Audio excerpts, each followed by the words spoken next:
Chapter 51. There has been a lot of noise on the StarNet about the military training of the freshmen of the 1st Federal Military Academy. No one expected that there would be a freshman in the 1st Federal Military Academy who would sleep like crazy during the military training, and sleep for several days without even moving. Many StarNet big verses at the official website of the 1st Federal Military Academy. The official website of the 1st Federal Military Academy did not respond at first, but finally said 6 dots on the 3rd day, and then remained silent. Sure You Live Broadcast Room has also become the most popular live broadcast room among all freshmen. Every day, people come to watch her live broadcast of sleeping. Sure You name once again became famous in the 1st Federal Military Academy. Bailey Sue subscribed to her live broadcast at the beginning and watched her live broadcast of sleeping for 4 or 5 days. The points gap on the standings is getting bigger and bigger among all the military academy students.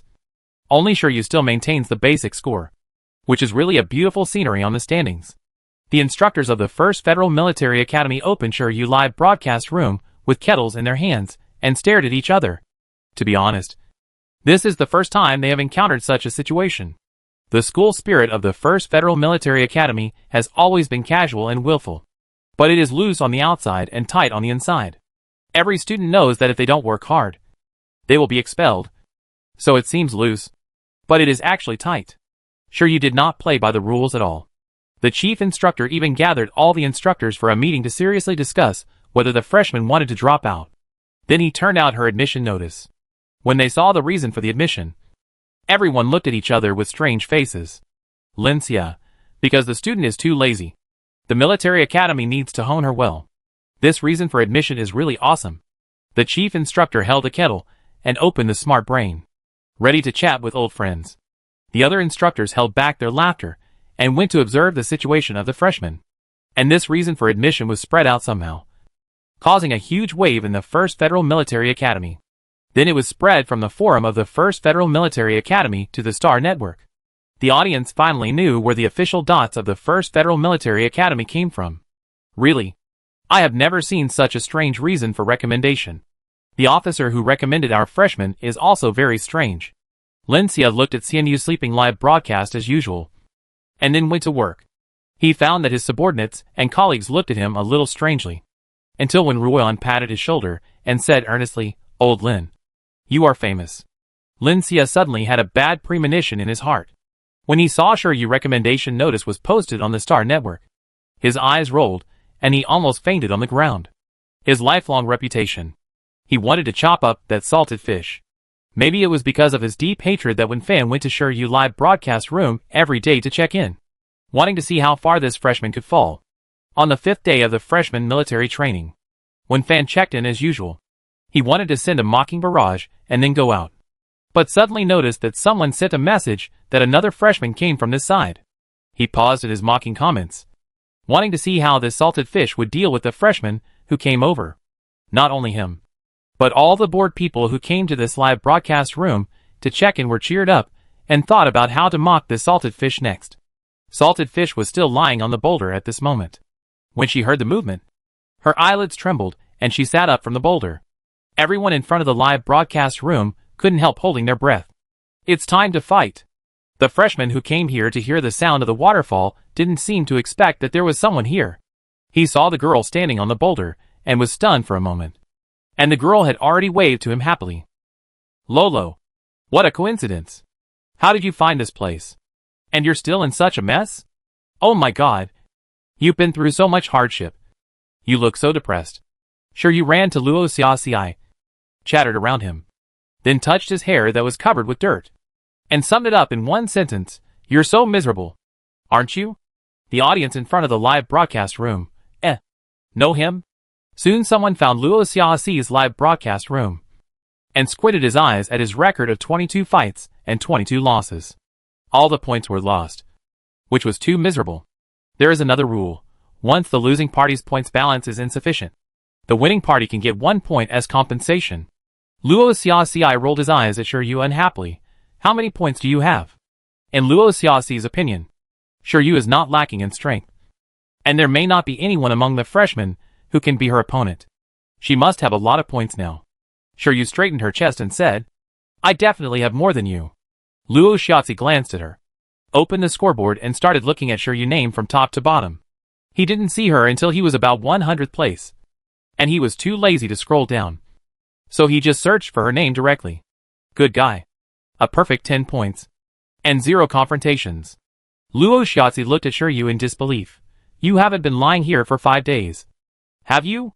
Shiryu's eyes widened immediately. What do you mean by lying here? This is called gathering strength. Look at you. What's the point of rushing out to fight so early? Now your points are 0? Luo Shiatsi was stabbed hard in the chest by her words, and shut his mouth obediently. Shiryu suppressed his guilty conscience and took out a fruit from his space bag and handed it to Luo Shiatsi. Eat it. Poor Luo. I guess you haven't eaten for a long time. Luo Shiatsi, He took the fruit angrily and took a bite. Immediately afterwards, the audience in the live broadcast room watched a salted fish kidnap a vegetable, and the two of them became salted fish together, eating and drinking by the waterfall. And 2 more days passed. The audience in the live broadcast room had given up punching in. They deeply realized that this salted fish could not be saved and could even be contagious. It was almost midnight on the 10th day. Today was the last day of the first phase of military training at the 1st Federal Military Academy. When Fan had been waiting in front of the live broadcast room, his most admired freshman was a man named Lu Dongyan. Not only was his sniper skills accurate, but he was also very strong in close combat and now ranked 5th on the standings. In 2 minutes, the chief instructor would announce the location of the military flag. When Fan was a little excited and wanted to know who would get the military flag in the end. At this point, the popularity of all the live broadcast rooms had reached the highest level since the broadcast began. No military academy students were resting. Everyone was waiting for the announcement of the military flag location. Under the night sky, drones were circling in the sky. Shiryu was biting a piece of fruit, mumbling about missing little pudding. Luo Shiatsi next to her was waiting for the announcement of the military flag location. Shiryu sat under a sturdy tree and ate the last bite of fruit with a click. Suddenly, her eyes moved and she leaned back. A straight military flag fell down and stuck in the ground in front of her. At the same time, the location of the military flag was announced. The audience in Shiryu's live broadcast room was already crazy when she was bored. Why does God always favor this salted fish so much? The military flag can fall from the sky while she is lying down? You should know that the location where the drone drops the military flag is random. And all the audience in front of the live broadcast room are supervisors. Can this salted fish have better luck? Lian Yi will be a pill sooner or later. It must be fake. How can the military flag fall in front of her just by chance? It must have been arranged before. Lian Yi is really disappointing this year. Logi, go out. Pill in front. Please get out of Lian Yi's live broadcast room. You are not welcome here. Do you think all the audience are fools? And it was deliberately arranged. Why don't you say that Lian Yi also arranged her to be the first in points? Shiryu originally withered live broadcast room became lively again at a speed visible to the naked eye. And it was noisy, Shiryu explained, and pulled up the flag from the ground in front of Luo Shiatsi's shocked eyes, waved it casually, and then tilted his head and asked, "Is this the flag worth 500 points?" Luo Shiatsi looked at Shiryu with a complicated look, and then nodded. Shiryu explained, "It's too easy to get these points. Isn't it? This flag can be divided into 2. Let's split it in half." Luo Shiatsi said with difficulty, "No. You can hold it by yourself." Shiryu is probably the only person in the world who wants to slice the flag of the first military academy of the Federation. Shiryu tilted her head and thought about it. It seemed unrealistic to split it in half. She smiled and stuffed the military flag into Luo Shiatsi's hand. "Take out your mecha quickly. And then stand on the top of the waterfall." Luo Shiatsi was forced to hold the military flag, and a row of question marks appeared on his forehead. Shiryu pushed him and said, "Go if I tell you to go. Hurry up." Luo Shiatsi had no choice but to take out the mecha with the military flag, and then drove the mecha to jump onto the waterfall and stand on the top of the waterfall. He had just stood up when he heard Shiryu send a message from the private channel. His feet slipped, and he almost fell off the waterfall. Luo, there is a location on the military flag. You just stay on the waterfall and be a mascot. I take care of the rest." Before Luo Shiatsi could react to what the mascot meant, someone had already found this place from the location on the map. Luo Shiatsi had been defeated repeatedly before. For him, One-on-one confrontation was more disgusting than going to the battlefield directly. Seeing a mecha flying directly from a distance. He went to find Shiryu's location in a daze. Shiryu had taken out the mecha and stood on the waterfall next to him without knowing when. She held the sword mounted on the mecha in her hand, pointed at the mecha that was approaching quickly and said, "I opened this road and planted this tree. If you want to pass this road, leave points." The sword blade was shining coldly, and under the light of the Four-Seasons Star Space Station, it made people's scalps numb. Bai Yunpiao, who was driving the mecha, staggered in the air after hearing her words and almost fell to the ground. He thought about it, opened the public channel and answered seriously, "The military flag is for the capable. So let's fight." Bai Yunpiao had just finished speaking when Shiryu came over with a big knife. However, she was in front of him in the blink of an eye. He was startled and quickly dodged, but was kicked in the chest. Fighting in the air is more difficult than fighting on the ground. Shiryu's kick almost made him lose his balance in the mecha. He flipped several times in the air before he could barely stand. But Shiryu didn't give him a chance to adjust. She chopped at him again with a big knife. Her movements were extremely fast. Bai Yunpiao was hit by the back of the big knife just as he stood up. The severe pain invaded his nerves. He could no longer control the mecha to stop in the air, and fell into the waterfall with the mecha. At the same time, the points on the scoreboard changed rapidly. Shiryu's original 10 points instantly became 152 points, and his ranking jumped to 1026. At the same time, the instructors and medical staff, who had been quietly guarding in the sky, hurried out to carry Bai Yunpiao away. Everyone in Shiryu's live broadcast room went crazy. Bai Yunpiao was originally ranked 65th on the points list, and many people were his fans. But now, he was defeated by Shiryu in a single encounter, and medical staff were dispatched. This was simply a one-sided massacre. Shiryu didn't expect Bai Yunpiao to be so weak, and wondered if she had hit him too hard. But soon, she received a message from the instructor that Bai Yunpiao had just fainted temporarily due to a short mental shock, and there was nothing serious. Shiryu thanked the instructor obediently, and continued to carry the big knife to open the public channel. "Are there any friends who want this military flag? Let's fight. If you win, the military flag is yours. And my points too." The forest was a little quiet under the night sky. Shiryu yawned, and soon saw another mecha coming out, and she chuckled twice. A minute later, the mecha fell to the ground. Shiryu's points immediately changed from 152 to 341. Ranking 54th. Shiryu continued to open the public channel and frantically promoted the military flag. "The military flag is worth 500 points. Come on, everyone. Get the military flag and you will be ranked 8th on the scoreboard, with a reward of 35 credits. A very profitable business." No one answered, and there were bursts of rustling sounds in the quiet woods, as if someone was leaving. Shiryu was not very happy, and jumped on the top of the waterfall with a big knife. "Brothers and sisters are cute. Don't leave. 500 points. 35 credits. Are you just going to give it up?" The rustling noise became a little louder. Shiryu sighed, and the mecha she was driving also tilted its head. "In that case, I'm sorry. I'm still short of points.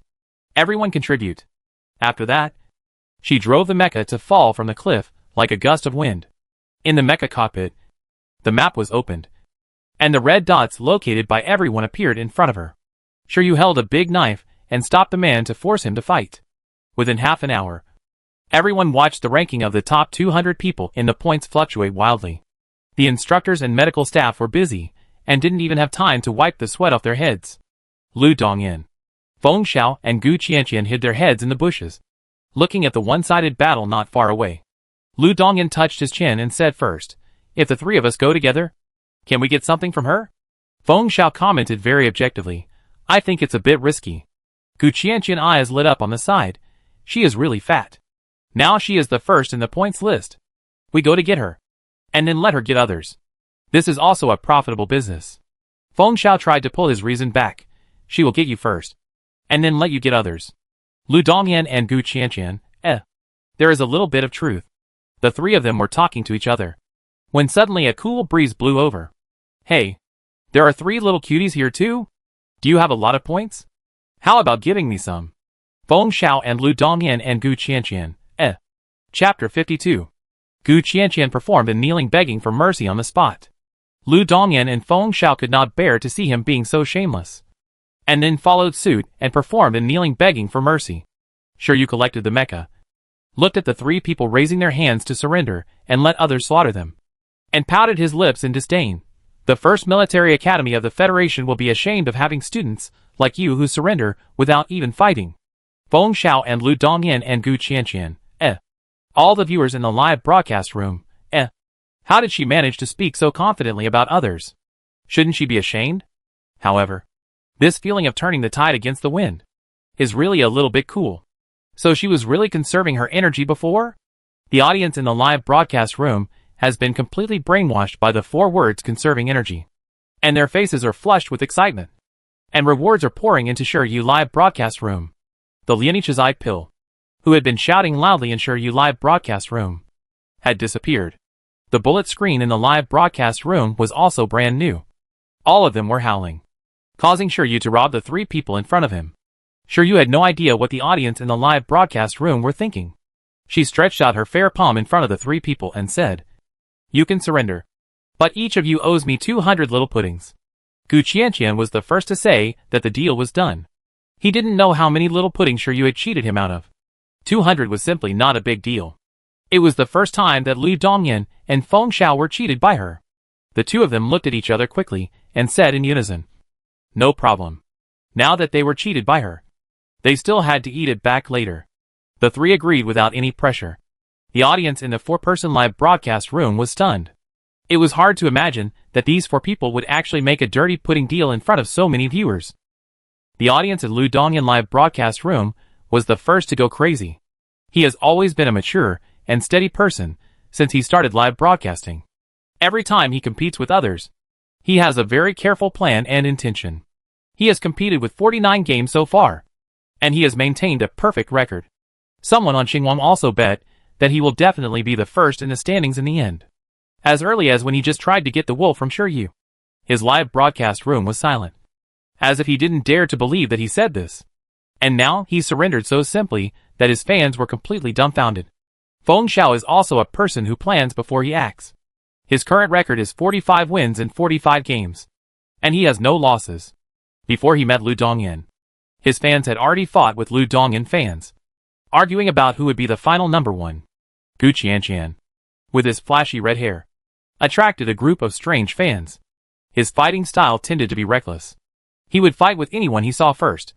His current record was 45 wins and 1 draw in 46 games. The draw was with Bailey Shi, who was ranked 100th in the previous ranking. Now Bailey Shi has become the 2nd in the standings. It is obvious that he ran away secretly when he saw that the situation was not right, which saved his 2nd place in the standings. The 3 freshmen who were considered by the audience to be the most promising freshmen in the Federal Military Academy actually knew Shiryu, a salted fish, and they seemed to have a good relationship. After meeting her, the style suddenly changed, and the fans of the 3 people all showed an expression of being unable to bear to watch. The 3 fans who were about to fight inexplicably reconciled, and they all started to click on the barrage to express their complicated mood. In the floating car, the chief instructor rubbed his head and had a headache. He never expected that things would develop like this. The ranking of the top 200 points changed wildly within half an hour, and almost suffered a round of bloodbath. The ranking of strength, which had almost been stabilized, became chaotic again, which completely disrupted his 2nd stage arrangement. The current score of Shiryu, who is ranked 1st in the standings, is more than 1,000 points away from Bailey Shi, who is ranked 2nd in the standings. There are only 20 hours left in the 1st stage of military training. The chief instructor wanted to pull the instructors to discuss how to arrange the 2nd stage of military training. After searching for a long time, he found that the instructors were busy and had no time to discuss the 2nd stage of military training with him. The chief instructor's face was as black as the bottom of a pot, and he wanted to break the jar and just forget about it. Who would have thought that they were still worried about this salted fish a few days ago? And now it gave him a headache in just 1 hour. Why should she move? Shiryu didn't know that she had become the object of others' headaches again. She led the 3 captives back to the waterfall. Luo Xiaozi had already put away the mecha and was squatting beside the boulder with the flag of the 1st Federal Military Academy, looking at the 4 of them eagerly. His cold temperament had been thrown into the clouds at some point. Seeing Shiryu coming back, he handed the military flag to her and offered tribute very proactively. Shiryu didn't take the flag but said, 200 little puddings. The flag is for you. She added. You guys keep watch. I take a nap. Shiryu climbed onto the boulder and lay down, feeling the coolness of the night breeze. She couldn't help curling up happily. In more than an hour, she not only got 50 credits, but also got 800 little puddings for free. Please come again for such opportunities. The excited audience in her live broadcast room has calmed down. Everyone stared at the killing god, who turned into a salted fish again. The barrage suddenly became empty, and the live broadcast room was quiet. Everyone had the same idea. If others knew that the flag they tried to fight for but lost half of their points was sold by Shiryu with 200 little puddings, they would vomit blood and die on the spot. The live broadcast room, which had been bustling for more than an hour, returned to silence. Many unwilling viewers stared at him for a few minutes to make sure that the salted fish would not change back to salted fish. Just as they were about to leave the live broadcast room, a bullet comment suddenly floated by. Why God? My wife, brothers and sisters are cute. Do you think that the style of this salted fish is a bit similar to our why God? This sentence is simply a wake-up call. The sentence just now is so vivid. And the way he jumped up while driving a mecha is exactly the same as the way he shouted at the Zerg not to leave on the Aquamarine Star Y1121 2 years ago. The bullet comment became empty again. And then it was filled with crazy discussions. Leonie Woody, you know what? It does look like her. Even her voice is similar. Could it be that she is our white god? White god is Faith. The more you talk, the more I think she looks like her. What should I do? Xianyu seems to be from Aquamarine, and was recommended to the 1st Military Academy of the Federation because of her meritorious service during the Zerg invasion. Xianyu starts sit-ups. Ha ha. Don't talk about recommendation. Okay. Now when I see the word recommendation, I can think of the reason for recommendation. It's almost making me laugh. Serious or nonsense, Xianyu in front. I'm talking seriously. Let me get out of the way first. I also think they look too similar. What should I do? The more I think about it, the more they look like her. Why God Woody? But why God was fighting on the front line before? And Commander Xia was also there, with a stalemate with HLS. How could Why God come to the military academy so soon? And if she was Why God, then Why God was only 16 years old at the time. I dare not think about it anymore. This is too outrageous. Blow up the Judgment Corps. What's wrong with 16 years old? Didn't Commander Xia also lead the Judgment Corps to capture the Lilvaya fortress at the age of 16? I think it is becoming more and more likely. And why God has not appeared since she sneaked back to the Judgment? Maybe she really rushed to Leonie to study. Shiryu live broadcast room, which was about to cool down, immediately became hot again because of the question of whether she was Y1121. And countless Y1121 fans poured in. Many people wanted to believe it, but didn't dare to believe it. Some people were paranoid and believed that Y1121 was definitely a federal soldier. According to her strength, there was really no need to go to the military academy. The live broadcast room was noisy again. Y fans went crazy to look through Y1121's previous battle videos. After carefully comparing the voices, they found that the voice prints matched up to 93%. However, due to the change in age and the fact that the voices were only recorded from the video at that time, the remaining voice prints could not be compared. Y fans and Salted Fish fans scratched their heads and wanted to catch the Salted Fish sleeping in the live broadcast room and ask them questions. However, they had been busy looking for evidence here and there for a whole night, and could only watch Shiryu sleeping in the live broadcast room. At this time, someone's eyes lit up and went to find the passenger list of the LS-3526 Interstellar spacecraft, but regretfully found that Shiryu's name was not on it. The enthusiasm of Y fans and Salted Fish fans was instantly extinguished. Whether Shiryu was Y1121 or not remained a mystery. Some people were rubbing their shoulders and wanted to ask her in person. And the first phase of the freshman military training of the 1st Federal Military Academy also came to an end temporarily. And the final points ranking was announced. Shiryu ranked first with 1712 points. Bai Lishi ranked second with 623 points. And Lu Dongyan ranked third with 621 points. Feng Xiao ranked fifth with 601 points. Gu Qianqian ranked sixth with 545 points. And Luo Xiaoxi ranked eighth with 500 points. Originally, the top 10 scores were very close. But due to Shiryu's tricky operation last night, several people in the top 10 were caught in the crossfire, and their high scores were directly taken away by her. Even after the last day of frantically grabbing points, they still couldn't get back to the top 10. In the end, they could only barely enter the top 100. And some didn't even make it to the top 100. Sure, you looked at the extra 50 credits in the student ID card happily, and suddenly felt that 300 credits were just SOSO. After all the freshmen gathered, many of them were dusty, and looked at Shiryu with resentment. This salted fish seemed to have no idea what she had done, and enthusiastically waved her claws at everyone who looked at her. And her attitude was simply too friendly. The chief instructor looked at it, and felt a bit like a myocardial infarction.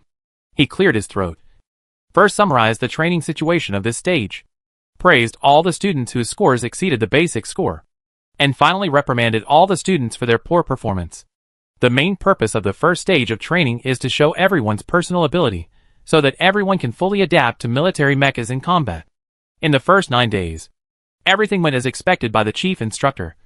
But on the 10th day, Shiryu almost killed the top 200 students by himself, which was completely unexpected for him. The chief instructor reprimanded all the freshmen for their poor performance, and Shiryu was suddenly cued. Although some students have achieved excellent results, they should also reflect on themselves. Shiryu, can you tell me what are the shortcomings of your performance this time? Shiryu blinked her eyes, and glanced at the drone floating in front of her under the attention of everyone. After thinking carefully, she cleared her throat and said sadly, after watching the battle replay, I found that I did a lot of unnecessary thinking and fighting actions. If I were to do it again, I could solve all the battles within 20 minutes.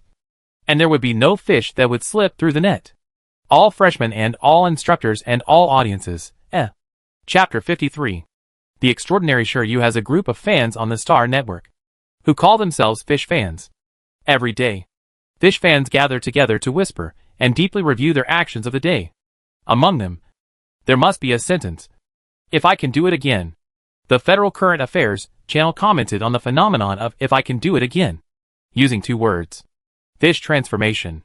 Gu Qianqian laughed so hard that he couldn't straighten his back on Shiryu's luxurious sofa. Face. Fish. Federal Current Affairs has noticed you. Ha. Fish transformation. Ha. I'm laughing to death. Shiryu did not respond to his deafening laughter. There were small puddings piled in front of her, and she was holding one in her hand, eating with a happy face. After the first phase of military training, all freshmen received 3 days of vacation to adjust their status and reflect on their performance in the first phase. Xianyu had an extremely comfortable time in the first 10 days. But during the holidays, the 4 troublemakers all ran to her mansion, annoying her to death. However, considering that they brought little pudding here obediently, Shiryu decided not to bother with them. Luo Xiaozi heard Gu Qianqian thunderous roar, took out a stingy look, and quickly turned around to fiddle with the intelligent brain. Lu Dongyan and Feng Xiao buried their heads and muttered to each other, and no one knew what they were talking about.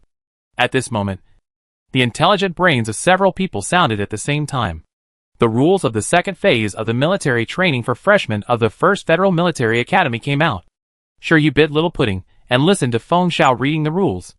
The rules of the second phase are very simple. 10,000 freshmen and 2,000 seniors enter the island at the same time. Freshmen are in groups of 5, and seniors are in groups of 2.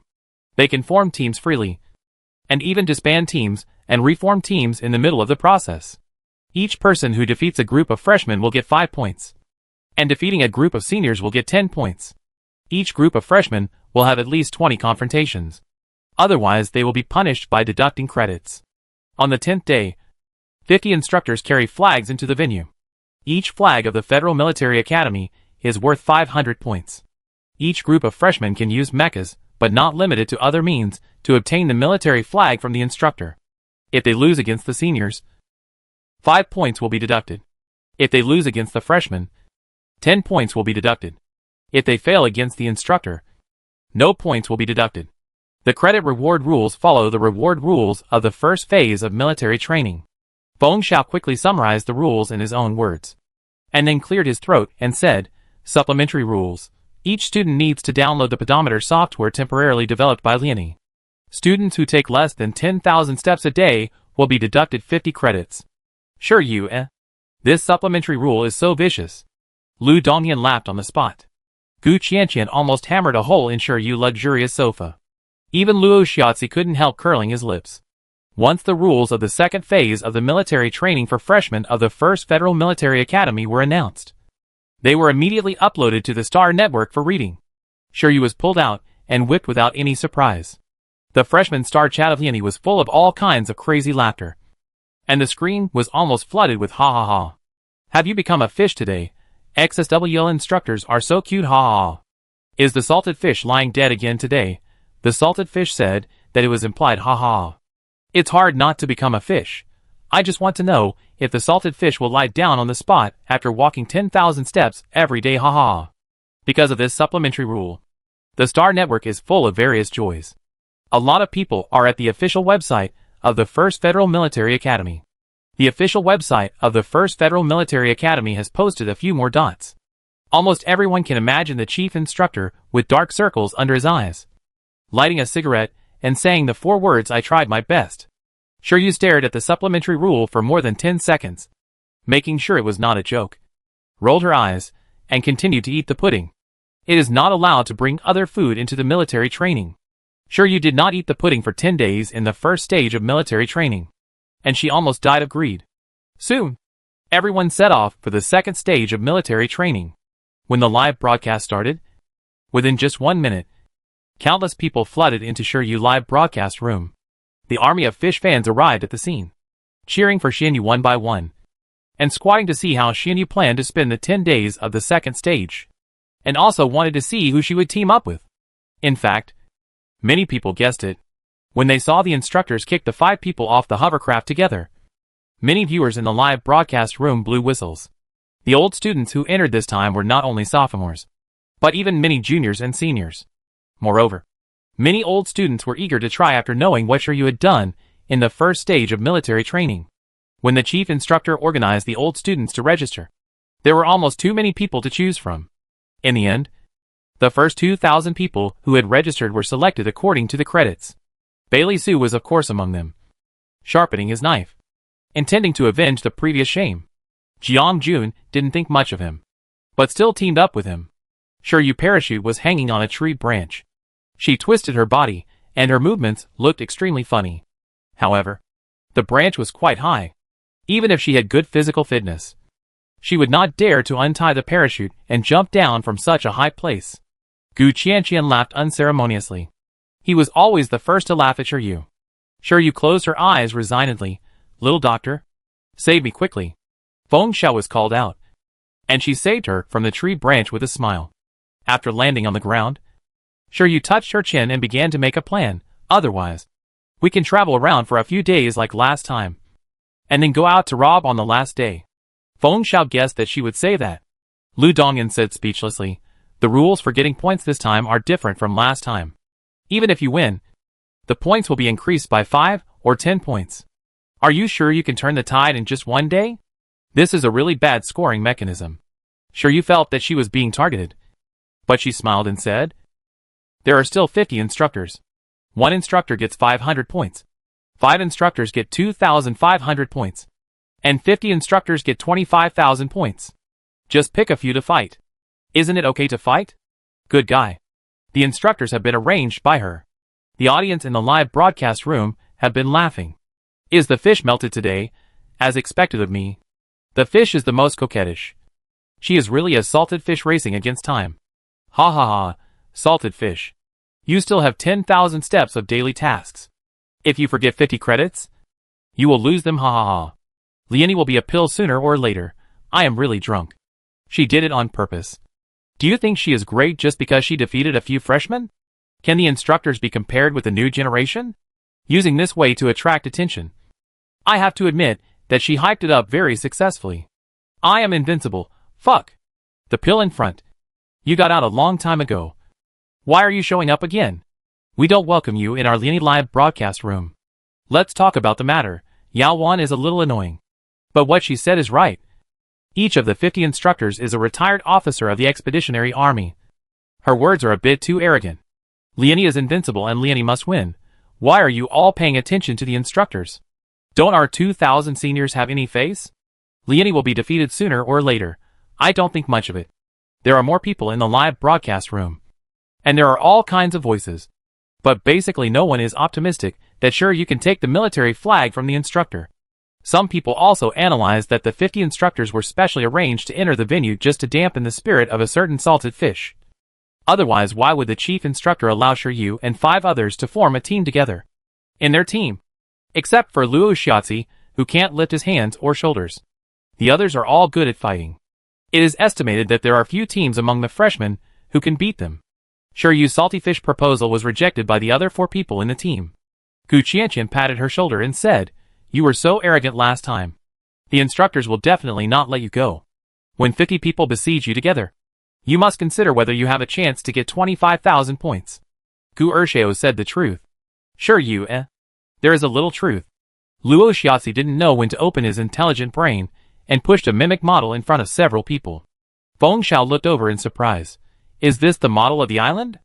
Luo Shiatsi nodded and said, "I wanted to find information about this island on the Star Network. But all the information about this island seems to be blocked by the school. I couldn't find it. So I used the information collected during the first phase of military training to build a rough model. All the data of the places I have been to are accurate. The models of places I have not been to are built based on speculation and simulation. Some places may have large errors. I have marked the places with possible errors in the model." Luo Shiatsi pointed to the model and unfolded it. The audience squatting in the live broadcast room of several people were stunned after seeing the complete model. If Shiryu was the biggest dark horse in the first phase of military training, then Luo Shiatsi was the biggest winner. He was defeated in the early stage. No freshman lost 22 consecutive points like him. In the later stage, he met Shiryu. He did nothing but stood on the waterfall as a mascot and won directly. A military flag made him jump directly to the 8th place in the standings. There were mixed opinions on him on the StarNet. But the negative opinions were obviously more, thinking that he was a slacker. And many freshmen of the 1st Federal Military Academy were hostile to him. But after seeing this model, everyone had a new understanding of him. Some people searched for information about the Four Seasons Island on the StarNet, and indeed found that all the information about the island had been temporarily blocked. There was nothing except an empty name. The audience began to frantically at the official website of the 1st Federal Military Academy again, wanting to know how accurate the model that Luo Shiatsi had taken out was. Shiryu and his friends had long been accustomed to Luo Shiatsi's ability, and no one was surprised. They all squatted together to listen to him talk.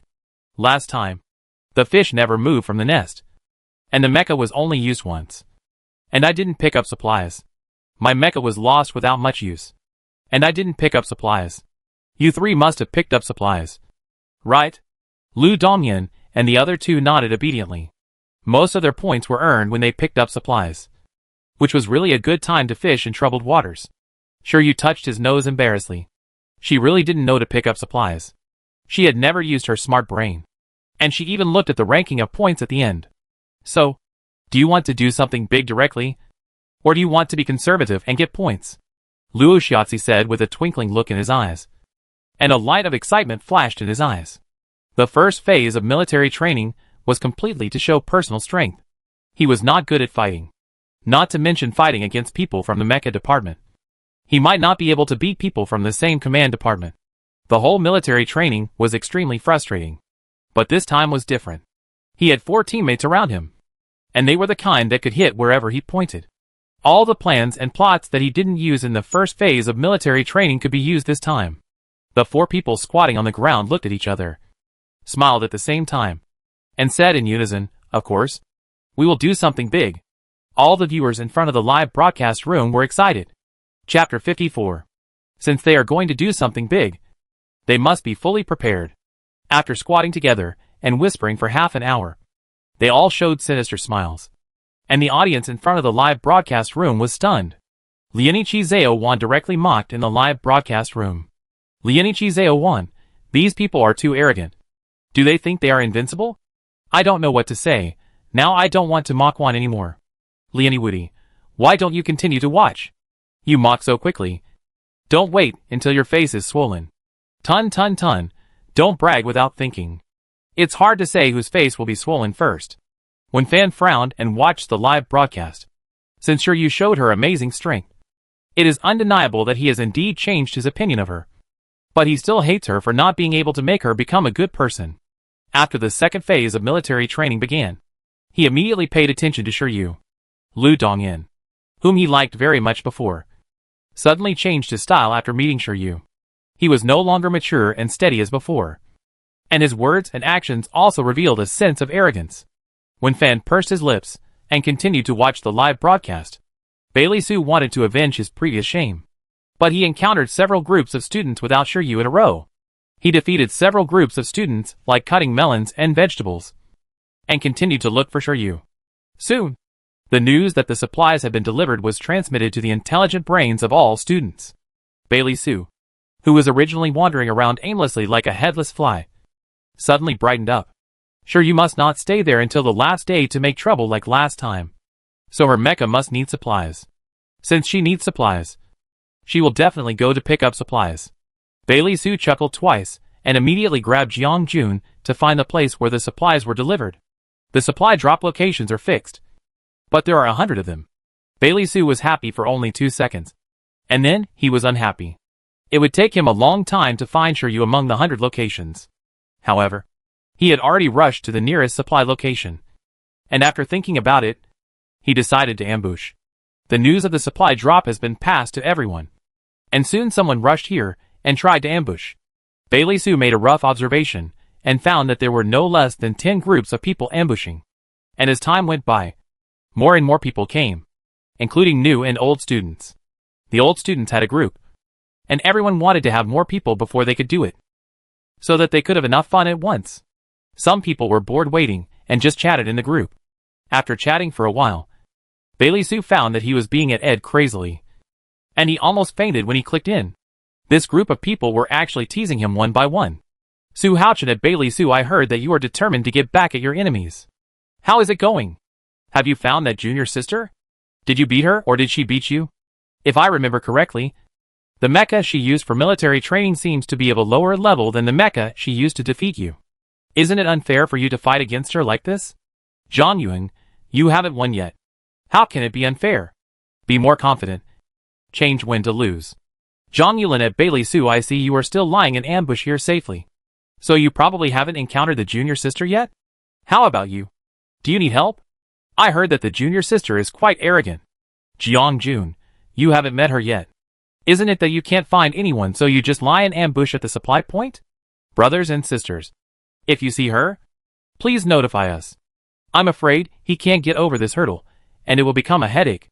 Bailey Sue, The group chat was in full swing, and at this moment a crisp voice rang out in the silent forest. Second young Master Qian. Come and see. There are supplies over there. Why is no one coming to get them? Are we the first to arrive? Come on. Come on. Hurry up and get the supplies and leave. This voice is so familiar to everyone. Bailey Sue instantly perked up and looked over. And sure enough, she saw Shiryu figure not far away. She was holding a fruit that she had picked from an unknown tree, and she had taken a half bite, and her mouth was still crunching as she ate. While eating, she said to Gu Qianqian beside her, those seniors were really difficult to deal with just now. Fortunately, we were smart and ran away separately. Otherwise we would have to fight if they caught us.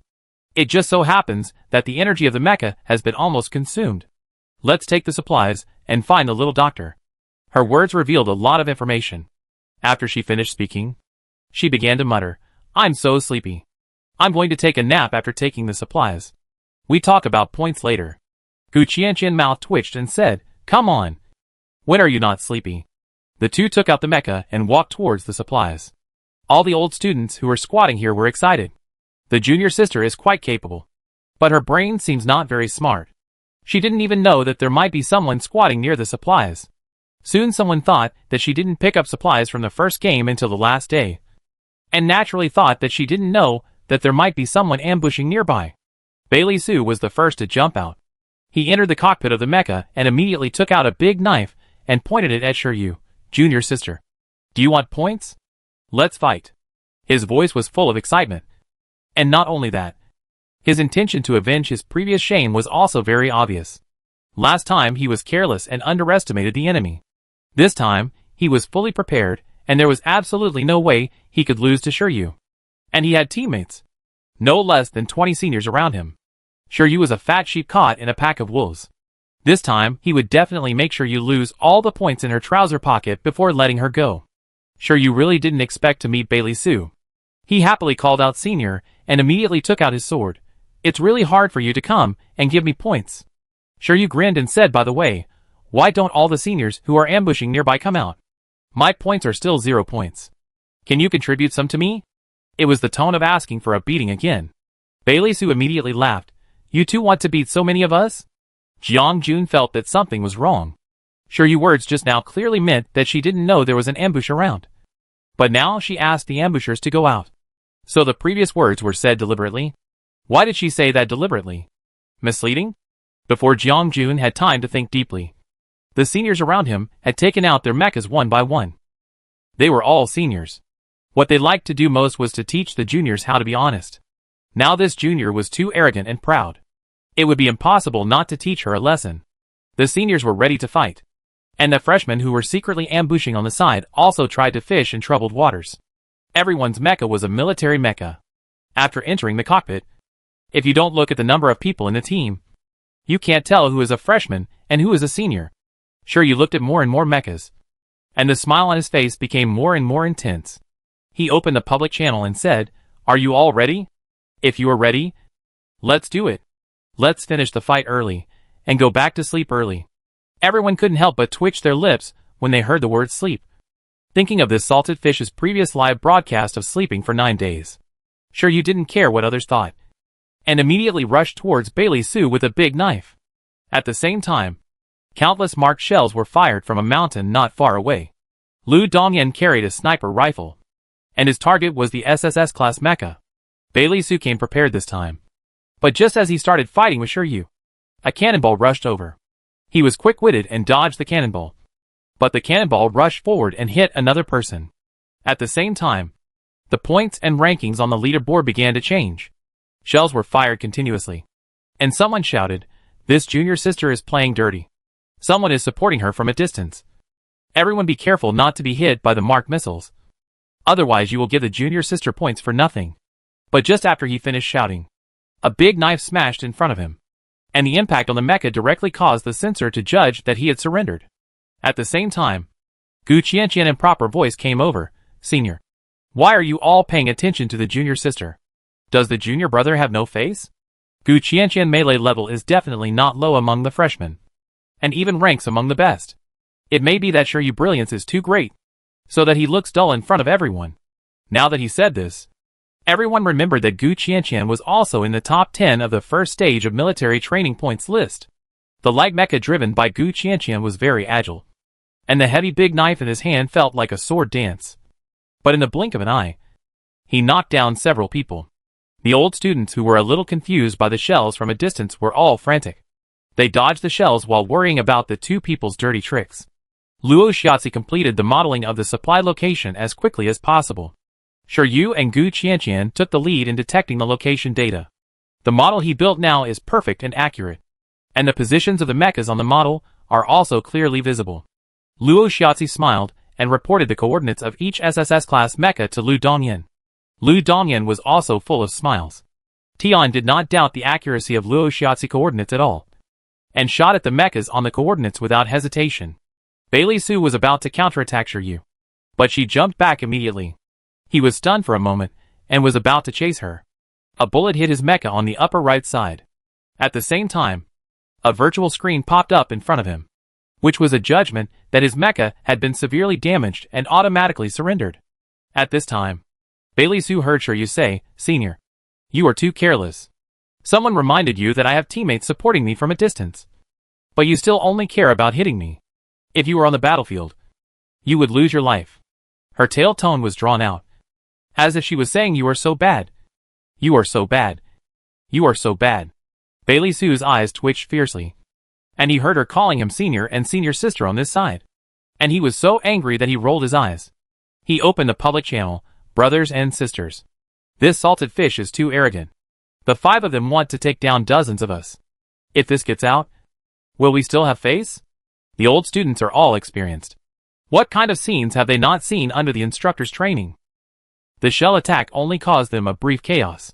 Soon the shells fired by Feng Xiao could not pose a threat to them. Some people even rushed towards Feng Xiao with knives. The fighting here is not small. Many people nearby are excited to rush here. There are more and more people at the supply point. According to the current situation, this place will soon become a pot of porridge and crazy stew. Bai Li Su was still suffocated after shouting. But he had temporarily lost the qualification to fight, and could only squat aside and watch the chaotic battlefield. Bai Li Su noticed that the person who fired the cold gun in Shiryu team had a terrifyingly high hit rate. Every shot he fired was coordinated with Shiryu and Gu Qianqian attack. The speed was very fast, and the attack was very secretive. For a moment, people could not tell what attack made the system determine that the confrontation failed. One after another, the mechas temporarily lost the qualification to confront. Those who lost the qualification to confront simply drove the mechas to find a high point with a good view and stood in a row, admiring the group of mechas that were about to kill red-eyed. The old students regretted not bringing melon seeds in. Otherwise they could have cracked them.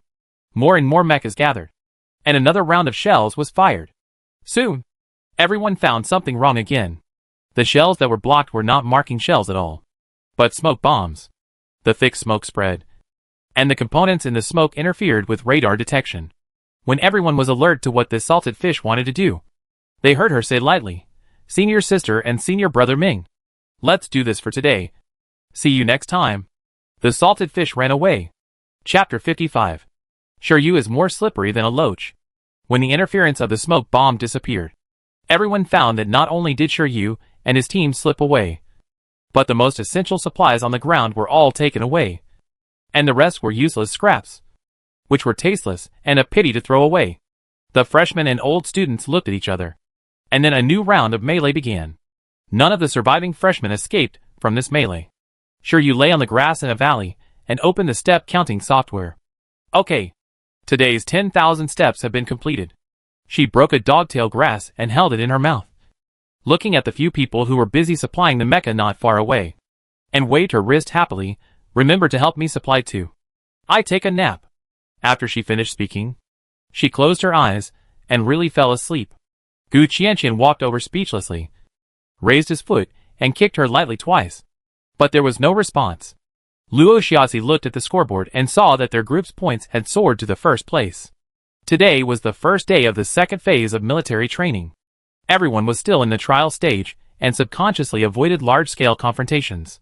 No group of freshmen was like Shiryu, who directly stirred up a hornet's nest. The quarrels in Shiryu live broadcast room had stopped at some point. There were obviously hundreds of millions of hits, but the barrage was blank. This blankness did not last long. After Shiryu opened the pedometer software to take a look at the number of steps today and fell asleep, a barrage popped up. "My fish is awesome. Where are the pills? Come out. Does your face hurt? I just want to ask you if it hurts. Is the fish melting today? I guess it went to find an ice pack. Don't worry. It will jump up and down in a while. La la la. Can I say this is really too cool?" While everyone is not reacting, grab a few points and leave quickly. I guess they will definitely do it more than once. Leonie is the most awesome. Buy and leave. Buy and leave. Guess when they will make a move next time. And at which supply point. Weekly say, they have already ranked first in points. Will they still make a move? This is really a true statement. Salted fish will never stand up for a second if she can sleep for one more minute. It is better to expect other freshmen to increase their points faster than to expect her to continue to work hard. When they surpass them, salted fish will naturally come out and be forced to open for business. The first day of the second phase of military training was very exciting. On the second day, the audience turned on the live broadcast to see the plan of the salted fish group today. But when they saw the live broadcast, they almost laughed to death. Even if there is a step counting software, it is impossible to expect a lazy person to work hard to get up and exercise. Shiryu woke up early the next day. Lu Dongyan was ready to complete the task of 10,000 steps today. Shiryu was dragged by him and said with despair, "There is still a long time today. We don't have to be so anxious." Lu Dongyan spread his 5 fingers in front of her. 50 credits. "Do you want more?" "Shiryu, Feng Xiao came over and raised 3 fingers. 300 credits. You have only collected 1/6 now. If you lose credits because of being too lazy, the 50 credits you already have will also be gone from you." "Shiryu, Gu Qianqian also leaned over. "Salted fish won't turn over until the last moment. For the sake of your credits, let's be safe and walk 10,000 steps first." Luo Xiaozi also raised his eyelids and said, "If you don't want to walk 10,000 steps, why not go do another job? Sure you. Can I walk? 5 people were walking in the valley. Suddenly, Sure Yu's eyes lit up. She left a few people and ran to the bushes to pick up a hare. She smiled at the puzzled eyes of the 4 people. 5 minutes later, the audience saw the smart brain bracelet tied to the hare. Wow! All the audience shouted wow. Fish, fish, fish. You are the one who made me laugh to death. Please tell me the psychological shadow area of the instructors now. Salted fish bin you. Rabbits are so cute? How can you enslave rabbits? Ha ha ha. Shark gone. I can't do it. I can't do it. Will the instructors come up with a temporary supplementary rule immediately? Ha ha ha. Xiaoyan's character collapses. This salted fish is so contagious. Look! All 5 smart brain bracelets are hung on the rabbit. Salted Fish Live is the source of happiness for all viewers. No one can imagine what kind of crazy things salted fish can do to be lazy. Sure you looked at the hares jumping around in the valley. Leaned against a sturdy tree. Put his hands behind his head. And whistled happily. Humans are so smart. Lu Dongyan and the other 4 who also took off their smart bracelets felt their faces flushed. Feng Xiao said with a guilty conscience, "Isn't it too cruel to let a rabbit carry 5 smart bracelets?" Gu Qianqian immediately said, "How about catching 5 rabbits? 1 for each person?" Feng Xiao was silent for 2 seconds and said, "It's not impossible." The audience in the live broadcast room had already laughed so hard that they were out of breath. Then they went crazy on the StarNet at the official website of the 1st Federal Military Academy. And the official website posted a few more dots. Someone photoshopped an emoticon of the chief instructor with a tired face and posted it on the Freshman Star Talk. Then someone photoshopped the entire instructor group with heavy dark circles under their eyes in a meeting in the conference room. The StarNet was full of joy. The salted fish successfully slacked off. And the old students were aroused by her. One by one, they stood in the same camp and conducted a carpet search. When they found Sure Yu, they immediately reported their coordinates in the group and vowed to kill her to 0 points. This operation led the freshmen to form a group. The freshmen who were originally in a team of 5 all acted together with dozens of people. And the exaggerated ones even had hundreds of people. They were determined not to lose points. And tried their best to catch the old students who were alone. And get as many points as possible. In this way, the second phase of military training completely deviated from the original ideas of the instructors, but subtly achieved a better effect. The second phase of military training mainly tests the teamwork of the freshmen. But the freshmen are all untrained scattered soldiers. And large-scale teamwork will inevitably be dizzy and lost. And may not achieve the effect of teamwork. And may even go the other way. Now, the freshmen are sticking together. And it is becoming increasingly difficult for the old students to defeat them one by one. The freshmen who could only pick up supplies from the supply points with difficulty have gradually occupied several supply points. Which is quite like a positional war. Sure Yu and his friends stayed in the valley for a few days. And when the storm calmed down, they quietly emerged again. And the audience, who had watched Bunny run for a few days, became excited one by one. According to our investigation, this supply point has the most people. But what we did last time has been spread out in the past few days. Everyone is on guard against us taking action again. And the seniors must have been prepared. Luo Xiaozi pointed to several locations on the model, analyzed the current situation, and added, now everyone is in a group. Even if we don't go to grab the supply point, we can't catch the lone person. After fighting for a long time, we still have to go to the supply point to get supplies. All the new and old students who are in a group at the supply point go out of the supply point in batches to get points. And there are quite a few people going out of the supply point each time. The battles in the past few days have also made them mature quickly. The teams have cooperated with each other. And it is not as easy to fish in troubled waters as before. Sure Yu listened to Luo Xiaozi's analysis of the situation, touched his chin and suddenly laughed. The 4 people heard her sinister laughter and felt a chill on their backs. Sure Yu pointed to one of the supply points and said, I have a way. The audience in front of the live broadcast room listened to Sure Yu telling her 4 friends about the way she said. And the barrage was once again filled with good guys. Bailey Su was very depressed these days. Even if everyone stood on the same front and wanted to find Sure Yu and kill her to 0 points. Sure Yu seemed to have evaporated from the face of the earth. No matter how hard they tried, they could not find her. And she did not go to the major supply points to cause trouble. The points of their group on the scoreboard did not move. And now it has dropped to more than 150. Bailey Su reasonably suspected that Sure Yu had found a secret place to live, broadcast, and sleep. He lay on his back on the tree branch, biting a dogtail grass in his mouth. Just as he was wondering when Shiryu would bubble up, a head hung down from the branch in front of him. Bailey Sue was startled and almost fell off the tree fork. The girl hung upside down on the branch, and the ponytail tied behind her head also fell down. As she raised her paw, she swayed. She smiled with curved eyebrows and looked harmless. Bailey Sue's pupils dilated, and he barely managed to stabilize his body when he heard Shiryu say, "Senior, I'm here to earn points from you again. Are you free to have a fight?" After saying that, Shiryu jumped onto the branch of the tree opposite Bailey Sue with a somersault.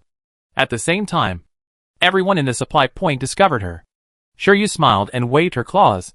"Hello, seniors." After waving her claws, she immediately took out the mecha, opened the public channel and shouted, "Brother Ming, support me. We won't open for 3 days, but we will eat for 3 days after opening. Last time, I failed to take down all the seniors, and now I have another chance. So there must be no fish that slipped through the net. The fish that slipped through the net. The fish in the net. The fish. The fish." The crisp echo resounded throughout the forest. All the seniors at the supply point went crazy. Everyone remembered that after the first phase of military training, the chief instructor asked Shiryu to talk about her shortcomings. She said arrogantly, "If I can do it again, there will be no fish that slip through the net. This salted fish is too arrogant. It's hard not to teach him a lesson." All the seniors went crazy, and they took out their mechas one by one. One of them shouted at the top of his lungs, "Brothers and sisters are cute. Today we must let this salted fish know why we are seniors." Shiryu saw that she had poked a hornet's nest, and ran while opening the public channel. "University bully. Are you ready to carry the sniper rifle? Little doctor, hurry up and fire. Your fish is going to die." All those who tried to pursue her hesitated for a moment. And at this time Feng Xiao's exasperated voice came from the public channel. "Who told you to provoke so many people at once? The brothers are leaving first. You can only wish you good luck." "Fuck. Little doctor, are you still a human being? Didn't you ask me to make fun of you? Fuck. Senior, spare me. Don't fire. Don't fire. It's just a misunderstanding." "A fucking misunderstanding? There is no misunderstanding. Gee. Points are optional. But the salted fish must die." All the seniors in the supply point chased after Shiryu, just like a hen leading a bunch of chicks to catch an eagle. The audience in front of the live broadcast room was almost laughing.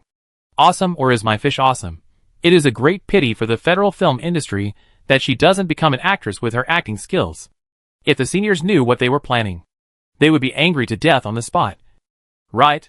Ha ha ha, the highlight is here. Please don't blink your eyes. Friends in front of the live broadcast room. Ha ha ha. Senior Bailey is in the front. Ha ha. Ha. I really want to know what kind of expression he will have later. The commotion on the island quickly attracted the attention of various supply points. Shiryu screamed and ran. His movements were exaggerated and funny, but he was very flexible to avoid all the marked shells from behind. The team that Bilixi was in was currently ranked first in the standings. They occupied a larger supply point, and they had the largest number of people in a group. There was also an excellent commander in their team, and the seniors were not very willing to fight against them.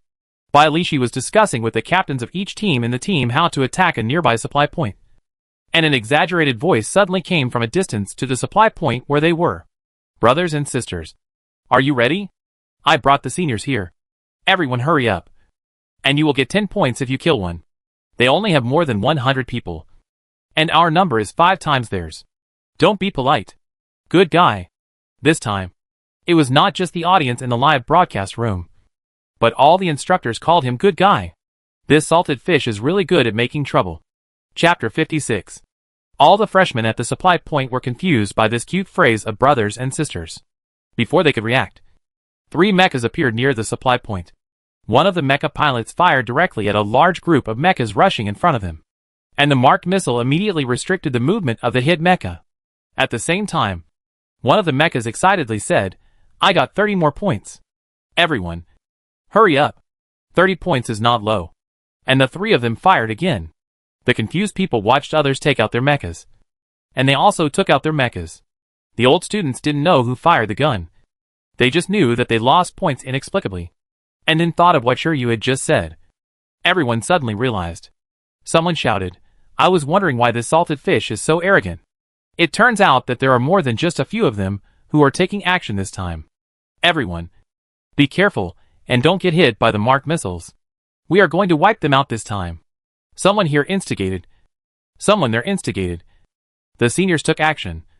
And the freshmen didn't want to lose points. So they took out their mechas one by one. And the people at the 2 supply points started fighting. Shiryu is very principled. She didn't fight the freshmen, but followed the freshmen to fight the seniors. In this way, the seniors were even more convinced that Shiryu and others were in league. And they were bloodthirsty in an instant. When there are too many people, it is easy to get confused. Shiryu and his 5 people took advantage of the situation and retreated immediately when they were halfway through the fight.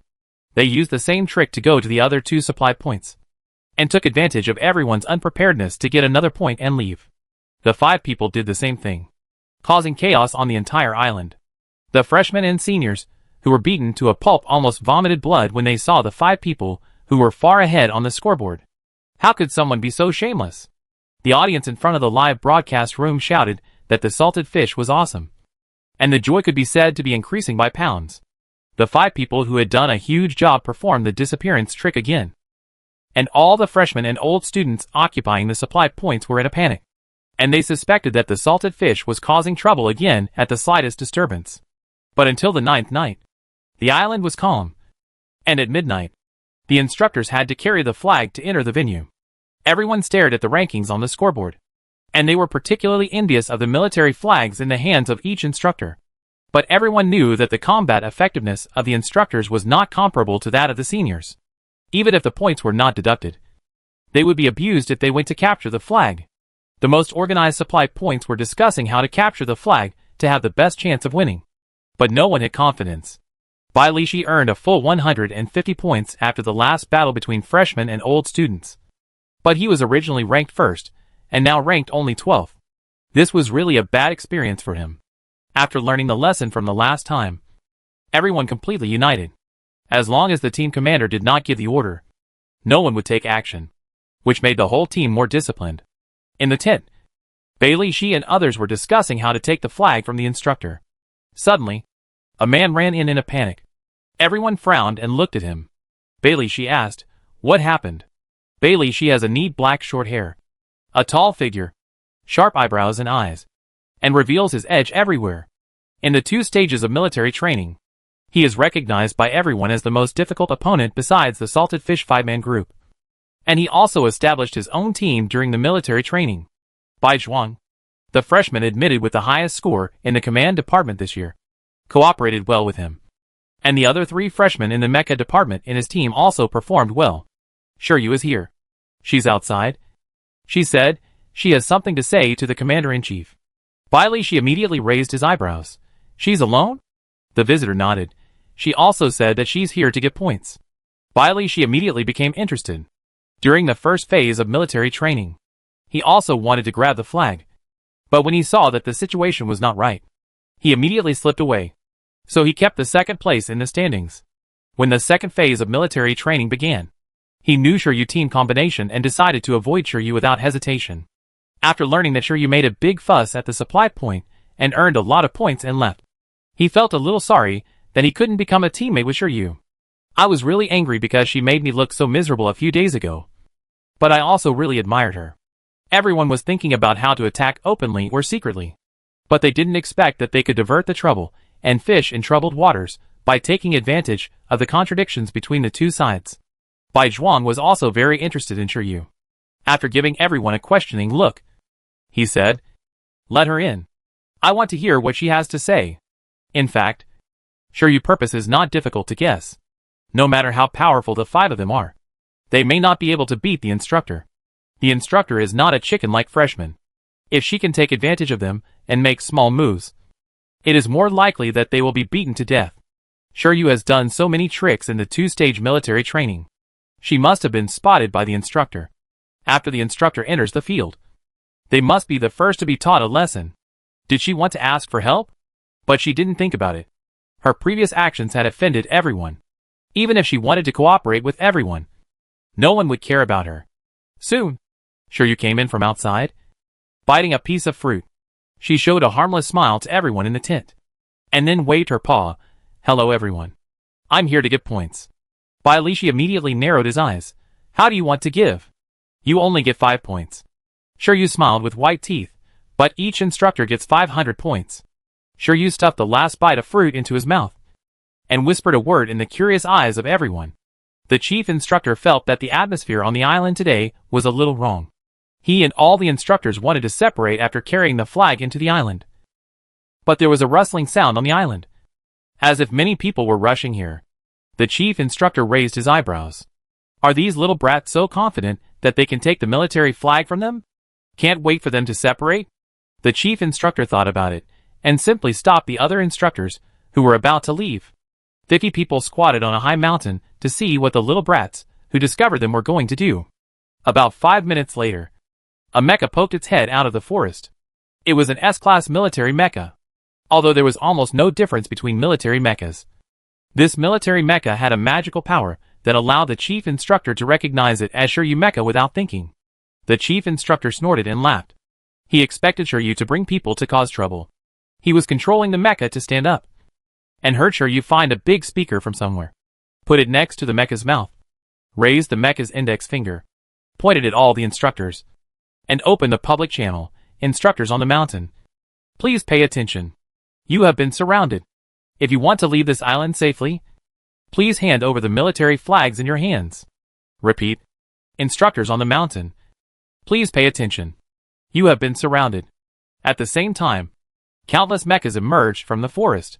Instructors, all the viewers before the live broadcast, ha ha. Chapter 57. The audience in the live broadcast room were all asking for the shadow area in the instructor's heart. Everyone was laughing like crazy. The first military academy of the Federation had been established for hundreds of years. And no freshman military training had been so funny. And no freshman was so pretentious. The chief instructor looked at the densely packed mechas at the foot of the mountain, and his scalp tingled for a moment. He thought that Shiryu would take the initiative to attack to seize the military flag. But he didn't expect that she could unite all the freshmen. That's right. Almost all the freshmen surrounded the mountain. The instructors were really curious. This salted fish had offended all the freshmen twice before. What method did he use to unite everyone? The instructors scratched their heads. They needed to enter the venue on the 10th day, in order to keep the surprise. No one watched the live broadcast of the freshmen, so naturally they didn't know what method Shiryu used to unite all the freshmen. Shiryu was still shouting, "Instructors, you have 1 minute to think about it. After 1 minute, if you don't surrender, we will start fighting." The instructors were indeed very scary. They were all retired officers of the expeditionary force, and they were all experienced in actual combat, without driving the Ares. Shiryu had no confidence in defeating them, no matter how scary the instructors were. There were only 50 of them. The difference in numbers between 50 and 10,000 could not be made up by strength. Not to mention that the instructors were only driving ordinary military mechas, and their strength was limited. Under the dark night sky, no one in the confrontation spoke. For a moment, the whole island was quiet. Jiang Jun and a group of seniors sat on a high cliff and watched the two sides in confrontation. He touched his chin and nudged Bailey Su next to him with his shoulder. "Who do you think will win in the end?" Bailey Su looked depressed and said weakly, "Who wins has nothing to do with me." He originally thought that he could kill Shiryu Prestige this time, but who knew that he didn't even touch her mecha finger, and they earned points instead. Jiang Jun sighed. "Why bother? Can't we relax? We are all in the same school. You have many opportunities to fight with him. Didn't we often train with seniors when we were freshmen? We will find a chance when the time comes. Find a chance to lose another game." Zhang Yulin leaned over and said. Several people around him laughed immediately after hearing it. Bailey Su suddenly became more depressed, and his face was dark. "Stop talking. Stop talking. Look, it seems like a fight is about to start over there." Of course, the instructors could not be frightened by Shiryu words. Otherwise, where would their face be? This was a live broadcast of the entire Federation, and all the instructors took out their weapons without saying a word. Shiryu expected that things would develop like this. She switched to the team channel and immediately said, "Act as agreed before." Everyone replied that they had received it. Shiryu smiled and narrowed her eyes, holding a big knife, and rushed to the chief instructor. But when she stopped the chief instructor, she found that something was wrong, and the people behind her were all motionless and began to retreat. Countless question marks appeared in Shiryu's forehead in an instant. And at this time, the chief instructor also rushed to her with a knife. The chief instructor's combat power was not comparable to that of ordinary people. Shiryu had no time to be distracted, and did not dare to be distracted. She held a big knife, and fought with the chief instructor. The sharp and rapid attack made her scalp numb for a moment. At this time, someone behind her opened the public channel and said, "Student Shiryu, we are optimistic about you. Remember to catch all the instructors in one fell swoop, and never leave any fish that slip through the net." Shiryu shocked. Shiryu hurriedly said, "Brothers and sisters, you can't let down the chain at this time. Internal strife is wrong." Shiryu screamed while avoiding the attack of the chief instructor. Even so, she was kicked by the chief instructor for talking distractedly. The chief instructor snorted and laughed. "Little bastard. You dare to talk nonsense when fighting with me? Are you too confident in your own ability?" After that, the chief instructor kept moving his hands and imitated Shiryu's tone just now. "Student Shiryu, you have been surrounded by 50 instructors. Surrender immediately to save your life." The audience in the live broadcast room didn't expect that things would have such a reversal. They laughed so hard that their heads were about to fall off. When they saw that all the freshmen had formed a group, excluding the Salted Fish 5, they laughed even louder. The chief instructor kicked again, and Shiryu flexibly sidestepped to avoid the chief instructor's attack. Her public channel was still open, and she immediately said, "Instructor, I was wrong. I admit defeat. I surrender." The chief instructor laughed.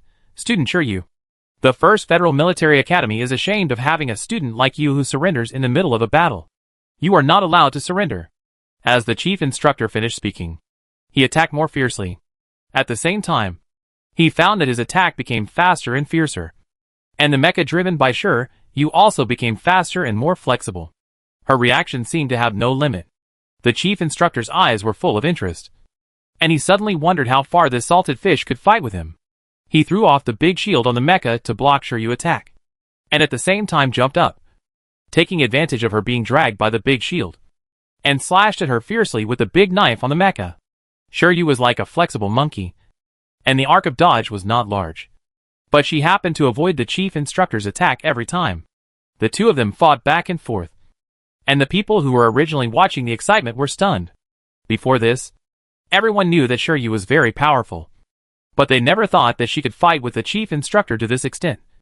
Not to mention that the chief instructor was driving an SS-level mecha, which was higher than Shiryu mecha level, and had an advantage in mecha performance. Shiryu had been running away and dodging, but anyone with a little vision could see that she was dodging with ease. And while dodging the chief instructor's attack, she was looking for opportunities to counterattack. Good guy. No one laughed in the live broadcast room. Everyone watched the two people fight seriously. Finally, Shiryu found an opportunity. She kicked the instructor sideways with her mecha, which made the instructor's mecha shake for a moment. At the same time, she once again used her flexible fingers to change the direction of the broadsword in her hand and chopped it straight towards the instructor's cockpit. Bailey Sue, who had been watching the show from a distance, said, "Fuck." Shiryu had used this trick when she defeated him at that time, and he was defeated before he could react. The chief instructor subconsciously raised his broadsword to block Shiryu's attack. But at this moment, the broadsword in Shiryu's hand turned in a direction, tilted from the side of the cockpit, and then fiercely raised it. The chief instructor's broadsword missed, but Shiryu's broadsword chopped off the arm on one side of the chief instructor's mecha. All the people watching the live broadcast room and on the scene couldn't help but exclaimed. No one thought that Shiryu could force the instructor to this point. But the next moment, the situation was completely reversed. The instructor's sword did miss, but he was not Bailey Sue. He had rich combat experience and immediately turned the disadvantage into advantage. He swung the sword upward and chopped down Shiryu's mecha's shoulder blade, also cutting off one of Shiryu's mecha's arms. Almost at the same time, the mechas driven by the two men immediately bent their knees. After colliding left and right, the two mechas flew backwards at the same time. Shiryu's mecha fell into the forest, and she lay on the ground like a dead fish. Her exaggerated voice came again in the public channel. "No more fighting. No more fighting. My teammates are failing. I don't want the flag anymore." After that, she lay on the ground motionless, feeling like a dead pig that is not afraid of boiling water. Everyone heard her words when they came back to their senses from the exciting battle just now, and laughed one by one. Bailey, the organizer of the plan to trap Shiryu, couldn't hold back the smile on his face. He cleared his throat and opened the public channel. Shiryu, the student who poses the greatest threat to us, has been killed. Let's get started. On the cliff in the distance, Feng Xiao and his 4 companions sat in a row. They were bribed by Bailey Shi before the plan began. As long as they squatted aside and watched the show, they would not be punished by association. Lu Dongyan was the first to speak up. Do you think we will be killed by fish after we go out? Feng Xiao nodded seriously. There is a 99% chance that she will settle accounts with us. I will pay 200 small puddings for her life. Gu Qianqian immediately agreed. Then I will also pay 200 small puddings for my life. Luo Xiaozi raised his head from the virtual screen and said dryly, count me in. The instructors on the mountain did not expect that things would turn around like this. They were immersed in the happiness brought by Shiryu, and turned around to face countless gun barrels. All the freshmen fired the marking missiles without hesitation. And the instructors, who were not prepared at all, were beaten to dust under the dense marking missiles. In just 1 minute, all 50 instructors were eliminated. It took more than half an hour from their entry to their exit, which subtly overlapped with the time when Shiryu was killing all the people in the first phase of military training. After the instructors were eliminated, they squatted on the hill one by one, wanting to see how these little bastards would distribute the military flags they got. Shiryu had already squatted beside the chief instructor, looking at Bailey, she holding 50 military flags and opening the public channel with a face full of resentment. Brothers and sisters, according to our previous agreement, after getting the military flag, we will use dice to decide who will own it. Come on. From now on, remember to leave the line for the 50 people who get the largest dice. The live broadcast room laughed even louder. No one thought that the ownership of the military flag would be decided in this way in the end. The chief instructor held his forehead, glanced at Shiryu, who had taken out a piece of fruit and started to bite it, and reached out his hand. Shiryu handed him one very politely. The chief instructor took a bite of the fruit and asked vaguely, is this how you gathered everyone together? It's a pity that she could come up with the idea of distributing military flags by throwing dice. Shiryu nodded. Throwing dice has been the fairest way of distribution since ancient times. After saying that, she said with a serious face, it's just that I didn't expect the beginning to be beautiful and the ending to be tragic. The instructors around who were listening to the 2 people talking couldn't help laughing. This is really tragic. Where are your 4 friends? The chief instructor began to attract hatred. Shiryu paused while biting the fruit, and his eyes glanced around angrily. The 4 people squatting on the cliff felt a chill on their backs at the same time. Gu Qianqian gathered his school uniform and said with great desire to survive, I think I may need to use 400 little puddings to buy my life this time.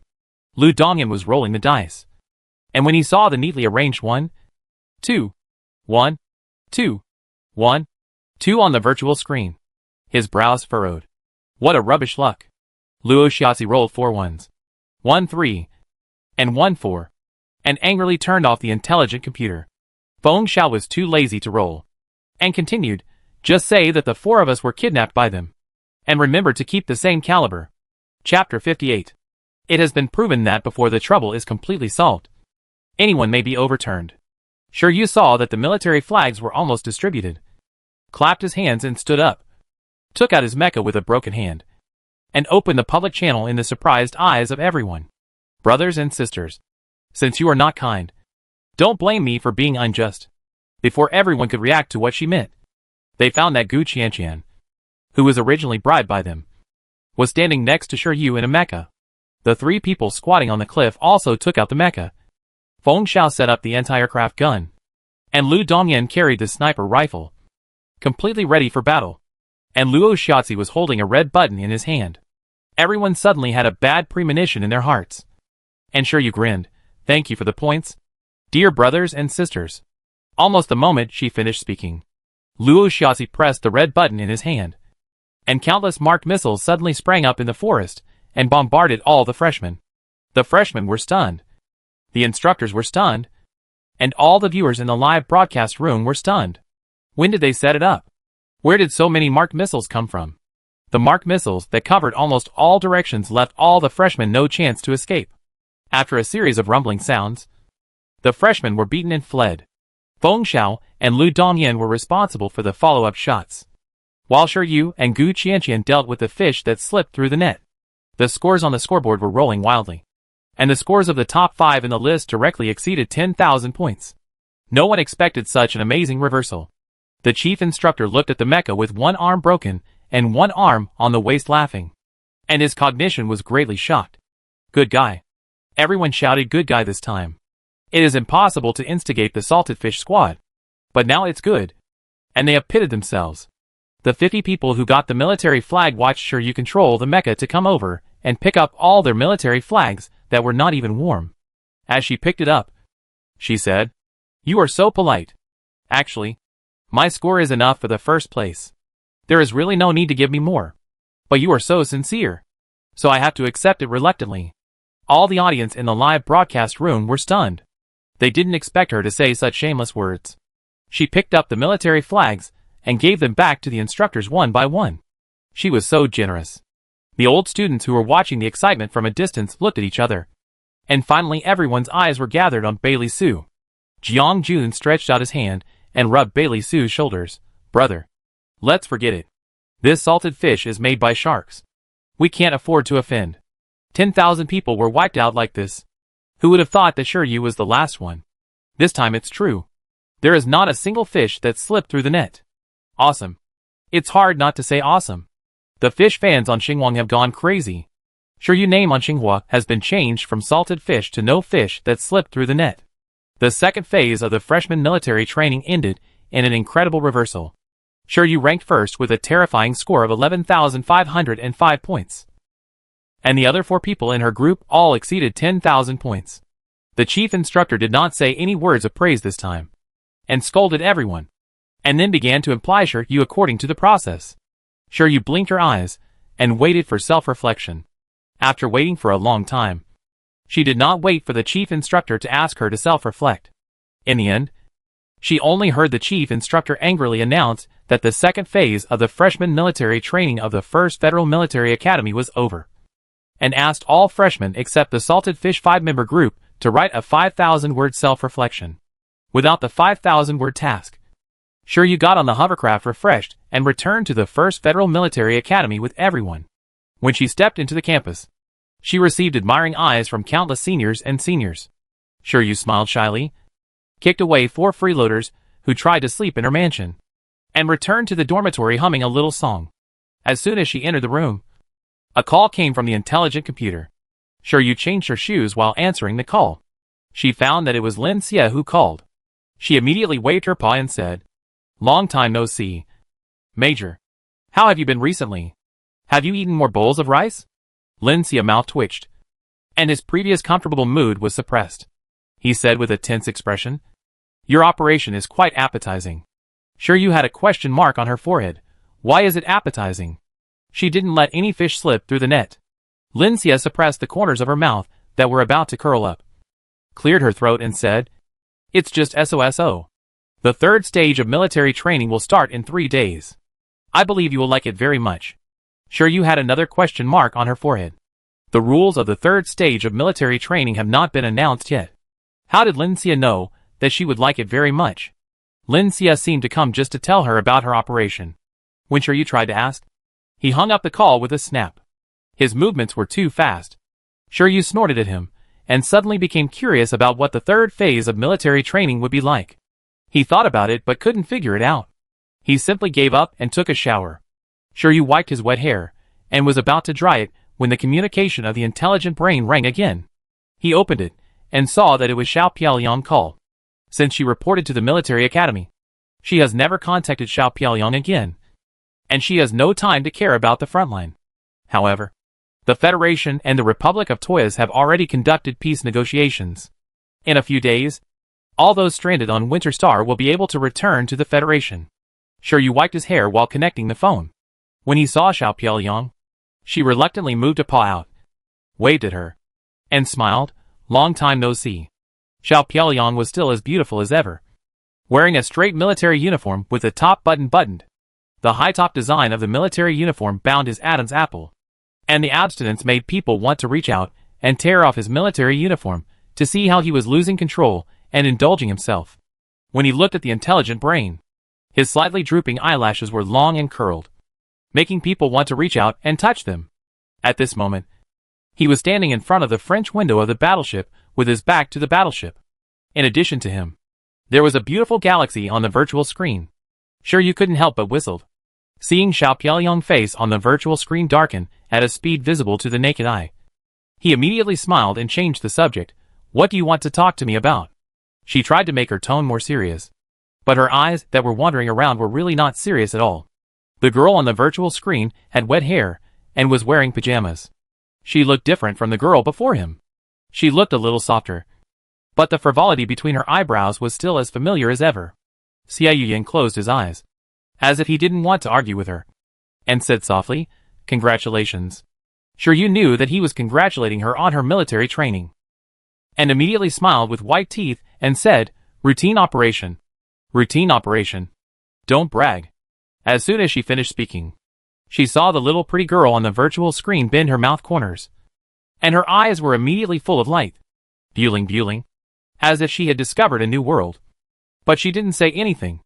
Xie Yuyan seemed to realize that he was smiling unconsciously, and quickly suppressed the smile on his lips. He turned his head away uncomfortably and coughed lightly. But then he realized that this seemed to be a bit of a cover-up. So he had to turn his head back and talk about business. There's a clue about the matter of Hylon Star. Sure, you paused while wiping his hair, and his expression became serious. Have you found anyone?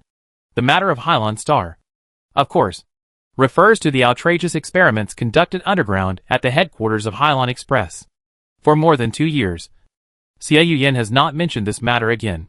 Sure, you thought that he did not intend to let her get involved in this matter, and he wanted to ask several times but held back. Xie Yuyan nodded and shook his head. We did find something, but we can't be sure who did it. The underground base is under the headquarters of Hylon Express. If you say that the underground base has nothing to do with Hylon Express, no one will believe it. Xie Yuyan followed Hylon Express to investigate, but there were many controlling shareholders behind Hylon Express, and it was impossible to confirm which controlling shareholder might be involved, or whether all of them were involved. In the past 2 years, Xie Yuyan checked each controlling shareholder one by one, and finally set his sights on one of them. By group? By group? Sure, you asked ignorantly. In the Federation, there are many big chaebols and wealthy families, who control most of the wealth of the Federation, and have their people in politics and the military. Bai Group is a wealthy family that is no less powerful than Gu Group, with industries throughout the Federation, mainly engaged in the express delivery industry. Hearing Xie Yuyan's explanation, Sure, you said in a confused way, and then said in a confused way, "Why are you telling me this? She is just an ordinary military school student, and there is no way she can get in touch with people from Bai Group. Among the freshmen in your class, there is a member of the Bai family. He originally had a genetic defect and had been lying in bed. 2 years ago, his genetic defect was cured." Sure, you quickly searched his memory and really remembered that a person named Bai Zhuang was from the command department. Sure, you slightly widened his eyes. Genetic defects were suddenly cured? Is there any connection with that disgusting experiment? Xie Yuyan's eyelashes trembled slightly when she heard her question, and she quickly said, "Gene repair is nothing but his mental power, which was originally only C level, has become S level. Once the universe did not prohibit life experiments on humans. When humans are conceived in the mother body, they will have genetic defects due to various external reasons. At the beginning, some life scientists directly performed genetic repair on babies in the mother body. This was good. But later, genetic repair changed its taste. Once there was a crazy life scientist who asked a crazy question. If human genes can be changed, does it mean that everyone can have SSS level physical and mental strength after birth? He began to experiment with human embryos. But the babies born did not have high-level mental and physical strength as he imagined, and even had more fatal genetic defects due to genetic modification. The situation was very complicated at the time. In the end, the life scientist committed suicide, and the universe also issued a regulation prohibiting life experiments on humans. After that, someone raised a question. What if a person with a genetic defect is born? They don't. Should it be cured? So a group of life scientists were born, proposing to repair human gene defects through postnatal treatment. After a long tug-of-war, all countries in the universe finally voted to decide that life scientists studying such diseases must be supervised by the Universe Life Organization. There is a life scientist in the Federation who has made outstanding achievements in this field. 2 years ago, She performed a gene repair operation on Bai Zhuang. On the way back to the capital, the interstellar spacecraft she was riding crashed. Gene repair does not repair the level of mental power. Shiryu slightly widened his eyes, and couldn't help but say, "No exceptions?" "No," Xie Yuyan whispered. Shiryu couldn't help but tighten his hand. That Bai Zhuang. She looked at Xiao Piaoliang on the virtual screen, only to see that he lowered his eyes, and didn't know what he was thinking. Chapter 59. Bai Zhuang is only a suspect at present. Xie Yuyan and Shiryu told this matter to let her pay attention to Bai Zhuang. It would be better if she could find any clues. Shiryu felt that Xiao Piaoliang seemed a little absent-minded. He wanted to ask him what was wrong, but he seemed to have something to do. So the two had to end the communication in a hurry. Shiryu thought about it, and sent a message to Luo Xiaozi. "What do you think of Bai Zhuang?" Bai Zhuang and Luo Xiaozi are both in the command department. And there is only one class in the command department of the First Military Academy of the Federation. The two will have more or less intersections. Luo Xiaozi didn't know what he was doing, and didn't reply to her message. Shiryu dried her hair, and went to bed to lie down. To be honest, the second phase of military training was still quite tiring. She was forced to work for 3 days. If the other freshmen of the First Military Academy of the Federation knew what she was thinking, they would probably spit out blood. Everyone was busy and finally found an opportunity to trick her once. But they didn't trick her. The second phase of military training ended tragically. The discussion on Xinguang has already started. Everyone is curious about how Shiryu and his friends avoided all the live broadcasts, and when they ambushed the missiles in the forest. Many netizens began to review the live broadcasts of the 5 people frame by frame.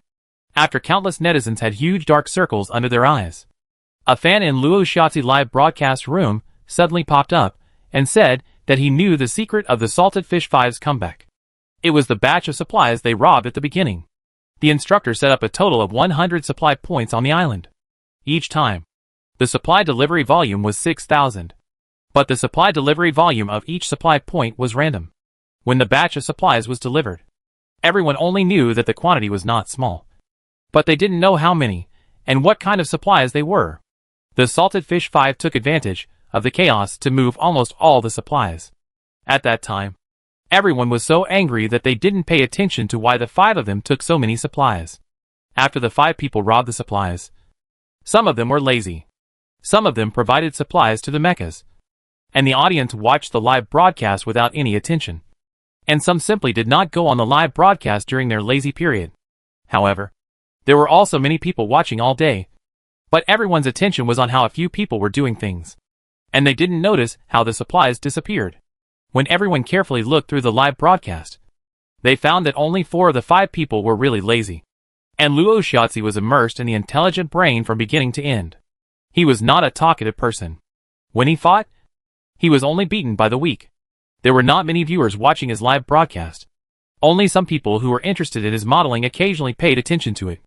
No one noticed that when he was sorting out the supplies for the mechas, he quietly tinkered with a small robot that was less than the size of a palm, and then let the small robot carry the marking missile to ambush various places on the island.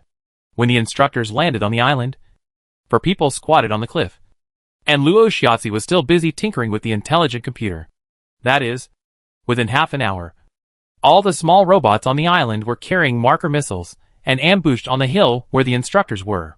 After a netizen found the clues, all netizens began to frantically look for those small robots. And everyone was fascinated by this Find the Difference game.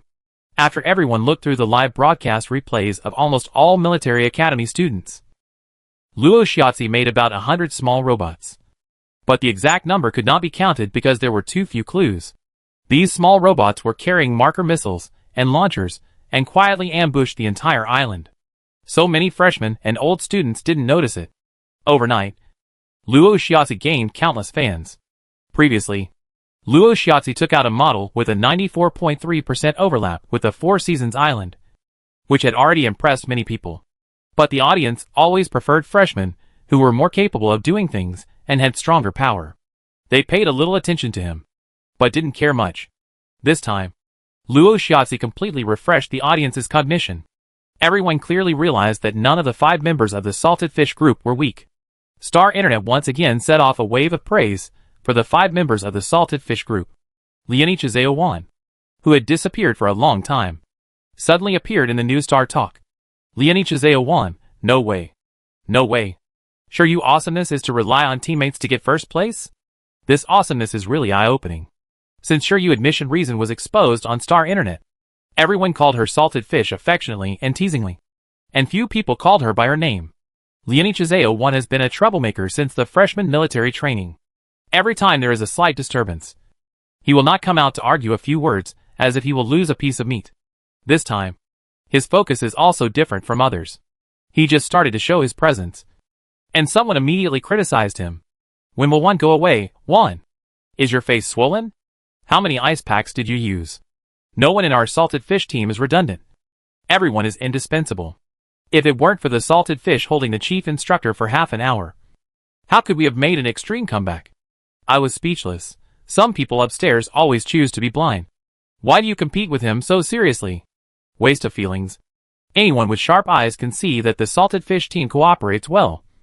And on the surface, they want to pit their teammates. But at the critical moment, they are more reliable than anyone else. Pills. You can go away, pills. Look at my head. Liani will be a pill sooner or later. He was directly ridiculed by the crowd, and went out of Star Talk. Although sure you changed to a new smart brain. She is still a village netcom, who doesn't like to surf the internet. She doesn't know the bloody storm on the Star network at all. When she woke up, she saw the message sent by Luo Shiatsi. Luo Shiatsi, not very familiar. Why did you suddenly ask about him? Sure you yawned and replied to the message. Dream of being a salted fish, no. I heard he is quite rich. Luo Shiatsi sent a few dot. Luo Shiatsi, Mr. Qian is richer than him. Don't go astray. Dream of salted fish, question mark. Luo Shiatsi, question mark. Luo Shiatsi is a smart man. And a very smart man. When sure you suddenly asked about Bai Zhuang, he was the first to think that something was wrong. After thinking about it, he started to check Bai Zhuang. And he actually found something. Half an hour later, the 4 freeloaders gathered in the mansion. Sure you collected a small pudding from each of the freeloaders, who came uninvited as a venue fee. Lu Dongyan and the other 4 surrounded Shiryu in the middle. After staring at her for 3 minutes, Lu Dongyan spoke with difficulty. Is there any clue about the group of people from Heilangsing? Shiryu, who was happily eating a small pudding in her arms. Surprise. How do you know? Shiryu asked while biting the spoon. Luo Shiatsi pushed what he found in front of Shiryu. It must be a big deal if someone as insignificant as you can ask one more question. So I checked it out. The Bai group is mainly engaged in the express delivery industry. And coincidentally, it is also the main holding group of Hailan Express. At that time on Hailan Star, the 4 followed Shiryu to the headquarters of Hailan Express and entered the underground laboratory. Although they did not see the transformed monsters, they were all quick-witted and guessed that someone was doing something shameful under the headquarters of Hailan Express. It was just that the headquarters of Hailan Express was destroyed. And there was no follow-up to this matter. Sure you never mentioned it again. So they put the matter behind their minds. Now Luo Shiatsi checked Bai Zhuang and saw Hailan Express, and subconsciously associated it with the original matter. Luo Shiatsi also checked Bai Zhuang in detail. It is no secret that Bai Zhuang was once a person with genetic defects. Anyone with a little ability can find out. But that is all. There was almost no situation before his genetic defects were repaired. In addition, Luo Shiatsi only found that after Bai Zhuang repaired his genetic defects, he showed amazing command talent and easily passed the first military academy of the Federation. The rest is still blank. Is the Bai group related to that underground base? Commander Xie told you? Feng Xiao asked. Sure you certainly couldn't find out about the Bai group. The only one who had this power was Xie Yuyan, who was taken to the Hailan Express headquarters with her at that time, facing 4 pairs of sharp eyes. Sure you swallowed a mouthful of pudding and nodded. It's a pity that you don't become detectives. The specific situation is very complicated, and I can't tell you for the time being. You have a little secret with another man, Gu Qianqian said resentfully. He was the least interested in Xie Yuyan among the 4 people. Sure you, Just if you don't make it clear today, you're going to have a dog outside, Gu Qianqian accused angrily. Sure you, She turned her head and tried to find an ally, but met 4 pairs of angry eyes at the same time. Good man. Are you here to hack her together? Sure you couldn't even eat the little pudding anymore. He spread his hands and said resignedly, It's not a secret. It's just that the matter of Hailan's underground headquarters cannot be known to others. It just so happened that I was captured with Xiao. Commander Xia. And he couldn't find anyone to help. So he had to find me. This is the biggest joke I've heard this year. Commander Xia has no one under his command. Gu Qianqian sneered. Sure you, eh? This is really not a joke. Sure you snorted and lay down on the sofa, believe it or not. He found that Bai Zhuang might have a little problem anyway. So I should pay more attention. Then he really found a stupid teammate. And he shared a little secret with you. And you exposed the secret. Feng Xiao also hugged her chest and mocked her. Did these 4 people go to work at ETC overnight last night? Sure you laid down and made a gesture of surrender. She said calmly, it's true that I am a bad teammate. But I have 4 great teammates. Dear friends, since you have shared my little secret, let's do something practical and try Bai Zhuang. Test what? Luo Xiaozi glared at her coldly. The matter is half exposed, and she is still hiding it. She wants people to help but has no sincerity at all. No help. Sure you choked on the spot. Xiao Piaoyang just asked her to pay attention to Bai Zhuang, and didn't really say what to do. Now that she was pressed step by the 4 people, her brain twitched, as if she had done something unnecessary. Sure you stiffened her neck and thought for a while, and said, the first step is to get close to him first. As soon as she finished speaking, Luo Xiaozi's smart brain rang. He looked at the communication request, raised his head, and looked weird. It's Bai Zhuang. Sure you immediately poked his head out, and glanced at the mansion where he had lived for a few days. Speak of the devil, and he will appear. Did Bai Zhuang install surveillance cameras here? Chapter 60. Bai Zhuang wanted to treat all freshmen to a meal. He was afraid that Sure Yu would refuse if he contacted him directly. So he found Luo Xiaozi to save the country. When Sure Yu heard Bai Zhuang say that he was afraid of being rejected, his eyebrows were raised high, showing an expression of do I look like someone who would refuse a freeloader? Feng Xiao and others couldn't bear to look at him. This guy still doesn't know himself clearly enough. Of course, he had to seize the opportunity that came to his door. But the generosity of treating all freshmen to a meal was too big.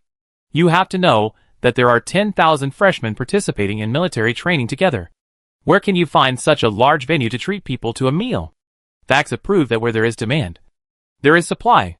The 5 people dawdled and finally arrived at the destination in neat uniforms of the 1st Federal Military Academy.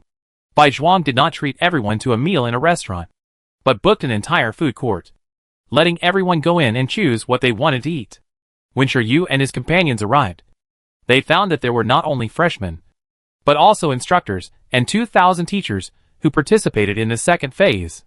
Even a wealthy man like Gu Qianqian could not help but give a thumbs up and exclaim that it was awesome. They walked into the food court with a swagger and quickly attracted everyone's attention. As the biggest winner of the 2 phases of military training, Sure Yu was undoubtedly the center of attention.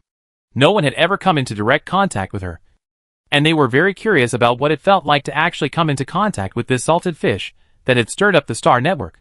Sure Yu smiled with white teeth and stretched out her claws to wave at everyone. The smile on her face was harmless. The chief instructor was sitting in front of a barbecue stall and waved to Sure Yu when he saw her. Sure Yu saw Bai Zhuang and the others sitting with the chief instructor, so she simply walked over and sat down carelessly. She smelled the aroma of the barbecue, showing an intoxicated expression, and shouted hello to the instructors. Then imitated Gu Qianqian's previous appearance and raised her thumbs to Bai Zhuang and said, Student Bai Zhuang, you are generous. Not to mention Sure Yu. All the invited people were shocked by Bai Zhuang's generosity, and their good impression of him increased rapidly. Then everyone knew that Bai Zhuang was the heir of the Bai group. Bai Zhuang was a gentle and polite person. He had received countless thumbs up today. Hearing this, he showed a helpless expression. Just be casual. Don't be polite. Sure Yu laughed, and the chief instructor gave each of the 5 of them a skewer of barbecue, and said vaguely, I didn't expect you to come. I thought you would sleep in the dormitory. Sure Yu immediately put on a serious expression and said seriously, What are you talking about? Chief instructor? Do I look like someone who would miss group activities? Not all the invited people will come, but definitely more than 90% of them will come. The chief instructor nodded more seriously than she did. Sure Yu immediately showed an exaggerated look of hurt, took a bite of the barbecue and said, Then you don't know me yet? Everyone at the table laughed when she said this. Sure Yu approached the chief instructor and asked clearly, Instructor, what is the content of our 3rd phase of military training? Everyone pricked up their ears when she asked this. The chief instructor glanced at her and said slowly, Why are you so anxious to find out? You will know tomorrow. After saying this, the corners of the chief instructor's mouth curled up. When everyone mentioned military training before, the chief instructor was very disappointed. Could it be that he had come up with a way to punish the salted fish in the third phase of military training? Sure, you was tickled by Linxia's words yesterday. And now the chief instructor deliberately kept it a secret. She took a few skewers of meat and roasted them happily. After roasting, she sent them all to the chief instructor. Instructor, look, there is no difference between telling it 1 day earlier and 1 day later. Let everyone know earlier so that they can be mentally prepared. The third phase of military training does not require psychological preparation. The chief instructor stood up after eating a skewer of Shiryu barbecue, as if he was afraid that everyone would ask questions together, and fled with the instructors. Shiryu muttered a stingy word, and then pulled the remaining barbecue to share a skewer with everyone. And he also bit a skewer and sat next to Bai Zhuang very naturally, patting his shoulder and said, Brother Zhuang, you must take care of our Luo more in the future. Luo Xiaozi raised his eyelids and teased her. Shiryu started talking to Bai Zhuang, and Gu Qianqian also came to his other side and muttered. Bai Zhuang was talking to them while cutting fruit with a knife, and Shiryu continued to grill meat. Suddenly, the knife in Bai Zhuang's hand scratched, and the tip of the knife stabbed the back of Shiryu's hand. Shiryu took a breath and subconsciously moved her hand away, but a cut had already appeared on the back of her hand, and blood oozed out of it. Bai Zhuang immediately apologized with guilt, and quickly took the paper next to him and pressed it on the back of Shiryu's hand. Are you okay? I just accidentally touched the grill and got burned. It was not intentional. The knife cut quite hard, and a lot of blood oozed out of the wound. Feng Xiao frowned and took out a bottle of spray medicine from the space bag, sprayed it on Shiryu's wound, and the bleeding stopped quickly. He took out a bandage and wrapped it around her twice, then took the paper that had just stopped the bleeding, reached under the table, and threw it into the trash can. Shiryu extended the elbow of his uninjured hand and nudged the side of Feng Xiao's leg, signaling him to be more restrained. He smiled and said, It's okay. It's just a small wound. It will heal soon. This seemed to be just a small episode, but Bai Zhuang felt very guilty. He knew that Shiryu liked to eat small puddings, so he immediately ordered a large box of small puddings to apologize to her. Shiryu smiled, as if she had forgotten about this matter. However, no one was in the mood to eat barbecue, so they simply told Bai Zhuang and others to go somewhere else to eat and drink. Bai Zhuang watched the few people go away, took out a handkerchief from his pocket, wiped his hands gently, and put it back in his pocket, lowered his head to pick up the knife just now, but found that several small knives were placed together, and he couldn't tell which one was which, and he frowned. What's wrong? Bai Li, she asked in a low voice. He thought Bai Zhuang was still thinking about what happened just now, so he thought for a while and said, Sure, you should not be angry. Don't take it too seriously. She is not a stingy person. Everyone has been cheated by Shiryu, and there are some small bumps in their hearts. But in the final analysis, they are still inferior to others in skills, so they only occasionally think of it and grit their teeth, and no one will really hold a grudge. Bai Zhuang nodded, picked up a piece of paper on the table, and threw it into the trash can. Soon after, a staff member came to dump the garbage in the trash can, and the blood-stained paper inside disappeared at some point. After eating and drinking, the group returned to the suspension car. Gu Qianqian threw out the knife he had touched, and Feng Xiao also threw out a few pieces of bloody paper, raised his eyes and said, Tell me, what do you think? Accidentally, the knife in his hand was really crooked. Shiryu touched his chin and said, He did it on purpose? Feng Xiao put the bloody paper and knife into the box and said, It's very likely that he did it on purpose. Your hands are not made of tofu. If he wasn't careful, how could he have cut such a deep cut? Gu Qianqian also touched his chin and said, Before coming here, I was wondering why he invited all the classmates so generously. To win people's hearts? Not really. To show off wealth? He doesn't look like a fool. Luo Xiaozi followed him and added, It seems that he was targeting you. He was afraid that you didn't want to attend the party, and he was afraid of exposing his purpose, so he invited all the freshmen. Lu Dongyan frowned. Fortunately, the little doctor reacted quickly and swapped the bloody paper. Shiryu had a question mark on his forehead, looked down at himself, and finally said, Is there anything special about me? This was the most confusing thing for several people. Bai Zhuang has been included in their notebook as a suspect who may have a relationship with Heilingxing. No matter what he does, he will be suspected by several people. However, Bai Zhuang didn't know that everyone had already suspected him. Luo Xiaozi said, thoughtfully, could it be that he knew that we had been to the headquarters of Hailan Express? So he was also plotting something? Feng Xiao shook his head and said, this possibility is not high. It has been 2 years since the incident. It is too strange to show up now. Could it be that they discovered it when Commander Xia was investigating? Lu Dongyan added. Gu Qianqian immediately retorted, this is even more unreliable. Who else knows that you and Commander Xia have an affair except us? Sure you. ? He wants to take you blood. What can he do with her blood? Lu Dongyan raised the most core question. Feng Xiao crossed his arms and frowned, saying, blood can do a lot of things, such as knowing her current physical condition, analyzing her physical potential through blood, and more importantly, more precise genetic information can be extracted through blood. Gene! Several people looked at these 2 words at the same time and looked at each other in shock. You should know that Bai Zhuang became a normal person after gene repair. But no one knows what Bai Zhuang's previous genetic defects were. He wants to get Shiryu genetic information? Why Shiryu? Because of the amazing fighting power she showed in the freshman military training? Several people racked their brains, but couldn't figure out why Bai Zhuang did this today? Or did he really just miss and had no other ideas at all? In the brightly lit laboratory, Bai Zhuang looked calm. And in front of him? Many people in white coats were busy. After an unknown amount of time, a man wearing a mask took off his eyepiece, walked up to Bai Zhuang and said angrily, what you brought is not a blood sample at all, but a very common blood solvent. Bai Zhuang's pupils slightly dilated, and his brows frowned. Impossible. I saw him throw the bloody tissue into the trash can with my own eyes. Did you make a mistake? The man sneered. Do you think I'm a fool? Can't you tell the difference between blood and blood solvent? Bai Zhuang gritted his teeth slightly.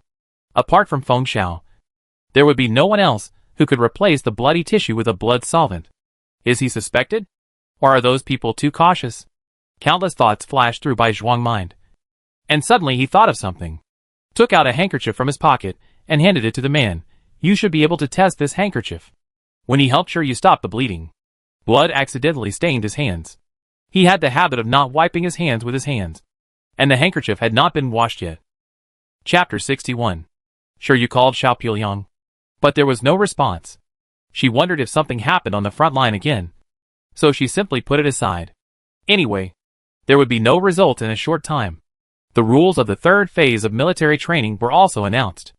After Shiryu saw it, she felt dizzy and wanted to drop out of school and go back to Aquamarine Star with her bag. The 3rd phase of military training is standing at attention, marching, and walking in squares. Yes, it is the most traditional military training, and there is no possibility for Xianyu to be lazy. Everyone laughed when the rules of the 3rd phase of military training were announced. Everyone wanted to see what tricks the Xianyu could play this time. In fact, Xianyu really couldn't play any tricks. Drones were circling above the military training. This time, each class had a drone live broadcast. Shiryu looked hopeless under the scorching sun. After a few days of exposure, Xianyu was about to become a dead salted fish. The audience in the live broadcast room captured countless emoticons for her, with various captions. And the originally boring live broadcast was inexplicably more joyful. Halfway through the military training, all the Federation citizens who were originally stranded on Winter Star successfully returned to the Federation after several negotiations between the Federation and the Republic of Twiz. No one had time to watch the live broadcast of the freshmen's military training of major military academies. They all said blessings to every compatriot who returned safely from Winter Star on the Star Network, and also sent wishes to those who died in this incident. After today's military training ended, Shiryu dragged her tired body back to the dormitory. She had just taken care of herself and was about to fall asleep in bed when the smart brain suddenly rang. When she opened it, it was a call from Xiao Piuyang. Shiryu immediately perked up, endured the drooping eyelids and sat up, and connected the call. This was the first time the two had communicated since the last time they talked about Bai Zhuang. Shiryu stretched out his paw and waved it. Has the matter of Winter Star been resolved? Xiao Piuyang on the virtual screen was still as pretty as ever, but fatigue was visible between his eyebrows. He seemed to have not rested for a long time, and his face was a little pale. Xie Yuyan nodded and said, "It is resolved." But there was a little accident. What Xiao Piaoliang could call an accident. This accident is probably not something that can be described at all. Sure, you thought of his experience on Winter Star and frowned. What happened? Shen Xiyun died. Short 5 words made Sure you open his eyes wide. How is it possible? When Major General Xie and I left Winter Star, he was still alive and kicking. How did he die? When he was about to leave Winter Star, he provoked the officers of the Republic of Toys, was pushed out of the shuttle, fell into the sea, and even his body was not found. It turned out to be such a way of death. Sure you was speechless. She said that Shen Xiyun was the son of the current head of state. Even if his cowardly behavior on the interstellar spaceship made the people of the Federation despise him, he did not show up at that time. And with Lu Shiwang words, the influence of Alan Hexia on him was reduced a lot. The Republic of Toys did not guarantee his life safety. So how could there be no news on the Star Network? So that's what happened. I'm afraid the head of state himself regretted giving birth to such a son. How could he dare to question the Republic of Toys loudly for such a reason? Shen Xiyun died in vain. After this topic was revealed, Xie Yuyan seemed very tired. He rubbed his eyebrows and walked to the bed. He reached out and touched the collar as if he wanted to unbutton his clothes. Then he remembered that he was communicating with Shiryu now. So he took the hand that touched the collar away. He asked in a low voice, "What do you want to talk to me about?" Shiryu blinked and told me what happened that day. Finally, he said worriedly, "Are we overthinking?" "No." Xie Yuyan said 2 words decisively. He frowned and said quickly, "They must have noticed you. When Ares appeared on the battlefield to turn the tide, he attracted the attention of many people. Xie Liqin directly questioned him in person. Others did not dare to and could not. But they would definitely investigate privately. Shiryu information on the interstellar spacecraft was deleted by him. But the information passed through many people before he got it. People with a keen mind did not need to spend too much thought to guess that Shiryu was the driver of Ares. In addition, it was no secret that Shiryu drove Ares, and Xie Jian saw back to Judgment from Winter Star. And Judgment was not a monolithic entity. With 2 approaches, many people must know about this. Xie Yuyan can be sure of the confidentiality of the God of War. It has been kept secret since it was created. It only appeared in the eyes of the outside world for the first time after it was in Shiryu hands. Others may guess that this is a newly developed mecha by the Judgment Corps. But this does not prevent those who are interested from wanting to study the God of War. However, it is obvious that they cannot study the God of War directly. As a pilot of the God of War, Shiryu is too young. And even like Xie Yuyan at the beginning, he has never appeared in the public eye before. Perhaps some people speculate whether she is the next Xie Yuyan, the secret weapon in the hands of the first Marshal Xie Liqin. On the Aquamarine, it was for various reasons that Xie Yuyan asked Shiryu to keep the mecha. But plans can never keep up with changes. The secret was kept 2 years ago. But the situation of the LS-3526 interstellar spacecraft was too critical at the time. If the God of War was not exposed, everyone would die. Xie Yuyan closed his eyes and thought for a while, and whispered, "They should have got your blood sample now." Shiryu had a huge exclamation mark on his forehead, and subconsciously asked, "Why?" Xie Yuyan raised his eyelids and glanced at Shiryu. "Did Bai Zhuang contact you again after this?" Shiryu shook his head. "Then were you injured again?" Shiryu continued to shake his head. Xie Yuyan had no choice but to continue. He tried his best to get your blood sample, but failed. He knew he had been exposed. So why didn't he just go all out and get your blood sample directly? Whether he sent someone to rob it or created an accident. So many days have passed, and there is no movement at all. Wait! Shiryu raised his hand to interrupt Xie Yuyan. She felt that she couldn't keep up with Xiao Piaoliang's train of thought, and asked with her face in her hands, "How can he be sure that he has been exposed? Didn't you tell him yourself?" "You are too cautious." Shiryu grinned. "You can't really let them take my blood sample back. Can you?" Xie Yuyan looked at her, pursed his lips slightly, and raised his mouth a little. He soon said, "It's useless. Even if they get your blood sample." Shiryu didn't understand it at all, but heard Xiao Piaoliang say, "And your extra actions may just dispel his suspicion." Shiryu looked confused, but suddenly felt that Gu Qianqian might be right. Xiao Piaoliang probably really found a stupid teammate. The laboratory was still bright and dizzy. Bai Zhuang hurried in from outside. "The analysis of the blood sample will be available today." His face was slightly red. I don't know if it was caused by rushing all the way or because of being too excited. He hurried into the laboratory and learned that the blood sample was still undergoing the final test. He had to suppress all his emotions and waited obediently. Time passed by minute, and his heart was full of torment. In front of the man last time, a large virtual screen was unfolded, and a line of data flowed on the virtual screen. Bai Zhuang resisted the urge to move and walked over in 3 steps. Just as he was about to approach the man, the data flow on the virtual screen suddenly became extremely fast. Bai Zhuang was stunned for a moment, and a red triangle suddenly popped up on the virtual screen. At the same time, a mechanical female voice came. Warning! The gene lock level is too high, and the gene chain cannot be extracted. The gene lock defense mechanism is triggered, and the sample is destroyed. Warning! Gene lock. The word warning was repeated 3 times, and all the data on the virtual screen disappeared like running water in an instant. At the same time, a huge alarm sounded throughout the laboratory. The mechanical female voice sounded again. Warning! Gene lock level is too high. Reverse virus implantation. The laboratory database is being destroyed. Warning! The virus invades the laboratory self-destruct system.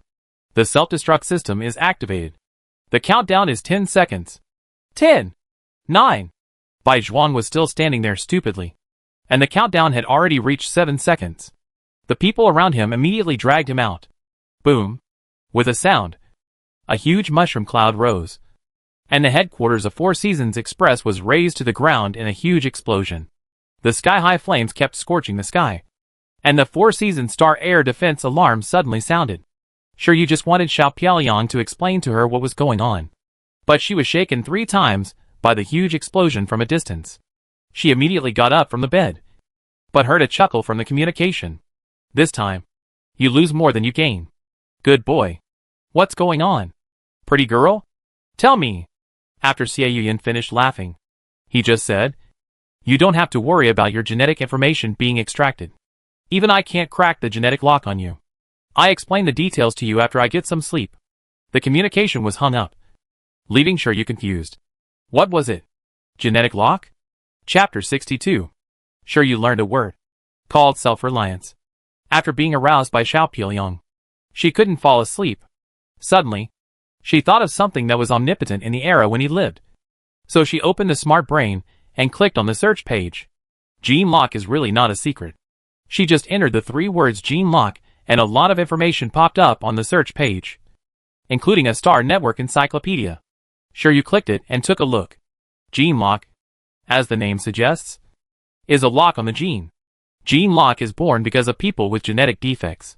People with serious genetic defects will have genetic collapse when their genes fail to a certain extent. A life scientist developed a gene lock to curb the failure rate of genes with genetic defects. After the genetic defective person was implanted with a gene lock, his life was greatly extended. Since then, the gene lock has been widely studied and applied. But later, people found that the physical and mental strength of people with genetic locks could not be improved, and people with genetic defects would be weaker than ordinary people. Most people can only stay in bed. This was the case before Bai Zhuang. In the long-term development, gene locks have been continuously improved, and gene locks have evolved into various categories and are widely used in modern people. Almost everyone in the military and political high level has a gene lock. The greater significance of this kind of gene lock is not to curb gene development, but to prevent genes from being stolen. Sure Yu touched her chin, and Xiao Piaoliang said that she had a gene lock. She was neither a person with genetic defects nor a high-level military and political high-level official. So where did the gene lock come from? More importantly, Sure Yu didn't know when she was implanted with a gene lock. Suddenly, the light bulb in Sure Yu's head lit up, and she opened the address book of the smart brain and clicked on the communication terminal number with the note Stingy Uncle. The stingy uncle always boasted that he was a doctor, and he was talking nonsense all day long. He often grabbed her to do various research experiments, and said something inexplicable like little bastard. You made a lot of money. At that time, Sure Yu was only concerned about the monthly relief money being taken away by him. When she heard such words, she rolled her eyes and refuted him every time. She didn't make a lot of money, but obviously lost a lot. Sure Yu wrinkled her nose and had an exaggerated guess in her mind. Could it be that the stingy uncle implanted a gene lock in her body? Sure Yu looked at the communication terminal number for a long time. After the matter on the aquamarine star was over, She tried to contact the stingy uncle, but the terminal number had never responded. After that email, the stingy uncle never sent her any messages again. After coming to the Four-Season Star and changing to a new smart brain, Shiryu also tried to contact the stingy uncle, but there was still no response. She did not have any bad guesses in her heart. But although she had lived with the stingy uncle for 10 years, she did not know much about him. And she did not even know where he was from. When the stingy uncle proposed to visit relatives on the capital star, she learned that the stingy uncle had someone he knew on the capital star. It seems that she needs to go to the capital star. Shiryu held her chin and sighed, really feeling that she had been inexplicably hit by Long Aohyun's fate. She put the address book away and was about to turn off the smart brain to sleep, when her eyes suddenly paused on a picture on the virtual screen. She immediately clicked on the picture. The picture showed a woman in a white coat, holding a bouquet of flowers in her hand and smiling. This picture seemed to be taken when she was facing the camera at an award ceremony. Shiryu had seen this woman. No, it was not appropriate to say so. She had seen the photo of this woman at the stingy uncle place. At that time, the stingy uncle had tears in his eyes when he looked at the photo. She had also curiously asked the stingy uncle if he had a crush on her, but was rejected harshly, because the stingy uncle was too sloppy, and the woman in the photo was young and beautiful. The stingy uncle was so angry that he wanted to hit her, but he told her in a bad mood that the woman in the photo was his wife. Shiryu's eyes lit up, and he immediately took a screenshot of the photo and searched it. The information that popped up was much more than the gene lock just now. Melis Krill, a life scientist who studies gene defects, has treated countless people who were bedridden due to gene defects.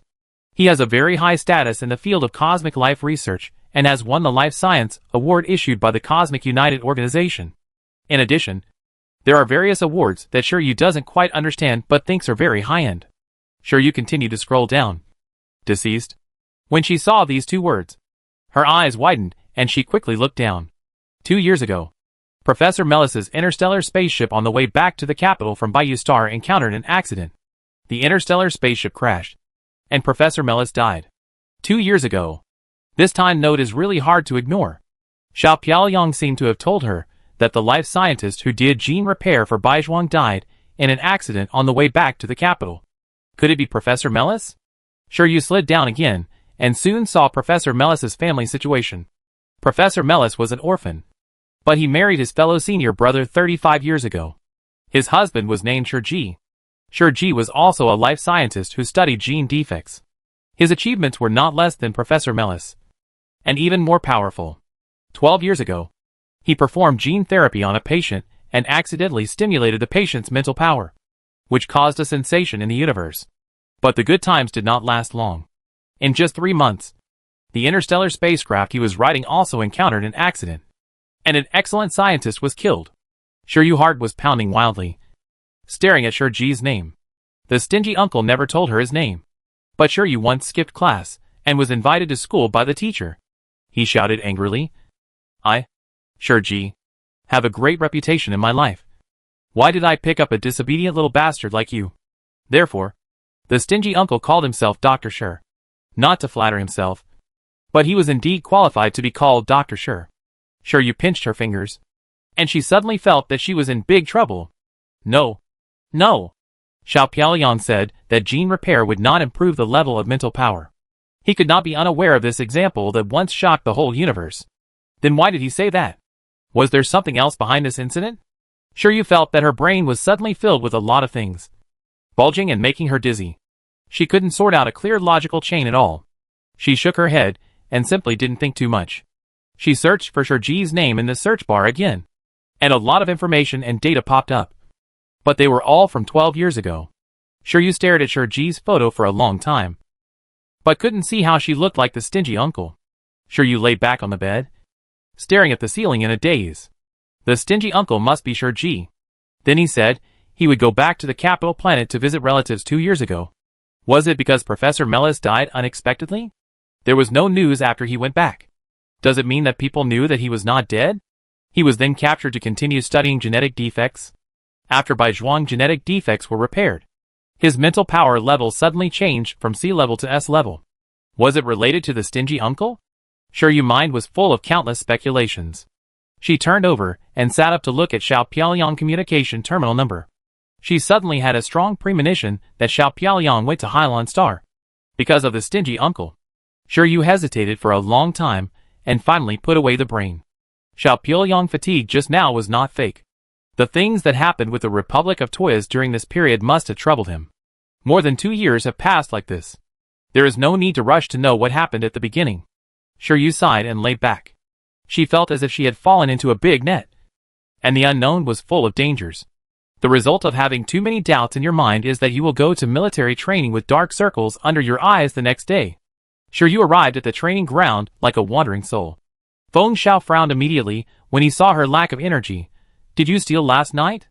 Shiryu shook her head and said dryly, no. Before the military training started, Lu Dongyan came over, turned on the smart brain, and pushed a virtual screen in front of Shiryu.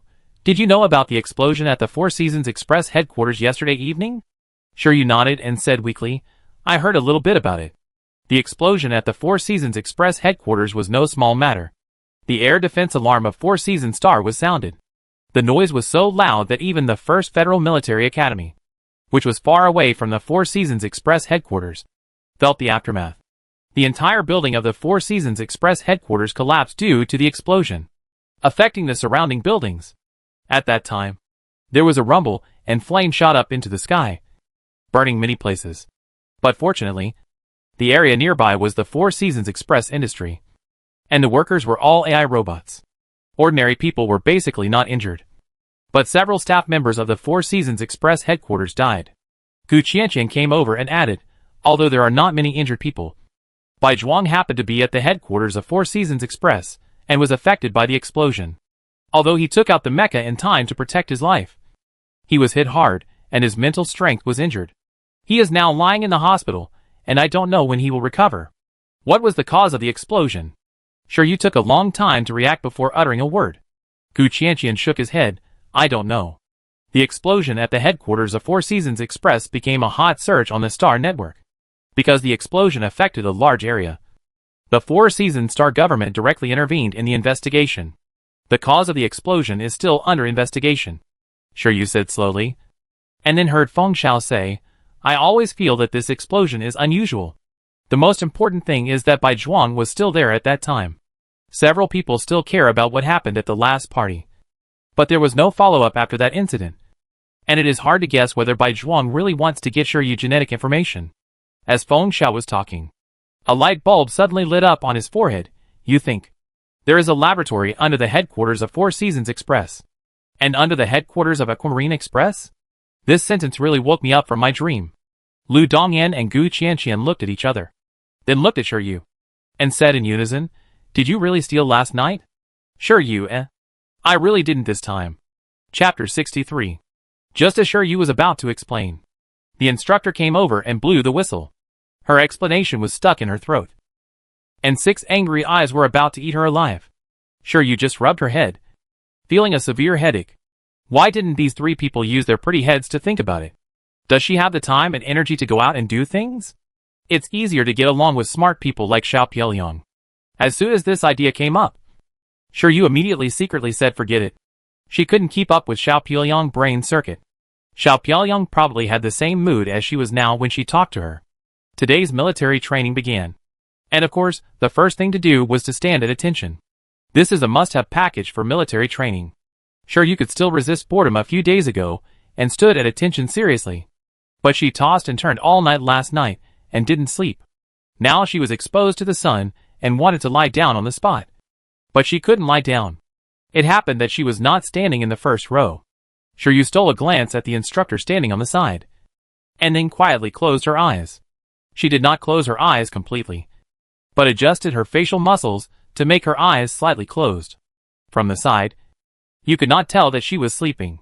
It must be said that she slept very skillfully. She did not even shake her body. For more than an hour, the instructor did not find anything wrong. Until the end of the military posture, everyone listened to the command to stand at attention.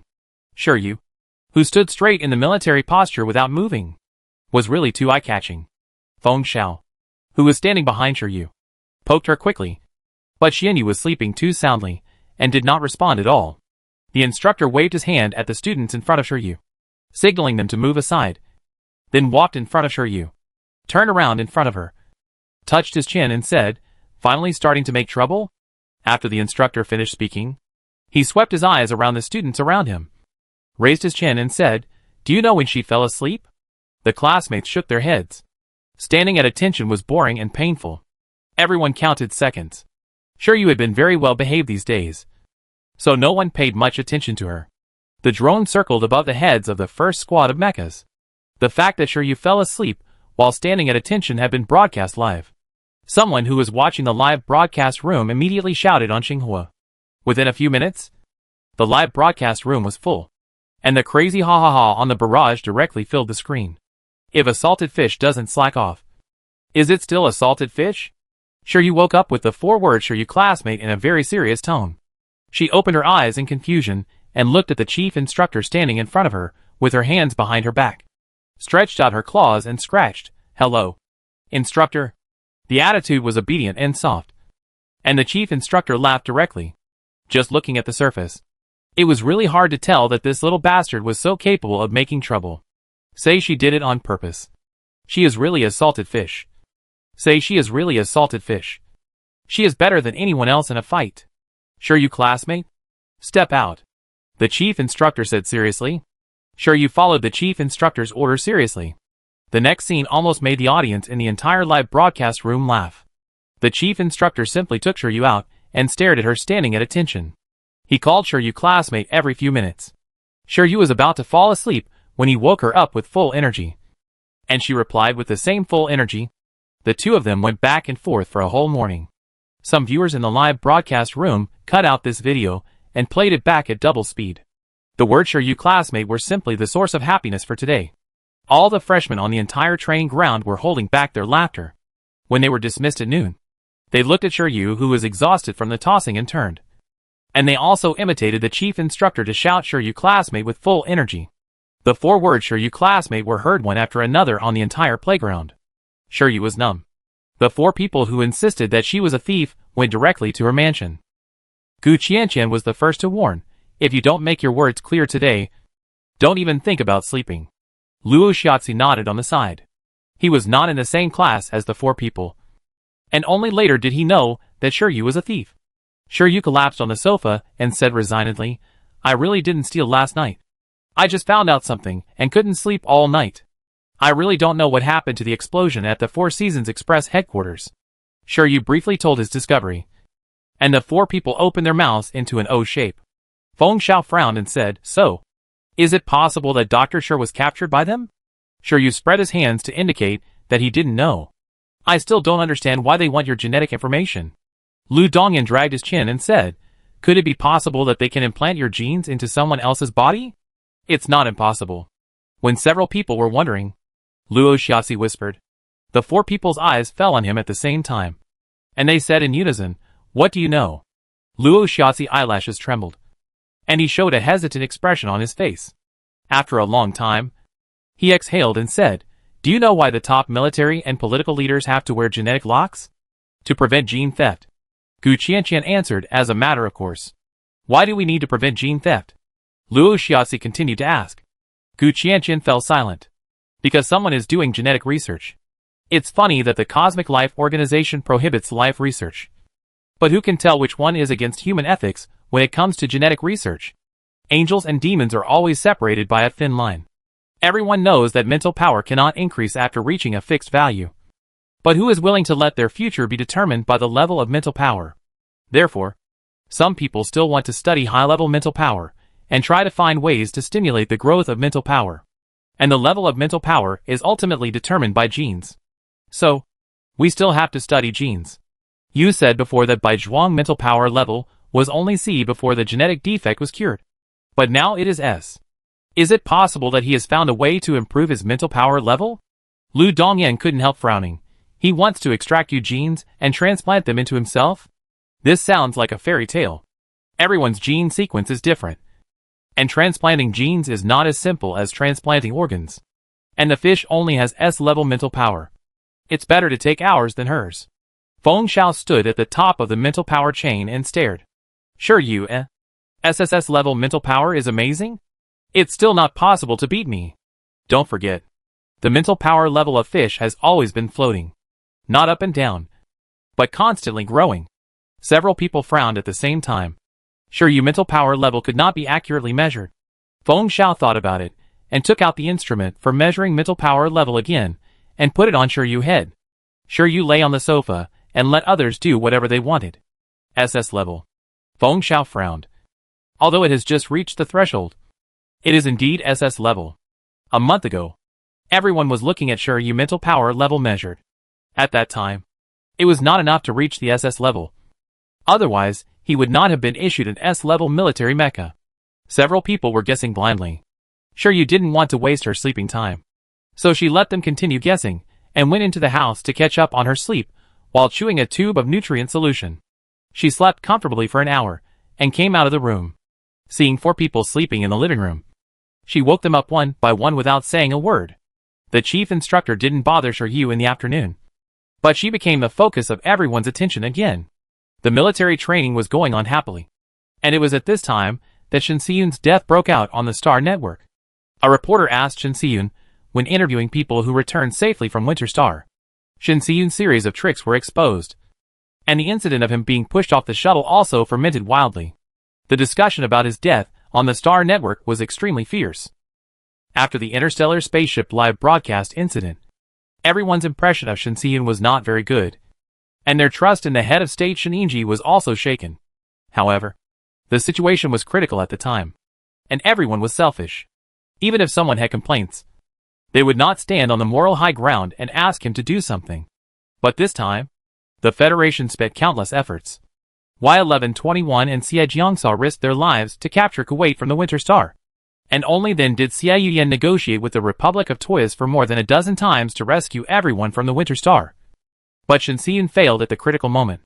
Many people felt that he deserved to die, and were glad that all the survivors were not implicated because of him. The public opinion on the Star Network was almost one-sided, and the head of state Shen Yingji almost lost his dignity. Many people even felt that he was embarrassed to be the head of state for raising such a son. It just so happened that now, at the critical moment of the head of state change, Shen Yingji had such an incident, and there was almost no possibility of re-election. His son died again.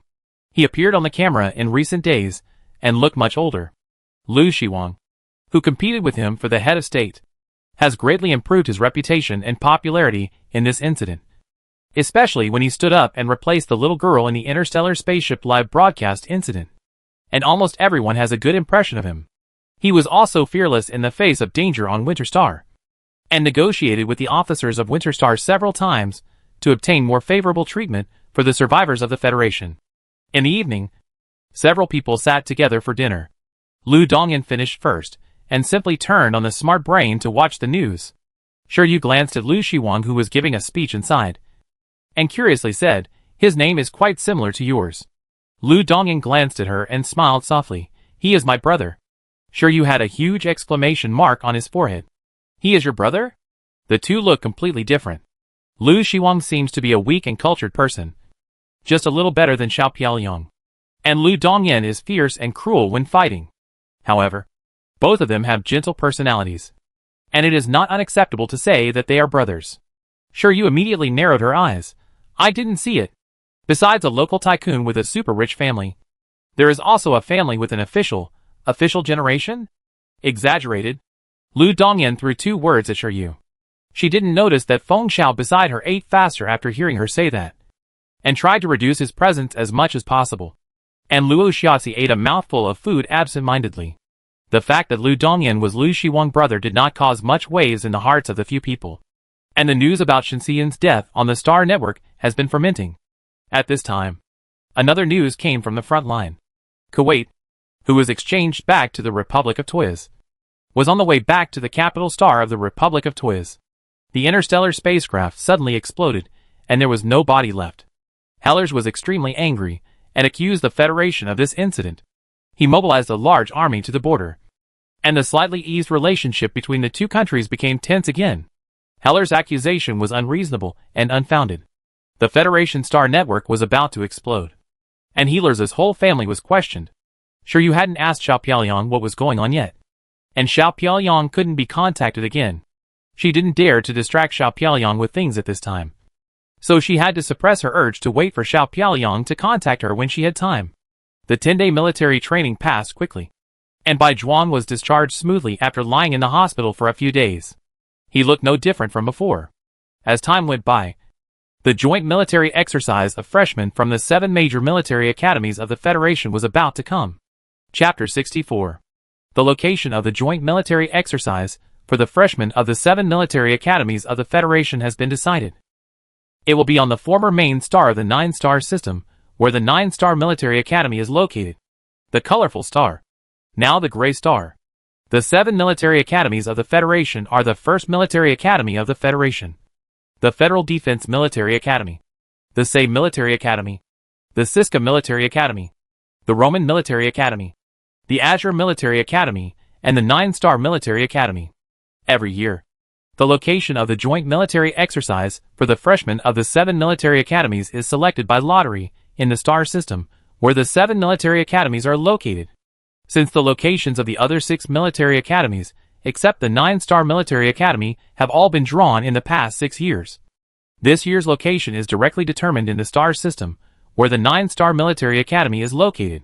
The specific planet will be jointly decided by the presidents of the 7 military academies of the Federation 3 days before the start of the military exercise.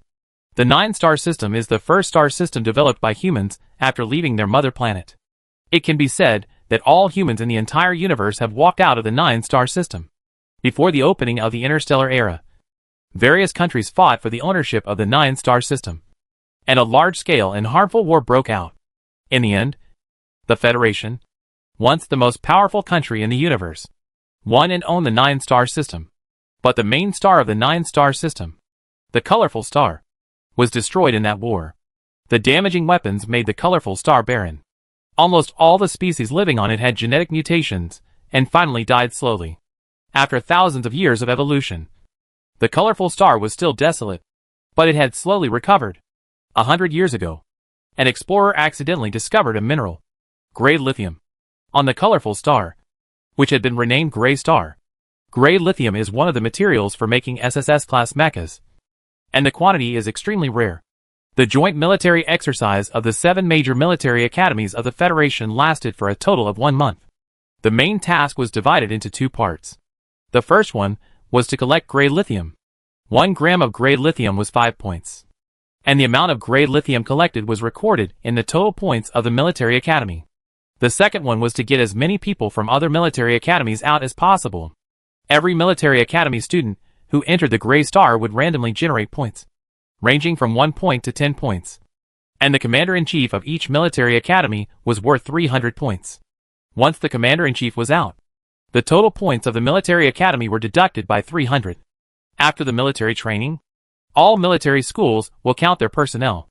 The military school with the least number of eliminated students will receive a reward of 500 points. The second least will receive a reward of 400 points.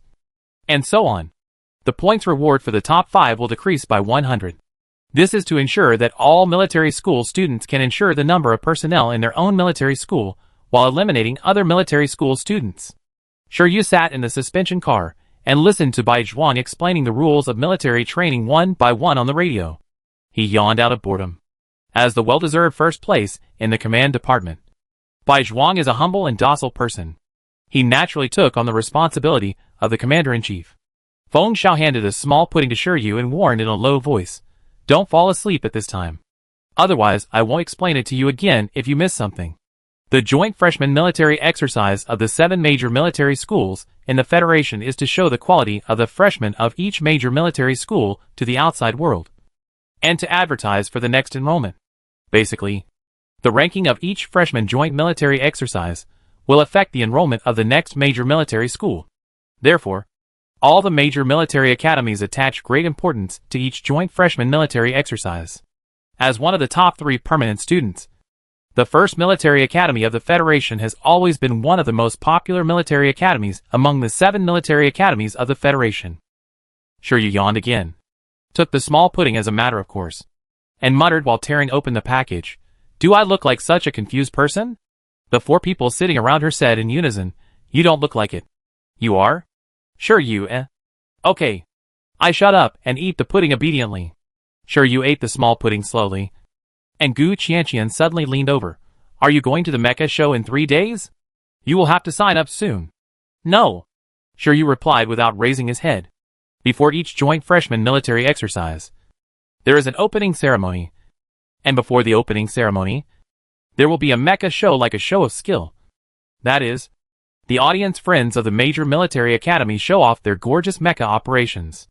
Even though everyone knows it is a mecha show, they still yearn for the 7 major military academies.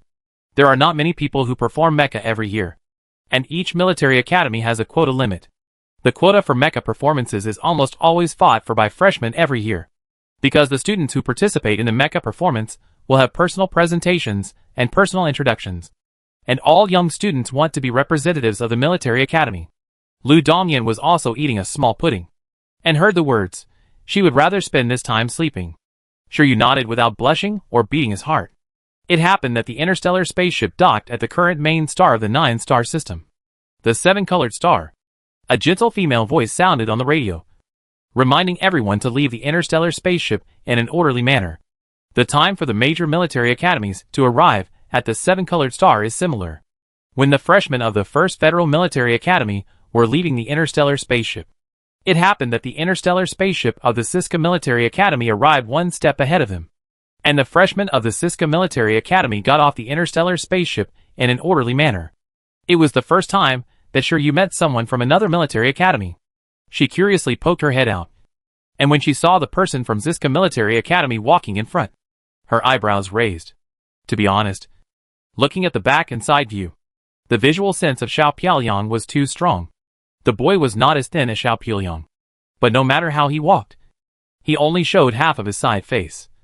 Or the silver shawl was as long as his waist. If you didn't look carefully, you would think it was Xiao Piaoliang. Sure you frowned, and didn't know if her gaze was too strong. The other party turned his head, and the two looked at each other.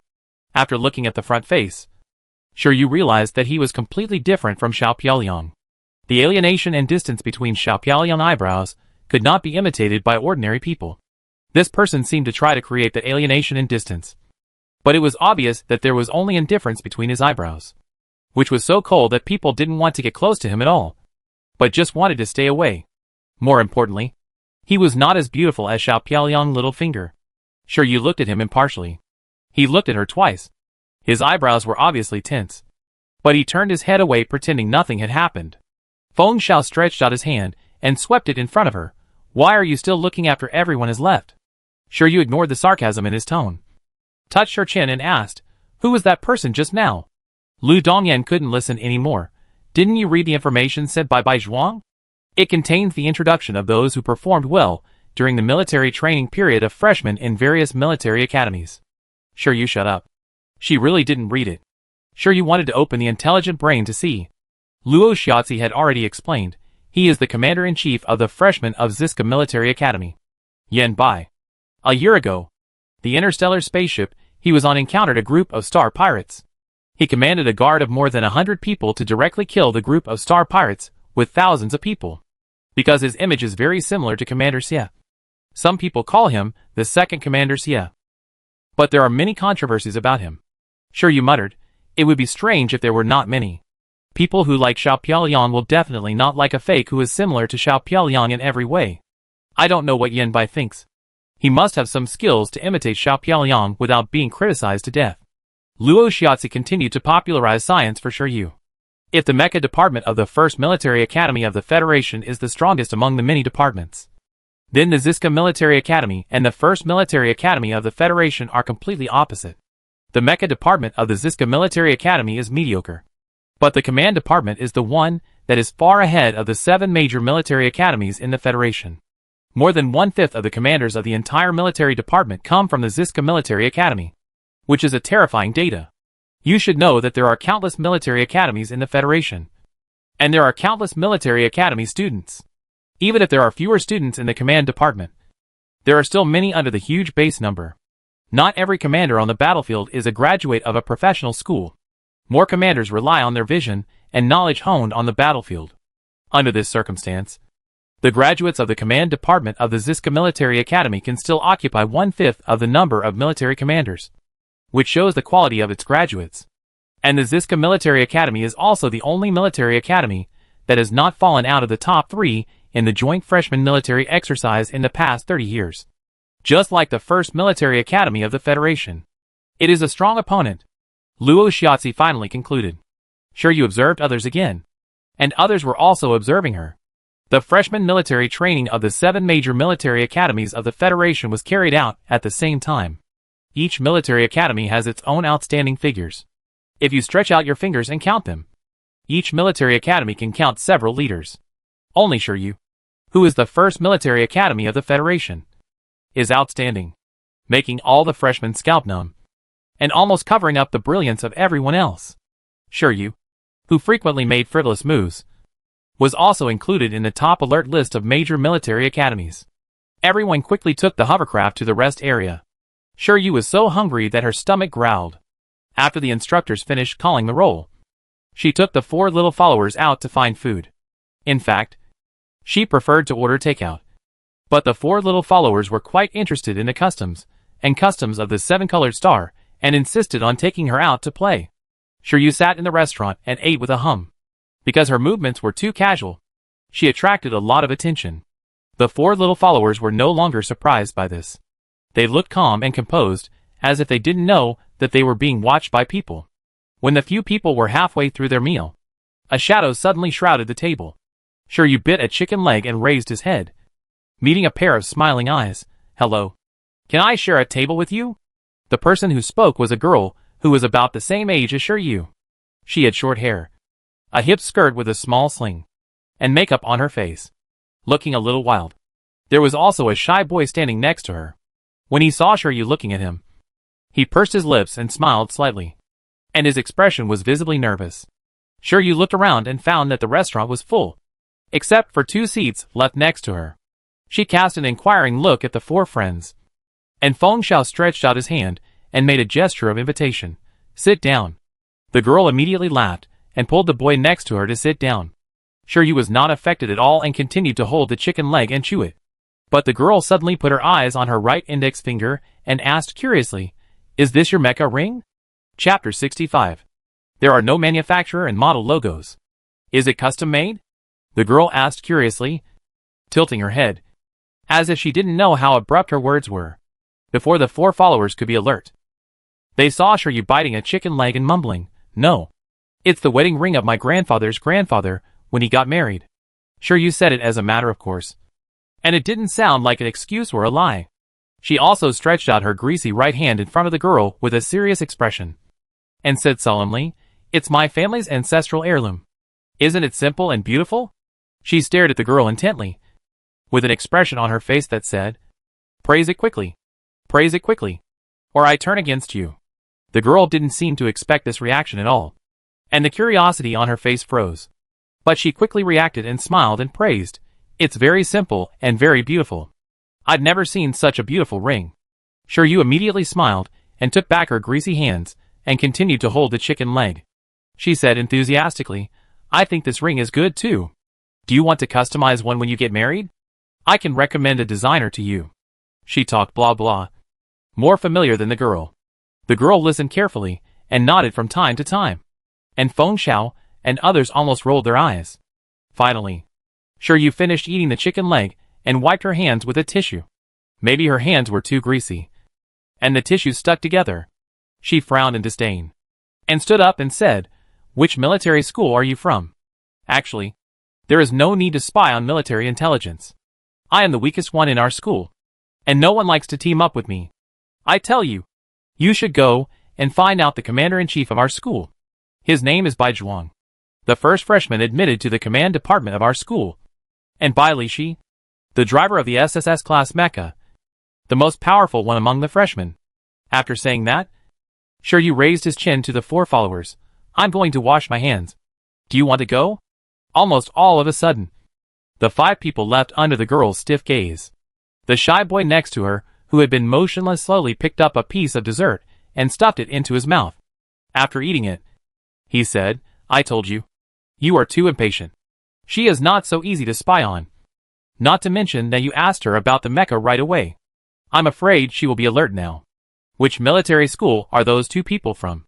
Feng Xiao found that he had no impression of them at all. The other three shook their heads. Each military academy has 10,000 freshmen. The information collected by Baizhuang is the information of those who have shown some performance in the freshman military training and need to be vigilant. As for the others, there is no time or energy to organize so many records. How do you know they are military academy students? Gu Qianqian said to Shiyu, who was standing by the sink and washing his hands with foam. Just guessed. Shiyu took it for granted. The four of them were speechless at the same time. You guessed it. Didn't you? Shiyu dried his hands and muttered. It's just a freshman military exercise. Is it necessary to make it like a spy movie? After a happy meal, Shiyu wanted to go back to her residence and lie down. It would be strange if the four followers could make her happy.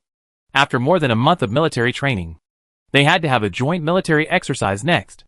They came to the famous tourist star Kakaxing again. How could they be worthy of this trip to Kakaxing if they didn't play it first? Gu Qianqian had prepared a travel guide before coming. He was the most proficient in eating, drinking and having fun. It was also him who encouraged the other three to have a good time at Kakaxing. He immediately opened a virtual screen and pushed it in front of Shiyu. There is a mecha exhibition in the colorful square not far away. Let's go and take a look. Before Shiyu could refuse, she was carried to the hovercraft by several people. This reminded her of the time when Gu Qianqian dragged her like this every time he went to eat, drink and have fun on the aquamarine star. There were many people in the colorful square. Men, women, young and old. And a holographic 3D projection of mecha confrontation was being displayed in the center of the square. The audience appreciated it and exclaimed from time to time. And the mecha confrontation projected by the holographic projection was really exciting. The two sides went back and forth, and the 5-person team cooperated tacitly. Soon the situation changed, and the side driving the red mecha quickly suppressed the side driving the blue mecha. After being suppressed, the blue mecha team revealed a big flaw. The red mecha team was like a shark that smelled blood, biting this flaw fiercely and ending the battle after 5 minutes. Shiyu watched with great interest, while Gu Qianqian explained, the colorful square holds a mecha exhibition once a year, and a competition is held at the exhibition. The competition lasts for 3 days, and the last team that successfully defends the competition will be rewarded with an SSS class mecha. SSS class mecha? Shiyu repeated. The cost of the most common SSS class mecha is no less than 1 billion federal coins. A mecha exhibition gives away at least 1 billion federal coins? This is a bit too much. Gu Qianqian nodded. This mecha exhibition is held by my family's mortal enemy. Tonight happens to be the last night. Why don't we go and have some fun? When Gu Qianqian mentioned his mortal enemy, he gritted his teeth and his 5 fingers were clenched. It can be seen that the hatred is not small. Come to think of it, if the hatred is small, they will not be called mortal enemies. With so many people, will it be our turn? Shiyu looked forward. There is a way to make it our turn in the next round. Gu Qianqian took 4 friends and a few people and directly tapped the payment code. 1 million federal coins were spent like this. And Shiyu was stunned on the spot. No. If you think the money is too much, you can donate it all to me. Shiyu grabbed Gu Ershao's arm, and he had not recovered from the huge amount of money he had just spent. Gu Qianqian straightened his chest and said, I can't humiliate you with money. Shiyu, eh? Good man. You still remember the old calendar from hundreds of years ago? Feng Xiao and others had heard about this before, and now they heard it again. And they all covered their mouths and laughed. Gu Qianqian couldn't stand Shiryu's useless look. He pointed to the SSS class mecha placed in the center of the exhibition, compared with 1 million and 1 billion.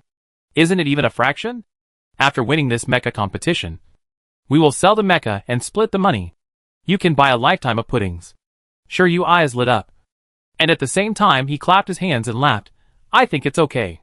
The staff who listened to the whole process said, these little bastards are so arrogant. They started discussing how to divide the money after selling the mecha before they even got it. The staff immediately arranged them. Due to venue restrictions, the entire confrontation used a simulated cockpit. It was Shiryu's first time to use a simulated cockpit.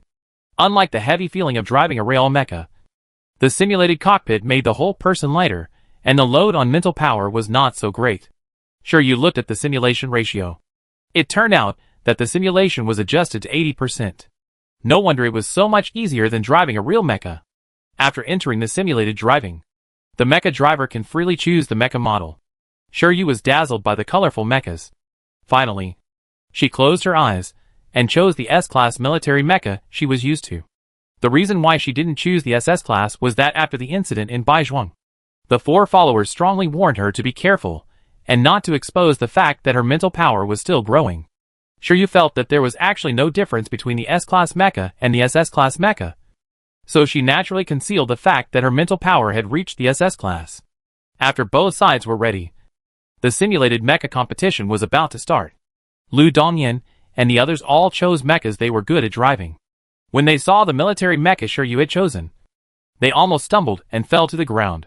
Feng Xiao rubbed his brows first and said, "Why did you choose a military mecha? It is well known that military mechas are the most difficult to drive, have low flexibility, and have very rigid configurations.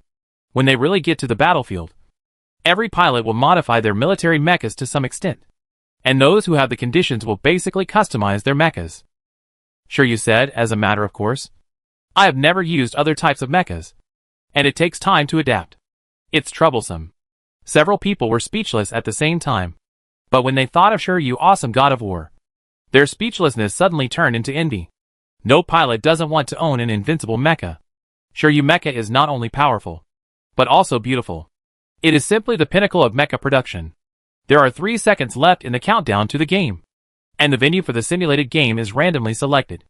After entering the arena, the feeling of weightlessness made the 5 people somewhat uncomfortable. Shiryu was fine, as she had experienced the feeling of driving a mecha in space on Winter Star. But the other 4 people had not. For a moment, they felt that they could not use their strength.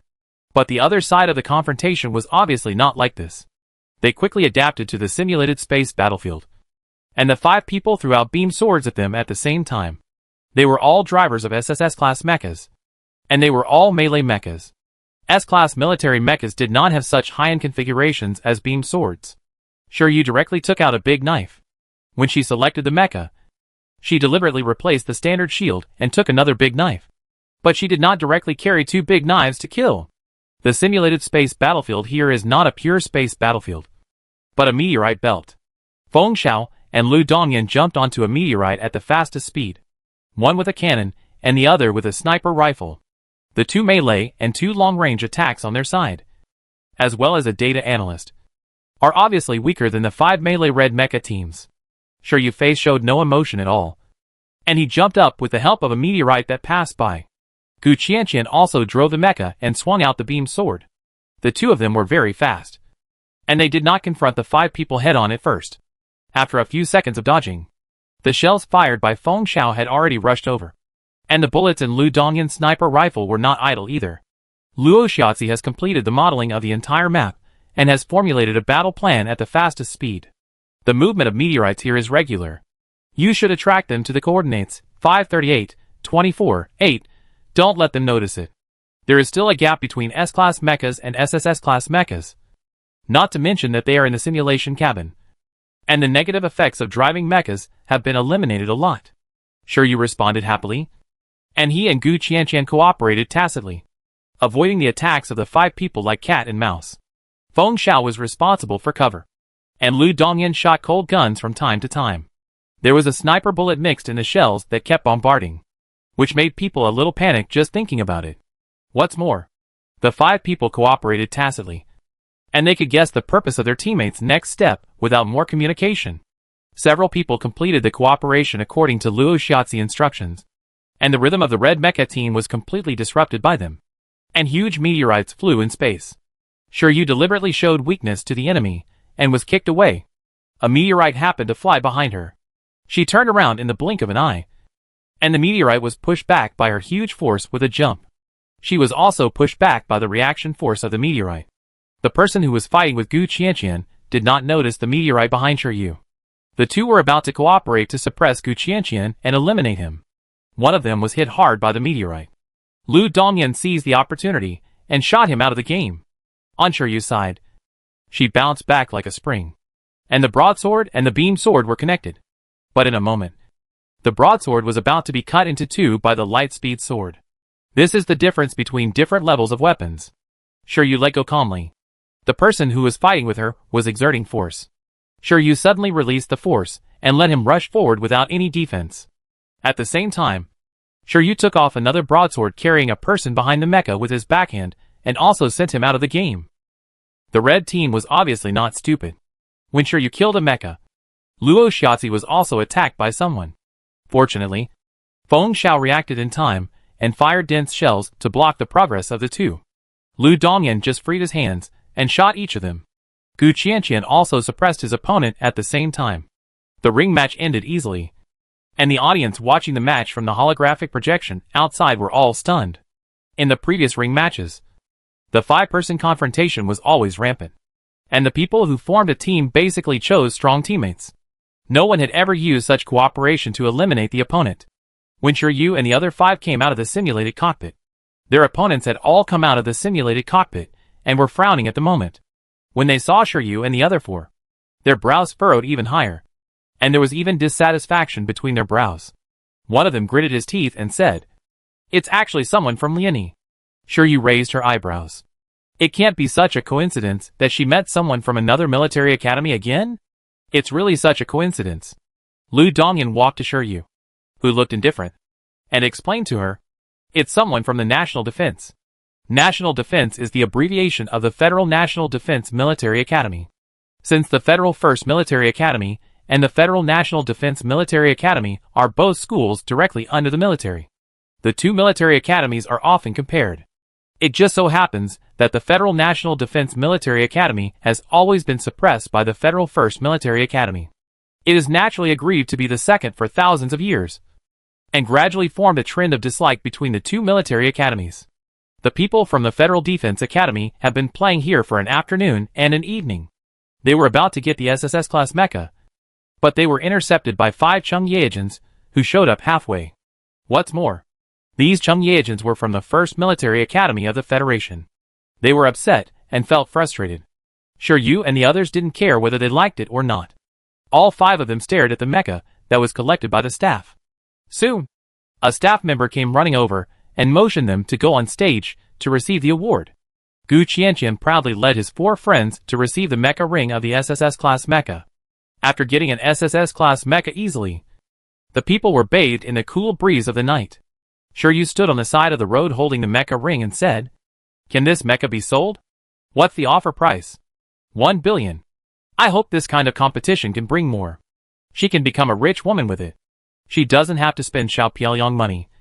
And she can also spend money on Xiao Piaoliang. I have someone estimate the price and sell it on StarNet.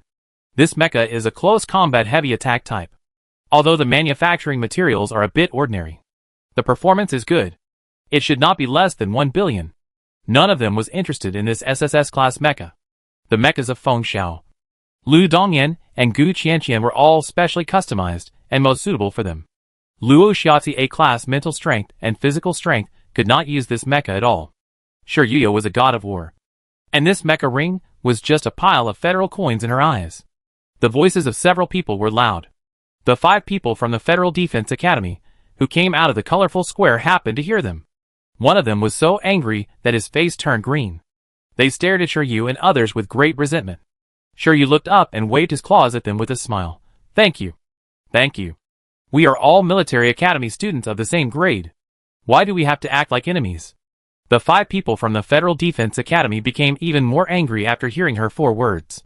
They got on the hovercraft and deliberately drifted past them, which was quite a demonstration and provocation. Shiryu was indifferent. After robbing 1 billion federal coins, it was reasonable for him to have a little temper. The 5 people returned to their residence happily, and they didn't know that after they left, a man in a suit and leather shoes hurried to the exhibition site to ask about the whereabouts of the mecha. For the next 3 days, Shiryu lay dead in her residence, and had no interest in going out. Gu Qianqian tried his best but couldn't pull her off the bed. The night before the opening ceremony, Luo Shiatsu came over with 3 people and pushed a virtual screen in front of Shiryu. "This is the information of the 2 people I found in the past 2 days. They are freshmen of Jiuxing Military Academy. They performed mediocrely in the freshman military training. The girl is a freshman of the command department, and the boy is a freshman of the mecha department. There is nothing special. Nothing special. Could it be a coincidence? Shiryu has more than one mecha ring on his hand, judging from the position where the girl was sitting at that time. The first thing she noticed should be the mecha ring of the military mecha on Shiryu's left hand. But she asked about the mecha ring of the god of war on Shiryu's right hand. It is really hard not to pay attention. But it was just a one-time encounter, and nothing could be found. Guessing is just a blind guess. Shiryu thought about it, and packaged the information of the two people, and sent it to Xiao Piaoyang. Xiao Piaoyang still didn't reply. It was estimated that the front line was very busy. The next morning was the opening ceremony of the joint military exercise. Shiryu had enough sleep in the past 3 days, and got up early. However, she did not sign up for the mecha show, and was just there to be a spectator today. Shiryu was dragged out by 4 friends, and happened to meet the chief instructor. She immediately greeted the chief instructor in a crisp voice. But the chief instructor glared at her unhappily. The chief instructor actually wanted Shiryu to carry the flag of the first military academy of the Federation to enter. But Xianyu did not even sign up, so he could not drag Shiryu to work. The opening ceremony was hosted by 2 very famous hosts of the Federation. And the person in charge of the joint military exercise of the 7 military academies was another competitor of the head of state, Yun Songfeng. Counselor Yun Songfeng looked to be in his early 40s, with meticulous hair and a gentle demeanor. His rigorous attitude could be seen when he gave a speech. In recent times, the support rate of the head of state Shen Yingji has been declining, and Counselor Yun Songfeng has the highest voice. The joint military exercise of the 7 military academies is a big event for the Federation. In previous years, the head of state would attend in person. This year, too many things happened, so the attendee became Counselor Yun Songfeng, who is also one of the planners of this joint military exercise. The successful holding of the joint military exercise will add another touch of color to his political achievements. The entire venue is extremely grand. It is said that when the venue tickets were on sale, the Star Internet was crazy for them. Shiryu was holding a small pudding and sitting in the audience, eating with relish. Lu Dongyan and Feng Xiao went to buy them water. There was a person sitting next to Shiryu. She glanced at it, and suddenly found that it was an acquaintance. She exclaimed, sat next to him, and leaned her head over. Councilman Lu, how come you have time to come here? The person sitting next to Shiryu was none other than Lu Shiwang. He was wearing casual clothes and a baseball cap on his head. The baseball cap flattened his soft hair, and took off the gold-rimmed glasses on his face. Even if someone familiar with him saw him, he might not recognize that this was the recently popular Councilman Lu. Lu Shiwang was obviously a little surprised that it was Shiryu sitting next to him. He subconsciously scanned the seats next to Shiryu, and did not see Lu Dongyan. Shiryu noticed his gaze, swallowed the pudding and said, your brother went to buy us some water. I asked him to buy 1 more bottle. Shiryu said, as he opened his smart brain, and sent a message to Lu Dongyan. Lu Shiwang laughed softly. I didn't know he and you were classmates until I came back. We really have some fate. When Shiryu heard him say that, she shook her head like a wave drum. You can't just say the word fate. After she finished speaking, she took another bite of the pudding and said, Councilman Lu, you didn't suffer much on Winter Star, did you? Everything is fine. But you too. You didn't come back after you left. And there was no news. I was always worried. But after returning to the Federation, I knew you two were safe. I was relieved. Shiryu immediately smiled and said, thank you for your concern. Lu Shiwang felt that the young people she had met were different, and she would not have a different attitude because of her identity as a counselor. Lu Shiwang blinked. I hope you can achieve good results in this military exercise. Thank you for your good wishes. I will give you a small pudding. Shiryu took out a small pudding from the space bag and handed it to Lu Shiwang. Lu Shiwang took the small pudding and couldn't help laughing. You were eating small pudding when I first met you. Is the pudding delicious? Of course it's delicious. Life is so difficult. Of course, I have to eat something sweet and soft to increase my sense of happiness. The girl ate the small pudding and narrowed her eyes, as if eating small pudding can increase happiness, as he said. Lu Shiwang unpacked the small pudding and put it into his mouth under the hesitant eyes of the people around him. The soft and sweet feeling really made people love it. Lu Shiwang's appearance seemed to be a trivial matter. He sat for a while, and even received a communication, and left before Lu Dongyan came back. Shiryu looked at his back for a long time before turning his head to look at the mecha performance that had already begun. All the major military academies did their best to complete this mecha show, and they did it as gorgeously and eye-catchingly as possible. The cheers on the scene almost broke through Shiryu's eardrums. The opening ceremony ended quickly. After everyone returned to their residences to tidy up, they boarded the interstellar spaceship again and headed for Gray Star. Gray Star only built a port, not even a space station. The interstellar spaceship was moored at the port.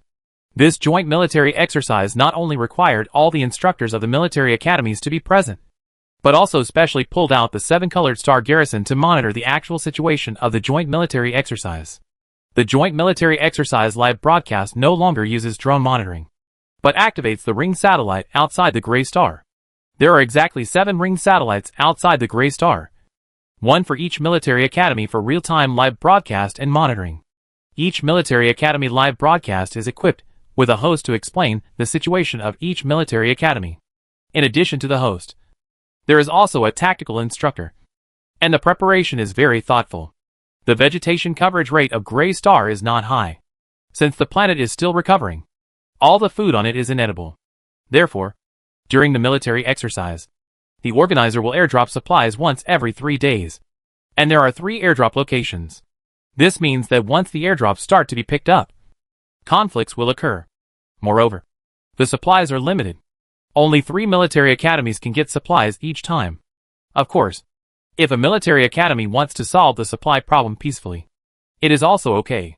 Sure, you stepped on the decertified land and felt that it was a bit difficult to breathe.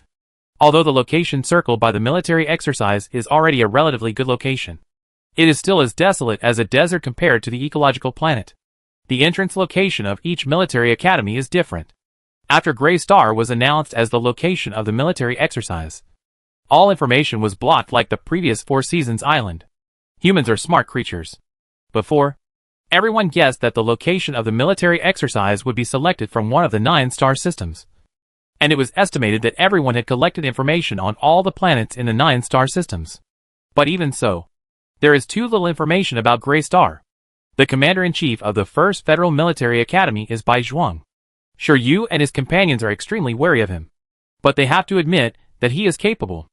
After a series of arrangements, 10,000 freshmen are divided into small groups with clear division of labor. On the first day of the military exercise, almost all major military academies are adapting to the situation on Gray Star. The audience, who enthusiastically rushed into the live broadcast room of the 1st Federal Military Academy, left out bored. And some people were determined to guess when Xianyu would make trouble. Of course, things have to be done, but not at the beginning. After a peaceful day, the first conflict since the military exercise finally occurred. The Sasika Military Academy and the Federal Defense Military Academy fought. On the scoreboard, the total score of the Federal Defense Military Academy dropped by 300 points, and all the military academy students who saw the scoreboard were stunned. Losing 300 points is undoubtedly the elimination of the commander-in-chief. The military training will last for a whole month, and the Federal Defense Military Academy lost its commander-in-chief on the 2nd day. You know, the Federal Defense Military Academy is a popular candidate for the top 3. When Shiryu thought of the fake, he couldn't help but murmur in his heart. That's quite impressive.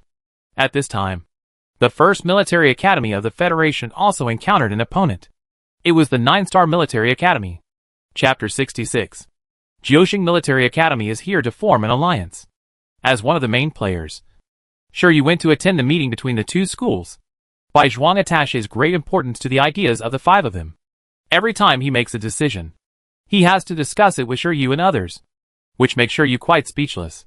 Since Bai Zhuang has become the commander-in-chief, he should understand the burden on his shoulders and make a clear distinction between the primary and the secondary, instead of following her opinions in every decision because of her performance in the freshman military training.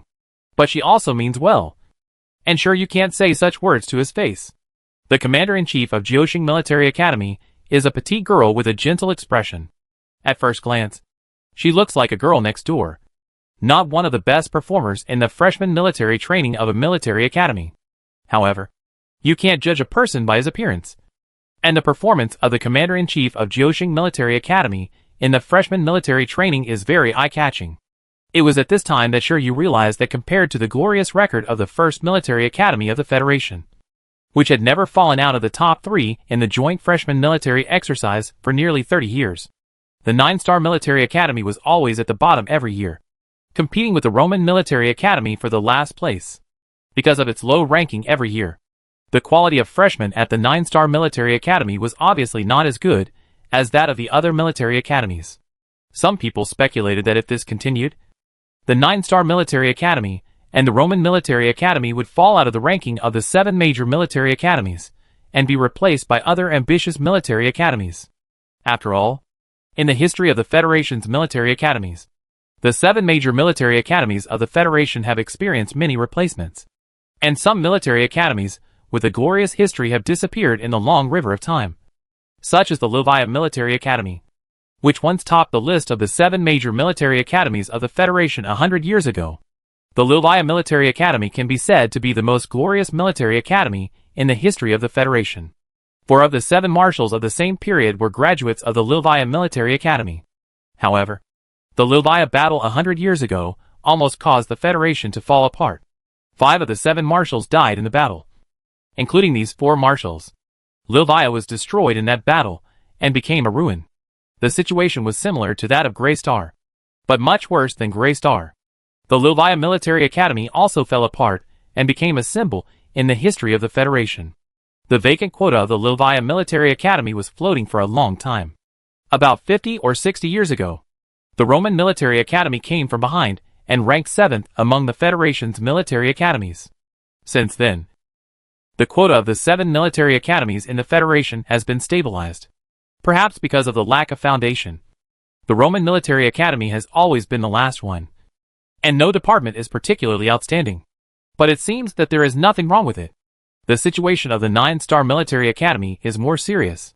They have been ranked last for 3 consecutive years, and in recent years, no military academy students are particularly outstanding. Shiryu was actually quite curious.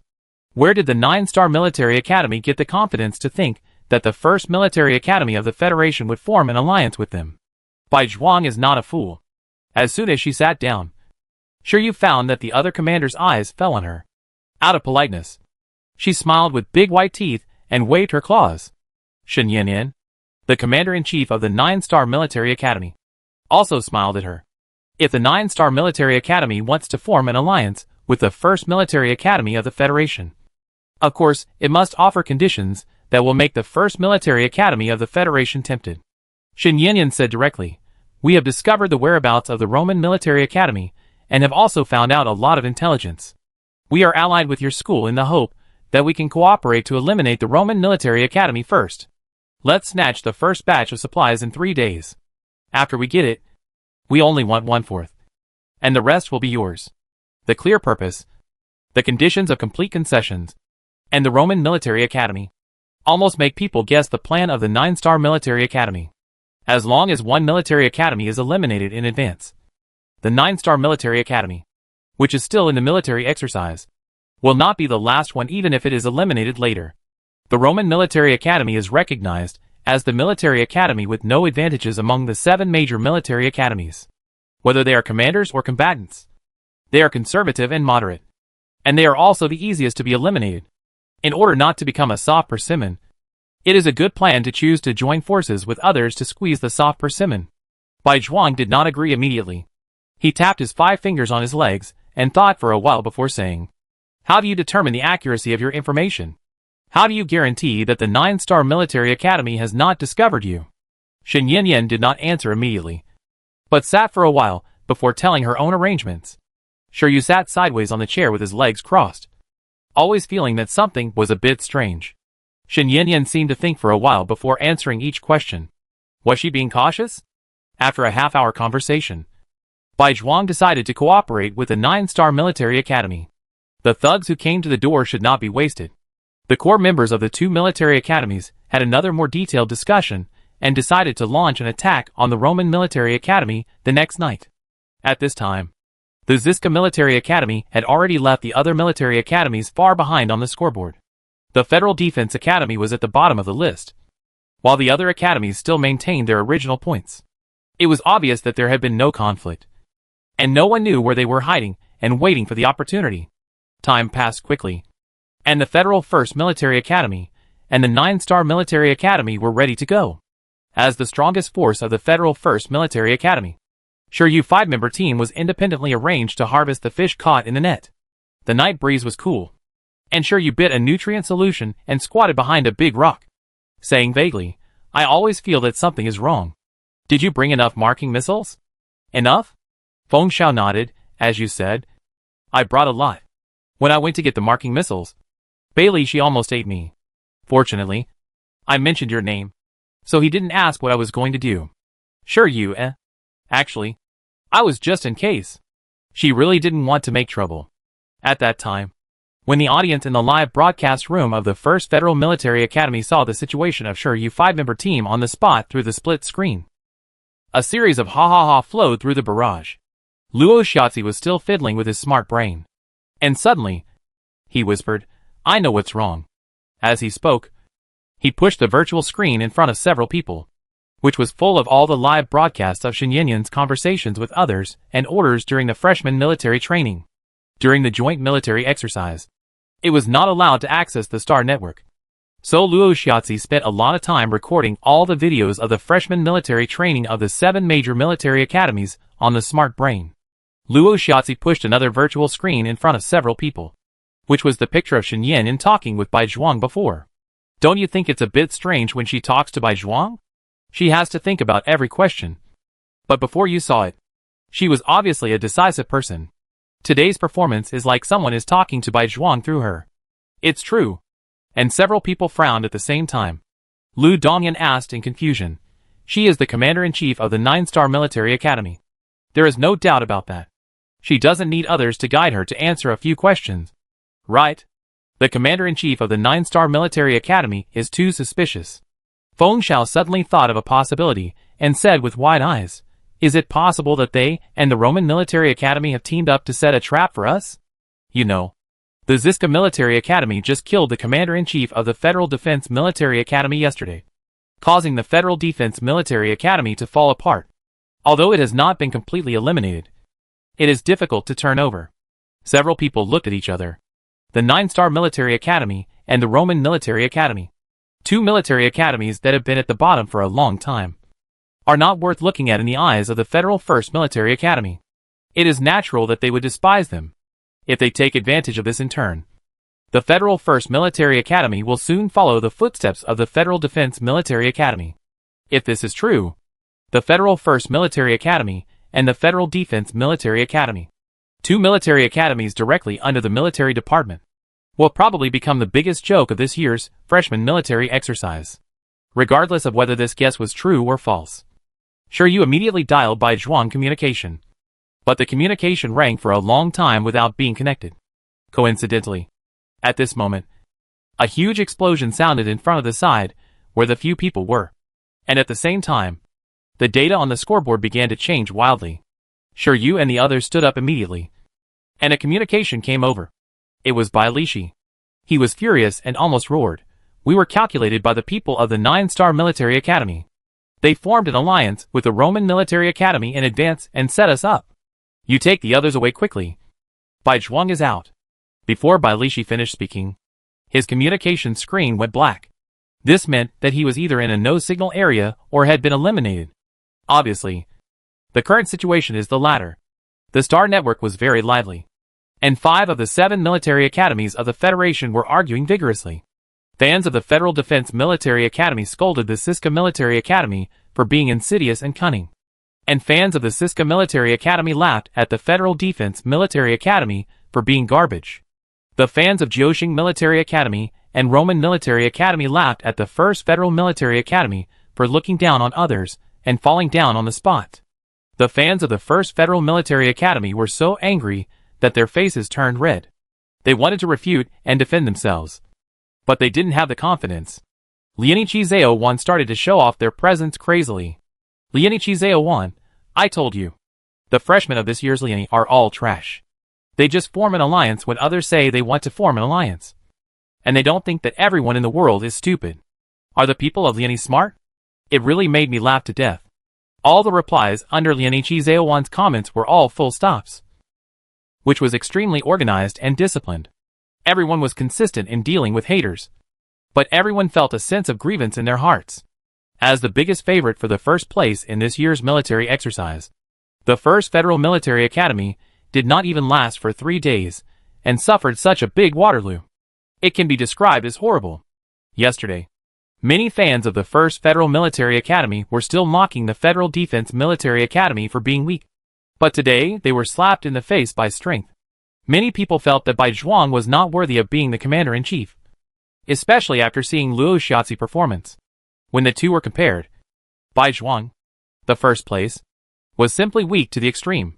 The situation of the 1st Federal Military Academy this time was even more tragic than that of the Federal Defense Military Academy. Not only was the commander-in-chief killed, but the core elites around the commander-in-chief were basically dead.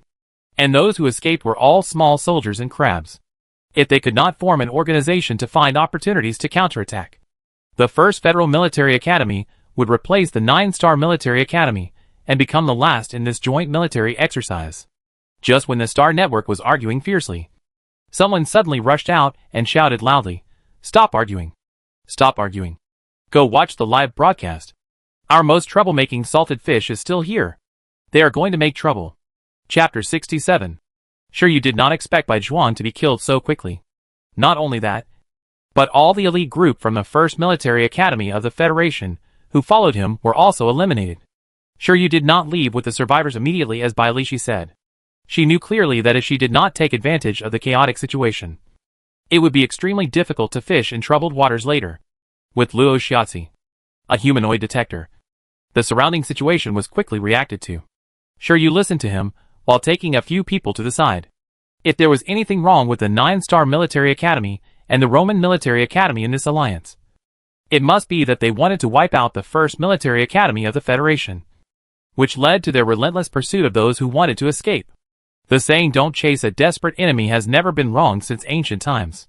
Sure, you took out the mecha and quickly locked onto the students of the 1st Military Academy of the Federation, who were being chased by the 9-star Military Academy and the Roman Military Academy. She was very fast, and had 2 teammates with long-range attacks to support her.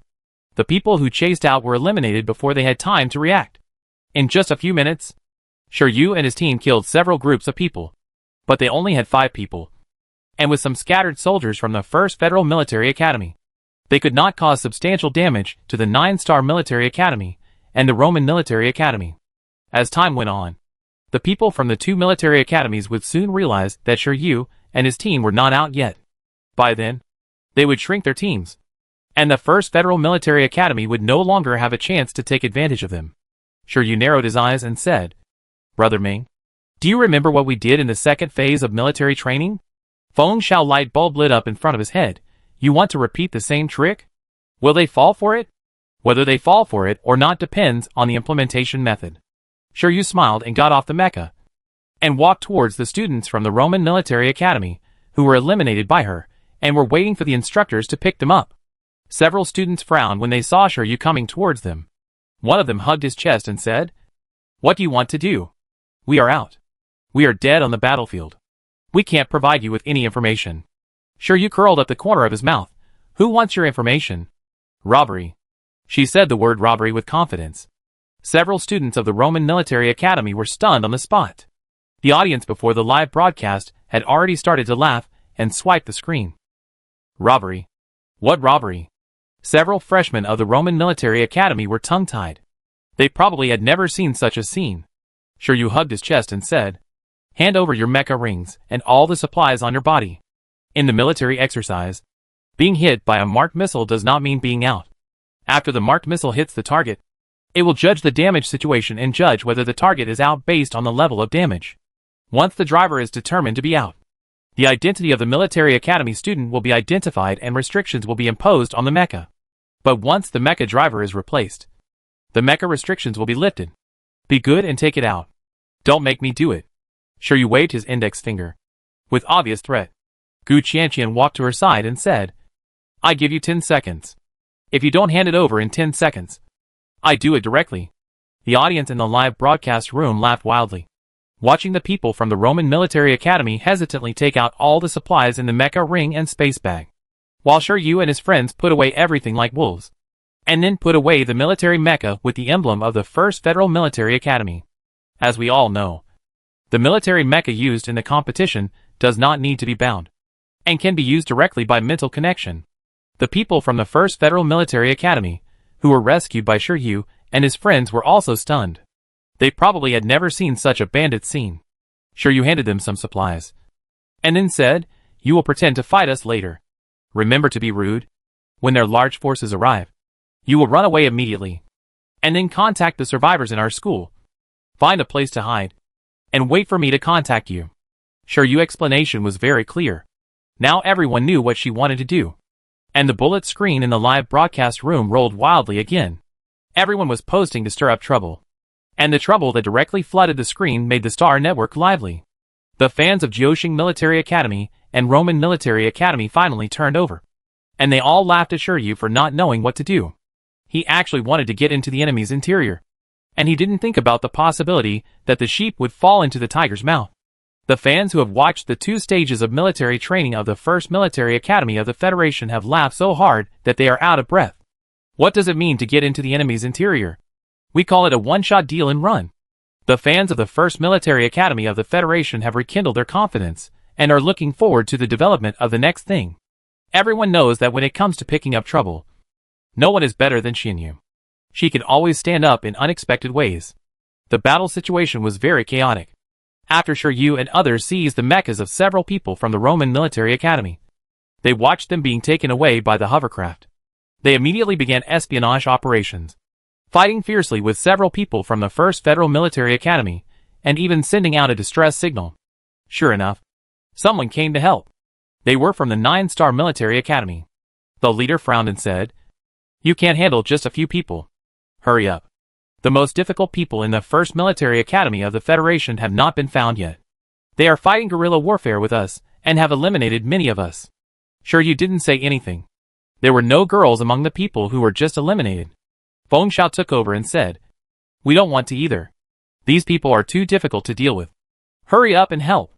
After he finished speaking, he was kicked out by the people from the First Military Academy of the Federation, showing that he was not very strong. The people from the First Military Academy of the Federation saw that there were reinforcements, and they didn't want to fight at all. They took out the pistols that Shiryu had just given them, and fired without hesitation, blocking the sight of several people and causing radar interference. They pushed the mecha to the maximum, and quickly disappeared from the sight of several people. The person who just spoke from the 9-Star Military Academy said angrily, "Why are you so useless? It's fine if a few people fought for so long, but you let them run away like this?" Gu Qianqian immediately said angrily, "Do you think they are tofu? Cut them if you want.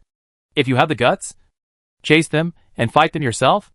If you can beat me, I twist my head off and let you kick it like a ball." The students of the 2 military academies originally disliked each other because they had been competing for the last place for many years.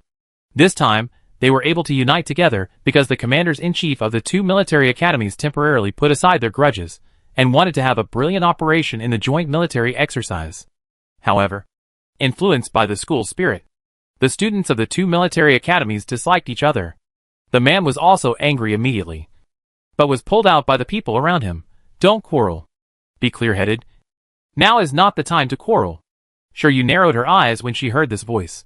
She remembered that this voice was the voice of the girl who came to talk to her when she was eating chicken legs last time. She just didn't know if the driver of this mecha was that girl.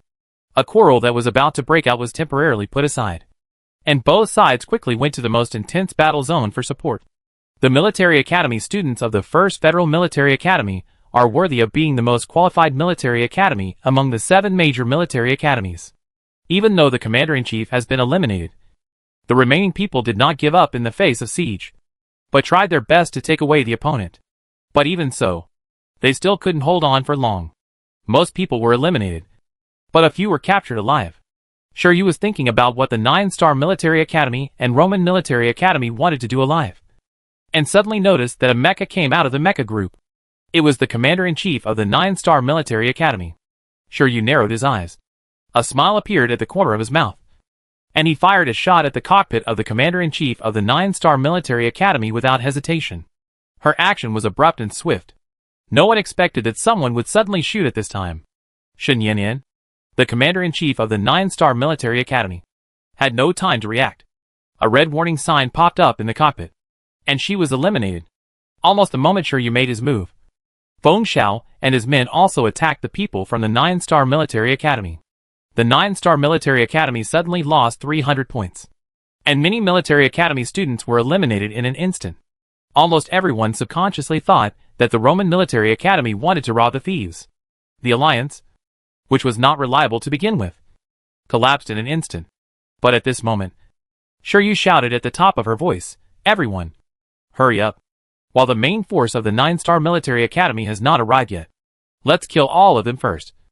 And then we can say that it was done by the few fish that escaped from the first military academy of the Federation." Her shout was so loud that the people who were originally in a daze were immediately encouraged. Shiryu continued to say, "Everyone has seen the ability of that salted fish. This excuse is absolutely fine. When the time comes, we will pretend to be miserable and act like we are late in a hurry. No one will suspect us." She opened a public channel, and everyone heard her obscene plan. Some people in the Roman military academy found something wrong, but the people in the 9-star military academy went crazy when they heard it. Shiryu and his men were not slow at all, and they were fierce and ruthless when they took action. However, in the blink of an eye, a large number of people from the 9-star military academy were eliminated. The conflict between the two sides was completely intensified, but the commander-in-chief of the Roman military academy was not at the scene. Even if someone noticed something was wrong and wanted to restrain his teammates, the other side would not give up. In this way, there was no possibility of easing the conflict between the two sides. Both sides were killing each other. Seeing that the situation was out of control, Shiryu and his companions hurriedly prepared to escape. At this time, another voice came from the public channel. "Shiryu, I know you were at the scene. It was you who just spoke, right? You used the same tricks in your freshman military training and used them here again. I really admire you a little. But since you are here, don't leave." The girl's voice was very sweet, even with a hint of smile, as if she had been waiting for this moment. At the same time, 5 mechas suddenly appeared and blocked the way for Shiryu and others to leave. There were 2 S-level ones, 3 SS level ones, and no SSS level ones. But somehow, Shiryu instinctively felt that these 5 mechas were a bit dangerous. She laughed and lowered her voice to say jokingly, "You people from the 9-star military academy are really capable. You want to cheat others and put the blame on Shiryu. Be careful that she will come to settle the score with you. No one is more capable than her in arguing about black and white." The audience in the live broadcast room laughed and felt nervous. No matter how powerful the salted fish is, he can't get out in time and will be eliminated in the end. Shiryu finished speaking calmly and jumped into the crowd with the mecha. But the 5 mechas had already locked on them as their target and killed them fiercely with knives. Chapter 68. If Shiryu wants to come and cause trouble, then he must think about the 2 situations of success and failure. She is not fighting alone. Luo Shiatsi is best at analyzing the battle situation. From just now to now, more than an hour has passed, which is enough for him to analyze various possible situations and formulate countless escape routes. Shiryu jumped into the crowd and immediately followed the most suitable escape method and escape route selected by Luo Shiatsi. Feng Shao fired all the smoke bombs that he had prepared long ago, and the military academy students, who were still in the fight and had not reacted, were immediately disturbed by the smoke bombs. At the same time, the Salted Fish 5-member group quickly fled to the northwest. Their smoke bombs could interfere with the cadets in the melee, but they had little effect on the 5 mechas that came to block them. It was obvious that the other party had a clear goal, which was to kill the 5 of them. Feeling the mecha chasing behind him, Luo Shiatsi took out his modified thruster calmly and loaded it on the back of the mecha. Feng Shao was carried by Gu Qianqian and Lu Dongyan. He focused on aiming and continuously fired shells to hinder the 5 people chasing behind him. This is an extremely narrow valley. The shells hit the rock wall of the valley, and the broken rocks fell with a rumble. The 5 people chased very hard. One of them suddenly left the team and flew to the top of the valley. He was flying high in the sky and suddenly found that there were only 4 heat sources detected by the radar in front. He was stunned for a moment and was about to remind his companions. But at this moment, an unserious voice sounded above his head. "Brother, you have to concentrate on doing things. Otherwise no one knows when disaster will come from the sky," Shiryu said while lengthening the tail tone. After saying that, she smiled crisply, picked up the big knife and chopped over. She came from high in the sky, and the gravity plus the thruster doubled the speed of the mecha. Shiryu thought that this attack would not miss, but he did not expect that this person's reaction speed was extremely fast. After deftly turning sideways, he took out 2 pistols from his body and fired several shots at her. Such a flexible reaction is not something that an S-Class mecha driver can have. Shiryu smiled and said, "Brother, I didn't see that you were quite good. Otherwise, let's compare whose shooting is more accurate." After firing a few shots, the other party immediately distanced himself from Shiryu. His movements were not slow at all, and energy bombs were fired continuously. Each energy bomb was extremely accurate, and he could even predict Shiryu's next move, putting aside those powerful ones who had not fought. This was the first time that Shiryu encountered such a flexible and powerful opponent in battle. A touch of excitement flashed across her eyes, and the big knife in her hand was thrown on her back. The spoil she had looted from the Roman military academy came in handy. Shiryu lightly jumped to avoid another energy bomb. In the blink of an eye, she had an energy gun in her hand, and several bullets were fired continuously, almost without any pause. At the moment when she caused obstacles to the opponent, another energy gun appeared in her hand. The 2 energy guns fired energy bullets flexibly and alternately, and the continuous firing almost without gaps suppressed the mecha of the 7-star military academy, which was about to take the upper hand. Shiryu approached while firing, and said in a serious tone, "Brother, you are not good enough. Don't hide all the time. Hiding is boring. Let's fight head-on. Aren't fighting fun to be direct?" After saying that, she fired another energy bullet from the gun in her hand, hitting the energy bullet shot back by the opponent with great accuracy. The 2 energy bullets cancelled each other out, making a huge explosion in the air. Shiryu jumped and landed on the valley, and a sniper rifle appeared in his hand. With a bang, the sniper bullet flew out of the gun. At the critical moment, a mecha appeared in front of the opponent. He held the shoulder blade of the mecha that lost its balance in the explosion, and gently sidestepped the sniper bullet fired by Shiryu. Shiryu's heart was alarmed, and she decisively put away the sniper rifle and jumped back a few steps. She was in a dangerous position and flew over a scimitar. If she didn't react in time, she would have been hit by the scimitar and was out immediately. As the scimitar was taken back, another S-Class mecha from the 9-star military academy team landed on the valley. In the public channel, Shiryu heard the other parties chuckle. "You are really difficult to deal with. But now, your opponent is me." The male voice was a little soft, but his tone was full of confidence in himself. Obviously, he thought he could defeat Shiryu. "Then your teammates are doomed." Shiryu manipulated the mecha and spread his hands. The other party didn't seem to want to talk nonsense with her. He rushed up with 2 scimitars in his hand, at a very fast speed. Shiryu narrowed his eyes. The performance of a mecha depends on the driver. Obviously, the other party has brought the performance of the S-Class mecha to the extreme, showing speed and power at the same time, which is frightening. Shiryu jumped up calmly. When the opponent threw out the scimitar to try to hit her, she bent down flexibly to avoid the scimitar, and in an instant, she used the power of the rebound to kill the opponent. She no longer held the big knife, but continued to take out the weapons from her trophies. Also 2 scimitars. She threw out the scimitars and said, "You may not know that I am also good at boomerangs." After that, she imitated the opponent's previous posture and threw the scimitar out, then jumped up, regardless of the opponent's reaction, and stepped on the scimitar that the opponent threw out and spun back. She jumped up high, watching the other party dodge the 2 scimitars she threw out, and suddenly grinned, "But my best skill is still shooting." The sniper rifle that Shiryu had just put away was taken out by her at some point. She jumped to a high altitude, enjoying the feeling of using the Ares particle sniper rifle, and fired 2 shots at the mecha that had regained the scimitar in its hand. After firing the cold shot, she did not wait for the other party to avoid it, and quickly took out the pistol just now, and fired a few shots without hesitation. Immediately afterwards, she took out the big knife on the back of the mecha and killed the other party without any pause. The audience in front of the live broadcast room were stunned by her series of uninterrupted operations. Before this, everyone knew that Shiryu was invincible in close combat, and fighting with her was basically a matter of being pressed into the ground and hammered. But who would have thought that her shooting was so accurate, and switching between several weapons was as smooth as eating and drinking water. "My fish is awesome. F*******. This salted fish had been hiding its strength before. My god, what on earth does she look like? Not only can she chop all the invincible hands with a big knife, but she is also so accurate in shooting. It seems that she doesn't need aim when shooting, and she doesn't hesitate at all."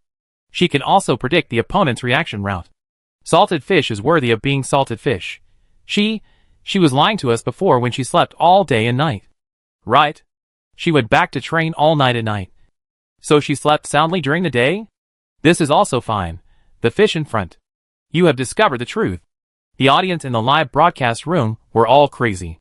Everyone never knew what kind of surprises this salted fish would give them in the future. It was an inexhaustible treasure. And sure you, looking at the mecha whose shoulder he had cut off, whistled arrogantly. Brother, why are you chasing me? I'm just a salted fish. Say this at this moment is undoubtedly a provocation. The weak boy in the cockpit looked heavy. He never thought that Shiryu would be so difficult to deal with. He was obviously driving an S-class mecha. And he was obviously. How could this happen? Shiryu pinched the scimitar in his hand and made a knife flower. Poked his head at the bottom of the valley. And said again, your teammates are not as good as my teammates. They are going to be wiped out. Do you want to accompany them? After a light rhetorical question, the boy subconsciously wanted to see the situation at the bottom of the valley. But he immediately realized that he had been tricked before he made a move. The moment his mind was provoked, a sniper bullet flew from a distance. The boy's pupils dilated, and he relied on his body's extreme instinct to avoid the sniper bullet. But the next moment, two scimitars attacked him directly from the front. One cut off his other arm, and the other cut off the head of the mecha. At the same time, a red warning sign appeared on the virtual screen in front of the boy. And he was out. It was Lu Dongyan. He didn't know when he climbed up the valley, hid behind a huge rock, and completed the support perfectly. Shiryu blew a loud whistle again, held two scimitars, put them away, took out a big knife, and killed towards the valley. Gu Qianqian barely avoided an attack, but the right arm of the mecha was chopped off in a heavy blow. He took a breath and gritted his teeth and said, "Are you a turtle? Why are you so slow? I can't stand it anymore."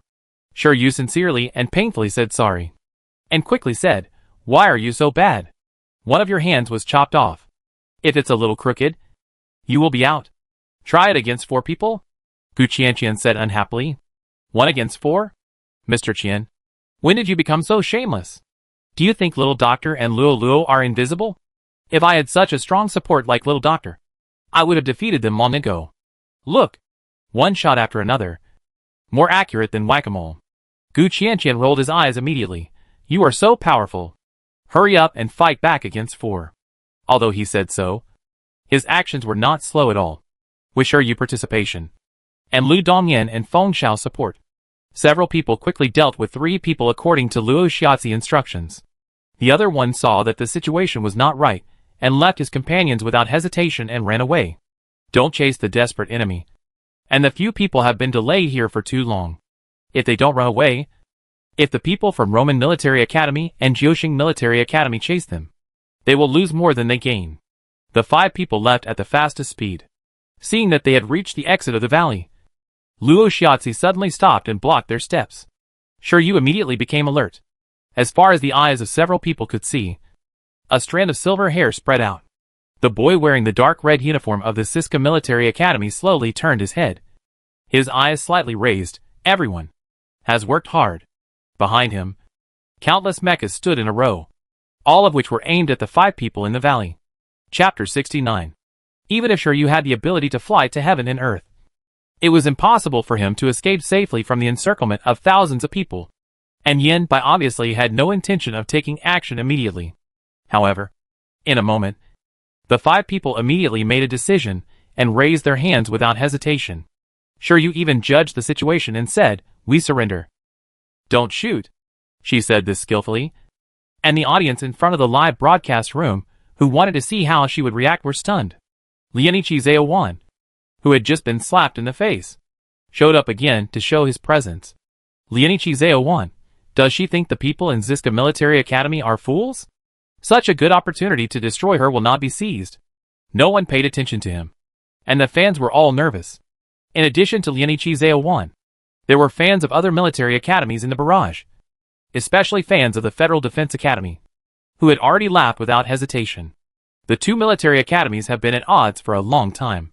Previously, the Federal Defense Academy was beaten by the Ziska Military Academy, and the fans of the Federal First Military Academy did not hesitate to laugh at them.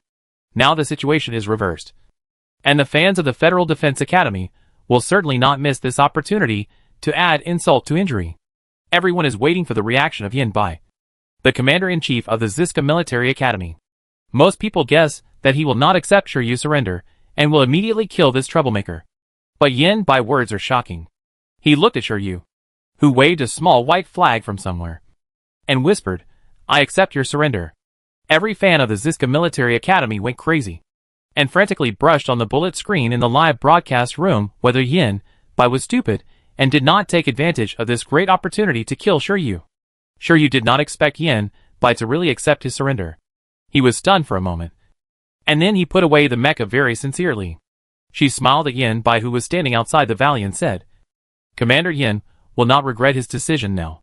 She carried a small white flag and walked out of the valley under the vigilant eyes of countless people in Ziska Military Academy, and said swaggeringly, "How about our two schools forming an alliance?" The closer Shiryu got, the clearer Yin Bai's appearance became in his eyes. Yin Bai's silver hair was not tied up, but let it fly in the breeze. The dark red school uniform on him was not the uniform of the Judgment Corps after all.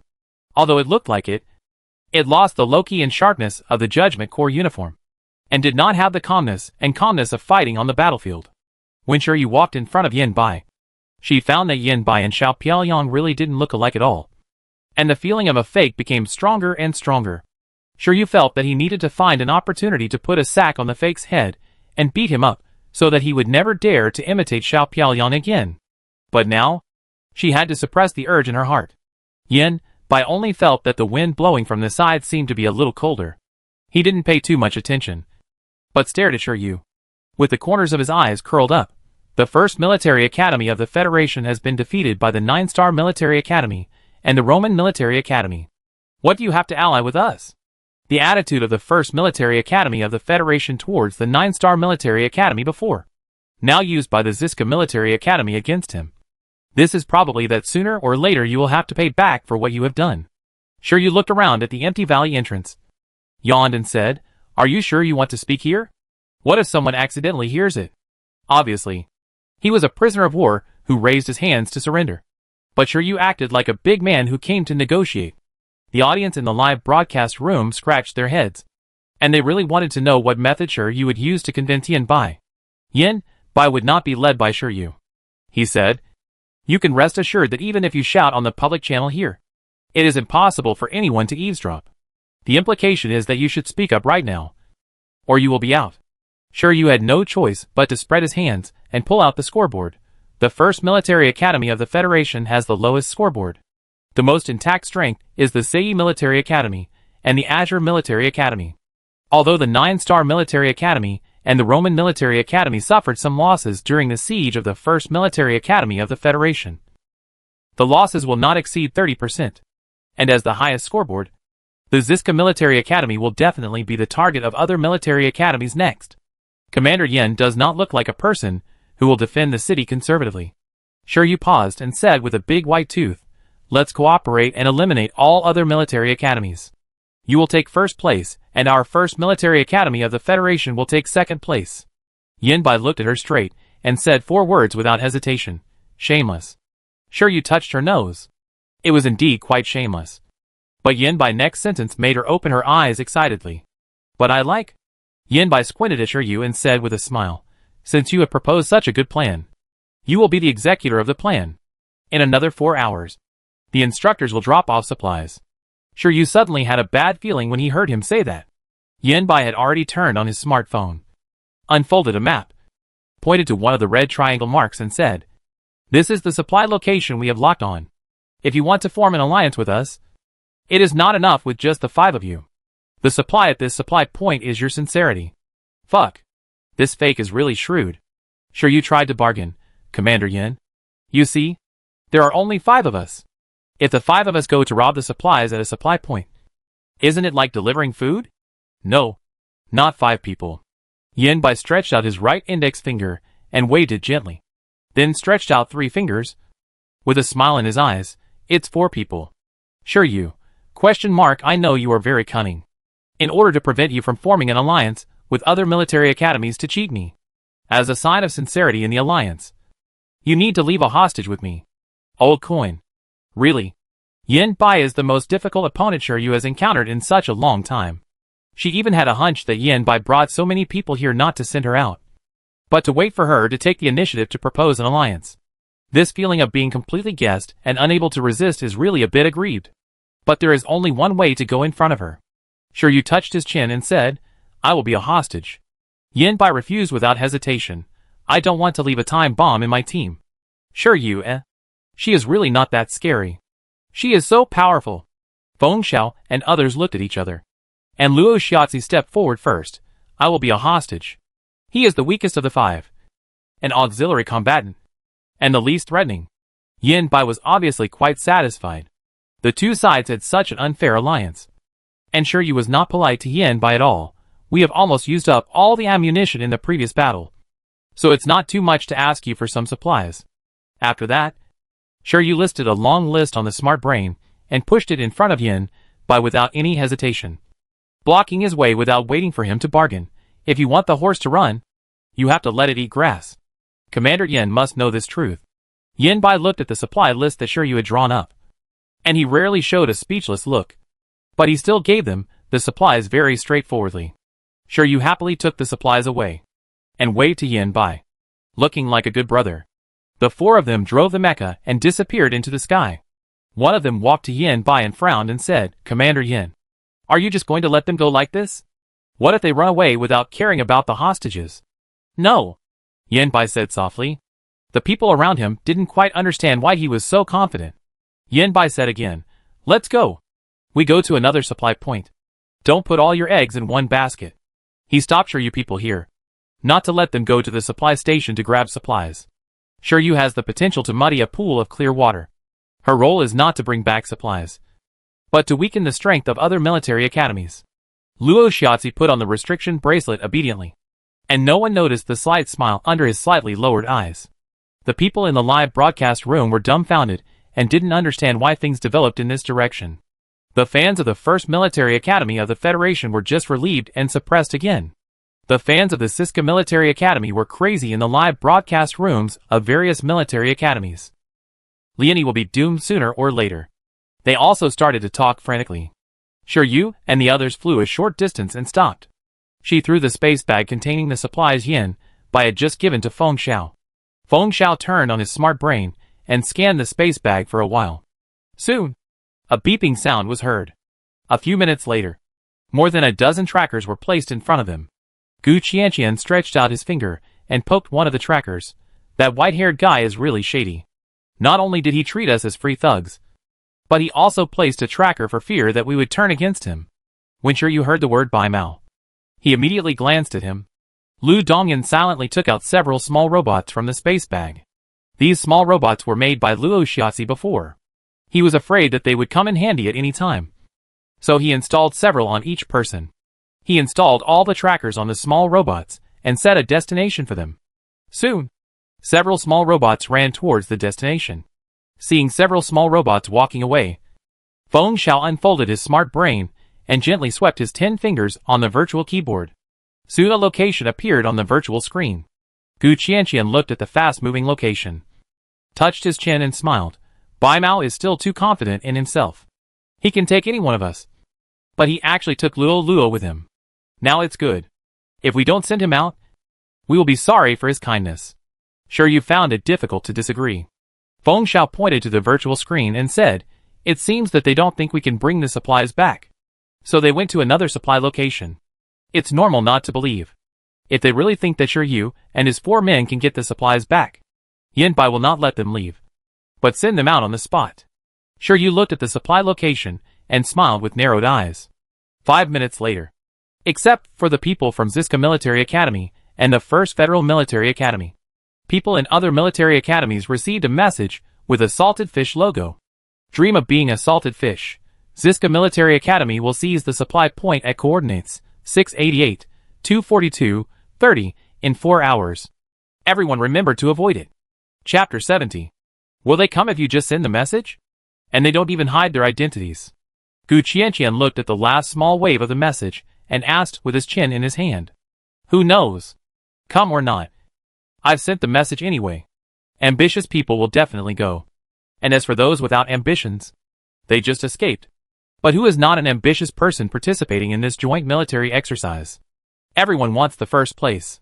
The bottom-ranked 9-star military academy and Roman military academy are not thinking about how to keep the second-to-last position and not fall to the first place, but to unite and pit the first military academy of the Federation. The other military academies must know what happened last night. With these two military academies as examples, the other military academies must be uneasy. And it is not easy to survive safely to the end. Sure, you put away the intelligent brain and stood up and said, "Let's go too." Don't keep Commander Yen waiting for too long. They did not drive the mecha of the Roman military academy, but took out the mecha of the First Federal Military Academy and took the land route. The commanders of the 5 major military academies are now struggling because of the message sent by Shiryu. There is no doubt that Shiryu must have bad intentions in sending this message, and he may want to fish in troubled waters again. But this is a once-in-a-lifetime opportunity. The Ziska Military Academy now ranks first in the standings, killing the Commander-in-Chief and most of the Military Academy students of the Federal Defense Military Academy. And its strength has been reduced by less than 10%. If the Ziska Military Academy continues to develop like this, no military academy will be their opponent. This truth is not only known by Shiryu, but also by all military academies. Now, Shiryu message is undoubtedly a great opportunity for several military academies. Whether they can seize it, and how to seize it depends on their own ability.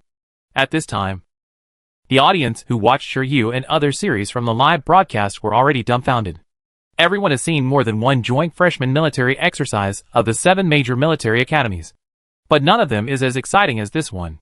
It has only been 3 days since the start, and the 2 most popular championship schools are now ranked last in the standings. The 9-star military academy and Roman military academy, which were originally thought to be at the bottom, are now ranked 2nd and 3rd in the standings. Such a big reversal makes this joint freshman military exercise full of interest, and even many people in the military have begun to watch this joint freshman military exercise. Lin Xie finished his morning training mission and was eating lunch. Many people in the cafeteria watched the live broadcast of the military exercise with him. Hearing the people around him teasing Shiryu for being a troublemaker, he inexplicably felt a sense of honor. This little bastard didn't embarrass him after all. This set of tricks is so exciting that it's hard to keep up. Lin Xie sighed as he thought about it. Why does such a talented little kid just want to be a salted fish all day long? The more Lin Xie thought about it, the more he hated her for not being able to make it. He wanted to call Shiryu phone and teach her a lesson immediately. There are 3 airdrop locations, and Shiryu clearly sent the target of Ziska Military Academy to the 5 major military academies. The audience is looking forward to how this supply battle will proceed. After entering the mecha and moving forward, Shiryu contacted the remaining survivors of the First Federal Military Academy and sent them the coordinates of the other 2 supply locations, asking them to split into 2 teams and ambush at these 2 supply points respectively. Once a supply location is missed, they should immediately take the supplies and leave. Bai Zhuang, the Commander-in-Chief of the First Federal Military Academy, was eliminated, and Shiryu undoubtedly became the backbone of all the remaining people. With her message, everyone had no doubts. After a brief discussion, they immediately split into 2 teams, led by the other 2 members of the command department.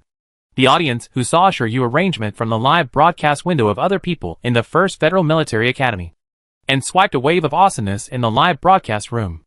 To be honest, this is the first time everyone has seen someone who can attract hatred and take advantage of loopholes so well. If Yanbai knew that Shiryu was plotting against him behind his back, he would probably regret not sending Shiryu out the moment she left the valley. But he was being plotted against, and didn't know it yet. For hours passed quickly, and Shiryu quietly reached the supply point, and soon found that there were many people ambushing around. The corners of her mouth were almost raised to shoulder with the sun in the sky.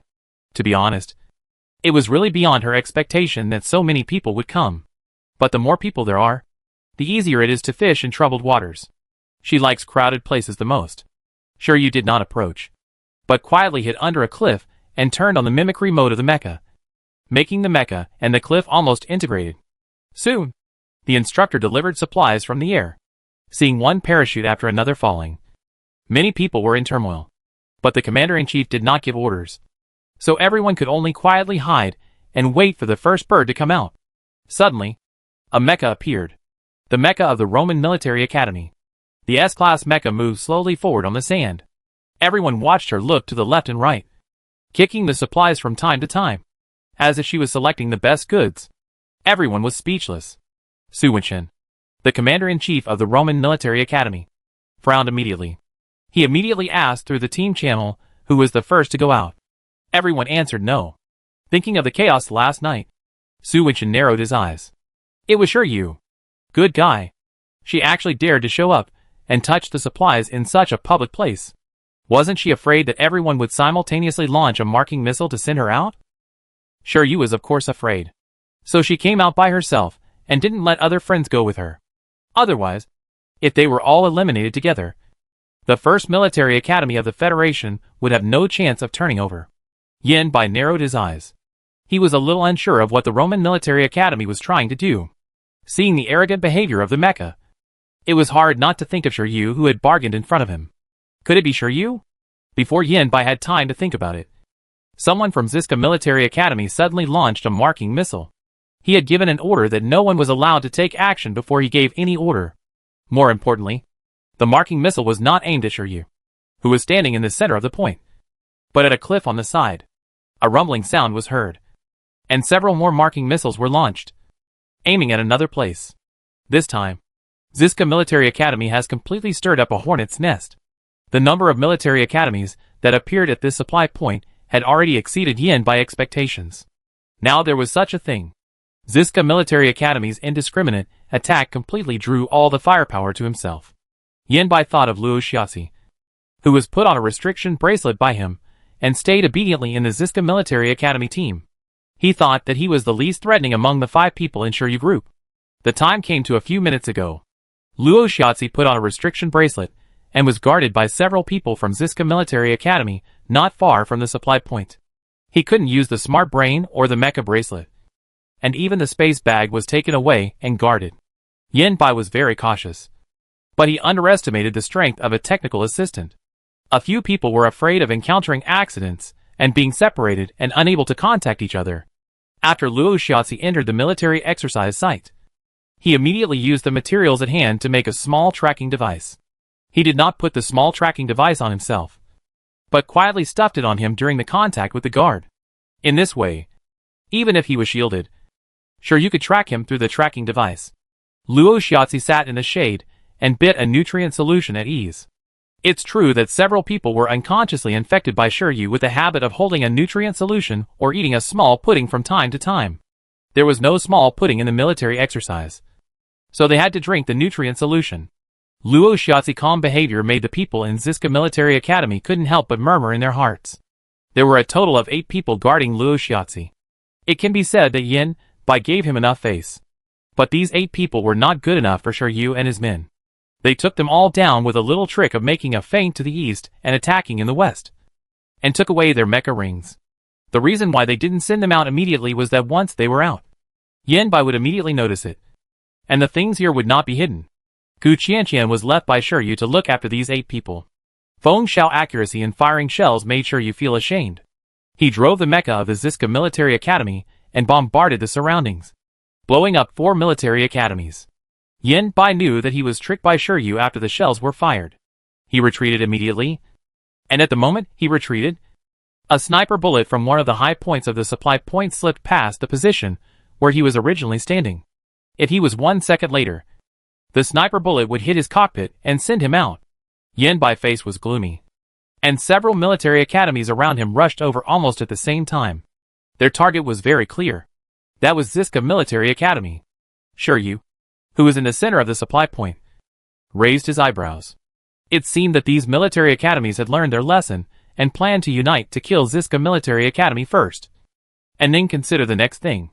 Obviously, Sei Military Academy, Roman Military Academy, Azure Military Academy and Jiuxing Military Academy wanted to solve Shiryu trouble at the same time as killing Ziska Military Academy.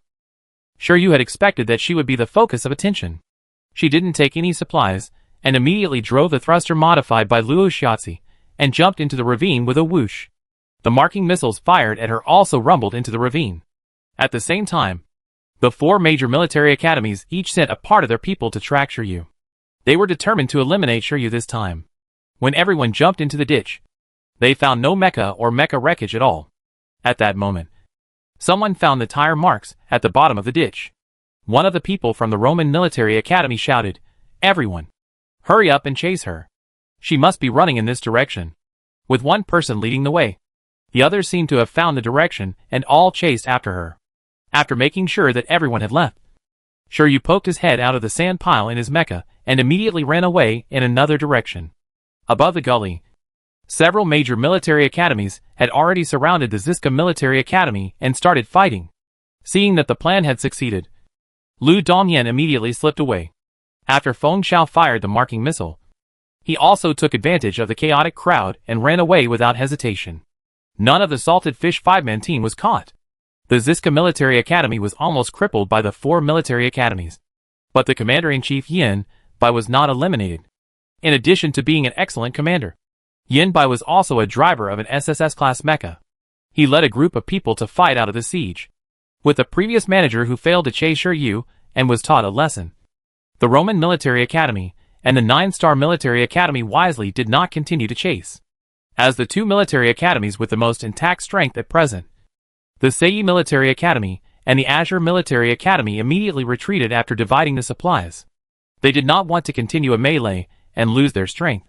For military academies, here are suppressing one military academy and winning a great victory. The live broadcast rooms of the major military academies are bustling again. The fans of the Federal Defense Military Academy, which was sanctioned by the Siska Military Academy first, are singing like slaves turning over, and all went to the live broadcast room of the Siska Military Academy to show their presence. The fans of the 2 major military academies started another fierce battle.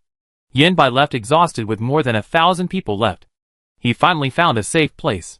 Just when he was about to disarm the mecha and rest, an improper laugh came from above his head. "Commander Yin, how is our sincerity? Are you surprised? Surprised? Happy or unhappy?" Shiryu fell from the sky in the mecha and landed directly in front of Yin Bai. All the students of the Ziska Military Academy, who had just experienced a great battle, were alert, before they could even stretch out their guns. Shiryu smiled and said, "Brothers and sisters, have you loaded all the supplies just now? Put out your guns." "Thank you, Commander Yin, for being so reasonable and letting us pick up a batch of supplies for free." Almost at the moment she finished speaking, mechas appeared one after another in the originally empty place. The guns of all the mechas of the 1st Military Academy of the Federation stood upright, aiming at all the exhausted people in the Ziska Military Academy. Chapter 71. The Siska Military Academy was completely eliminated. This was the most unexpected thing since the joint military exercise of the 7 major military academies began. Before that, the joint military exercise started for only 1 day. The Siska Military Academy only sacrificed less than 10% of its people to kill more than half of the people of the Federal Defense Military Academy, and eliminated their commander-in-chief. Based on past experience, many people speculated that the Siska Military Academy would probably be the first in this freshman joint military exercise. The fans of the Siska Military Academy on StarNet were also the most arrogant. But who would have thought that only 3 days had passed in the 1-month freshman joint military exercise, which was 1/10 of the time, and the Siska Military Academy, which was considered by most to be the strongest of the 7 major military academies, was eliminated so easily. The fans of the Siska Military Academy could not accept this fact one by one. Yin Bai was scolded to death. Many fans even said that he was not worthy of being the commander-in-chief of Siska. As for the previous brilliant operations, they were also completely denied by the fans. But because he imitated Xiaoyu in appearance, he already had a huge group of haters. After he was eliminated by Shiryu, there were groups of people scolding and mocking him on the Star Internet. Watching all the people in Ziska Military Academy being taken away by the instructors in a hovercraft, Shiryu touched his chin with regret and muttered softly, "What a pity. The whole Federation is broadcasting live, and there is no sack. Feng Xiao and Lu Dongyan and Gu Qianqian and Luo Xiaozi. What are you talking about? Not only did you eliminate people, but you also want to put them in a sack?" The other 5 major military academies knew about the elimination of all the members of Ziska Military Academy at the first time. Looking at the points of the 1st Military Academy in the Federation soaring all the way, it is not difficult to guess that it was the 1st Military Academy in the Federation that defeated Ziska Military Academy. The commanders of the 5 major military academies couldn't help but feel jealous when they thought of Shiryu, who had played them around. On the scoreboard, All members of the Ziska Military Academy were eliminated. But because they had previously killed the Commander-in-Chief and more than half of the personnel of the Federal Defense Military Academy, their current points are still ahead of the Federal Defense Military Academy, ranking second from the bottom. The Federal First Military Academy is currently third from the bottom, after all members of the Ziska Military Academy were eliminated. Shiryu quickly took the remaining people from the Federal First Military Academy away and found a safe place to hide. Everyone knows that after today's battle, the other 5 major military academies must be extremely vigilant against Shiryu, and it is not easy to fish in troubled waters again. Moreover, today there is an alliance between 4 military academies. As the biggest troublemaker in this joint military exercise, Shiryu is likely to be targeted by other military academies. Moreover, Shiryu pretended to be someone from other military academies to stir up trouble again and again, and the people from other military academies must be on guard. I am afraid that this method will not work well in the future. Shiryu had been busy all day and hadn't slept yet. He felt heavy-skinned and wanted to sleep. He didn't worry about these things at all. He yawned and got into his sleeping bag and slept soundly. No one said anything to her this time. Someone even kept watch for her and asked everyone to speak in a lower voice. The Commander-in-Chief of the First Military Academy of the Federation is now Luo Shiatsi. But according to the rules, the Commander-in-Chief of the First Military Academy of the Federation has been eliminated. So if he is eliminated, no points will be deducted. The audience in the live broadcast room looked at the salted fish who fell asleep after doing the work, and they didn't feel sorry for her anymore. They all kept giving her awesome praise.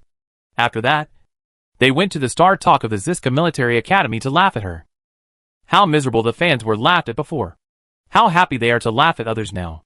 In the next 3 days, the First Federal Military Academy was completely playing hide-and-seek with other military academies.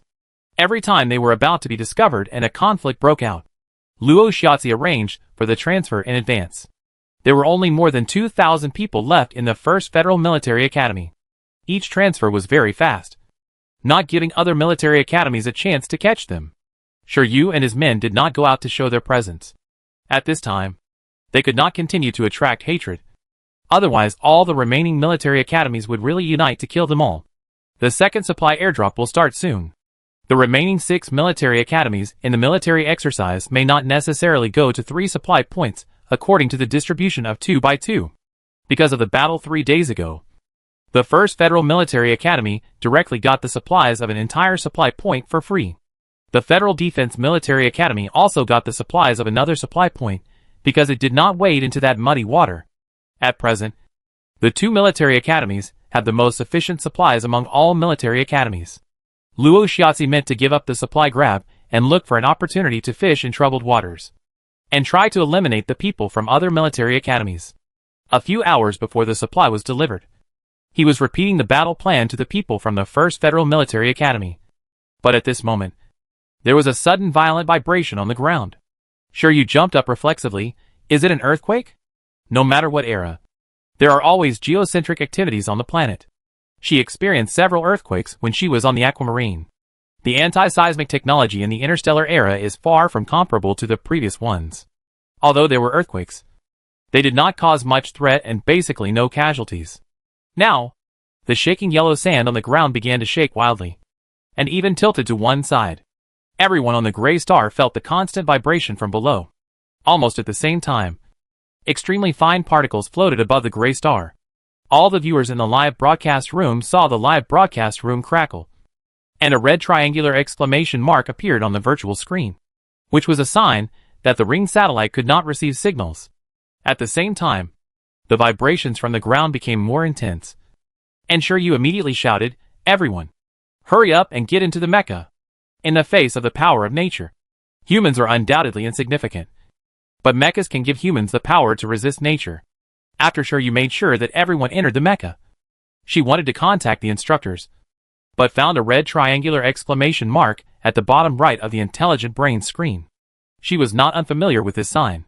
When the Zerg invaded the blue star, the ring satellite was affected by the powder secreted by the Zerg and could not receive ground signals or transmit signals, resulting in many shelters being unable to receive timely reinforcements and being attacked by the Zerg, causing countless casualties. This is terrible. Unfortunately, all the instruments monitoring the joint military exercise site have failed. The instructors who tracked all the students wanted to find the students of each military academy as quickly as possible. But the gray star suddenly rolled up all the yellow sand. And the sandstorm was so big that it not only blocked people's sight, but also made it impossible for the mecha to fly into the sky. The hovering cars floating in the air were also suddenly affected by the magnetic field, and all fell down. In the base, all the instructors of the 7 major military academies, including the garrison officers of the 7-colored star and Counselor Yun Sung-fong who followed the military exercise throughout the whole process, all realized that there were changes on the gray star that did not exist in the prediction, and immediately issued the highest emergency plan. 30 years ago, gray star often had sandstorms, but in the past 30 years, the number of sandstorms on gray star has been decreasing every year. This time, it was arranged as the location for the joint military exercise, because it was calculated before that there would be no sandstorms in this quarter. Before the sandstorm formed, there was no sign at all. Now not only are the cadets in prison, but even the garrison and medical staff, who have been preventing accidents from happening inside the military exercise, have lost contact. The live broadcast was suddenly interrupted, and the incident quickly became a hot search on the Star Network. Everyone knew what the specific situation was, but the situation was urgent, and no one responded to it. All the garrisons in the base were sent out, but it became extremely difficult to communicate and search and rescue. What's more terrifying is that the sandstorm on the surface of the gray star is getting bigger and bigger, so that it is impossible to drive a mecha in the sandstorm. Shiryu and a few others commanded everyone to hold hands and lean against a huge rock to try to resist the sandstorm. Suddenly, a black dot appeared in the sandstorm. Shiryu thought it was a rescue and immediately adjusted the resolution of the simulated sand table. The black dot became clear in front of her. But after just one look, she opened her eyes in disbelief. A battle fortress emerged from the sandstorm. An extremely huge battle fortress. Within a few seconds of Shiryu's shock, the battle fortress rushed over at a very fast speed. It was like an inverted bowl. The 100-meter-high mecha was as small as an ant in front of the battle fortress. In addition to Shiryu, other people also noticed this battle fortress. Some people couldn't help but exclaimed, "Is the instructor here to save us?" Everyone knew that they would come to Gray Star to participate in the military exercise. They had more or less investigated the situation of Gray Star, and knew that the sandstorm on Gray Star was extremely terrible. When the sandstorm appeared, everyone panicked. Now there is another battle fortress that can move in the sandstorm, and everyone can't help but feel hopeful. Sure, you also wanted to think so. But how could the instructor start a battle fortress in such a short time, and find it accurately without positioning? But who else can drive a battle fortress to move on the Gray Star except the military? Sure, you had no time to think, and a long mechanical arm stretched out from the battle fortress. The mechanical arm was extremely flexible, and had a dust-proof ring design. Even if the sandstorm was so strong, it could not affect the performance of the battle fortress at all. After the mechanical arm stretched out, it had a clear goal, and grabbed Shiryu without any hesitation. Shiryu's eyelids jumped, and she immediately jumped back. But there were too many mechanical arms stretched out from the battle fortress, completely blocking her way. And the others did not have such a fast reaction speed as her, and were caught by the mechanical arms one by one, catching people but not talking. It is obvious that the instructors could not be driving this battle fortress. Shiryu took out the big knife on the mecha and chopped it on a mechanical arm that attacked her, but found that the big knife could not do anything to the mechanical arm. She was knocked back by the huge force, and was immediately entangled by another mechanical arm. At the same time, a fine electric current was released from the mechanical arm. Shiryu in the cockpit felt her body numb, and then she lost consciousness. Chapter 72.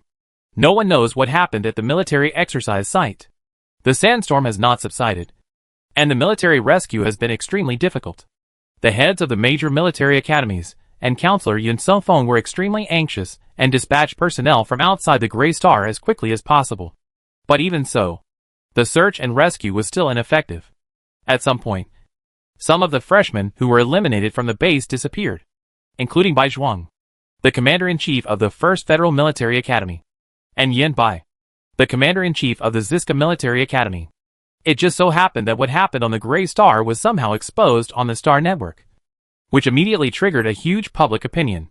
Everyone was questioning the ability of the 7-colored Star Garrison and the instructors of the 7 major military academies of the Federation and Counselor Yun Sung-fong.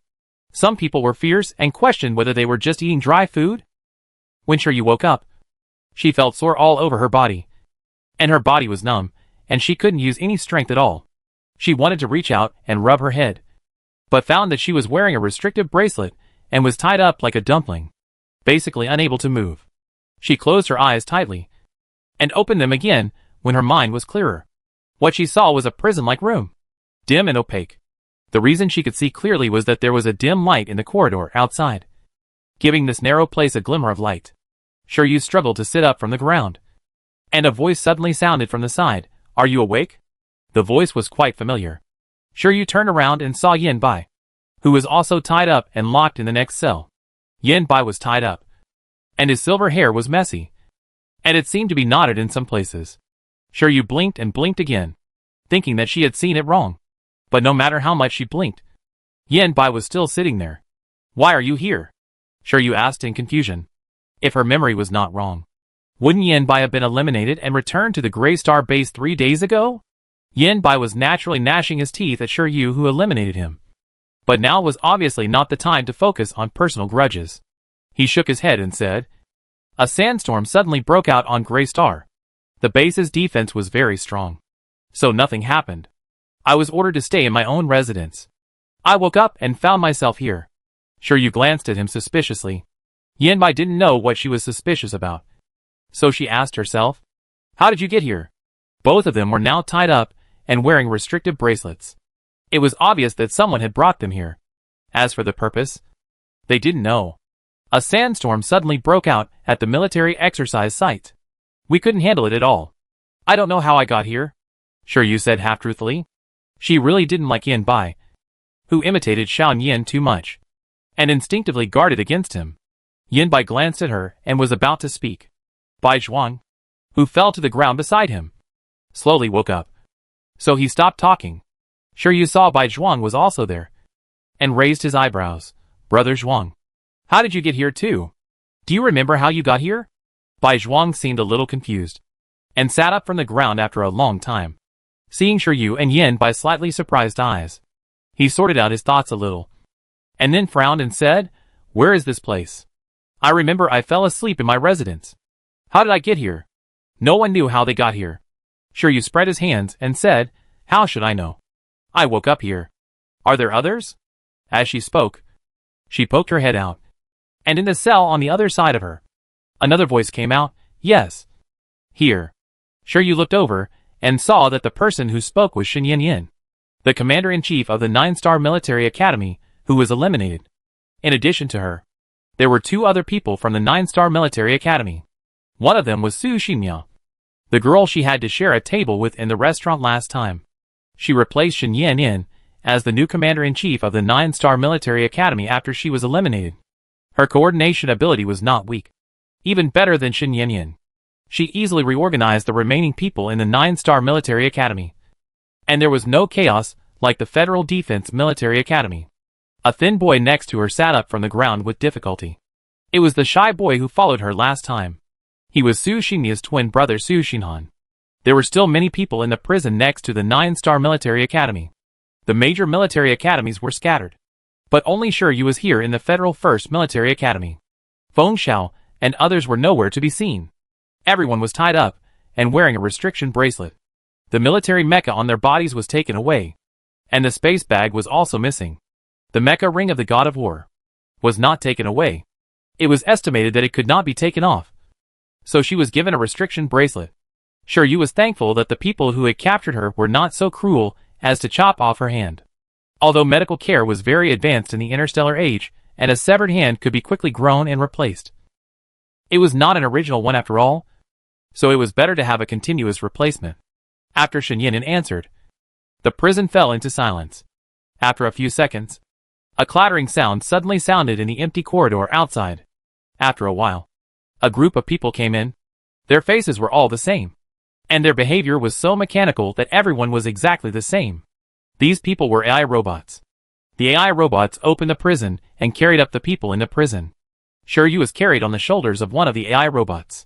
When she noticed the materials used to make these AI robots, she blinked happily. She did not move and let the AI robot carry her out. Everyone was silent in tacit understanding. This corridor was very wide. So wide that it made people tremble with fear. Shiryu was still wondering if Feng Xiao and the others were taken away by the AI robots first. And she was a little worried.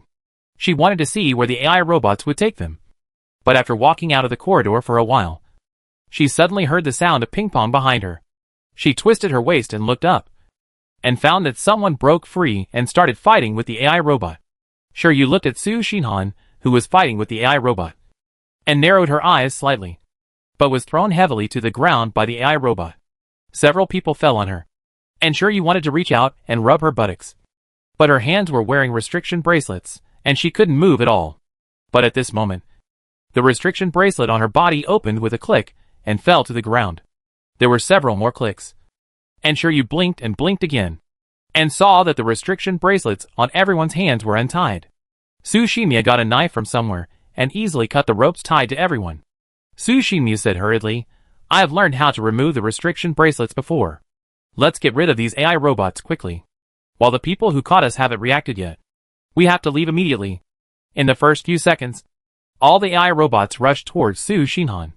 Everyone was injected with a weakening potion, and Su Xinhan soon fell into a disadvantage under the siege of the AI robot. Shen Yanyan immediately called on everyone to come forward to help. Seeing that Shiryu had not moved, Su Xinmiao hurriedly urged, "Xinhan can't hold on any longer. You should come forward to help." Her tone was a little anxious, as if she was really a sister who cared about her brother. Shiryu smiled at her. "Okay. Help right away." After saying that, Shiryu ran to the other side of the corridor without stopping. Several people standing there were stunned at the same time. They couldn't imagine that Shiryu's so-called help was actually running away. Bai Zhuang was the first to react and followed without thinking. Yan Bai frowned and looked here and there, and finally followed Shiryu. Su Xinmiao didn't expect that Shiryu would run away by himself after escaping, leaving the others here. She clenched her 5 fingers hanging by her side into a fist and quickly released them. The melee over there was still going on. Su Xinmiao turned around and covered the wall with her palms.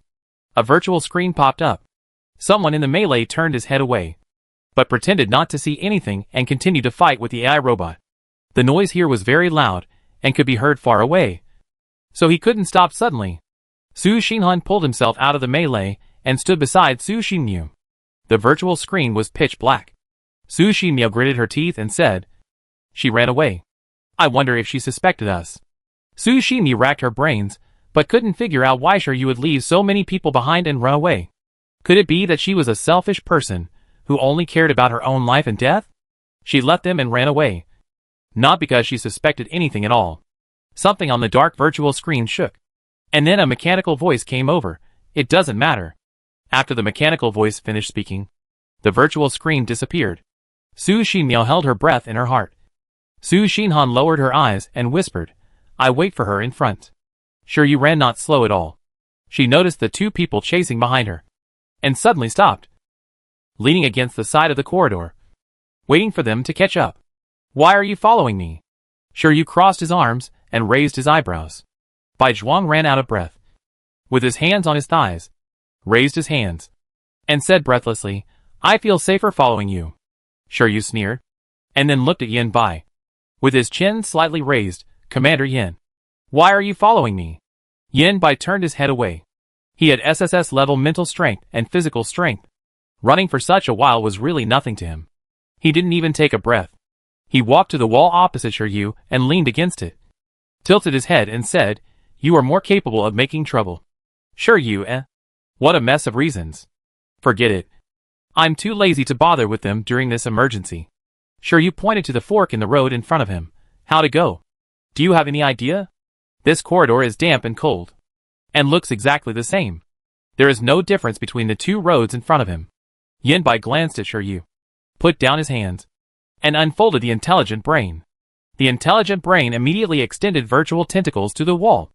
A virtual screen popped up in front of him, and soon a series of data analysis results appeared in front of him. Suddenly, Yan Bai paused. He looked up in disbelief and said, "The main material for building this corridor is gray lithium, which accounts for a high proportion of 50% in the material. It is well known that gray lithium is one of the materials for making SSS-level mechas, due to its small quantity and high price. 10 cubic meters of gray lithium mixed into the materials for making mechas can make the performance of mechas reach SSS level." Shiryu couldn't help but raise his eyebrows. The corridor was endless, and it was impossible to tell where it led to. If all the corridors? No. If this ghost place was built with 50% gray lithium, how much gray lithium would it take? The battle fortress that appeared in the sandstorm flashed in Sure mind. Are they inside the battle fortress now?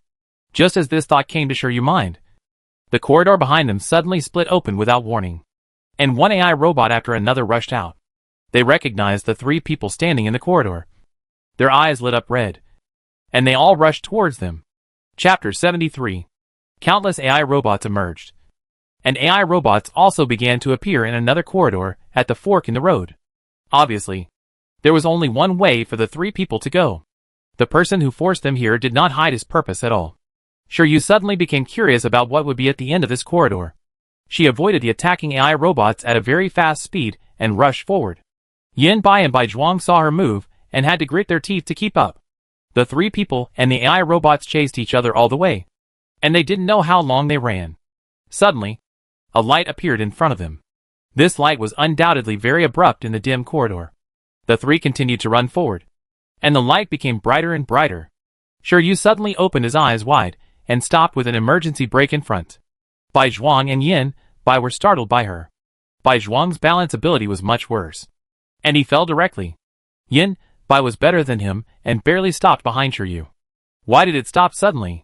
Bai Zhuang couldn't help asking after falling to the ground. The AI robot behind him was about to catch up. If we keep running, we probably fall to death. What appeared in front of them was not a light, but an exit. There was no place to go outside the exit. Unless they jumped down from here, they would never get rid of the AI robot behind them. No wonder they were forced to go here. It turned out that they were forced to take a dead end. The AI robot was not rigid.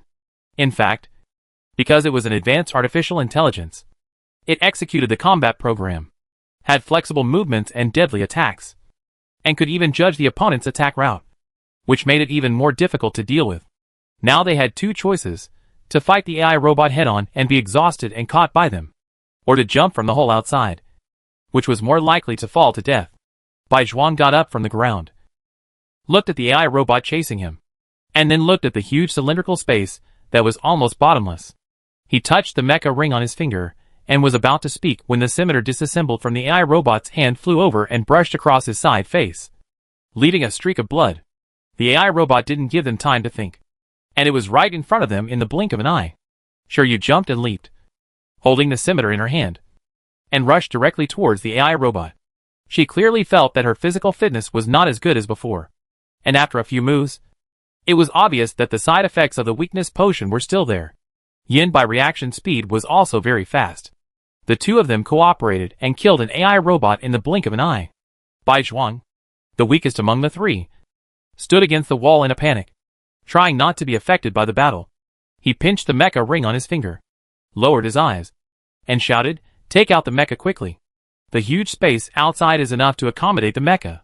He shouted very loudly. Sure turned around but couldn't see his expression. Her eyes flashed slightly, and she used the scimitar in her backhand to cut the core of the AI robot, killing another AI robot, and responded to Bai Zhuang's words. "My mecha was taken away by them." Bai Zhuang frowned and said, "Don't you still have a mecha ring on your right index finger?" He looked puzzled as if he didn't understand why Sure said he didn't have a mecha. Sure kicked the AI robot's head sideways and continued. "This is the wedding ring of my grandfather's grandfather when he got married. How can it be a mecha ring? Can you not think that a ring is a mecha ring? You people are really weird." I don't know where she got the mentality to say this in this situation. Yin Bai couldn't help but look at her more. "Come with me into the cockpit. Let's go! There are too many robots. We can't deal with them. If we continue like this, they will only drain our energy. How can this be possible?" Bai Zhuang leaned against the wall, his palm gently against the wall. At the same time, the palm of the AI robot that attacked several people suddenly deformed and shrank, and then both arms turned into gun muzzles, firing energy bombs at Sure and Yin Bai. At the same time, several AI robots suddenly swung long whips. Sure dodged the energy bombs and was caught in the whips. Yin Bai quickly grabbed a scimitar and swung it at the whips. The whips broke. Sure saw that she was about to fall to the ground, so she subconsciously grabbed something silky. But the next second, she fell to the ground, and her silver hair fell with her. Sure blinked again, and looked up to see a bunch of silver hair falling in front of her. No. It would be more appropriate to say a wig. And there was a wig piece. Sure you. Question mark. The most taboo in the battle is to be distracted. They failed to catch Shiryu. Other AI robots swung long whips again, and took advantage of her calmness to wrap around her waist. The moment Shiryu was dragged away by the huge force, he saw Yin Bai's dark face, and the long silver hair on his head disappeared at some point, revealing short black hair. Bai Zhuang obviously didn't expect that Yin Bai's long silver hair was actually a wig. He couldn't hide his shock in his eyes, and his face changed after he reacted. Seeing Yin Bai was about to rescue Shiryu, Bai Zhuang rushed over and grabbed his wrist and rushed to the huge exit. After pulling him down, he shouted, "Take out the mecha quickly. Otherwise, we can't deal with these robots at all." Falling from a high place, the feeling of weightlessness made Yin Bai have to take out the mecha. And in the wide corridor, the sound of ping pong continued. The corridor is wide enough for humans, but it is undoubtedly small for the mecha, and even one leg of the mecha can't be installed. Yin Bai immediately opened the simulation sandbox and identified the situation in the corridor.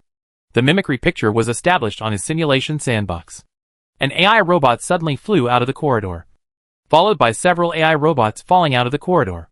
Yin Bai was stunned for a moment, and had no idea what was going on.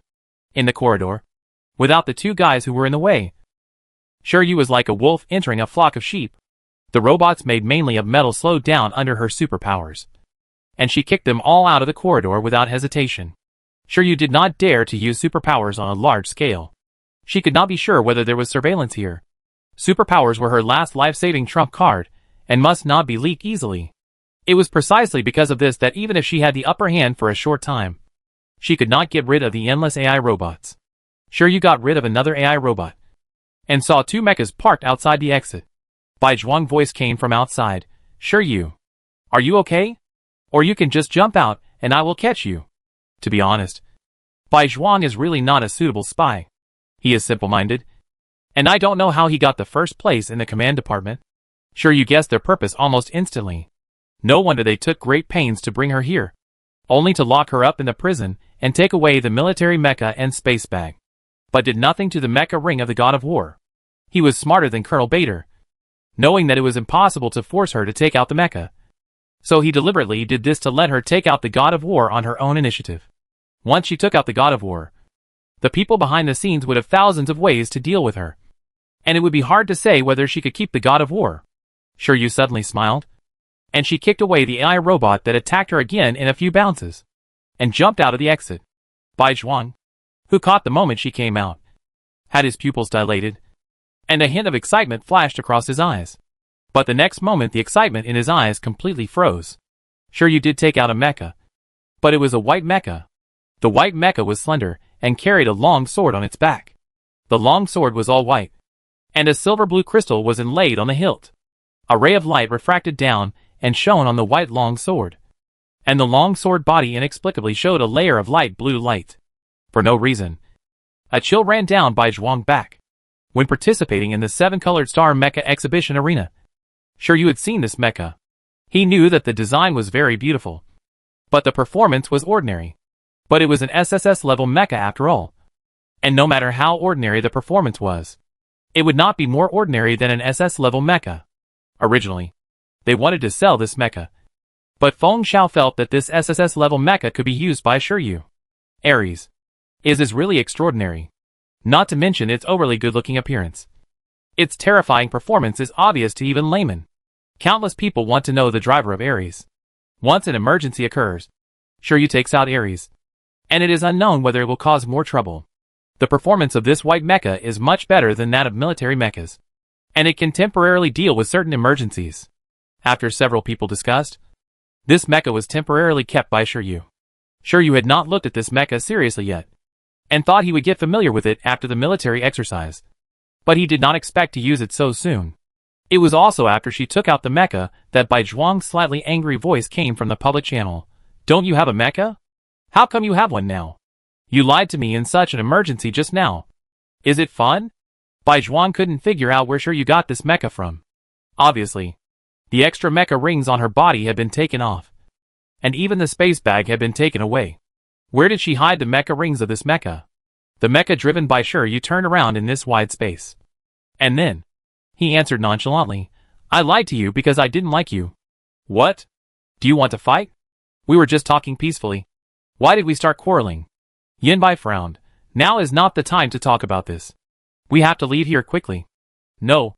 I haven't found Feng Xiao and the others yet. If you want to leave, go by yourself. By the way, don't follow me anymore. Sure, you said this coldly? And in Yanbai's shocked eyes, he grasped the long sword on the back of the mecha and pointed it directly at Bai Zhuang's cockpit. The white long sword drew a cold arc in the air. And the cold blue light that lit up at that moment made Bai Zhuang sweat in an instant. Chapter 74. Sure, you really had the intention to kill. Bai Zhuang could clearly feel the hair on his body suddenly standing up. Bai Zhuang drove the mecha back. But in an instant, he felt unwilling. He was no longer the useless waste before. Why couldn't he compete with Shiryu? She was stronger than him only because she... The sword that came without any greeting interrupted Bai Zhuang's thoughts. He subconsciously fell back and barely avoided Shiryu's attack. He said angrily, Shiryu, what are you doing? If you escape from here, I will tell the instructors that you use swords against your classmates. Shiryu didn't answer at all, and came straight to kill with the sword. This white mecha was lighter than she thought. It was a heavy attack mecha but very flexible. Especially the white long sword on it. Shiryu looked at the data analyzed on the virtual screen. Slightly widened his eyes in surprise. And then a smile of excitement appeared on his lips. I didn't expect that the mecha I got for free was equipped with such a good sword. Did the organizer of the mecha exhibition get the wrong mecha? No one knows whether it was the wrong mecha or not. Shiryu ignored Bai Zhuang's anger. She drove the white mecha to him in the blink of an eye. The white long sword in her hand rose and fell. And Bai Zhuang screamed one after another. Yanbai felt that he was just a blink away. And Bai Zhuang mecha was cut into pieces by Shiryu, and only a main body was left. Shiryu also placed the white sword in front of Bai Zhuang's cockpit. And finally said the first sentence since she started. Who are you? If you don't tell me, I will kill you now. The driver's mental power is connected to the mecha. Once the mecha is destroyed, it will be most directly reflected in the driver's mental power. Shiryu cut the machine driven by Bai Zhuang into pieces. And the stimulation he gave him was not something that could be expressed in words. Bai Zhuang kept shouting. Hearing Shiryu words in a daze, he widened his eyes, and his pupils were bloodshot. Bai Zhuang was in so much pain that he was about to lose his mind. He couldn't even control his facial expression. Saliva slid from the corners of his mouth. There were more and more bloodshot in his eyes. And his pupils were almost popping out of his eye sockets. Shiryu didn't give him more time to think. He pushed the white sword in front of his cockpit up again. At this moment, an energy bomb shot from the side and above. Shiryu drove the thrusters of the white mecha and immediately retreated. The energy bomb passed by where she was originally standing and exploded directly. At the same time, a black mecha came directly toward Shiryu with a black long sword. The black mecha appeared very abruptly, but its speed was so fast that it was almost impossible to catch. Shiryu Heart was alarmed and drove the mecha to retreat. But the black mecha had already killed her. The black long sword was like the sickle of the god of death, carrying the wind and mania to cut Shiryu under the sword. It was too fast. The speed of the white mecha was not slow, but it was not as fast as the black mecha. Shiryu did not dodge, but also rushed forward with the sword. In an instant, the white sword and the black sword collided with a sharp clanging sound. Su Xinhan's eyes were full of surprise. He did not expect that this white sword could actually take his attack. No one knew better than him how powerful Polar Night was. When manufacturing Polar Night, purified gray lithium was added according to the best production ratio. Polar Night can break the defense of SSS plus level mecha. But such a powerful Polar Night was easily blocked by this white long sword. Su Xinhan pursed his lips and couldn't believe that in addition to a silver blue mecha, Shiryu also had another such terrifying mecha. Shiryu did not give him time to think about it. She was an excellent opportunist. Su Xinhan's slightly distracted consideration gave her the opportunity to kick the black mecha without hesitation. Of course, the black mecha was not so easy to be kicked out by her. After a feint, the two mechas quickly separated. Shiryu stepped on the wall and drove the mecha to run with the thruster.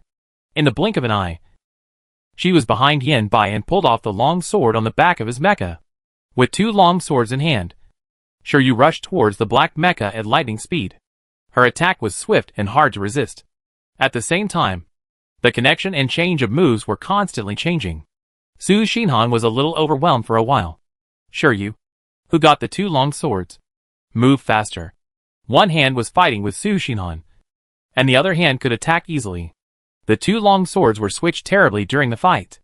Su Xinhan never thought that he would be suppressed by Shiryu while driving the judge, which was almost close to the SSS plus level mecha. The scene of the last failure flashed through his mind, and the unwillingness that surged in an instant made the control core of the judge glow brightly. Shiryu noticed that the black mecha's movements became faster and fiercer, and stopped fighting with him. After retreating, he ran along the wall like before, and suddenly turned off the thrusters when the black mecha rushed over, and the whole mecha fell straight down. Judge. Su Xinhan couldn't help but grit his teeth after missing the target. Shiryu was too slippery, and her moves were even more confusing. There was no pattern, and unexpected connections could occur at any time. Whether fighting her head-on or chasing her, prediction would not work at all. This feeling of powerlessness made Su Xinhan's unwillingness surge up in waves, like the rising tide in winter, constantly pushing waves of ice. And the ice continued to accumulate and finally condensed into ice cubes. The two were overwhelmed by the battle, and they couldn't tell who would fall below and who would turn the tide next. Yanbai seemed like an outsider, not worth their attention at all. But he was not a fool. He noticed that the Baizhuang mecha, which was cut into a human stick by Shiryu, had a cannon opened in front of it, and was aiming at Shiryu in the battle. Shiryu suddenly pointed his sword at Baizhuang and asked him so rudely, "It must not be aimless. There must be something wrong with Baizhuang. And now, he wants to sneak attack Shiryu." Yanbai took out the energy gun on the leg of the mecha and shot at Baizhuang. The energy bomb that the Baizhuang mecha was about to fire was deflected to the side by his shot. Shiryu, who was originally aiming at the judge, suddenly changed to aiming at the judge. Su Xinhan noticed the energy bomb shooting at one side and subconsciously dodged to the side. But it was this action that gave Shiryu an opportunity. She raised her leg and kicked the judge's wrist. The judge leaned to the side, and Shiryu immediately raised two long swords and chopped it down. The judge was hit by her. The white sword landed on the judge's shoulder blade, and a cut was made with a sizzling sound. However, Yanbai's sword was directly cut off. The different fates of the two swords reflected a huge gap. Shiryu kicked the judge's head without any hesitation, and then avoided all possible counterattacks from Su Xinhan. It was also in the short seconds of the two people's confrontation that the mecha with only one main body left in Baizhuang fell straight down after being hit by Yanbai. After Shiryu made the judge eat a turtle, she heard a huge rumbling sound. She was not distracted by the rumbling sound, but discarded the long sword she took from Yanbai, took out the energy gun on the white mecha, and fired at the judge continuously. The shell of the judge was like a turtle shell. The energy bomb exploded in front of him without causing any damage to him at all. At this time, countless mechanical arms stretched out from the wall. Shiryu was entangled by the mechanical arm in the sandstorm, and then he was knocked unconscious by the electric shock and brought here. Thinking of himself being entangled by this ghost thing, Shiryu couldn't help but frown, and opened the public channel to mock loudly, "Brother, you are too shameless. You can't beat them one by one. So you call for help? Bullying me and no one helps." Su Xinhan didn't say anything, but drove the judge and those mechanical arms to kill Shiryu together. Shiryu cut off one mechanical arm after another, and shouted to Yanbai, who was useless behind him, "Fake! Can you be of some use? You are the driver of an SSS class mecha after all, and you are just standing there watching? Do you want to wait until they deal with me before they deal with you?" Hearing Shiryu calling him a fake so clearly, Yanbai's face turned dark for a moment, and he couldn't help but retort, "I'm not a fake. Then you are wearing a wig and a dark red school uniform. What does that mean?" Shiryu kicked away the judge who was coming to kill him, and took a breath with difficulty when he turned around, and his breath was not stable when he spoke. Yanbai's face turned darker, but he hesitated for a long time and couldn't say a normal word. Shiryu didn't have time to listen to his explanation. He jumped back to his side and opened the private channel. "Find a way to get rid of these mechanical tentacles." They imitated Xiao. "Commander Xia. Then you should also know a little bit about his ability to black people's systems." After Shiryu finished speaking, he endured the fatigue of his body and kept shooting at the judge who rushed over. Then he kicked Yanbai away, and the black and white mechas hit each other again. Yanbai's face flushed. He was also a calm person. He opened the cockpit of the mecha and jumped into a passage. He immediately unfolded the intelligent brain and let the virtual tentacles stick to the wall. Just now, when he was checking the wall, He found that everything here was controlled by a core center. And the veins of the core center were everywhere. So the wall could be opened at any time to let the AI robot out. Su Xinhan quickly noticed Yin Bai's actions. When she saw Yin Bai's short black hair, she was obviously stunned for a moment. But she quickly reacted. And then one mechanical arm after another rushed towards Yin Bai. How could you let him succeed? A golden light flashed in her eyes. And at that moment, Su Xinhan's attack suddenly stopped. She immediately seized this opportunity, holding the white long sword in her hand, and stabbed at the cockpit of the black mecha. With a cheating device of superpower, Su Xinhan relied on the higher performance of the mecha to fight Shiryu. But now she had no chance. The white long sword seemed to be endowed with mysterious power, and hit the front of the cockpit heavily. Shiryu did not hesitate, holding the white long sword and stabbed it straight in. The dull roar echoed in the entire space. And Shiryu did not show any mercy and stabbed it to the bottom. Su Xinhan released the force from his hand, and Shiryu kicked his wrist. Ji flew out. At the same time, she drew out the white long sword, turned around to catch Ji Yi, and kicked the wall with one foot. The two long swords gathered power at the same time. With a click, the judge broke apart. At the same time, a crazy and hysterical voice sounded in the empty space. Shiryu, if you don't stop, I will send Feng Xiao and the other four to hell. Chapter 75. The sound came from the bottom of the cylindrical passage. Thinking of Bai Zhuan who had just fallen, Shiryu's face was terribly cold. She should have sent Bai Zhuan to see the king of hell with a sword just now. But there is no regret medicine in this world. Shiryu gritted her teeth and kicked the judge away. Su Xinhan was pierced through the cockpit and had fainted at this time. He was kicked away by Shiryu again. And the unmanned judge also fell straight to the ground. Seeing that Shiryu stopped, Bai Zhuan laughed wildly, and the creepy laughter echoed in the whole space. The mechanical arm floating in the air did not stop, but attacked Shiryu. Shiryu cut off a mechanical arm, and Bai Zhuan laughter stopped. He said madly, Shiryu, didn't I tell you not to move? His voice was not loud, but it was full of chilling madness. Shiryu just cut off the mechanical arm, and a huge virtual screen popped up in front of her. She looked at the image on the virtual screen, and the shocking shock made her eyes widen. Blood streaks climbed up her pupils one after another, and she seemed to taste the blood behind her clenched teeth. Bai Zhuan. Shiryu was full of hatred, as if he wanted to cut him into pieces. In the virtual screen, Feng Xiao and the other four were hung up, and a curved mechanical hand sprang out from behind them, with the needle tip on the top piercing their necks, constantly drawing blood. But in the blink of an eye, a tube of blood was drawn from them. Bai Zhuan's voice was still there, and he said triumphantly, do you know what this place is used for? Do you know where the blood drawn from them will be used? His voice was a little tempting, as if he wanted Shiryu to speak out and explore. But he didn't wait for Shiryu to ask, and said to himself, actually, I didn't want to threaten you like this, but who told you not to listen? Not to take out the mecha, and to attack me? If you had been obedient from the beginning, they wouldn't have suffered this kind of pain. The blood drawn from them can extract the gene chain, except for Luo Xiaozi. That waste. Each of them is an SSS-level genius. What do you think will happen if I combine their gene chains together? The bloody taste in Shiryu's mouth became stronger and stronger, and the mechanical arm extending from the wall had completely wrapped around the white mecha she was driving. Bai Zhuan's voice became more and more crazy. He said, you didn't cut off the limbs of my mecha. I also want to let you taste what it feels like to have the mecha destroyed. He gritted his teeth, and the mechanical arm wrapped around the white mecha suddenly exerted force, and the severe pain invaded Shiryu's nerves. At that moment, she even wanted to open her mouth and scream. This was the first time she felt such real pain since she drove the mecha. With a click, the arm of the white mecha was removed, and with another click, the right leg of the mecha was also removed. In the cockpit, Shiryu was sweating profusely. She clenched her teeth tightly, and a trace of blood flowed from her lips. I can't just sit there and wait for death.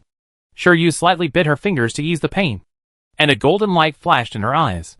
But at this moment, the mechanical hand holding the left leg of the mecha fell down with a crash, and also brought the damaged white mecha to the ground of this cylindrical space. The mecha fell to the ground with a loud bang, and a mouthful of blood gushed out of Shiryu's throat. And Bai Zhuan's almost crazy voice came again. Shiryu, aren't you arrogant? You were the star of the freshman military training, and you saved everyone like a hero on Winter Star. Look at how you look now. You're as miserable as a dog, Bai Zhuang said, as he controlled the mechanical arm to forcibly tear open the cockpit of the white mecha and pulled Shiryu out of it. Shiryu, whose face was soaked with sweat, made Bai Zhuang laugh even more wildly. There was nothing more satisfying than watching people who were better than him in every way become miserable in front of him. Shiryu pursed her lips tightly, but was pulled up by the mechanical arm by her hair. She endured the pain that kept drilling into her head, and saw Bai Zhuang standing on the control console with his eyeballs almost falling out of his eye sockets.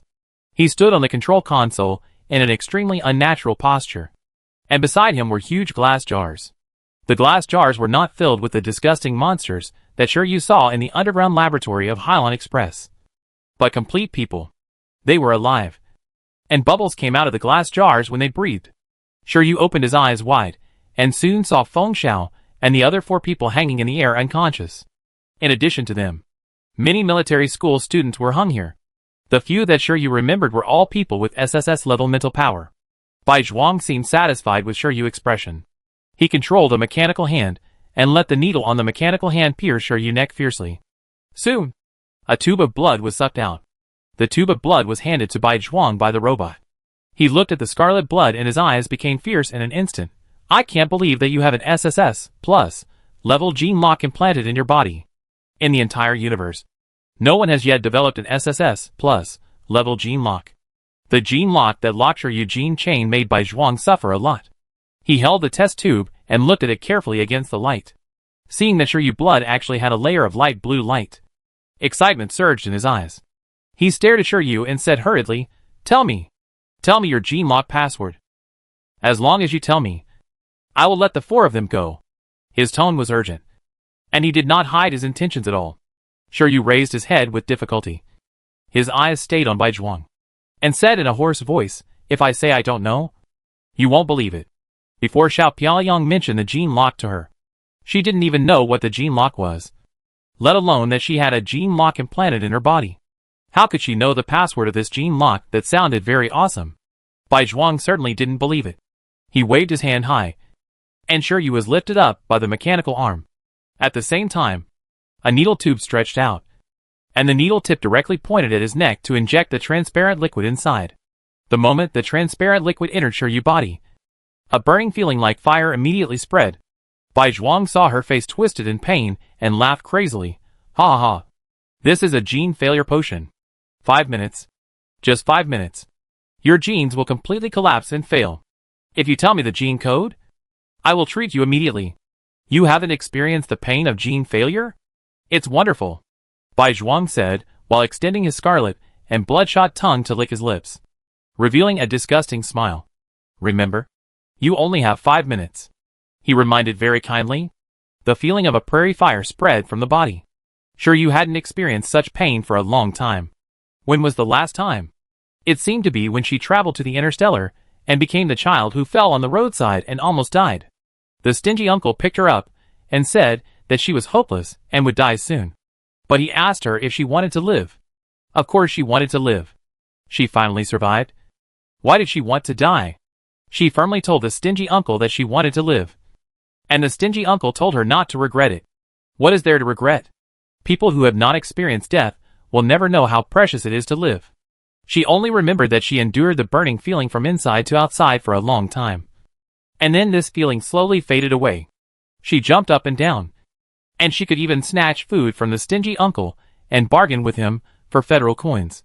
It turned out that she was not seriously injured and dying at that time. But her genes collapsed. She suddenly opened her eyes, and golden light surged inside. The mechanical arm that bound her trembled slightly, but did not respond. Her mental strength was exhausted. A feeling of near despair and weakness came over her.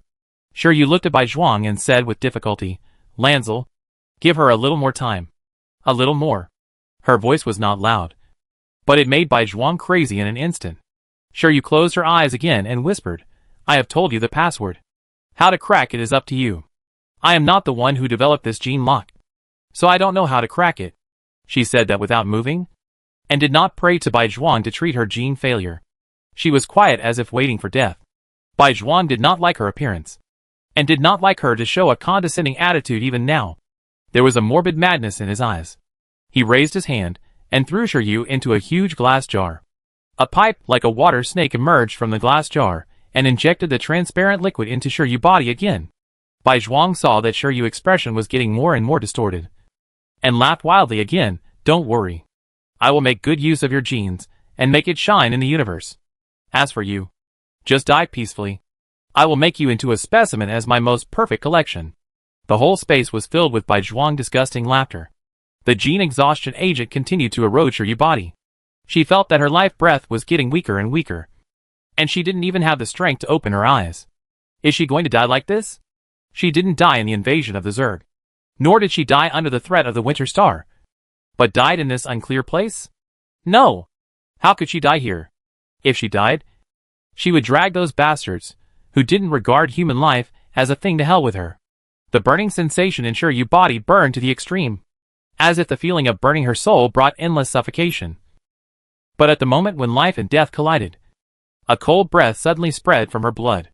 In an instant, all the burning sensations disappeared. At the same time, the mechanical sound that had not appeared for a long time sounded in her ears again. Lancer is perfectly activated. Nanocells are adjusted, and the damaged body is repaired. Physical fitness test is SSS plus level. Mental strength test is SSS plus level. Gene carrier Shiryu, I wish you good luck. The moment the mechanical sound fell, her hair floating in the transparent liquid grew at a speed visible to the naked eye, as black and translucent as silk seaweed. Shiryu suddenly opened his eyes. Chapter 76. All the injuries on Shiryu's body were repairing at a speed visible to the naked eye, and her exhausted mental power became full in an instant. The golden light that had dissipated and collapsed recondensed in her eyes.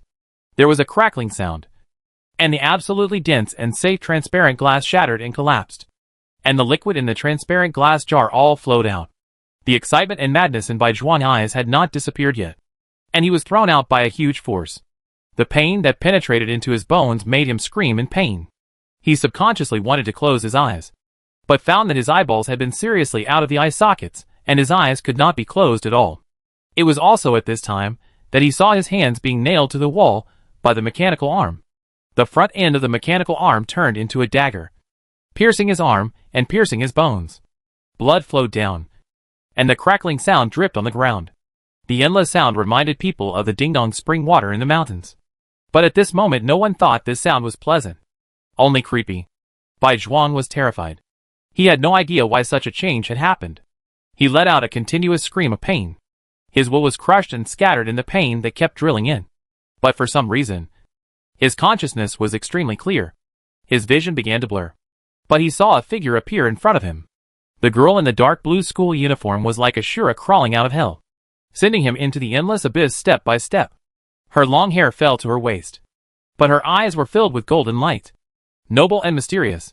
Golden eyes. How could there be golden eyes? She was not a human at all. Bai Zhuang subconsciously began to shake his head. No! He didn't want to die. He couldn't die here. He had worked so hard to make himself like a normal person. He couldn't die here. He wanted to be the object of envy in the eyes of others. He wanted to be the most outstanding commander in the Federation. And he couldn't say all of this. He could only watch as one mechanical arm after another turned into a blade and stabbed into his body fiercely. Feeling the blood flowing out and his body getting cold, boundless pain enveloped him. But he could not die immediately. The most torturous thing is never to take his life, but to make him deeply experience the boundary between life and death. Tell me, who told you to do it?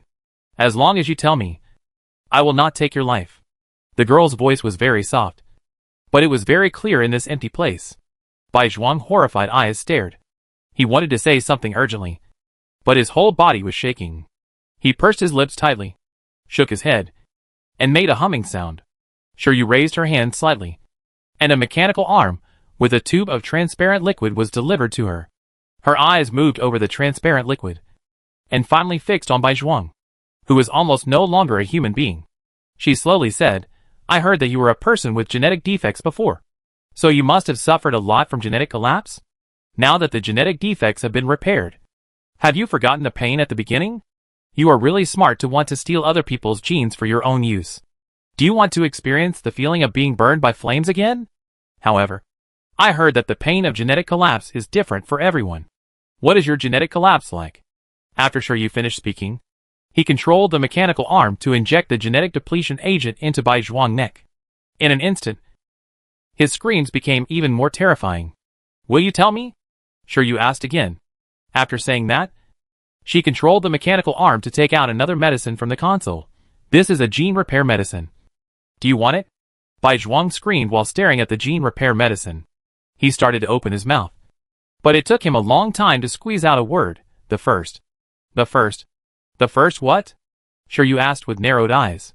But at this moment, an energy bomb came from a distance.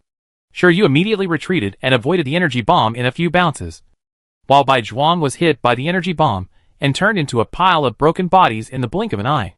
Shiryu turned around, with golden light in his eyes. Su Xinhan, who climbed out of the cockpit covered in blood, looked at the mechanical arm rushing towards him and shot himself with the energy gun without hesitation. Another pile of blood missed. Shiryu gritted his teeth, and at the same time, the metal in the whole space was vibrating. "Dead. Just dead like this? Fish?" A weak voice sounded, and Shiryu turned around quickly. It was Feng Xiao. He woke up. The four of them had just been released by her.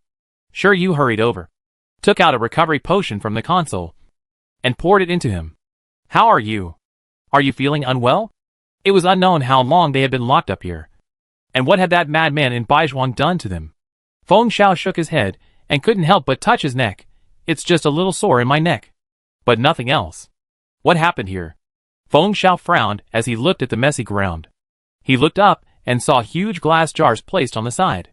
He opened his eyes wide and said in disbelief, "What are these?" Feng Xiao passed the senior medical qualification exam and of course studied the human body. He also knew that some people need to soak in liquid medicine to recover after being injured. But these people were all hung up. It didn't look like they were repairing their bodies, but like preserved specimens. "This matter is a bit complicated. I tell you later. We are leaving here now. Take a look at the three of them. Do you have any injuries?" When it comes to treatment, Feng Xiao is professional. He nodded quickly and conducted a simple examination of the three people. He found that they just fainted after being injected with a weakening potion. There was nothing wrong with their bodies. Shiryu quickly brought over a few more recovery potions, and each of them drank one. Not long after, all three woke up. They destroyed all the blood samples, put down the other military school students, and fed them the repair potion one by one. As they were waiting for everyone to wake up and leave here together, a heavy object suddenly fell from above. It was Yin Bai Mecha. Shiryu narrowed his eyes and became alert. But Yin Bai climbed out of the mecha cockpit. His right arm was injured. Blood was constantly flowing, and he looked miserable. Seeing Shiryu, Yin Bai immediately shouted, "Quick! Monitor the control room." I hacked into the core system and found something incredible.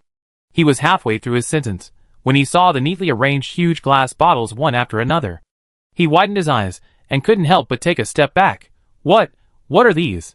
Feng Xiao walked over first with a frown, took out the medicine he had just collected from the console, gave Yin Bai an injection, and then poured a recovery medicine, and asked directly, "What did you find?" Yin Bai closed his mouth, looked at Shiryu, thought about it, and didn't ask again, but said, "Just like here. Someone rushed over there, and seemed to want to transfer something. I just heard them say 2 or 3 words from the surveillance, and they were discovered." He just wanted to help Shiryu, but what he heard suddenly shocked him too much. Then countless AI robots rushed out, and he couldn't take care of himself, and he was in such a mess now. As soon as he finished speaking, dense black shadows covered him from above, one AI robot after another. Shiryu immediately pushed Yin Bai to Feng Xiao. "You take him into the mecha. I deal with these troublesome things." After saying that, Shiryu took out the Ares. She wanted to throw out the beam sword, but suddenly thought of the white long sword of the white mecha and the black long sword snatched from Su Xinhan. Her eyes swept around and soon saw the 2 swords lying on the ground. The 5 people only felt a burst of black and white light interlaced, and those AI robots fell down like dumplings. Some were cut in half, and some were directly broken into slag. This time driving the Ares, Shiryu felt unprecedented ease. Dealing with these AI robots was like cutting melons and vegetables, and the ground was full of AI robot corpses. "How do I get to the central control room?" "Let's go there immediately. It is absolutely impossible to build such a huge battle fortress on Grey Star, and even do such inhumane research overnight. Bai Zhuang is definitely not the culprit. He is just an accomplice who enjoys the benefits from it. Yin Bai immediately unfolded the topographic map he had just obtained, pointed to a red dot he had marked and said, "This is the place. Although I only took a look. There is a glass jar exactly like the one here. And I also heard them say they were going to get something. Which seems very important." Sure, you nodded, hesitated for a moment, and wanted to let the 4 people stay here and wait for everyone to wake up and take them away. But Lu Dongyan shook his head, pressed Luo Xiaozi and Gu Qianqian down, and he and Feng Xiao followed Shiryu. It was not good to delay time at this time. So Shiryu had to drive the mecha to lead the 3 people to fly up and land in a corridor. Yin Bai walked in front. His intelligent brain swept across the wall, and one door after another appeared. Shiryu couldn't help but raise his eyebrows. "It seems that your fake is not an ordinary fake." Yin Bai was in a heavy mood, and suddenly heard her say this, and his face darkened. "What is a fake?" "You are a fake." When he said this, he was not at all like the description of the outside world. The dignified and indifferent Commander Yin. Shiryu sneered. "You dare to do it but dare not let others say it? Do you have a sack? Lend it to me after you go out." Yin Bai was quite angry after hearing the first sentence, and was confused after hearing the second sentence. He didn't know why Shiryu wanted the sack. But Feng Xiao and Lu Dongyan beside him covered their mouths desperately, holding back the laughter overflowing from their throats. Yin Bai felt that he was isolated, and snorted coldly, "I am not a fake. But, just, Commander Xie is the person I respect the most. Don't talk nonsense." After that, Yin Bai closed his mouth tightly. A question mark appeared on Shiryu's forehead. "You respect him the most.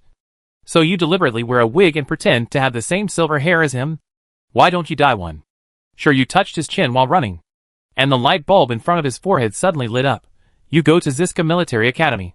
Isn't it because among the 7 major military academies, only Ziska Military Academy's uniform is dark red?" Yin Bai was hit in the spine by this sentence, and his steps paused for a moment, and he said angrily, "If you don't speak, no one will think you are dumb." Shiryu had already laughed out loud without any courtesy, and after laughing, he glanced at Yin Bai with disdain. Just as he was about to speak, the last door opened, and the relaxed expressions on the faces of several people disappeared instantly. They looked at the scene in the central control room, and they were stunned. Especially Shiryu. In the central control room, there were countless corpses lying in a mess. Blood was flowing out, and the strong smell of blood rushed towards the few people. On the top of the corpses, a palm-sized golden butterfly slowly flapped its wings and sprinkled a little phosphorus powder. A few people suddenly appeared, and the butterfly's wings fluttered a little slower, and then it rushed straight towards them. Chapter 77. Everyone except Yin Bai had seen how terrifying the butterflies that appeared on the aquamarine were. Seeing the corpses everywhere, and only this golden butterfly, everyone subconsciously connected the palm-sized golden butterfly with the culprit that caused all this. The golden butterfly flew very fast, and it arrived in front of several people in the blink of an eye. Shiryu felt that it looked very familiar, like the butterfly specimen she had taken from Gu Qianqian, but forgot to give to Xiao Piaoliang. She had been stuffing the butterfly specimen into her space bag, and she forgot about it. She subconsciously touched the space bag on her waist but felt nothing. At this time, she remembered that after she fainted, the person who caught her searched her space bag. Shiryu subconsciously looked around, and sure enough, she saw the space bags piled up on the control console in the central control room. Could it be that this butterfly was really the one in her space bag? When those people checked the things in her space bag, they released the golden butterfly, which aroused its ferocity, resulting in the current scene? Shiryu did not have extra time to think. The golden butterfly was very fast. The distance of dozens of meters originally became more than 10 meters in the blink of an eye. The golden light in her eyes condensed, and 2 dark golden scimitars appeared in her hands. When she was about to take action, the golden butterfly that rushed over paused for a moment, and suddenly stopped several meters away from several people. Shiryu hand-raising action also stopped. It flapped its wings slowly, and dots of phosphorus powder like broken gold fell from its wings, but disappeared into thin air. It stopped in the air, and its antennae swung in a small arc. Several people looked at each other quickly, and they were a little confused about what this butterfly wanted to do.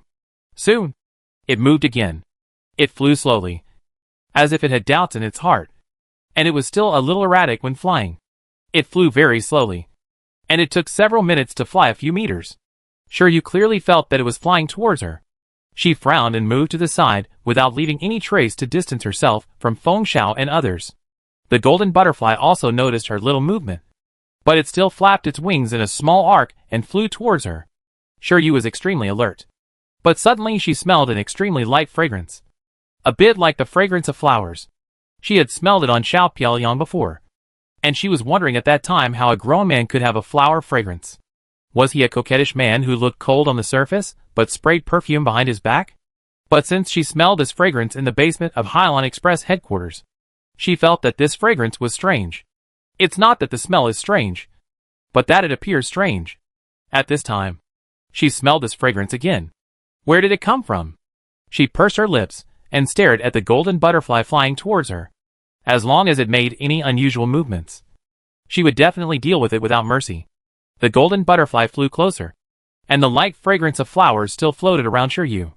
The colorful phosphorus powder was very beautiful. The golden butterfly began to circle around Shiryu, still flapping its wings slowly. It flew around her for almost 3 times and finally stopped in front of her. Shiryu was nervous. She really couldn't understand what the butterfly wanted to do. Or did it want to make them relax their vigilance in this way, and then suddenly kill them all? Feng Xiao and the others were also very nervous. The golden butterfly suddenly moved. It seemed to be tired of flying. It slowly approached Shiryu and finally stopped on her shoulder, no longer flapping its wings. Shiryu's hair almost stood up. But she didn't feel any danger. She even inexplicably sensed a trace of kindness. As if she was a safe haven for this golden butterfly. This metaphor was really weird. Shiryu shook off the idea in her head. She saw with her own eyes that this kind of butterfly could tear out a black round hole to let the disgusting Zerg crawl out of it and invade the entire deep blue galaxy. She pursed her lips and thought for a while, then raised her hand and placed it in front of the golden butterfly. The soft antennae on the golden butterfly's head moved, and slowly moved toward Shiryu's index finger. In the shocked eyes of several people, it turned into a palm-sized little man with wings. When Shiryu saw the little man appearance, she stuttered, Lan Luo? When she called out this name, the other 3 were more shocked than her. The little man didn't react. After holding her finger and rubbing it gently, the phosphorus powder sprinkled by his fluttering wings behind him disappeared under the eyes of several people. Shiryu subconsciously reached out to grab it, but grabbed nothing. It's gone. The golden butterfly that made them nervous for half a day just disappeared like this? Lu Dongyan opened his mouth for a long time before closing it and couldn't help asking, do you know the butterfly just now? Everyone has seen the golden butterfly specimen, but they didn't look at it carefully. And for a while, they couldn't recognize that this golden butterfly was the same as the golden butterfly specimen of Heilingsing. Shiryu subconsciously wanted to take out the butterfly specimen in the Ares Mecha ring, but he saw Yin Bai again, so he had to hold back his urge to move. Shook his head and said, he looks very similar to someone I met before. Yin Bai obviously had something to ask. But at this moment, the door of the central control room suddenly came down. The outline of the wall began to change, and a shrill alarm sounded. The few people didn't care why the golden butterfly disappeared, and they all became alert. And the wall opened one door after another, and AI robots rushed out one by one. Good guy. Come again? Although this place is big, it is still too small for mechas. At this moment, a virtual screen suddenly popped up on the central control console. The words on the virtual screen were all red, and a mechanical female voice issued a warning. The self-destruct system has been activated, and the 1,000-second countdown has begun. 999. 998. Someone has activated the self-destruct system through another core center. Yin Bai said without hesitation. He looked at the AI robots pouring out, glanced at the countdown on the central control console, and shouted, cover me. After that, he rushed to the central control console. The 3 people responded at the same time. Shiryu gently rubbed the mimic exoskeleton ring on her right little finger, and the silver-blue mimic exoskeleton was immediately activated, and 2 dark golden scimitars appeared in her hands. Feng Xiao and Lu Dongyan certainly would not lack such life-saving things. The 3 of them also rushed to the central control console. In just a few seconds, several AI robots turned into a pile of scrap metal. Physical and mental strength were stimulated to the extreme. Shiryu seemed like a killing machine that could not feel tired at all. The sound of clicking continued to sound. And one AI robot after another was solved by her. Yin Bai connected his brain to the monitoring console at the fastest speed. Countless virtual screens popped up. But the data on them was being destroyed at a very fast speed. In just a few seconds, more than half of the virtual screens showed huge red triangle exclamation marks.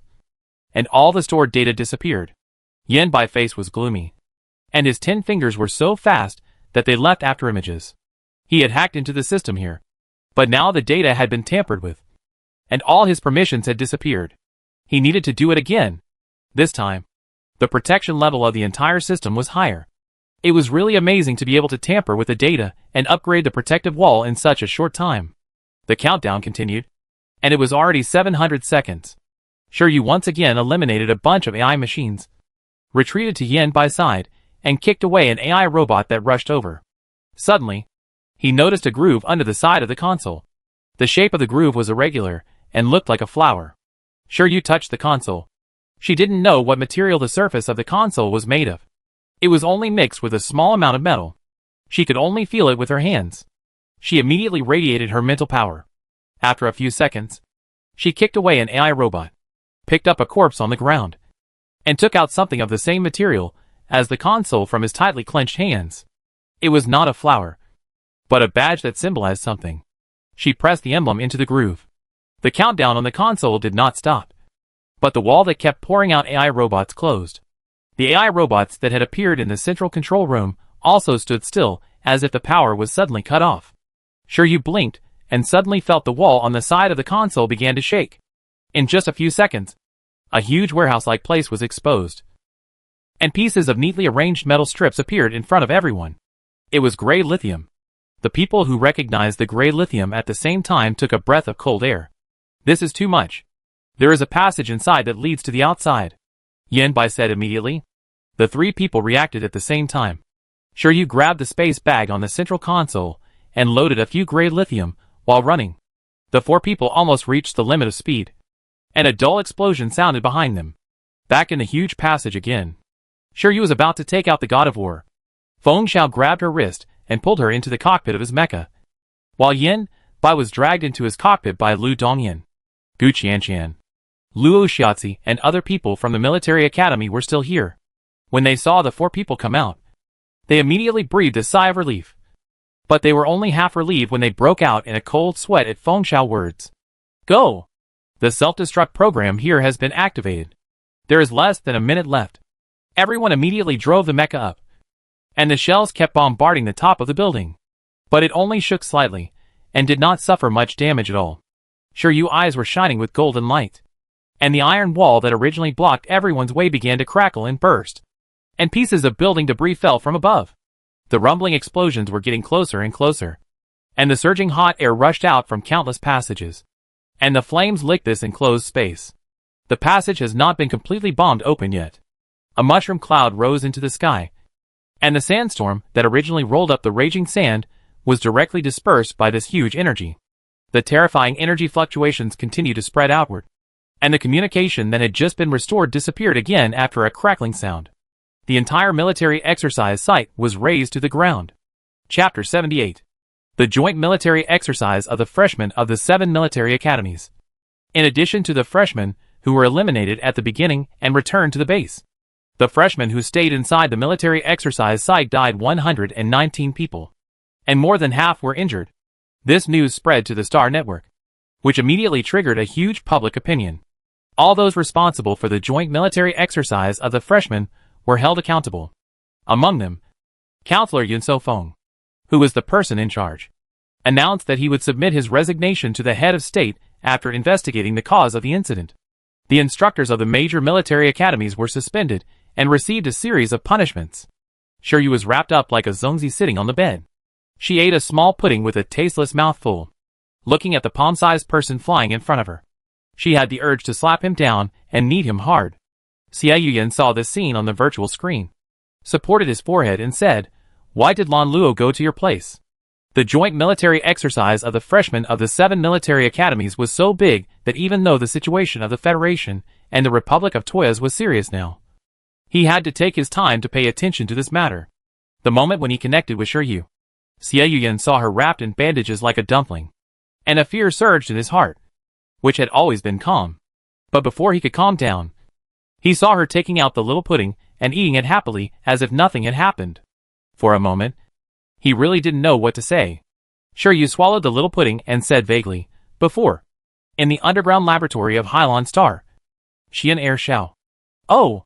Gu Qianqian, Gu Mingzhan's cousin, took a butterfly specimen from 770, 880, and 520.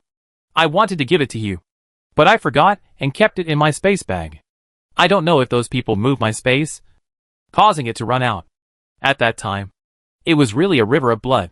Sure, you couldn't help frowning when he thought of the scene in the central control room, and raised his head again and said, "Is he really Lan Luo?" Xie Yuyan nodded. Sure, you extended his index finger and gently poked the little man who flew in front of him, blinking his watery eyes and making people want to rub him. He is so cute. Completely different from the last person who wanted to strangle you to death. And he doesn't seem to understand what we are saying. After being rescued from the transparent glass jar by Xiao Piaoliang, Lan Luo seemed to have forgotten Xiao Piaoliang, and long nails grew on his hands, which were extremely powerful. If he was not very weak at that time, sure, you dared to guarantee that he would never be able to beat him. Moreover, the little man in front of him and the boy who was as tall as Xiao Piaoliang, sure, you really couldn't connect the two of them as the same person. Xie Yuyan shook his head and said, I don't know much about Lan Luo, but he was a teenager when I was born, and sometimes he would become the one in front of you. As for the conditions and medium, I don't know either. Sure, you blinked in shock when he heard him say that. This guy is most likely a Zerg. Have you been with Zerg since you were a child? Xie Yuyan's face quickly flashed with an emotion that sure you didn't quite understand. She instinctively felt that he was a little sad. Although she was curious, she still said, Tell me when you want to. I don't really want to know. The four words say one thing and mean another almost overflowed from her eyes. Xie Yuyan saw that she continued to stretch out her fingers to poke Lan Luo heartlessly, and his throat suddenly became dry, and his dark eyes were deep and difficult to understand. After a long time, he said, If... Bang! The door of Shiryu Ward was knocked open. Gu Qianqian rushed in first, followed by Feng Xiao and others. Shiryu blinked, her fingers still in the air. She moved her eyes back and saw that Lan Luo, who was just flying in front of her, had disappeared. There was no time to think about where the little thing had gone. Shiryu pretended to be calm and took her hand back. She leaned on the bed with her hands folded across her chest and asked, What are you doing? Feng Xiao and the other four stood in a row. It happened that Yin Bai passed by outside at this time. He couldn't help but stick his head over when he heard the movement just now. He saw the 3D projection in front of Shiryu at a glance. Yin Bai said on the spot, Fuck! Thank you. Thank you, Commander? His thanks to the commander were almost enough to tear the roof of the hospital apart. Shiryu realized that there was a crazy fan in front of him. So he turned off the communication with a snap, and looked at her sideways. What are you thanking for? Where is there any Commander Xie here? Yin Bai pointed at Shiryu, and he kept saying you for a long time without saying a word. Shiryu continued to eat a bite of pudding and immediately changed the subject. Why are you guys here? Feng Xiao rushed over and snatched the pudding from Shiryu's hand. The intelligent brain unfolded and scanned her whole body. It was confirmed that she only suffered superficial injuries and had almost recovered. Only then did he breathe a sigh of relief and slapped her on the head. Who do you think you are? Why are you pretending to be a hero? Feng Xiao was so angry at Shiryu. After everyone rushed out of the battle fortress, the self-destruction program of the battle fortress was fully activated, and the terrifying energy exploded. They were in the center of the explosion and could not escape at all. Shiryu forced Feng Xiao to open the cockpit door and drove the god of war to block the terrifying energy coming from the explosion. Shiryu gasped when he slapped her. Little doctor, can you be a little gentler? If you are so cruel, you will never marry. Ugh! You will never get married. She dared to rush out because of the turtle shell that Xiao Piaoliang gave her. Yes, when she left the judgment, she not only took away the blue titanium, but also took a turtle shell from Xiao Piaoliang. In the end, among all the people she knew, Xiao Piaoliang was the most generous one. Not only did she give her the account password to let her spend it freely, but she also gave her such a good thing as a turtle shell. She is so beautiful and considerate. She should be married home. What are you thinking about? Lu Dongyan walked to the bed and sat down. touched a pudding on the bedside table, and ate it very naturally. Put away the smile on your face. Luo Shiatzi also took away a small pudding. If you don't know, you might think you're thinking about love. Gu Qianqian swept away all the remaining puddings, generously gave one to Feng Xiao, and threw one to Yin Bai, who was standing at the door in a daze. Sure, you was stunned on the spot. Gu Qianqian, give me back my puddings? Sure, you shouted while trying to get up from the bed. But Feng Xiao pushed her back before she could get up. Be honest. Your injuries haven't fully recovered yet. If you want to die, you don't have to torture yourself like this. There's a window over there. Just jump down. Sure, you sat back on the bed in frustration. And Gu Qianqian stuffed the half-eaten pudding in front of her. Since you always do things without consulting us, I confiscate these puddings. God knows how helpless and unwilling they felt when they saw Shiryu driving the god of war, trying to open the gray light shield to resist the aftermath of the battle fortress's self-exposure to protect everyone. The feeling of being able to only stand behind a companion to be protected was really extremely frustrating. Shiryu held the little pudding with only a few bites left, and stretched out her bandaged hand pitifully and said, "Give me another one?" In fact, it was really nothing serious. The injuries on her body were caused by the terrible heat when she jumped out of Feng Xiao cockpit. After entering the cockpit of the god of war, she was fine. The gray light shield is worthy of being the thickest turtle shell in the universe, even at such a close distance. The energy generated by the self-detonation of the battle fortress did not break through the protection of the gray light shield. Gu Qianqian turned a deaf ear to her words. Sure, you looked at other people again, but no one paid attention to her. Yanbai came in from the doorway at some point, put the little pudding in his hand into Shiryu's palm, cleared his throat in front of her suddenly bright eyes, leaned his head over, and asked curiously, "Were you communicating with Commander Xie just now? You actually know him? When did you know him? Where did you know him? He is now." Yanbai 10,000 Ys hadn't been asked clearly, and Shiryu slapped her face and pushed her aside. "I don't know him. I was just watching Commander Xie tactical video." Yanbai obviously didn't believe her words, and his suspicious eyes swept over her. Shiryu finished eating the little pudding, immediately pulled the quilt and lay down, and said in a muffled voice, "I'm sleepy. I want to sleep. Don't bother me." Seeing her like this, Lu Dongyan and others dragged Yanbai, who was still unwilling to give up, out, and the ward soon returned to silence. After making sure that the annoying guys had left, Shiryu immediately poked his head out of the quilt, quietly touched the door and locked it, and quickly returned to the bed to call Xiao Piaoliang. After a few beeps, when Shiryu thought he was going to get through, a sentence popped up on the virtual screen. "The other party refuses to communicate with you. Please call again later." Shiryu, Is this busy? Busy? Or busy? It was always unreachable before, but this time it was rejected directly. Shiryu sighed and sent a message. "Dream of being a salted fish. I'm wrong. I shouldn't have hung up on you. I have something very important to tell you, QQ." It took a full 3 minutes for this message to be responded to. "Xiaoyu Yin, call me." "Shiryu, ? Can't he call back?" Shiryu resigned himself to dialing the number, and this time it rang 10 times before the call was connected. The little pretty girl on the virtual screen was not wearing his abstinent dark red military uniform, but a white shirt. He half leaned on the bed, his long silver hair hanging down, slightly wet. Shiryu breathing stagnated. His eyes moved downwards, and suddenly he thought of something and looked up, staring at the black collar on his neck, frowning and saying, "Why do you carry this thing all the time? It's a life-saving thing?" Xiaoyu Yin did not answer her, but turned his head away and said, "Do you have anything important to tell me?" It seemed that he didn't want to answer, so Shiryu curled his lips and said, "I found something like a badge inside the battle fortress.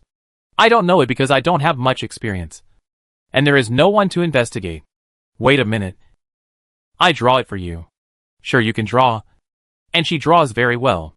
She clicked on the drawing function on the smart brain and carefully traced it with the mimicry pen. After a while, the badge she saw in the central control room appeared on the smart brain. After Shiryu finished drawing, he passed it to him. He looked down and stared at the beautiful black collar, saying, "Look, it's like this. Have you seen it? It's impossible to build such a large battle fortress in a short time. And that battle fortress used a lot of gray lithium. Even if I don't understand those weapons, I know that the cost is definitely not cheap. They blew it up immediately. It's obvious that they don't want to leave any traces. Or there are things in that battle fortress that cannot be preserved. For example, the experimental subjects in the transparent glass jars, the huge amount of gray lithium, and the countless AI robots. Shiryu touched his chin and analyzed, not noticing Xiao Yuan's shocked look when he saw the emblem. Chapter 79. Xiao Piaoyang suddenly hung up the communication. Shiryu looked puzzled. Then he thought that he was very busy now, and thought that the front line had encountered some urgent matter again. He had to put aside his doubts for the time being, pulled up the quilt, and fell asleep. Gray Star had finally restored communication with the outside world, who knew that the explosion of the battle fortress caused 2 huge energy fluctuations, and the aftermath continued, causing the ring satellite to still be unable to receive and transmit signals. People still on Gray Star had no way to enter the Star Network. Of course, they didn't know that the Star Network was arguing about the joint military exercise of the freshmen of the 7 major military academies. The parliament didn't know how many emergency meetings were held for this. Shiryu's body recovered at an amazing speed. In just 2 or 3 days, the injuries on his body were completely healed, and he was as lively as if nothing had happened. Feng Xiao felt that he had to worry about her every day. After grabbing her and checking her carefully, he allowed her to leave the hospital. It was also at this time that everyone knew that 119 people died in the freshman military exercise. The joy of surviving the disaster instantly turned into heaviness. Among the 119 people, half were from the 9-star military academy, and all the other military academies except the Ziska military academy had people killed. After Shiryu regained consciousness, she immediately told the chief instructor of the 1st Federal Military Academy about what she had encountered in the battle fortress. Everything she had seen in the battle fortress, and what Bai Zhuang, who was like a madman, had done. She also provided a lot of photos, all of which were taken by her smart brain. But she also hid some. For example, Bai Zhuang's death, and the emblem she saw inside the battle fortress. Bai Zhuang was an out-and-out madman. But it was impossible for the Bai group to build such a large battle fortress on the Gray Star that was only under the jurisdiction of the military. And that emblem. Shiryu always felt that it was not a good thing to expose it like this. Anyway, the emblem had been told to Xiao Piaoyang, and Xiao Piaoyang would find out about it.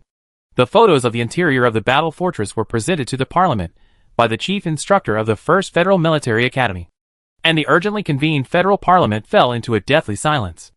Gray Star is a dead star, but it is rich in gray lithium, and has always been under the jurisdiction of the military. If the scientific expedition team wants to enter Gray Star for investigation, they must also go through layers of instructions. Whether it is the items brought in or taken out, they must be strictly inspected. But even under such strict inspections, an unknown force inside Gray Star built such a terrifying battle fortress. According to the discussion of Shiryu and others, a large amount of gray lithium was mixed in the materials used to make the battle fortress. Some professionals tweeted and estimated from the photos she took, and calculated that the gray lithium spent on building the battle fortress is more than all the gray lithium currently produced from Gray Star and shipped to the outside world. Head of State Shen Yingji looked solemnly. He looked at the person in the transparent glass jar in the photo, and his eyes were full of emotions. At this time, a gentle voice broke the silence of the parliament for 10 minutes. Let's not talk about who built this battle fortress. I have a question. It took them a long time to build this battle fortress. Why was it suddenly exposed in this joint military exercise of the freshmen of the 7 major military academies? They must know that once the military academy students escape, the secret will be exposed to the sun. Even if they calculated that the military academy students could not escape, so many military academies disappeared. Neither the 7 major military academies nor the parliament would give up. Once they were tracked down, there was still a possibility of exposure. Lu Shiwang's voice was not loud, but it was clearly heard throughout the conference hall. After he finished speaking, his eyes swept across everyone's face, and finally fixed on the face of the first Marshal Xia Liqin, and continued, so, what made them take the risk of being exposed and take those military academy students away? Xia Liqin frowned and looked back at Lu Shiwang straight, and the two met eyes. You mean they didn't want to hide the existence of the battle fortress at all? Feng Xiao frowned. Shiryu nodded. No matter from which angle, the battle fortress will be exposed as soon as it appears. How could the person behind the scenes not think of this if he could hide for so long? But what good will it do them after it is exposed? The battle fortress that was built with so much effort is destroyed, And their secret research on human genes is exposed? No matter how you look at it, it is completely harmful to others and not beneficial to oneself. Luo Shiatsi couldn't figure it out. Sure, you pursed his lips and stretched out his hand to Feng Xiao. Test your testing instrument again for me. Feng Xiao looked puzzled. Didn't you test it before coming here? That being said, he still took out the instrument for detecting mental power from the space bag and put it on Shiryu's head. The test took a short time. A minute later, several people stared at the virtual screen that popped up on the instrument, and their mouths opened into O shapes. After a brief look, Xie Liqin looked at Yun Songfeng, member Yun, which military academy students were taken away. In fact, the reason is easy to guess. Those military academy students. The battle fortress appeared and directly took away the military academy students, and did nothing else. The biggest unreasonable thing is also the most reasonable thing. Those military academy students have something they want even if they expose themselves. Everyone's eyes in the parliament are on Yun Songfeng. A few days ago, Yun Songfeng was still full of vigor and vitality. But now he has aged more than 10 years. And there are white hairs on his temples. He has submitted his resignation to the head of state. Once this matter comes to an end, he will completely retire. As for the competition to discuss the head of state, he dare not think about it. After hearing what Xie Liqin said, Yun Songfeng turned on the smart brain screen and pulled out the information of all the military academy students and pushed them to the conference table. A photo of each person, and their detailed records are under the photo. Xie Liqin first scanned all the information, raised his eyebrows, and looked at Lu Shiwang, Councilman Lu's younger brother. After saying that, he turned his head to look at the 6th Marshal Fengsen on his lower left. Marshal Feng's son? The two nodded one after another. Fengsen is the youngest marshal among the 7 marshals except for the 7th Marshal Wenrenma. He looks only in his early 30s, and there is no murderous aura on the battlefield between his eyebrows. He has a gentle face, and those who don't know him would think he is a Confucian scholar. It shouldn't be for my son. He is nothing special. He doesn't like to drive mechas. He thinks about being a doctor every day. Over the years, I have always indulged him and didn't send anyone to guard him. If you want to do it, don't pick this time. Lu Shiwang also said, my brother's situation is similar to that of Mr. Feng. Xie Liqin read a few people with a strong background, and soon his eyes paused on Yin Bai. Frowning. Yun Songfeng certainly knew why he frowned, and explained, Yin Bai, a civilian student, admires Commander Xie very much, so he imitates him. When everyone heard him say this, their eyes swept over Xie Yuyan, who was sitting at the other end of the conference table, and was out of tune with the entire parliament. Xie Yuyan became famous at a young age. In terms of his status in the hearts of the people of the Federation, he is not inferior to the 7 marshals.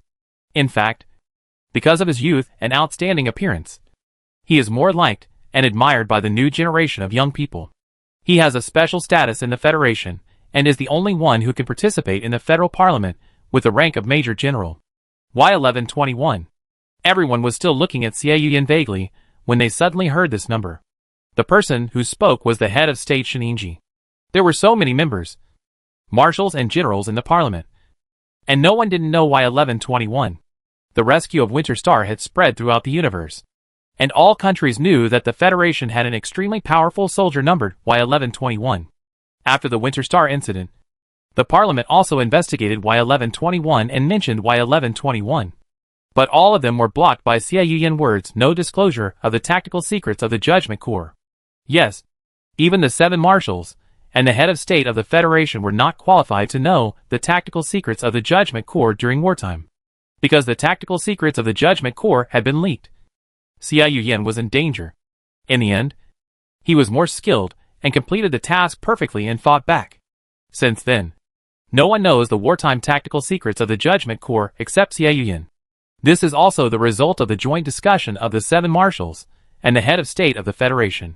Major General Xie. Now that things have come to this point, should we mention this federal soldier? Sheningji pulled Shiryu information in front of him and read it carefully. Being stared at by 4 pairs of eyes, Shiryu spread his hands. I told you before that I was implanted with a gene lock. In the battle fortress, my gene lock was fully activated. Gu Qianqian was really about to pop his eyes out. Shiryu's current mental power level was completely beyond the measurement range of the instrument. SSS plus. Luo Shiatsi opened and closed his mouth. And it seemed that he was quite frightened. Do you know how many people in the universe currently have a mental power level of SSS+? Feng Xiao's eyes were complicated. Sure, you asked curiously, how many? Feng Xiao stretched out a fist and raised a finger in sure you puzzled eyes. She shook her head. One? Who is it? Looking at her silly look, Lu Dongyan felt his hands itching a little. But thinking that she had just recovered from her injuries, he had to suppress his urge and said, far away in the horizon. Close at hand. Sure, you heard his words in a roundabout way. Stretched out his index finger and waved it. Pointing at himself, me? Feng Xiao nodded with a heavy look in his eyes. Since the mental power level division, the mental power threshold has been constantly changing. Basically, it will be redivided every 10 years.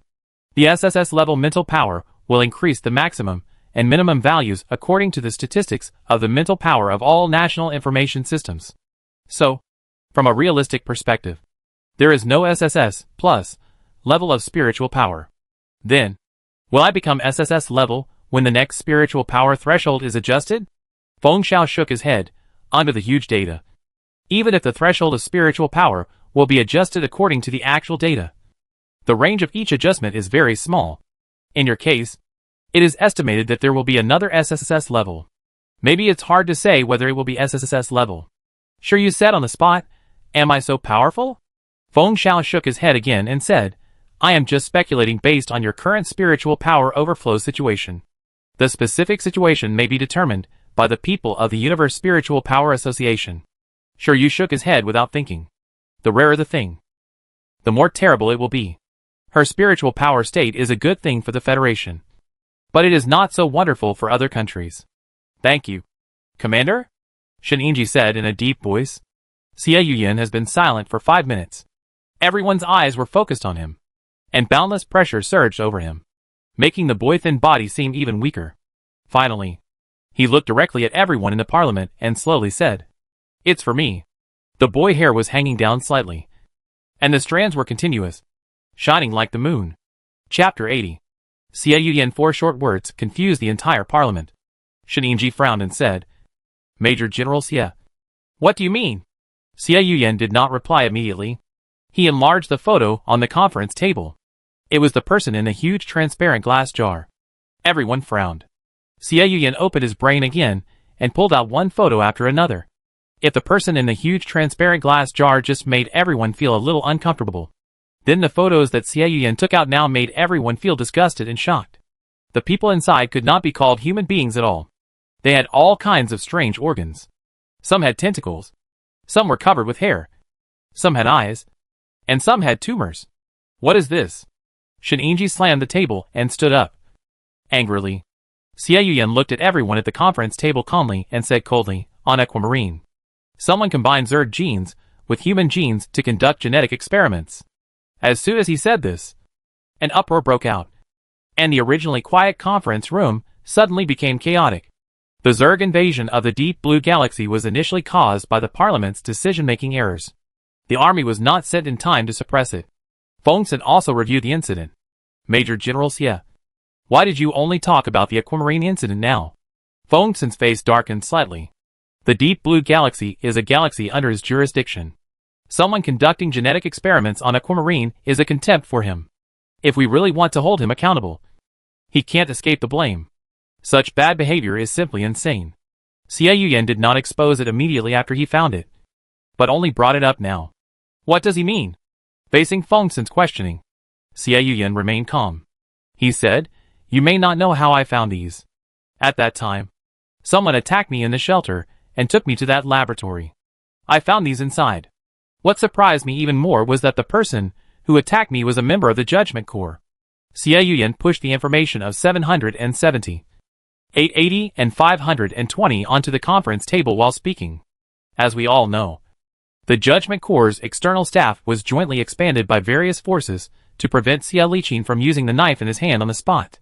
There are people from everyone. This also means that the underground experiment of the Hylian Express headquarters was participated by high-level federal officials. The people sitting here are not fools.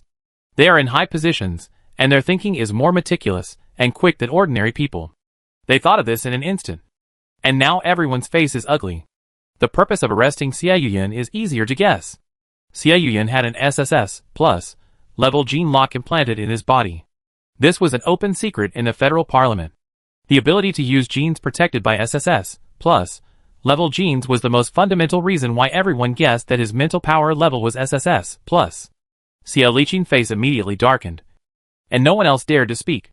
Sure, you bit a small pudding and said vaguely, "They should have planned it long ago. We just arrived at the 7-colored star, and the 2 people from the 9-star military academy came over and asked me about the god of war." It was obvious that they had bad intentions. It felt a bit stupid, as if they deliberately exposed themselves in front of you. Feng Shao touched his chin and said. Lu Dongyan also added, "If I want to achieve a goal, I will never easily alert the target. Why do you deliberately make us defensive? Isn't that stupid?" Gu Qianqian couldn't help but frown. What is their purpose? It was clearly pointed at Shiryu, but it seemed that there was something else hidden. Hazy. I feel like I'm about to guess it, but it seems like we're a million miles away. Luo Xiaozi looked up from his brain and pushed the timeline he listed in front of everyone. The joint military exercise of the 7 military academies will undoubtedly be held in the 9-star system. But the 9-star system has 9 planets, and the final location was determined by the major military academies 3 days before the military training began. It's impossible to complete the arrangement in such a short time. Does it mean that they have arranged it on every planet in the 9-star system? Lu Dongyan couldn't help rubbing his arms while talking. If that's the case, it's too scary. It's hard to say. Feng Shao shook his head. Now that the matter has become a big deal, the 9-star system is under martial law. If all 9 planets are arranged, it's unknown how much manpower and material resources will be consumed. And it is very likely that because of the outbreak of the Gray Star incident, the hidden things on other planets will also be found out. Shiryu felt that her brain cells were almost exhausted just by listening to them. She sat up straight, waved her hand and said, "Take a break.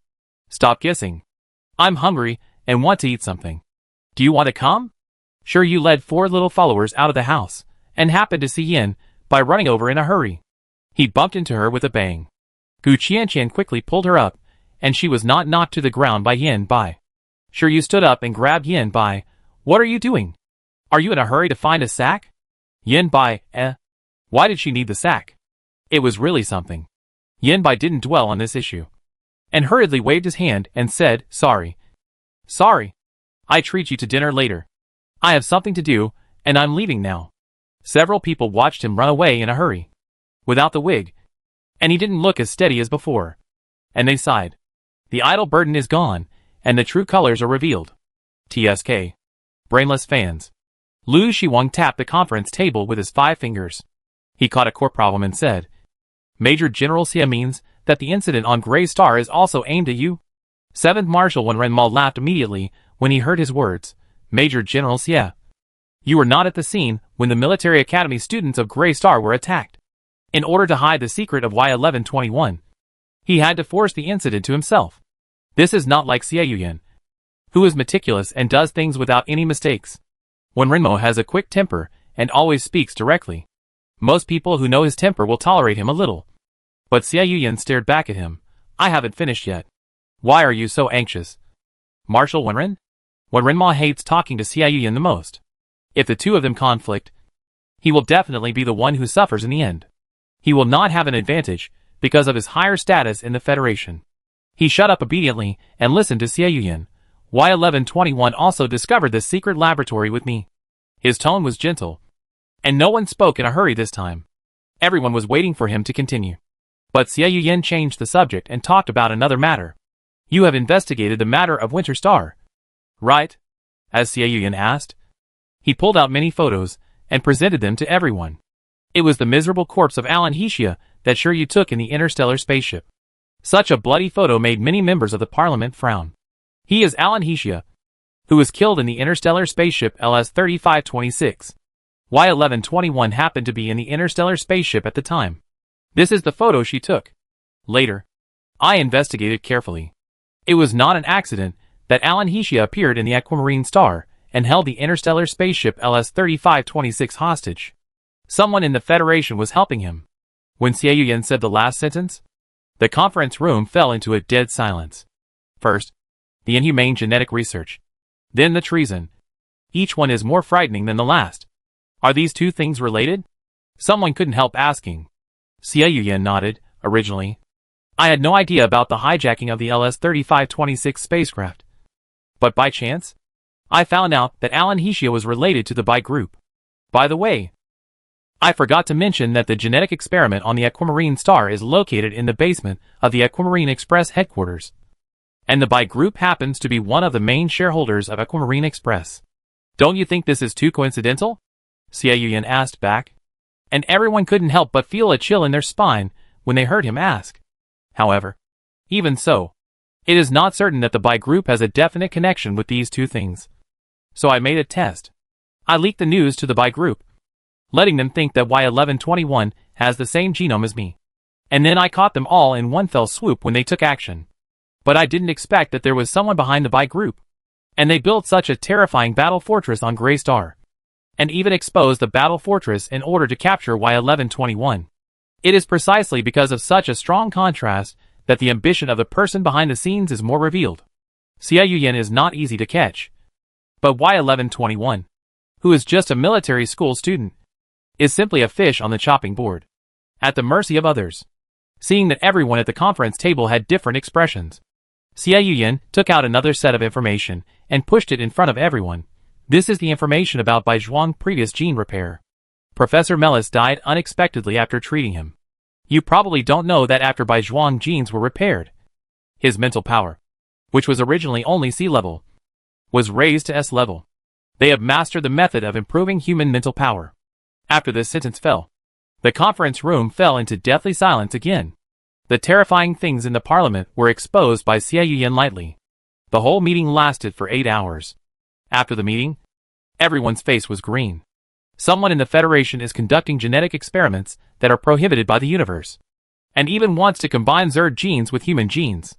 What is even more unimaginable is that there are people in the Federation who are colluding with the Republic of Toyas. Such complicated things are all piled up together. And Shen Yingji's face is the ugliest. This year marks his 20th year in office, and also his last year. The Zerg invasion is out of control. But he has an unshirkable responsibility for the hijacking of the LS-3526 spacecraft to Winterstar. Now such an incident has occurred on Grey Star. And the people behind the scenes do not take the federal parliament seriously at all. After the long meeting, Xie Yuyan closed his eyes and leaned back in his chair. If someone was here, they would have noticed that his clothes behind him were all wet. But he only rested for less than a minute before another call came in. Xie Yuyan hid all his fatigue and answered the call. Xia Liqin's appearance was clearly visible on the virtual screen. What I just said. The photos and information are all real. And the so-called test and the so-called connection are all made up. Xie Yuyan answered without any psychological pressure. The test of the Bai group was made up. And the collusion between the Bai group and the Republic of Toyas was also made up. Someone must know that he made it up. So what?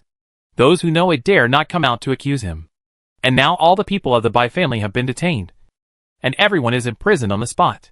From their mouths, we can know something. Even if someone guessed that what he said in the parliament was all made up. No one dared to question him. Would the parliamentarians rather believe the person who did those crazy things than the commander of the Judgment Corps, who had made countless military achievements for the Federation? No matter what others think, they must believe what Xie Yuyan said in the parliament. Xia Liqin squinted at him. He didn't care whether Xie Yuyan made it up. He asked, what is the situation with that Y1121? Lanzer is in her hands. She ensure. Compared to this matter, I have something more important to ask my father. Xie Yuyan interrupted Xia Liqin again. Xia Liqin's face was increasingly unhappy. He had been in a high position for many years, and no one dared to interrupt him for a long time. What's the matter? Xia Liqin asked, suppressing his unhappiness. Xie Yuyan looked straight at Xia Liqin, and his brows piled up higher and higher. Then he took out the emblem picture he got from Shiryu and showed it to him. Father, do you know this emblem? His voice was heavy, as if he was suppressing something. Xia Liqin frowned and looked at the thing Xie Yuyan sent. Just one glance. His pupils contracted, and he said angrily, where did you get it from? Xie Yuyan did not retreat in the face of his anger, but said, looking at your father's appearance, you must know this emblem. No, Xia Liqin said without hesitation. But who would believe what he said with this look? Xie Yuyan gripped the armrest of the chair tightly. His eyes heavy. Father should remember that when I was a child. My eldest brother took me to play at home and once entered your study. In your study. Shut up. Xia Liqin was furious. And he asked back, where did you get this emblem from? Seeing that he was so persistent in this question, Xia Yuyan did not hide it, inside the battle fortress. Xia Liqin's eyes were slightly wide open, as if he was thinking about something quickly, and the conversation between the two was deadlocked for a while. Xia Yuyan waited patiently. Finally, after an unknown amount of time, he gripped the armrest of the chair tightly and asked in a deep voice, is father just outrageous? Chapter 81. When did your hand get hurt? Feng Xiao pointed at the cut on the back of Shiryu's hand and asked in confusion. The wound was very shallow, as if it was accidentally scratched. Shiryu turned the back of her hand and found that she was injured. She shook her head and said, maybe it was accidentally scratched, having been taken blood by Bai Zhuang before. Several people immediately became alert. Do you remember when you got hurt? I really don't remember. There were many bumps on the way to the cafeteria to eat. Shiryu saw that they were so nervous and comforted them. It's okay. Even if you take it away, it won't be of any use. Xiao Piaoyang said that she had a gene lock transplanted in her body, and it would be useless even if others took her blood. She still had some trust in Xiao Piaoyang, although several people didn't know why Shiryu was sure. They all knew that she looked unreliable, but she was more reliable than anyone else at critical moments. It's not that she was not cautious. They told her to be careful next time, and then they didn't take it to heart. Shiryu received a call from Lin Xia halfway through the meal. He nagged her and told her not to go to dangerous places. She weakly responded. It was not her decision whether it was dangerous or not. If possible, she would not want to go to dangerous places. Moreover, danger always came to her, but she was smart not to refute. Otherwise it would be another pile of nagging. After the call with Lin Xia ended, everyone received a notice from the military academy. Due to the large number of injured people and the aftermath of the explosion of the battle fortress that continued to affect the climate of Grey Star, the interstellar spacecraft could not dock at the port. Everyone was temporarily stranded on Grey Star. When they could leave, they had to wait for notification. This was really suffocating news. The climate of Grey Star was bad. It was not only hot, but also dry. The situation in the base was better, but it was not as good as other planets with pleasant climates. The previous things were not over yet, and everyone felt a little heavy. After the meal, several people thought that there was nothing to do, so they simply signed a training room in the base. This was Shiryu initiative. Seeing everyone looking at her with suspicious eyes, she smiled and said, I just want to go to the training room to see if my God of War is damaged. It must not be damaged. The God of War has a very strong defense, and with a gray light shield blocking in front. The impact was not great. The explosion did not break the defense of the gray light shield at that time. Otherwise everyone would not be injured by the aftermath, but become pieces of debris, scattered everywhere. Everyone was curious about what Shiryu wanted to do, so they simply picked her up and took her directly to the training room. Before entering the training room, she suddenly rushed out and blocked several people. The 5 people were startled and almost threw Shiryu to the ground. Fortunately, the little followers were not so pitiful. Shiryu stood on the ground and took a deep breath. Shi, why did you suddenly rush out? It's so scary. Okay, she muttered softly, wondering if Shi came for Bai Zhuang, thinking that the two of them were in the same team before and had a very good relationship. Shiryu was a little sad for a moment. Unexpectedly, Shi didn't come for Bai Zhuang at all. He looked at her with shining eyes, without blinking, as if he was looking at something extraordinary. Shiryu shook his head, took a step back and said vigilantly, why are you looking at me like this? She swallowed hard, and couldn't help looking up and down at Shiryu. Seeing that Feng Xiao and others were alert, he stammered, You are Y1121. Shiryu blinked his eyes, and a question mark appeared in front of his forehead. Seeing that she didn't respond, she looked anxious and couldn't help asking, Are you Y1121? Shiryu didn't understand what he meant for a while, and tried to ask, Why are you looking for Y1121? Isn't this a grudge? She thought that she didn't do anything to harm the world, and she knew only 2 people with the surname Bailey. One Su, and the other Shi. Seeing that she avoided answering, she took another step closer and asked seriously, Are you Y1121? During the freshman military training before, Sure, you several actions were too similar to Y1121's style. Many people on the Star Network suspected that she was Y1121. And some people wanted to find her in person to verify. But this guy didn't seem to have a Star Network account.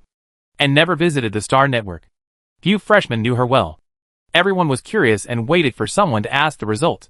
So no one asked her until now. This time it was different. The freshman who escaped from the battle fortress saw the silver-blue mecha. It was Y1121's iconic mecha. It once saved hundreds of federal citizens on Winter Star, and was a hero of the Federation. Bailey, she had been eliminated before. When he heard about this from other freshmen in the first military academy of the Federation, he really wanted to be caught too. He asked several survivors who came out of the battle fortress, and they all said that the mecha was very similar to Y1121's mecha. However, due to the tight time and tense situation, they were unable to clearly compare whether it was Y1121's mecha. Bilixi felt like a cat was in his heart, scratching him up and down, making him uneasy. Finally, he slammed the table and rushed to find Shiyu. He wanted to be the first person to try it.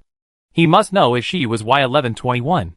When he thought that Y1121 was right next to him, and was the same age as him, Bilixi was excited and a little sad at the same time. He was excited because his idol Y1121 was finally going to reveal her true face. And he was sad because he was the same age as Y1121. But he was still an ordinary military school student. Shiyu looked at Bilixi's unpredictable face, stretched out his feet, and took a tentative step back, and pretended to be calm and said, Y1121? I don't know her. Her expression of trying to distance herself from her made Feng Xiao and others turn their heads away. Her acting was too poor. It was really unbearable to watch. Impossible. You are definitely Y1121. Bailey Shi unilaterally announced that he had seen his idol, which was completely different from his previous calm appearance. Sure, your mouth twitched. Why are you asking me if you are so sure? As she said this, Bailey Shi's eyes lit up. It seems that you are really Y1121. What did you feel when you were fighting against the Zerg on the Aquamarine Star? You were on the Winter Star. Bailey Shi was about to ask all the curiosity in his heart, but Gu Qianqian put a hand on his shoulder and pulled him to the side. When he turned his head, Sure Yu in front of him disappeared. He just wanted to look around, but was pulled back by the neck. Gu Qianqian beside him smiled and said to him, Bailey, I have a question for you. You see, after answering Gu Qianqian's question, Sure Yu and others had already run away. Bailey Shi raised his head with difficulty to look for him, and when he turned his head, Gu Qianqian was gone. If Bilixi didn't know that he was being tricked by a group of them, it would be a shame for his meticulous thinking. He was angry for a few seconds, turned on his brain, climbed onto the Star Network, and began to type a short essay. I didn't expect Y1121 to be such a Y1121. Bilixi's short essay was mixed with many of his subjective judgments. And by the way, he wrote about Y1121's sacrifice to save others.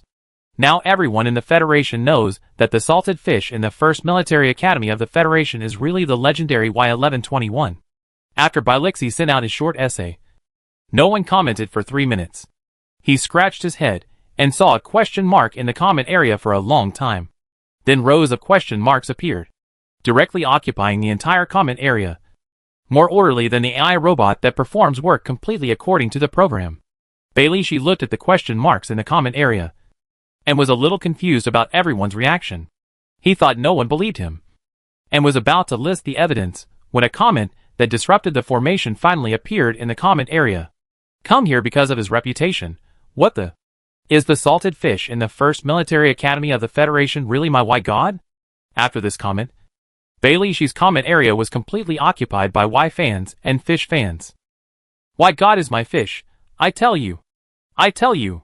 The salted fish must be white god. I'm really a divine prophet. With my hands on my hips. Dunton, where's the evidence? I won't believe it without evidence. There are so many people who want to take advantage of my white god's popularity. But it's definitely not false to say that my white god once again turned the tide and saved everyone. Starnet went completely crazy.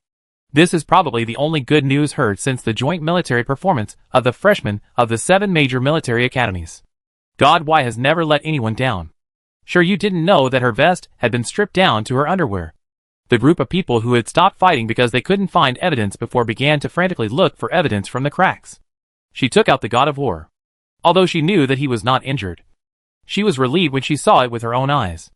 The explosion of the battle fortress was so terrifying that she was still scared when she thought about it now. Sure, you put away the god of war again and took out 2 long swords. One black and one white. From the god of war space ring. These 2 long swords looked extraordinary. The black long sword was made of the most perfect proportion of purified gray lithium. And many extremely precious SSS-level materials were added. The sword body was very heavy, but it looked slender and light from the outside. The white long sword was also incredibly beautiful.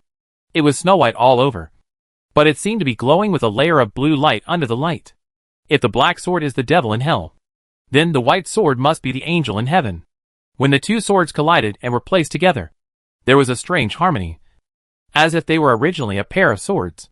Shiryu raised his elbow and touched Luo Shiatsu's arm. Luo, help me analyze these 2 swords.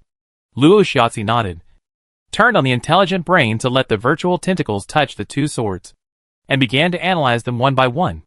As a pilot of a melee light mecha, Gu Qianqian saw the extraordinariness of the 2 swords at a glance, and opened his mouth and asked, "Where did you get these 2 good swords?" Shiryu proudly put his hands on his waist and said, "The white sword was carried by the mecha we won from the mecha competition. That mecha was also very useful, but it was destroyed. The white mecha was very agile, and did not look like a heavy attack mecha at all." Shiryu still suspected that the organizer of the mecha exhibition had taken the wrong mecha ring. But the mecha was in her hands, and even if the organizer of the mecha exhibition came to her, she would not return the mecha. Gu Qianqian exaggeratedly said, "No way. Is the Yun family so generous?" Among the major chaebols in the Federation, the Yun family and the Gu family are mortal enemies. Gu Qianqian sighed and looked at the black sword again. "Where did you get this one?" "I stole it when I saved you." Shiryu was brief and to the point. She was afraid that if she said too much, these 4 dog noses would find out something. If she let them know that she almost died at the hands of the madman in Baizhuang, they would probably kill her. After Shiryu finished speaking, he immediately walked towards Luo Shiatsu. "How is it?" Luo Shiatsu opened the virtual screen and said, "Both swords have names engraved on them. The black one is called Polar Night, and the white one is called Dawn. The names sound a bit like a pair. The materials used to cast the 2 swords are very precious. The black one is added with grade lithium that has been purified to SSS plus grade, and the white one is added with a small amount of blue titanium. And there is a certain proportion of white crystal. All are SSS plus grade materials. This is great. It just so happens that he uses 2 swords. With these 2 swords as a blessing, wouldn't the level of ferocity be even higher?" Lu Dongyan couldn't help but sigh. The word brutal was not very pleasant to hear. Shiryu put her hands on her waist and said disdainfully, "It's that the combat power has reached a new level." Feng Xiao couldn't help squatting down and touching the huge sword. "You are so lucky. You are always in trouble. And you are also in trouble." Shiryu raised her chin and waved to several people. "I will share the good things with you." She touched the space bag and took out several gray lithium sticks extending from the battle fortress, and gave one to each person.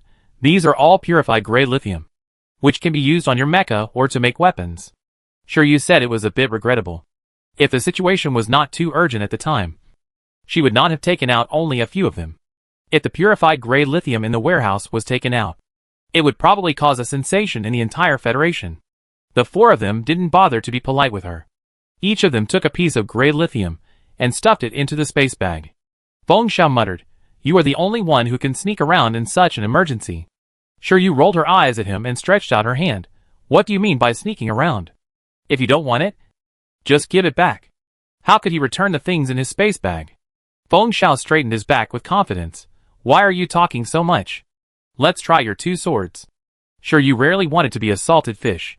She was eager to try and said arrogantly, "You 4 come together." Several people were provoked at the same time and didn't show any courtesy to her at all. But they couldn't use their skills in the training room. Feng Xiao shells and Lu Dongyan's sniper rifle were killed at the same time, so the 2 had to take up their swords to fight. Shiryu men showed no mercy, and they fought 1 against 4 with ease. The lightness of her body once again made her realize the horror of Lancer being fully activated.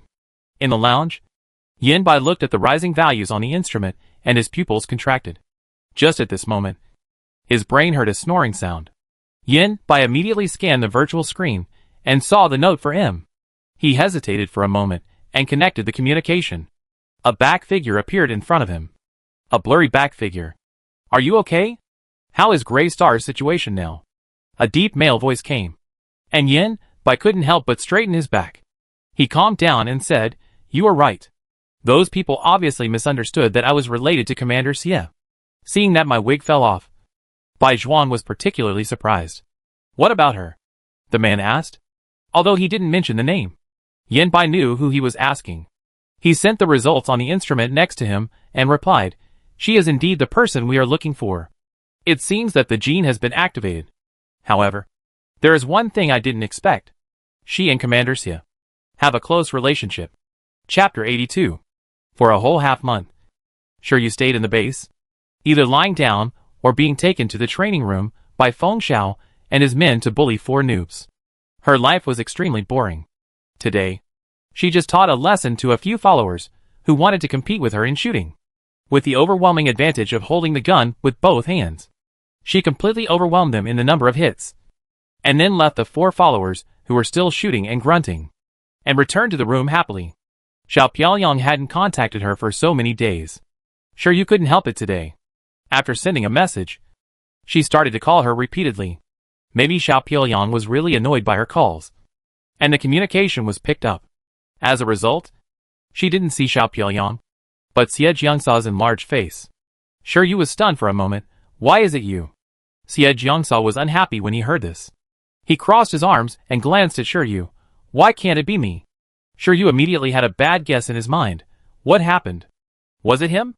Can you think positively? Nothing happened. He was just too tired and fell asleep. I just moved him into the room and heard his smart brain beeping. I thought it was someone who didn't have good eyesight. But it turned out to be you. Tell me, what's the matter? Xie Jiangsa lowered his voice, obviously afraid of disturbing Xie Yuyan. Shiryu thought for a few seconds, then said, "How much do you know about Lancer?" "Why ask this? Didn't he tell you before? Lancer has been fully activated, and my current mental and physical state may be better than yours." This sentence really hurts the heart. But Xie Jiangsa doesn't care so much. He was so surprised that he lost his composure. How could it be so fast? Sure you couldn't see the sleeping Xiao Piaoyang, and lowered his voice and said, "Don't talk to me with his brain. I call you." Xie Jiangsa nodded and hung up Shiryu call. He looked at Xie Yuyan, who was sleeping so soundly on the bed that he didn't even notice him moving him. He couldn't help but sigh and walked to the lounge next to him. "Tell me, what's the situation?" Xie Jiangsa got straight to the point. "You may not believe it, but I fully activated Lancer after I was injected with a gene exhaustion potion. I don't know if it was because of this, or because I was dying at the time, and my body instinctively." "Wait, what did you experience on Gray Star? Did you tell Yuyan?" Xie Jiangsa couldn't help but interrupt her. Sure you looked away with a guilty conscience. She only told Xiao Piaoyang about the battle fortress and the genetic research inside, and that Baizhuang wanted the god of war in her blood. As for what she experienced, she really didn't say it. Seeing her guilty look, Xie Jiangsa wanted to reach through the screen and strangle her neck to tell her not to worry so much. Sure you coughed lightly and changed the subject. "He said that when I can fully master the god of war, he will tell me about Dr. Ko." She only remembered this in the past few days. She waited and waited for Xiao Piaoyang to reply to her message, so she had to make a series of fatal calls. Xie Jiangsa's eyes showed a complex expression. "How much do you know about Dr. Shiji?" Sure you shook his head honestly. "I know nothing." "Really honest?" Xie Jiangsa said. "He is not dead." Sure you had guessed it long ago, and couldn't help but stand up and asked, "Where is he now? Do you know?" Xie Jiangsa moved his mouth, and the door of the lounge suddenly opened, and Xie Yuyan's cold voice came over. "He doesn't know." Sure you excitement was like being poured with a basin of hot water, which extinguished it completely. He quickly reacted and said, "Then do you know?" This was taking advantage of the loophole in his words. Xie Yuyan rubbed his brows tiredly, sat down next to Xie Jiangsa, and shook his head. After returning to the capital star, he secretly attended Professor Melis's funeral and was caught. "I went to the Aquamarine Star only after I received the communication he sent me." Sure you had long guessed that Xiao Piaoyang and his group's visit to the Aquamarine Star had something to do with him, but he didn't expect it to be like this. "Do you know him?" She couldn't help asking. Xie Yuyan lowered his eyes and said softly, "If you have to say, he is my father." Sure you couldn't help but open his eyes wide. Isn't Xiao Piaoliang father the most handsome Xie Liqin? How could it be? Before sure you had time to think deeply, a rumbling explosion suddenly sounded, shaking the ground 3 times. And the air defense alarm of Grey Star sounded. She stood up immediately, and Xie Jiangsa and Xie Yuyan no longer wanted to talk. Xie Jiangsa quickly responded, "What happened?" "Someone attacked the Grey Star base." Before sure you finished speaking, the virtual screen turned black with a crackling sound. The Grey Star, which had restored communication with the outside world, once again became a lone star. Who had attacked the Grey Star base at this time? Sure you didn't care about anything else, and immediately activated the mimic exoskeleton, jumped out of the window, climbed on the wall like a clever monkey, and reached the roof in the blink of an eye. In the Grey Star base, explosions continued, and the smoke continued to roll up. Sure you looked around and didn't see the attacker. It was obvious that this was not an external attack, but a problem inside the Grey Star base.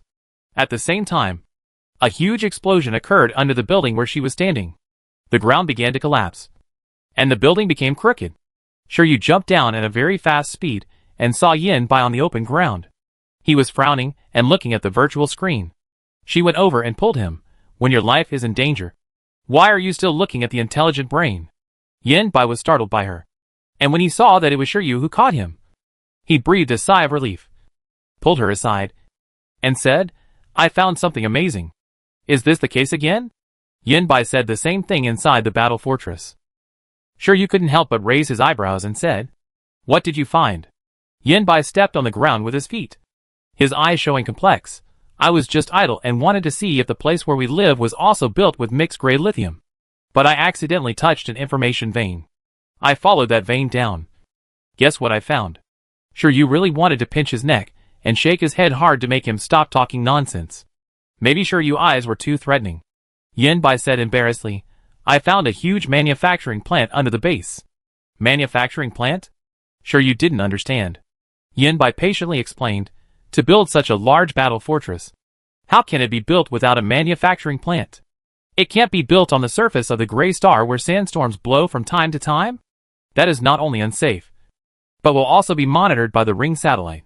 "You mean that the battle fortress was built underground in the base?" Sure your words were a bit difficult.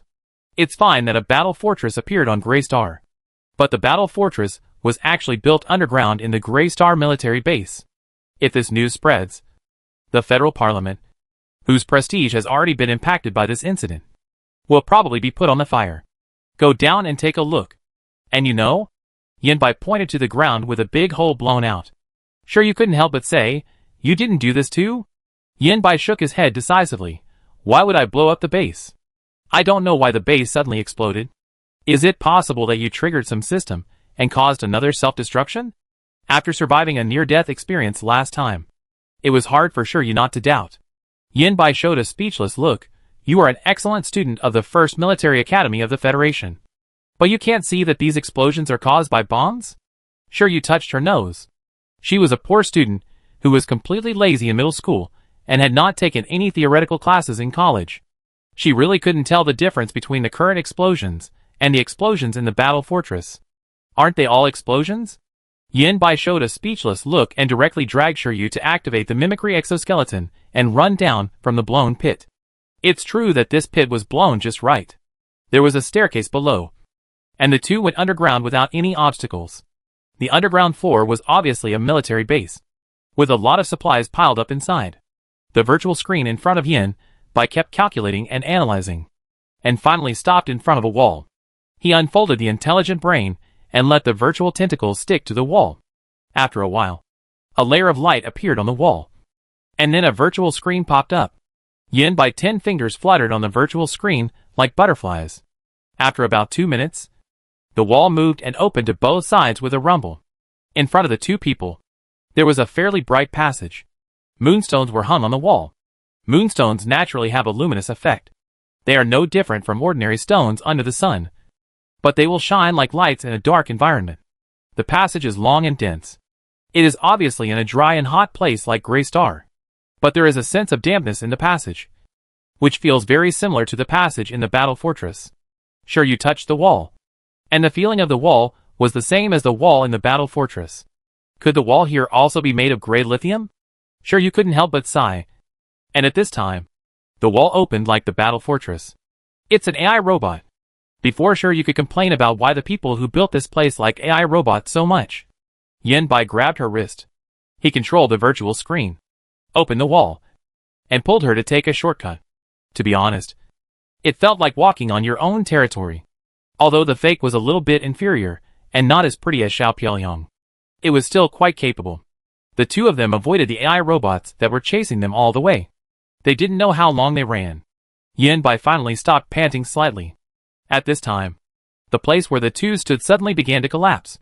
Sure, you managed to stabilize his body, but the ground was falling too fast, and the two fell straight down. Sure, you reacted quickly, twisted his body when he was about to fall to the ground, stepped on the wall, ran a circle, and landed steadily on the ground. Bai didn't react as fast as her, and fell heavily to the ground. The mimic exoskeleton made a clanging sound when it fell to the ground, which sounded tragic. Sure, you couldn't help but squint his eyes, walked over and helped him up from the ground, and asked without much concern, "Are you okay?" Bai covered his chest, and the situation didn't look good. Sure, you took out a repair potion from the space bag and stuffed it into him. This was what Feng Xiao insisted on preparing after everyone came out of the battle fortress.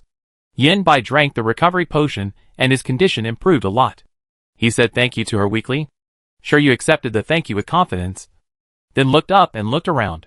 There was a leather chair in front of her right, which was very comfortable to sit on. The leather chair was empty, but there were several huge virtual screens floating on it. From Sure Yu's perspective, she couldn't see what was displayed on the virtual screen. She thought about it and walked towards the leather chair. Bai grabbed her and warned in a low voice, "You dare to run around in this place? Don't you want to die?" Sure Yu rolled her eyes speechlessly. "You dare to pull me in? And you still say I'm running around? Who is really going to die?" Hearing her say this, Bai withdrew his hand and said quickly, "This place looks a bit strange." It was empty around like a room, but there was only one chair in the room. It looked weird no matter how you looked at it, and it was also gloomy and damp. Sure Yu waved her hand and walked forward. "There is no one here. Even if there is someone, they ran away when we came in. This place is built underground in the Grey Star base.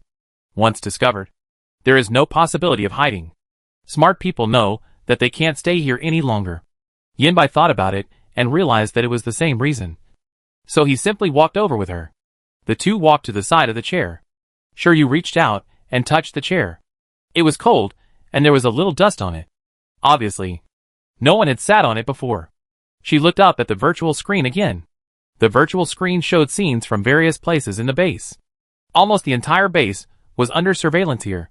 Sure Yu frowned, but the virtual screen suddenly changed and a scene appeared. Tell me your gene lock code. As long as you tell me, I will let the four of them go." Bai Zhuang's crazy voice came from all around, and the scene played on the virtual screen was exactly what happened in the battle fortress that day. Sure Yu couldn't help but squint. The scene on the virtual screen was still playing.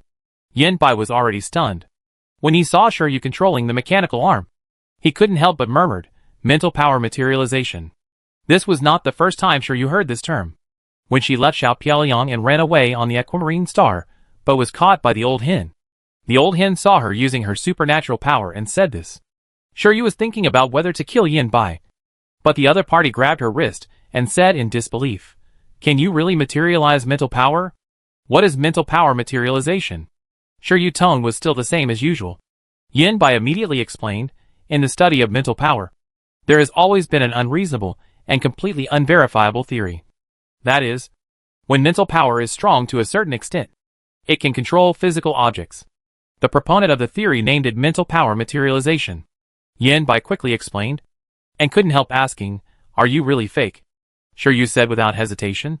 No one believed this when it was spoken. Bai wanted to ask more, but the huge virtual screen in front of them changed again, and was replaced by a black shadow. The black shadow was alive. He was moving.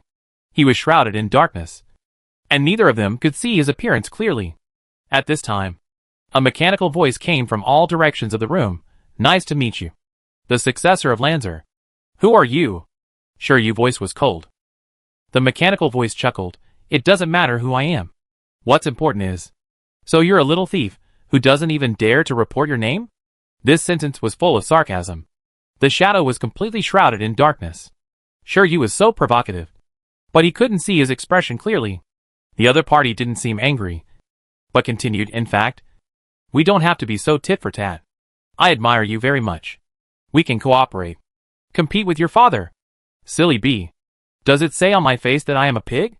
Shiryu raised the corner of his mouth, pointed his index finger at the shadow on the virtual screen, sneered, put his 5 fingers together, put them in front of his neck and gently scratched them, giving the other party a throat-cutting gift. Yin Bai was stunned on the spot. The shadow on the virtual screen stopped talking, and the space fell into a deathly silence. Time passed bit by bit, and it was unknown how long it had been. The virtual screen was torn and turned into starlight and disappeared. Shiryu didn't care whether the other party could hear him or not, and sneered, with such a low temperament, you still dare to ask me for cooperation? If you want to die, I can quickly fulfill your wish. I don't know how she knew that the other party was asking her for cooperation. Anyway, Yin Bai had become stupid and stupid under her singing gift just now. Hearing the heavy rumble, Yin Bai shuddered and came to his senses, and hurriedly said, let's leave here quickly. The other party may. He raised his chin up halfway through his words, and in front of his Adam's apple, a dark golden scimitar was close at hand. In my ears, it was Shiryu's voice. Tell me, what do you want to do by doing everything possible to bring me here? Chapter 83. The blade was icy and cold, but in just a few seconds, Yin Bai's face was covered with cold sweat. He swallowed hard, forced himself to calm down, and said, Shiryu, what are you talking about? What do you mean I did everything I could to bring you here? Didn't you suddenly come to pull me? I wanted to come in alone to take a look. Shiryu sneered when he heard him say that, turned around slowly with the scimitar in his hand, walked in front of Yin Bai, looked him up and down, and said, you are indeed much smarter than Bai Zhuang. You know that approaching me inexplicably will only arouse my vigilance. So you come in a roundabout way, making me think you are a stupid fan and let down my guard against you. When I was captured in the battle fortress, I suspected you. But from the situation, you and Bai Zhuang are not in the same group, which dispelled my suspicion of you. Yin Bai barely raised the corner of his mouth. Then you now. Shiryu glanced at him. He said slowly, it went so smoothly. Everything went so smoothly. The people behind Bai Zhuang were able to build such a large battle fortress on Grey Star and create so many AI robots. Whether it is funding or technology, they are absolutely huge and advanced. Not inferior to the federal military. But it is such a large battle fortress. And you touched their central control room in just a few minutes, and even seized control. Don't you think it's a bit unbelievable? When Shiryu and Xiao Piaoliang went to the headquarters of Hailan Express, the reason why it was so smooth was that the headquarters of Hailan Express had been paralyzed after the Zerg invasion. No one controlled the core center, so of course they could enter whenever they wanted. But it's different here. The battle fortress has an owner, and the other party is still harassing them through AI robots, and even secretly monitoring them. Even so, Yin Bai still snatched control of the inside of the battle fortress from the other party. This is completely contrary to the battle fortress's self-destruct system later. Actually, it just makes me feel a little strange. After all, there are so many powerful people in the world, and I can't guarantee that you are not the genius that only appears once in millions of years. Yin Bai's mouth twitched when he heard her say that. He calmed down now and looked directly at Shiryu and asked, then what? Shiryu handed the back of his hand that was scratched before but now has no trace to Yin Bai. Do you understand? It's just a small wound. Yin Bai frowned. You may not know that Bai Zhuang tried every means to take my blood before. He couldn't take it secretly, so he had to rob it openly. After experiencing this once, even the dumbest people will be alert. Also, your pretended surprise is really poor. You have seen what Bai Zhuang did in the battle fortress, right? Wait until things are almost over before showing up. You are really a good partner. Yin Bai was speechless for a moment. He pursed his lips and said, you will be fine. Nothing will happen. Shiryu was really curious whether this judgment was made by him subjectively or objectively. But whether it is subjective or objective, just because you think nothing will happen, you are watching the fun from the side? Stupid bee. Shiryu narrowed his eyes, touched the space bag on his waist, and took out a black thing. Before Yin Bai could see what it was, everything in front of him was dark. He was about to ask Shiryu what he was going to do, but a fist hit his eye socket hard, and he gasped in pain. In the quiet space, the bang bang bang sound of fists hitting flesh seemed particularly abrupt. After a few hits, Yen Bai's screams were heard. After punching and kicking, Shiryu clapped his hands and said, "I really should put a sack on you and beat you up. Tell me, who are you? Are you related to Bai Zhuang and the others?" Shiryu has been hesitant. He thinks Yen Bai has no relationship with Bai Zhuang and the others. But does Yen Bai really have the ability to come and go freely in the battle fortress? The sack on Yen Bai's head was torn off. He used to be handsome, but now his nose and face are swollen. If he was carried outside to dry for a while, he would probably be a pig's head. Yen Bai was in pain and kept breathing. But Shiryu stepped on the side of his head. The clanging sound of the mimic exoskeleton hitting the ground was frightening. She threatened, "I give you 3 seconds. If you don't tell me, I send you down to keep Bai Zhuang company." Yen Bai knew she was not joking. He gritted his teeth and endured the pain from his body. He hesitated, but Shiryu had already raised his foot. His pupils contracted and he quickly said, "It's Dr. Shi. We are partners with Dr. Shi. He asked us to find you." The lie is very clumsy. Shiryu stepped on Yen Bai's wrist. The heavy pressure made Yen Bai feel that Shiryu would crush his wrist. He immediately raised his voice and said, "I'm not lying. It's really Dr. Shi." It would be strange if Shiryu believed his lies. After she activated the God of War, the stingy uncle sent her an email, which clearly told her not to trust anyone. Anyone. Shiryu paused, and his face passed over Xiao Piaoliang. She finally found something wrong. Why did Xiao Piaoliang go to Aquamarine? She had always subjectively judged that Xiao Piaoliang went to Aquamarine for Ares. But he was kind to her and helped her cover up the secret that she was the driver of Ares. He said that he went to Aquamarine after receiving the communication from the stingy uncle. But the old hen and others who went with him were obviously not in harmony with him. If it was just him who talked about the communication, why would he go to Aquamarine with people who were not of the same mind as him? He also knew that the stingy uncle was captured. How did he know that the stingy uncle was captured? Did he see it with his own eyes? Since he saw it, why didn't he save him? Is it impossible to save him? Or can't it be saved? Or in other words, Shiryu Days gave Yen Bai Qi, who was on the ground, an opportunity to take advantage of. He rolled on the ground for a few times with his strength, and took the opportunity to stick to the wall. Then, the wall was opened and he fell backwards. After the people disappeared, the wall closed again. Shiryu sneered at this, and sat down on the chair calmly. A minute later, there was a clacking sound, and the door outside the room opened. Gu Qianqian came in with the miserable Yen Bai. After seeing Shiryu, he exaggeratedly said, "You really put a sack on him and beat him up? Look at this miserable state." Tut! Too miserable. The 4 people came in one after another, and looked at the empty room curiously. Gu Qianqian threw Yen Bai on the ground without any courtesy, and said disdainfully, You have become a loser. You actually let him run away under your nose. It's so bad that people can't bear to look at it." Shiryu rolled his eyes at him. "What's the situation outside?" "No big deal. The bombs were placed in unimportant places, and no one was injured. But if we did this kind of thing and the instructors knew about it, your credits. If you don't speak, no one will think you are dumb." Shiryu replied bluntly. Yen Bai was very surprised to hear this. "Did you plant the bomb?" Feng Xiao coughed uncomfortably. "You can't say that. We just moved the original bomb to a different location, reduced its weight, and blew an entrance right in front of you." Yen Bai was not the only one who could hack into the system. After Shiryu suspected him, he wanted to know how he was taken out of the Grey Star base. So he asked Luo Xiaozi to check the surveillance of the Grey Star base. There was nothing unusual in the surveillance, and there was no sign of tampering.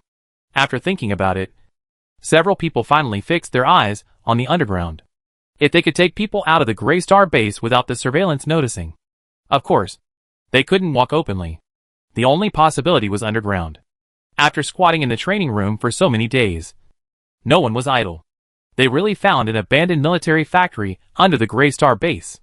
After several confirmations, one of the training rooms had a passage leading to the military factory under the base. With Luo Xiaozi watching, several people visited the underground military factory. There was nothing else inside except some dormant AI robots. Soon, several people realized that it was not only Bai Zhuang and his evil intentions who got out of the base, but also innocent students with SSS-level mental power who were abducted. It was impossible for Bai Zhuang and others as the target to carry out the mission so thoroughly, which meant that there were accomplices inside the base. Shiryu secretly went to find the chief instructor and told him all the findings of several people, asking him to evacuate when necessary, and used herself as bait to lure those people out under his strong opposition and helplessness. Sure enough, when the atmosphere in the base gradually relaxed, someone secretly installed a bomb inside the base. Shiryu was waiting for those people to jump out, and Yen Bai showed up. She had long felt that Yen Bai was not honest, and was pulled in by him. Shiryu frowned and looked at Yen Bai. Didn't you plant the bomb? Yen Bai shook his head without hesitation. The explosion has nothing to do with me. I thought someone really attacked the base, so I took advantage of the chaos to bring you here. Several people immediately looked at each other, and Luo Shiatzi immediately opened his brain and frowned at the sight of him. It's bad. All those dormant AI robots have entered the base and destroyed the base.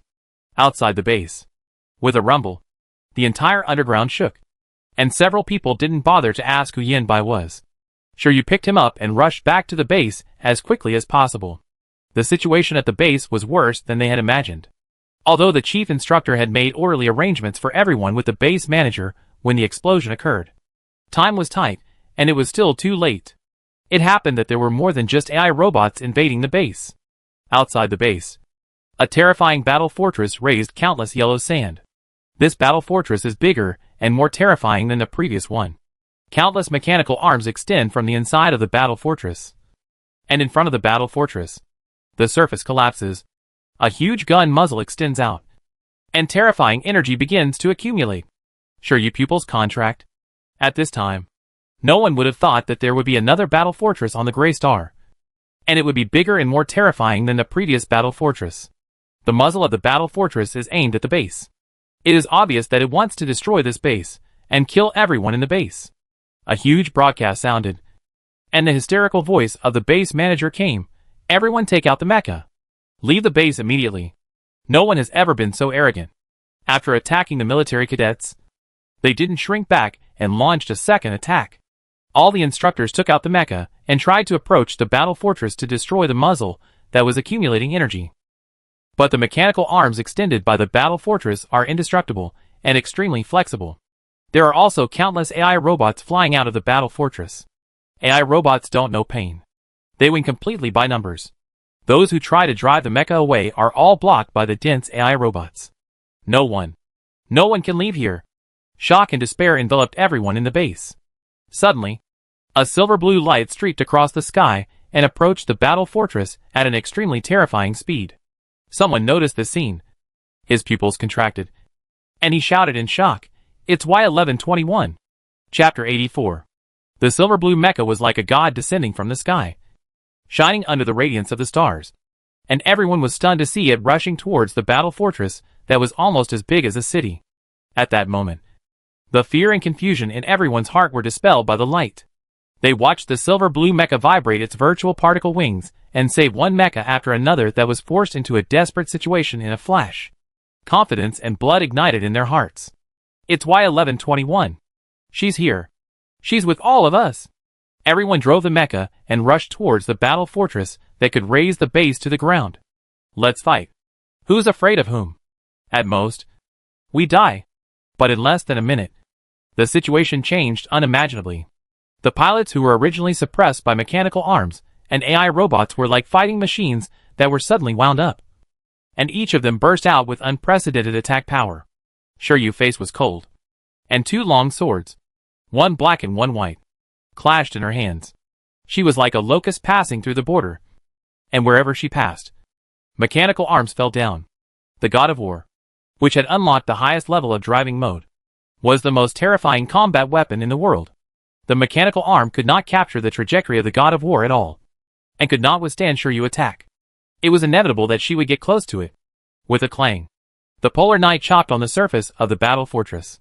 As sharp as it was, it directly cut a hole in the battle fortress. But this was of no concern to the huge battle fortress. Compared with the battle fortress, the polar knight was too small. Even though it was powerful, it could not cause substantial damage to it. Behind Shiryu, countless AI robots pressed forward. These AI robots were built to imitate the extremely common AI mechas before the third mecha reform. They were not strong in combat power, but numerous in number.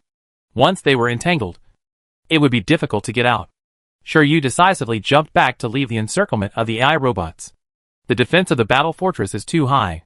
It is likely that a lot of rare materials were added during its manufacture. The weapons of the mecha cannot cause any substantial damage to the battle fortress. However, the muzzle of the battle fortress is still charging. After calculation, it will be fully charged in just 5 minutes. By then, everyone here will die. Shiryu narrowed her eyes and opened the public channel. Please leave this area as quickly as possible. Go as far as you can within 5 minutes. She wants to destroy this battle fortress. Everyone was slightly stunned when they heard her voice. But everyone knew that she was Y1121. And knew that she was the hero who saved hundreds of ordinary people on Winter Star, and brought Kuwait out of Winter Star so that the Federation would not be restricted by the Republic of Toyas. After hearing her words, most people started to execute without hesitation. Everyone cooperated. And soon someone broke out of the encirclement of the AI robots. Shiryu cut off another mechanical arm. And the chief instructor's communication popped up in front of her. His face was as dark as water. And he shouted, "Do you know what you are doing? This is a battle fortress. Even if the interstellar battleship is here, there is no guarantee that it can be destroyed. Go! Hurry up!" Instructor. Shiryu interrupted the chief instructor's words. And the 6 floaters on her legs flew out. The chief instructor was stunned by her serious voice. But then heard her say, "I am Y1121. After saying that, she tilted her head and smiled, bringing out that unserious feeling again, and said something that made the chief instructor fuss and stare. "Instructor, you should go quickly. Don't get in the way here. If I don't perform well enough, I will come back to you to make a self-criticism." The communication ended with a beep, and the chief instructor had not yet recovered from Shiryu's smile, and the silver-blue light passed by him, shooting down the AI robot that attacked him, and pushed him to another instructor. "Go!" Her voice was sonorous and powerful, with a convincing force. Ming Ming. She had just come of age. Seeing that some people were still standing there, Shiryu blew a whistle on the public channel. "Brothers and sisters are cute. Federal Soldier Y1121 is invincible. Blow it quickly." The people who were originally hesitant and wanted to stay here to help her couldn't help laughing when they heard it. What nonsense is this salted fish talking about? But her eyes were red as she laughed. Ming is a salted fish. Why is she rushing to the front? One after another, they gritted their teeth, knowing that staying here would only hinder her, and drove the mecha to leave as quickly as possible. Shiryu didn't know what others were thinking. Seeing more and more people rushing out of the encirclement, she glanced at the muzzle of the gun that had 3 minutes of charging time left, and connected the communication between Feng Xiao, Lu Dongyan and Gu Qianqian. "Help me by 10 seconds. Don't let these annoying things get close to me. Retreat immediately after 10 seconds. Whoever stays for 1 more second, I will break his legs after I go out." The 3 eyelids jumped at the same time, but no one argued with her at this time, and they responded solemnly. "God of War."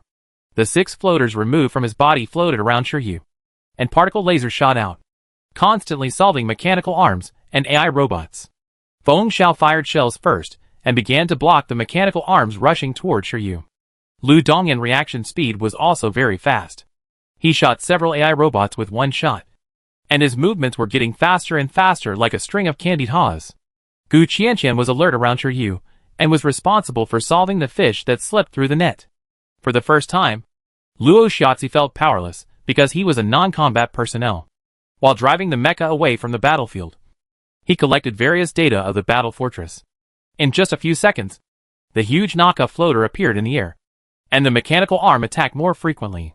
It seemed that the person controlling the battle fortress realized the threat of the Naka floater to the battle fortress. All the mechanical arms and AI robots gave up chasing those scattered soldiers and concentrated on dealing with Shiryu. The pressure on the 3 people suddenly increased. Gu Qianqian was closest to the battle center. He was tied up by the mechanical arm on the left arm of the mecha. Seeing the other mechanical arms attacking Shiryu, he shouted and cut off the left arm of the mecha immediately. He endured the cold sweat that broke out in an instant, and turned around to cut off all the mechanical arms. The attack failed, and the battle fortress immediately opened one gun port after another, and countless shells were fired. Feng Xiao only had 1 mecha, and he could not handle so many shells at all. At this moment, several shells flew from behind several people to meet the shells fired by the battle fortress. Several people were stunned for a moment. and heard the voice of the chief instructor from the public channel. Little bastards. What are you trying to be a hero for? You are still too young. The chief instructor laughed after he said that. The instructors who came back took down one mechanical arm after another. And the AI robots that rushed over were also solved by them, like cutting melons and vegetables. Sure, you couldn't help but smile. At the same time, the God of War combined with the Naka floater. And a dull sound rang out. She shouted, "You retreat immediately." The moment she finished speaking, the chief instructor grabbed Gu Qianqian and led everyone to retreat. 6 floaters lit up with dazzling light, shuttled through the dense AI robots at a terrifying speed, and approached the battle fortress in the blink of an eye. Particle beams burst out from the floaters, and there was only a crackling sound, without the demotion mode that restricted their terrifying power. The power of the particle beams was countless times stronger than before, and pierced through the battle fortress in an instant. God of War. The virtual particle wings behind the shaker. The Naka floater stored energy. 6 floaters kept floating, and silver beams pierced the battle fortress one after another like terrifying rapiers. Sure, you pressed the public channel and turned on the taunting mode to the huge battle fortress. Stupid bee. Your turtle shell. Is this it? The mocking voice spread far away, and these 2 words echoed crazily. When the people who ran out heard sure you words, they staggered and almost fell from the sky like dumplings. The space station that activated the emergency plan happened to restore communication with the surface at this time, before he had time to confirm the situation. These 2 words rushed straight into the Commander-in-Chief's head, making him messy and unable to recover for a long time. Sure, you sarcasm was max. And the speed of the 6 floaters piercing the battle fortress was not slow at all. She looked at the muzzle of the battle fortress that was still accumulating energy without being affected by the floater particle beam, and turned into a stream of light and flew over the battle fortress. The Naka floater has completed the energy storage. Sure, you ignored the AI robot rushing towards her, raised the Naka floater high, as if holding a huge sword, and swung the Naka floater without hesitation. The Naka floater fell, and a silver beam burst out, piercing the entire battle fortress from top to bottom with a sizzling sound. It's not over yet. God of War. Controlling the Naka floater, it retreated and flew downwards with a huge piercing sound. At the same time, the 6 floaters also began to move. The huge battle fortress was cut in half by the continuous rumbling sound and fell apart. The people in the space station who saw this scene through the ring satellite couldn't help but cover their mouths. The rumbling sound was even more deafening than thunder. The muzzle of the battle fortress that accumulated energy exploded the moment it came into contact with the particle beam. The terrifying explosions were louder and louder. Shuri took back the 6 floaters at the fastest speed, turned on the propulsion function of the Naka floater, and turned into a stream of light and retreated. In the air, her arrogant voice was getting farther and farther away. Brother. Is that it? All those who witnessed this exciting scene had no time to get excited, and a row of huge dots appeared in front of their foreheads. Fuck. So arrogant. But it's fucking cool. While retreating, Shiryu took out the gray light shield, and the green light burst out, instantly blocking the aftermath of the collapse and explosion of the battle fortress. The terrifying mushroom cloud flattened the base, and the rumbling sound of explosions continued to hit the gray light shield. The green light became brighter and brighter, and the gray light shield was like an indestructible safe haven, blocking all the impacts for everyone. After the navigation satellite that had just resumed communication made a crackling sound, it was once again unable to capture information from the ground. After a brief silence, an excited hoarse voice spread across the surface of the gray star. Y1121. Awesome. Blow it up. Chapter 85. Y1121 is awesome. The star network is boiling. No one expected that the forces hidden in the gray star had built 2 terrifying battle fortresses, and would launch a second round of even more terrifying attacks. What everyone didn't expect was that such a huge and terrifying battle fortress would be destroyed by Y1121 in 10 minutes, at a speed of crushing withering and rotten wood. Everything happened too fast, and the short 10-minute battle video went viral on the Star Network. After the winter rescue, the number Y1121 once again resounded throughout the Federation. Y1121 Star Talk has countless new fans, and it is very lively. At the same time, the first Marshal Xiaolichin summoned 1/3 of the soldiers of the First Corps of the Expeditionary Force to the 9-star system, and blocked the entire 9-star system with a powerful attitude, allowing only entry but not exit. After taking all the survivors out of Gray Star and listening to the reports of the instructors of several major military academies, Lichin used his sharp and almost terrifying insight to find out the hidden accomplices among the students and instructors, and executed them on the spot. He also conducted a carpet search of the entire Gray Star, and found 2 underground military factories. The military factories were fully taken over by the military, and all the dormant AI robots inside were destroyed. The blockade of the 9-star system lasted for a total of 3 months. All industries under the Buy Group were sealed, and people who had business dealings with the Buy Group were strictly investigated one by one. The major forces in the 9-star system also completed a new round of reshuffles during this period, and suspicious elements were found on almost every planet. Lichin has been a federal marshal for decades, and because his heyday is far away, many people don't remember how iron-blooded he was on the field. The suspicious elements he found out could not be ruled out after a thorough investigation, and all were sentenced to death, and even several criminals who tried to resist were executed on the spot. His methods were very ruthless, and even public opinion about this appeared on the internet, but it was suppressed without causing any waves. At this time, everyone realized that the first marshal gradually retreated behind the scenes in the past decade, not because he was powerless, but because he was restraining his edge. Some people linked this with the rise of Yin, thinking that he was paving the way for his son. Everyone in the 9-star system was in danger, and the 9-star military academy, which had produced many criminals, was investigated more intensively. After this series of major events, the 9-star military academy, which was already in danger, did not know whether it could maintain the honor of being one of the 7 major military academies in the Federation. Just when Lichin was cleaning up the 9-star system, sure, you got a piece of news. Yin Bai ran away. He ran away under the supervision of the 7-color star garrison and disappeared without a trace. But 3 days after his disappearance, someone found a body that was burned beyond recognition. After DNA comparison, it was found to be Yin Bai. Sure, you went to the scene in person, but could not see anything special. However, she was a little bit unconvinced that Yin Bai died so easily. Killing to silence him? Why would he be silenced after he escaped? Could it be that he was killed because he was exposed and had no use? Sure, you couldn't guess, but he was still worried about Dr. Sher mentioned by Yin Bai, and kept muttering to himself that the garrison of the 7-colored star was terrible. In the dark room, the huge virtual screen played the scene of the battle fortress on the Gray Star being destroyed by the silver-blue mecha over and over again. And in front of the virtual screen, let alone people, there was not even a shadow. It was unknown how many times this scene was played.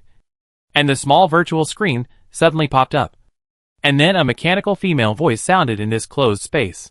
Data capture successful. Record completion 100%. Predicted simulation modeling success rate 71.34%. Simulation modeling in progress. Please wait. Time passed by. The image on the virtual screen was still playing, and it was unknown how long it had passed. The data on the small virtual screen began to surge wildly, and then a larger virtual screen popped up next to it. On the virtual screen was a model of a mecha, and the composition of the model was not perfect enough. The mecha model was projected into 3D. When the image on the huge screen was played again, the rough mecha model changed with the image, and the movement trajectory and combat data of the silver-blue mecha in the image were simulated slowly but perfectly. After the mecha model accurately completed the movement trajectory, the mechanical female voice sounded again. Simulation modeling is successful. Induction plan is executed successfully. The next stage of the star hunting plan is launched. The 9-star system was completely blocked. Before the investigation was completed, people were only allowed to enter the huge system, but not leave. After the situation gradually calmed down, Gu Qianqian and his friends dragged you around the entire 9-star system, not afraid of being treated as suspects. Sometimes, with the Y1121 hat on your head, the people at the port turned a blind eye to the people traveling between the planets. As long as they did not leave the 9-star system, they could go anywhere to play as long as they registered. Winter vacation is coming soon. What are your plans? Feng Xiao was lying on the green lawn, looking at the endless sky, sighing a little. The weather on the 7-colored star is like spring all year round, and it is almost winter according to the calendar. But it is still as warm as spring here. Of course. Go home. Sure, you took a bite of the pudding and said vaguely, the 9-star system has been closed for 3 months.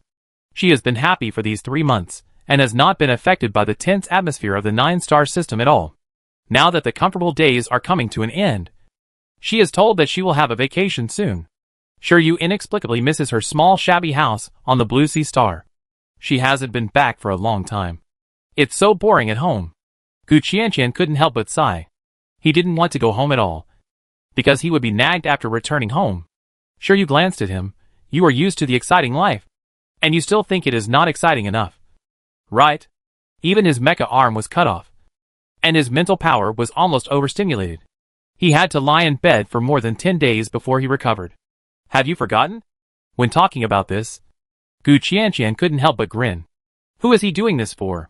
This is the umpteenth time that Shiryu has dragged him out and whipped his corpse. But he didn't dare to refute. He was the weak one.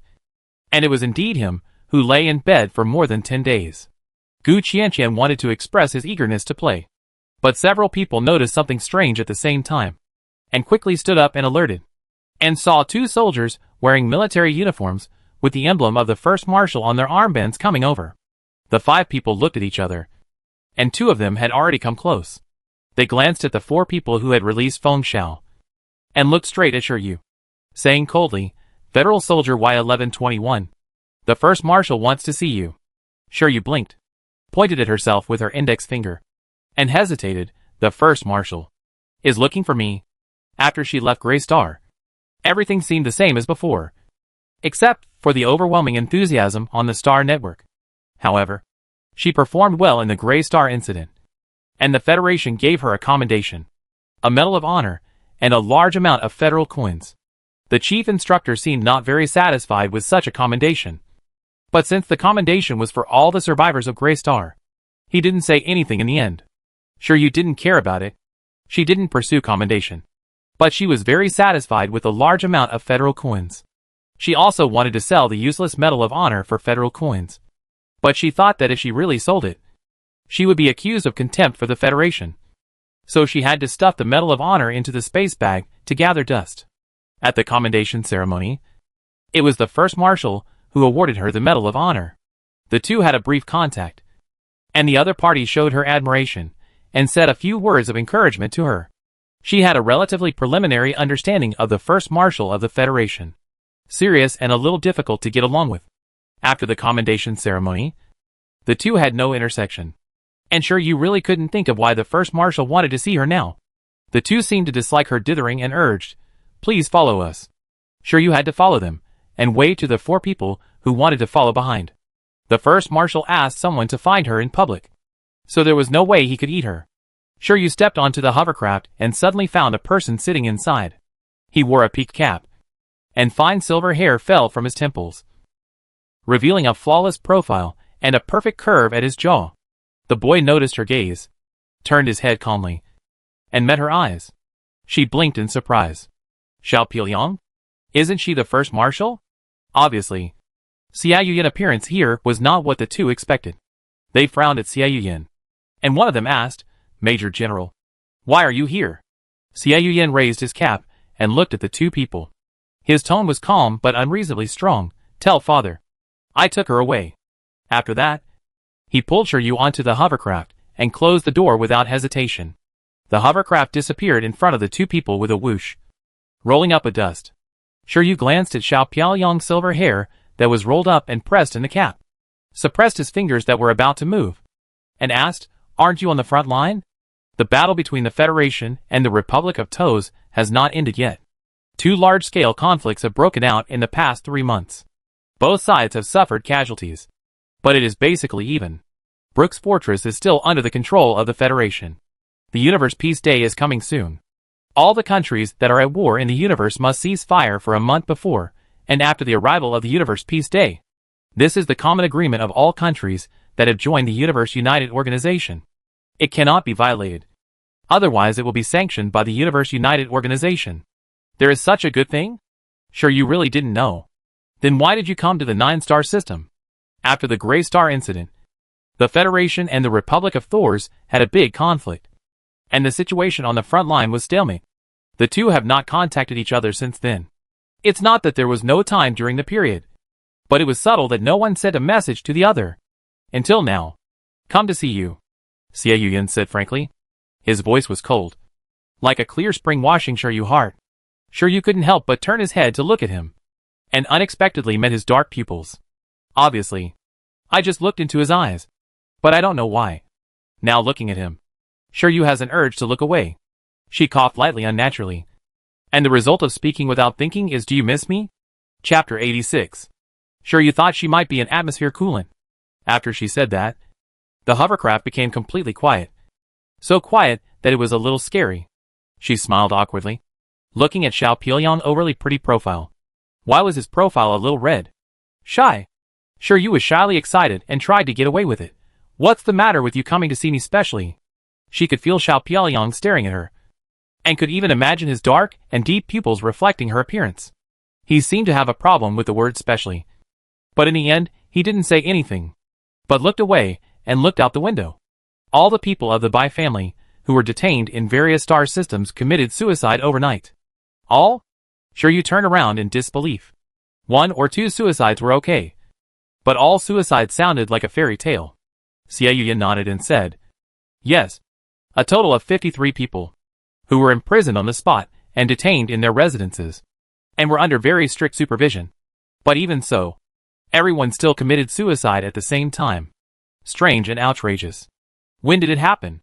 How come I haven't heard any news at all? Sure, you frowned. The Bai family is undoubtedly one of the Black Hands. No matter how well connected she is, it is impossible for her to not know anything about it. The night when the Bai family was arrested, the news has been blocked, and the outside world still doesn't know. He also learned about this after the temporary truce with the Republic of Toys. Sure, you immediately asked, are there any clues? Xie Yuyan shook his head and said, I haven't had time to interrogate them yet, but all the industries of the Bai group have been confiscated, and secret laboratories have been found in many industries. When they were found, they were empty, and there were no valuable clues. The hovercraft fell into silence. After a long time, Xie Yuyan said, they had planned it long ago. The Bai group was abandoned from the beginning. Since the destruction of the Heilangsing Express headquarters, the people behind the scenes knew that it was only a matter of time before the Bai group was exposed. So they used the Bai group thoroughly. Sure, you frowned, and suddenly thought of something, and quickly responded, do you have any clues about the emblem I drew for you before? She had not received any news from Xiao Pianyang, and she thought of the omnipotent star network. She thought she could find something, but there was no information about the emblem tonight. She had to give up. I have seen this emblem in my father's study, Xie Yuyan said frankly. Sure, you said on the spot, no way. The matter of Gray Star is related to the first marshal? I asked my father, and he told me that this emblem is related to the Caslan Empire. He got the emblem in his study from a spy he was meeting. For so many years, he has been looking for another spy. But the other party is very hidden and cautious, and has never revealed any clues until this time on Gray Star. Sure, you felt that her brain was about to be unable to turn around, and she slowly asked, you mean? The matter of Gray Star is likely to be related to the spy of the Caslan Empire? No way. No way. She hasn't sorted out the previous things. And now another spy has appeared? It's not my idea. It's my father's idea. Xie Yuyan cleared the relationship. Sure, you had a hunch that he had a bad relationship with the first marshal. His brain turned hard, and suddenly he noticed that Xiao Piao's cheeks were a little red. He changed the words that came to his lips. What's wrong with your face? Is it too hot? Do you want to open the window? Sure, you lifted the collar and really felt a little hot. Xie Yuyan shook his head and turned the topic to business. In half a year, the Universal Mecha League, which is held every 5 years in the Caslan Empire, will be held. The ranking of the Universal Mecha League will indirectly reflect the strength of a country, so every country attaches great importance to it. If nothing unexpected happens, you will participate in this Mecha League as one of the representatives the night before last. No. I just participated in a league where I was almost killed. Sure, you was dizzy and asked again, why am I a representative? The participants of the Universal Mecha League have an age limit, which must not exceed 20 years old. And there are also identity restrictions. They must be military school students. Xie Yuyan answered patiently. Good guy. She has both. Xie Yuyan continued, there is no clue about the spy, and it is hard to say whether he did the Gray Star thing. But my father told me that the emblem is related to the Caslan Empire. So I went to the Caslan Empire Star Network to check it out. This emblem is the personal emblem of Prince Reg, who died accidentally 100 years ago in the Caslan Empire, and is the younger brother of the current emperor. Father means that Reg may not be dead, but has become a spy in the Federation. You told me these. And what about the Universal League? You don't want me to. No way. No way. I just want to be a salted fish. Xia Yuyan squinted at her. No. I just want you to pay a little attention when you participate in the Universal Mecha League. You don't need to investigate. Father has investigated the spy for so many years, and has not found it. If you can find it casually, you can sit in the position of the first marshal of the Federation now. Sure you, There is no need to look down on me so much. Can I not go? Sure you stretched out his tentative little feet. I am not responsible for personnel arrangements. The candidates for the Universal Mecha League are selected by major military academies. Okay. Then I have to go. Sure you collapsed on the back seat of the hovercraft. And then thought of something and sat up like a carp. Then I should still have my winter vacation. Right? Xia Yuyan nodded. The Grey Star incident happened not long ago. It shouldn't deprive you of your winter vacation. The word shit is too heartbreaking. Sure you spread it back? She sat up again within 2 seconds. Frowning and looking at Xiao Pielyong. Your face is not normal. What's wrong? As if you are sick? Nothing. The response was 2 cold words. Sure you grabbed Xia Yuyan's hand and put the back of her hand against his face. The warm feeling made her immediately raise her hand and put the back of her hand under the brim of his hat. Fuck. Is this a soldering iron? Sure you pulled off Xiao Pielyong's cap. She didn't even have time to pay attention to her long silver hair. Instead, she reached out to probe carefully and got angry. Are you a fool? You have a high fever, and you didn't say anything? When did you have a fever? How long has it been? Have you taken medicine? Sure you asked several questions in a row, but saw Xiao Pielyong staring at her without blinking. He immediately said unhappily, What are you looking at? Answer me? He turned his eyes away because of her fierceness, and pursed his lips and said, I don't know, I'm sick. The voice became smaller and smaller, sounding like he was guilty. Sure you sneered, don't know? If you want to burn yourself into a fool, just say it. I can help you.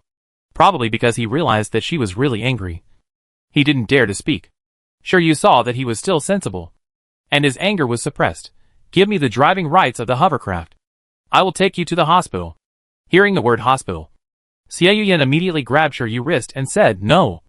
You can't go. There are medicines in my space bag. Help me. Help you to see the King of Hell. What time is it? Why don't you go to the hospital? That being said, Sure you also knew that Xiao Pielyong had a special identity. If he appeared in the hospital at this time, it would probably cause a commotion. She pulled his space bag in a bad mood and searched inside. What kind of medicine? As soon as she finished asking, she found that Xiao Pielyong's space bag was filled with various medicines in different categories. If they were taken out and placed, there would probably be as many as a cabinet. Does he get sick often? This thought flashed through Sure Yu's mind, and she suddenly remembered that when she was on the Blue Sea Star, Xiao Pielyong was weak and had been injected with medicine directly. She hadn't waited for a long time to get an answer, and was about to ask a fierce question, when her shoulders suddenly felt heavy. The boy, whose cheeks were red from fever, closed his eyes and fell on her shoulder. Fainted? Sure you called him twice in a low voice, but got no response, and she was a little anxious. She flipped through the space bag twice again, and finally saw the antipyretic medicine. There were 6 antipyretic medicines in a row, 5 of which had been used, and now there was 1 left. Sure you paused with her hand holding the medicine, and just as she was about to take out the antipyretic medicine, she suddenly saw another medicine next to the antipyretic medicine. She had just glanced at it, but then she remembered something and quickly pulled up the medicine. Gene repair medicine. Only people with gene collapse need to use gene repair medicine. Chapter 87. When Xia Yuyan woke up, it was bright outside the window. He rubbed his brows and was about to sit up, but he found something heavy beside him. He lowered his eyes and found Sure Yu lying on the bed. She was sleeping soundly and didn't notice that he had woken up at all. Xia Yuyan sat up and lowered his brows as he looked at her sleeping appearance, as if thinking about something. It was probably because he was looking at her in a trance that aroused her vigilance. And Sure Yu finally opened his eyes. The two looked at each other and stared straight for a while. She suddenly raised her hand to touch his forehead. Xia Yuyan subconsciously wanted to turn his head away, but was pressed hard. Finally the fever has subsided. Sure Yu sighed, as if telling his own difficulties. How long have I slept? After saying this, Xie Yuyan found that his voice was hoarse. His throat was dry, and his words were intermittent. Almost a day. Sure, you said, as he got up and poured him a glass of water. Xie Yuyan held a cup and drank the water. Suddenly, Sure, you asked, Are you hungry? Before he answered, he heard her say, Get up if you're hungry. I asked the family robot to cook porridge. Come down and eat. After that, Sure, you opened the door and went out without caring whether the patient, who had just recovered from fever, was able to be self-reliant. Xie Yuyan frowned as he watched her leave. He was about to get out of bed when he saw the gene repair potion on the table. It seemed that she had seen it. Xie Yuyan rubbed his eyebrows. He really felt that this time the fever had really confused him. He actually forgot that he asked her to look through the space bag and find the gene repair potion. He lowered his eyebrows and left the room. In the living room, Sure Yu was tiredly dealing with the questioning of four heads. Really? Nothing. I'll be back later? I really didn't mean to not reply to your messages. I fell asleep. Fell asleep? Gu Qianqian raised his voice first. Feng Xiao followed closely behind. How can you still sleep? Luo Xiaozi looked at the background behind Sure Yu cautiously. Where are you? Lu Dongyan was about to speak when he suddenly saw Xie Yuyan coming down from upstairs behind Sure Yu and putting on his coat. He said fuck, followed by 3 more fuck. Then the 3 of them said in unison, You become someone's live-in wife? What the hell is a live-in wife? Sure Yu said speechlessly, You think too much. Feng Xiao, I saw it. Lu Dongyan, I saw it. Gu Qianqian, I saw it. Luo Xiaozi, I saw it. Sure Yu, she said with difficulty. Are you repeaters? Excuse me. Goodbye. Don't be so disgusting. Come back soon. After the last sentence, the call was hung up. Sure Yu, I beat them to death one by one when I get back. She turned off the smart brain and waved her paw at Xiao Piaoyang. Come and eat. The heavy feeling in her heart was swept away by Feng Xiao and the other 4's noise. Xie Yuyan nodded silently and walked in front of Sure Yu. She saw his beautiful long silver hair that was completely loose. Just at this moment, a breeze blew from the open window of the living room, blowing up his hair that fell to his waist. And the silver hair fluttered, like the finest silk. Sure Yu really couldn't help it and raised his hand to grab a handful. Time seemed to stand still, and the boy walking in front stopped. He turned around and glanced at Sure Yu, giving him a questioning look. She was extremely guilty. Let go of his soft hair. Her eyes wandered around, and she stammered to make excuses. I just saw a butterfly floating to the side of your hair, and I helped you sweep it away. That's right.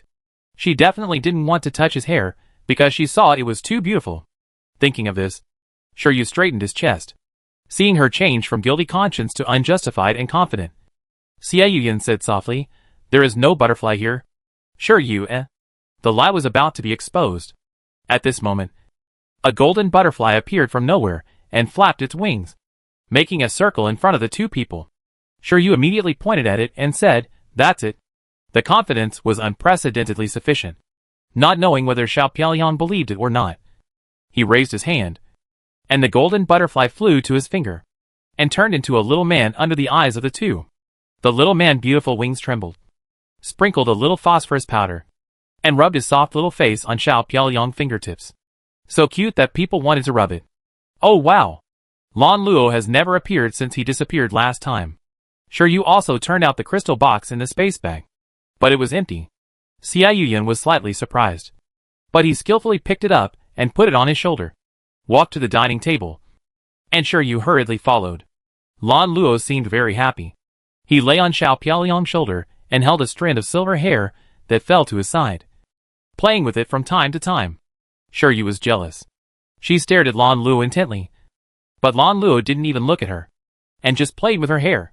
Seeing this, Xie Yuyan thought she wanted Lan Luo, so he took him off his shoulders and sent him to Sure Yu while he resisted. Sure Yu looked at the palm-sized man in front of her, showing her white teeth, and stretched out her index finger to gently poke his cheek. The soft touch made her love him.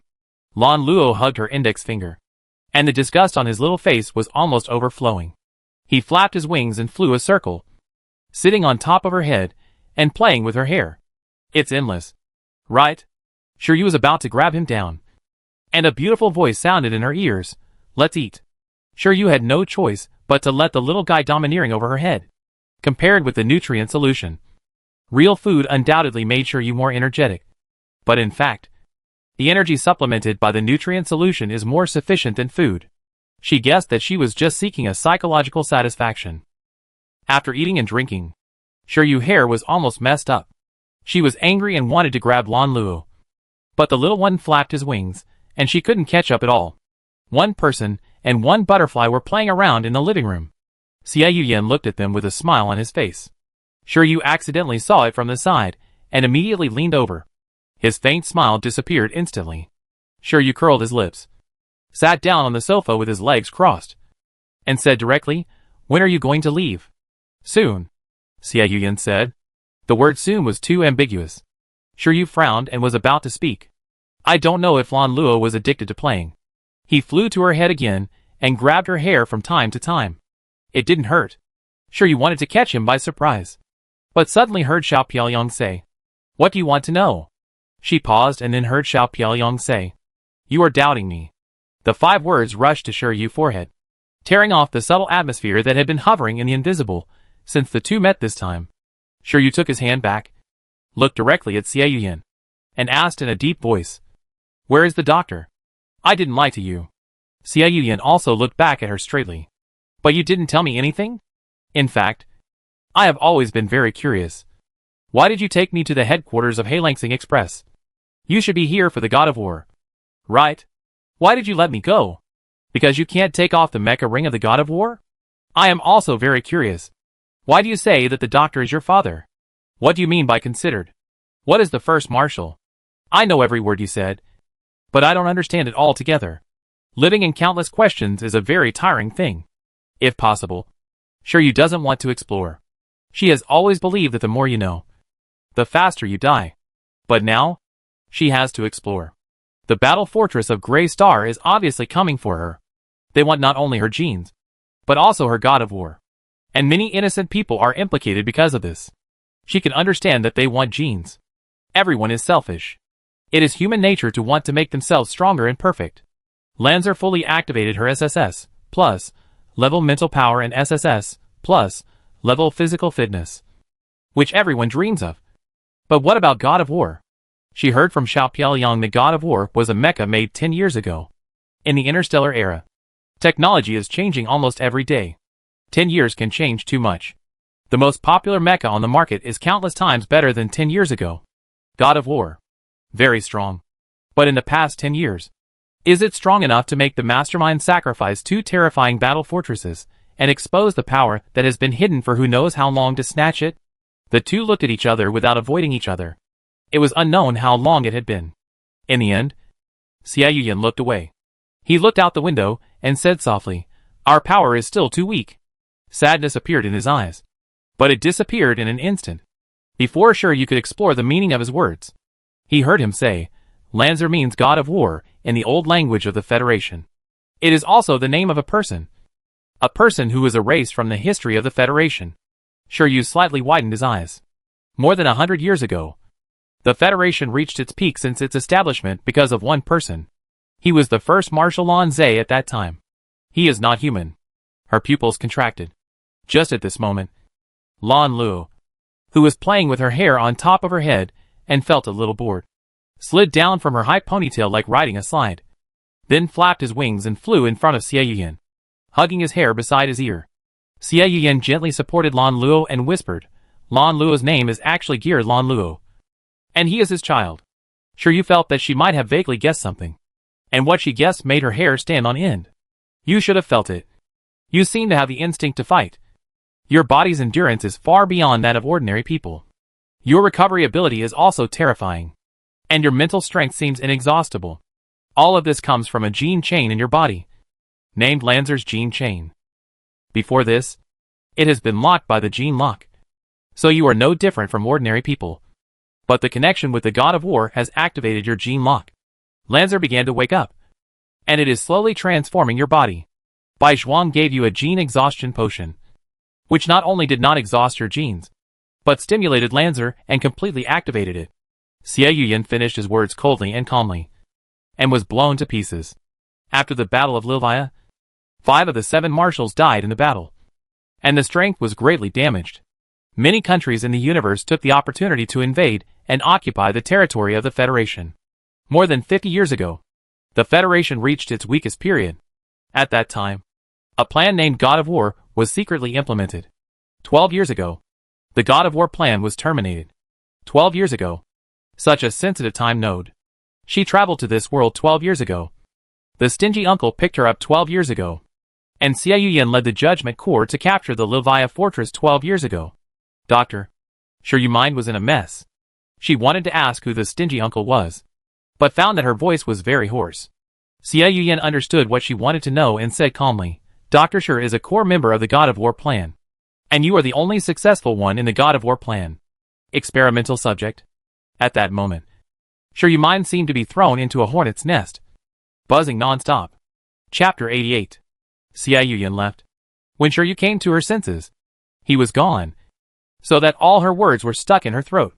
After reacting, Sure Yu rushed out of the small building to look for him. But she could not see anyone no matter how she looked. The floating car in the small garden was also gone. She rolled her eyes, and pulled the little thing on her head that was still making trouble, and pinched it hard a few times. After pinching, she threw Lan Lu away, and immediately called Xiao Piaoyang. But one after another rejection made her forehead veins almost burst. After the call was hung up, Sure Yu called Luo Xiaozi. The 4 of them were eating barbecue together, and she didn't care that these bastards were eating delicious food behind her back, and hurriedly said, Luo, help me find out where Xia Yuyan is now. Can you find it? He just left this location. Sure Yu sent her location to him while speaking. Luo Xiaozi swallowed the barbecue in his mouth and said vaguely, I try, but I may not be able to find it. If I track him, he will probably find me. It doesn't matter. You don't have to hide. Just check it directly. Hurry up. Who told Xiao Piaoyang to run away without saying anything clearly? If she is really a little fool who knows nothing, she will be scared to death by his words. Luo Xiaozi quickly responded, Wait for me. Gu Qianqian threw away the barbecue skewer in his hand, pulled her communication over, and gossiped, Weren't you still together just now? How did he run away all of a sudden? What did you do to make him popular? Well, how do you say this kind of plot? The runaway sweetheart of the salted fish? Sure you enough. Feng Xiao laughed unceremoniously on the side, touched his chin again, and the smile on his face gradually became obscene. Lu Dongyan was also watching the fun and not minding the trouble. Commander Xie is so busy on the front line, and he still took time to come back to see you. Don't really do anything obscene. Sure you, She wants to break up with these bastards in 5 seconds. Luo Xiaozi 10 fingers jumped on the virtual screen as fast as possible, and soon her brows furrowed. I can't track him. The surveillance near you has been modified. He must have done it himself. She sighed. Please help me check it again. I go ask someone. Sure you ended the communication with them, and called Xie Jiangsa. After a while, the communication was connected. Xie Jiangsa was also wearing casual clothes. Sure Yu's eyes lit up, and he immediately asked, Major General Xie, where are you now? Xie Jiangsa suddenly received her call, and was wondering. When he heard her ask this question, he squinted and stared at her for a few seconds and said, Why are you asking this?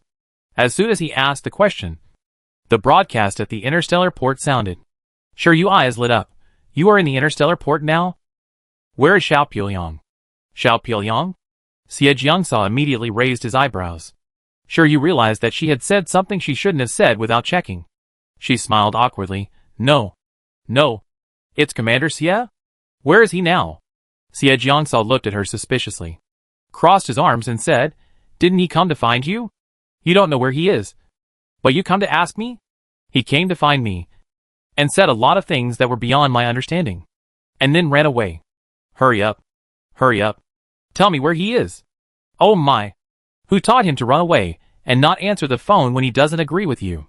Like a shy little girl. Sure Yu rubbed her eyebrows. As soon as Sure Yu finished speaking, a strand of silver hair appeared on the other end of the communication. She immediately said in her heart, No. I didn't say anything just now. Before she finished speaking, the communication was hung up with a snap. No. The virtual screen went black. Lan Luo flew in front of Sure Yu, stretched out 2 small hands to cover his mouth. As if laughing, her face darkened. She grabbed the little guy and ran out immediately. At the same time, Luo Xiaozi communication popped up. I found out. He is now at the Interstellar port, preparing to take a shuttle to leave the seven-colored star, and has already boarded the shuttle. You will definitely not be able to catch up now, unless you drive the God of War. But according to the current situation of the 9-star system, once you drive the God of War, you may be listed as a suspect. And then, before Luo Xiaozi finished speaking, sure, you took out the God of War. The rest of his words were stuck in his throat, and he chose to shut up. It seems that the matter seems to be quite serious. He simply continued to report the situation. The shuttle is ready to take off. If you chase it now, you may be able to stop him before the shuttle enters the atmosphere. But you may also be regarded as a suspect by the space station. When the matter becomes serious, he will not be able to hide his current affairs on the seven-colored star. It is suggested that you stop him after he leaves. After Luo Xiaozi finished speaking, Feng Xiao came over and said, I have obtained a pass at the Interstellar port, and the private shuttle is ready at the Interstellar port. Now put away your God of War, and we will meet at the Interstellar port. As he said that, he drove the hover car to the Interstellar port at the fastest speed. Sure, you saw 4 friends waving at him at the entrance of the Interstellar port and took a deep breath. The 4 were more anxious than her, and dragged her into the Interstellar port. The pass was green all the way, and the 5 of them quickly got on Gu Qianqian private shuttle. The next moment, Sure Yu lay on the chair, obviously very tired. She couldn't stop the hover car near the small building, so she stepped on the hover pedal and rushed all the way. She passed by a hover car store and bought a hover car temporarily. She just took a breath and saw Gu Qianqian said to the 3 friends with a serious face, the plan to track down the runaway sweetheart of Xin Yu has started. Now I will confirm the steps of the plan with everyone again. Everyone listened carefully. Feng Xiao nodded seriously. Luo Xiaozi made an okay gesture. After Lu Dongyan handed the water to Shi Yu, he also pulled a chair over and sat in front of him to listen carefully. Shi Yu, why do you feel like you are having a lot of fun listening to Gu Qianqian messy sweetheart plan? Shi Yu stretched out his hand to interrupt with difficulty. Where did you get your pass? And the 4-person shuttle? Gu Qianqian and Feng Xiao, who were very excited, froze at the same time. The next second, Gu Qianqian slapped Feng Xiao on the shoulder. I can't believe you, little doctor, are the son of the 6th Marshal. The communication permission came down so quickly. Awesome. Feng Xiao, He immediately slapped back. I can't believe you, Mr. Qian. Have a private shuttle in every interstellar port on every planet. You're so rich. The 2 looked at each other quickly, shut up at the same time, and looked at Luo Xiaozi together, saying in unison, Luo is still awesome. He can actually track Commander Xia location through communication. Lu Dongyan carefully retracted his feet, trying to reduce his presence as much as possible. When he looked up, he heard Feng Xiao and Gu Qianqian say in unison again, in fact, the most powerful one is the university bully. He came up with a plan to track down Xin Yu runaway sweetheart. Lu Dongyan, Shi Yu, Shi Yu was too lazy to argue with him, and turned to look at Luo Xiaozi. Luo. Can we still catch up? Luo Xiaozi nodded firmly. Although Qian Ershio's private shuttle is not as good as Commander Xia, after we enter space, you can immediately drive the God of War to catch up. Hearing this, Shi Yu breathed a sigh of relief. She still had a lot of things to figure out. Why was Xiao Pieliang running away? The shuttle quickly passed through the atmosphere, passed the inspection of the 7-colored star space station, and entered space. Shi Yu took out the God of War, and disappeared in a stream of light in the stunned eyes of the space station monitoring personnel not far from the shuttle. Gu Qianqian sighed like an old woman. My fish have grown up and can eat cabbages. Feng Xiao smiled with satisfaction. I didn't expect that the beautiful cabbages I envied since childhood would be eaten by pigs. Lu Dongyan and Luo Xiaozi, The 2 secretly recorded this conversation and planned to tell Shi Yu back. Shi Yu was afraid that he could not catch up, so he turned the propulsion function to the maximum. After a while, he located the location of the shuttle. Her eyes lit up. She sped up, turned into a stream of light, and rushed forward, but saw a huge interstellar battleship. She was stunned for a moment before she recognized that it was the Judgment. Seeing that the shuttle was about to enter the Judgment, she sped up again and turned on the public channel. Little pretty, stop immediately. If you don't stop, don't blame me for being rude. Xia Yuyan was looking at the intelligent brain, and suddenly heard Shi Yu's voice from the public channel. He was stunned for a moment and raised his head, and then met Xie Jiansa's teasing eyes sitting opposite him, and heard him gossiping. "Oh, you actually chased me? What did you do?" Xie Yuyan pursed his lips, and the intelligent brain received Shiryu communication request again. He hesitated and was about to hang up the communication, when a message popped up in the communication window of the two. "Dream of being a salted fish. If you don't answer the call, I will make our relationship public, and it will be none of my business what happens then." Xie Yuyan, What is their relationship? What a shameless threat. Xie Yuyan was forced to answer the call. The girl appeared on the virtual screen wearing a mimic exoskeleton. He said calmly, "Why are you here? I told you not to speak clearly, but you didn't listen to me and didn't answer my call. Who knows when I see you next time? Are you waiting for me to suffocate myself to death if you don't chase me?" Shiryu said angrily. And then he started to scream, "I'm being pointed at by your judgment. Hurry up and tell them to stop. It's fatal." It was she who said it was impolite. And it was also she who suddenly appeared. It would be strange if she was not included in the dangerous list by the judgment. Xie Jiansa had understood and contacted Shinshin. When Xie Yuyan looked over, his eyebrows were full of gossip smiles, and he opened his mouth and made a mouth shape, romance. Xie Yuyan, It's not necessary. 10 minutes later, Shiryu once again came to the command room she had been to before. She quickly dragged Xiao Pieliang in, locked the door in front of Xie Jiansa's astonished eyes, and pushed Xiao Pieliang to the wall.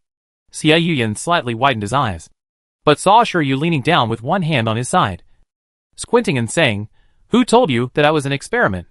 Chapter 89. Shiryu cultivated supernatural powers in the last days, and possessed a huge mental power. When she traveled through time, her huge mental power also came with her. In the interstellar era, her body was too young to bear such a strong mental power. She didn't know what happened, causing her genes to begin to collapse. But she didn't know it was a genetic collapse at the time. When she thought that she had finally survived and was about to experience death again, the stingy uncle suddenly appeared, picked her up, and asked her if she wanted to live.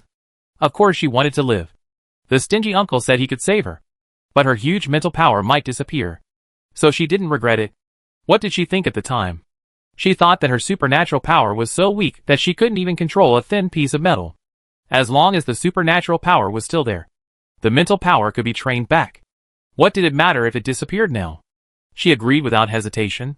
Later, just as the stingy uncle said, her huge mental power disappeared into thin air. But for some reason, the supernatural power did not weaken. She had guessed that her mental power was not actually disappeared, but still existed in her body in a way that she could not perceive. Shiryu certainly couldn't tell Xiao Pieliang that he was a time traveler. She sat on the chair with her legs crossed and said, "My mental power was SSS plus level from the beginning, and there is no basis for speculation that I need to transplant gene chains to make myself stronger. I don't know the experiment you mentioned, and I don't know about the experimental subjects. What I can be sure of is that the stingy uncle will never do gene transplantation on me without my knowledge." Shiryu saw that Xiao Pieliang was still frowning, and said, "You know him. What kind of person do you think he is?" Xie Yuyan clenched his hands hanging by his side.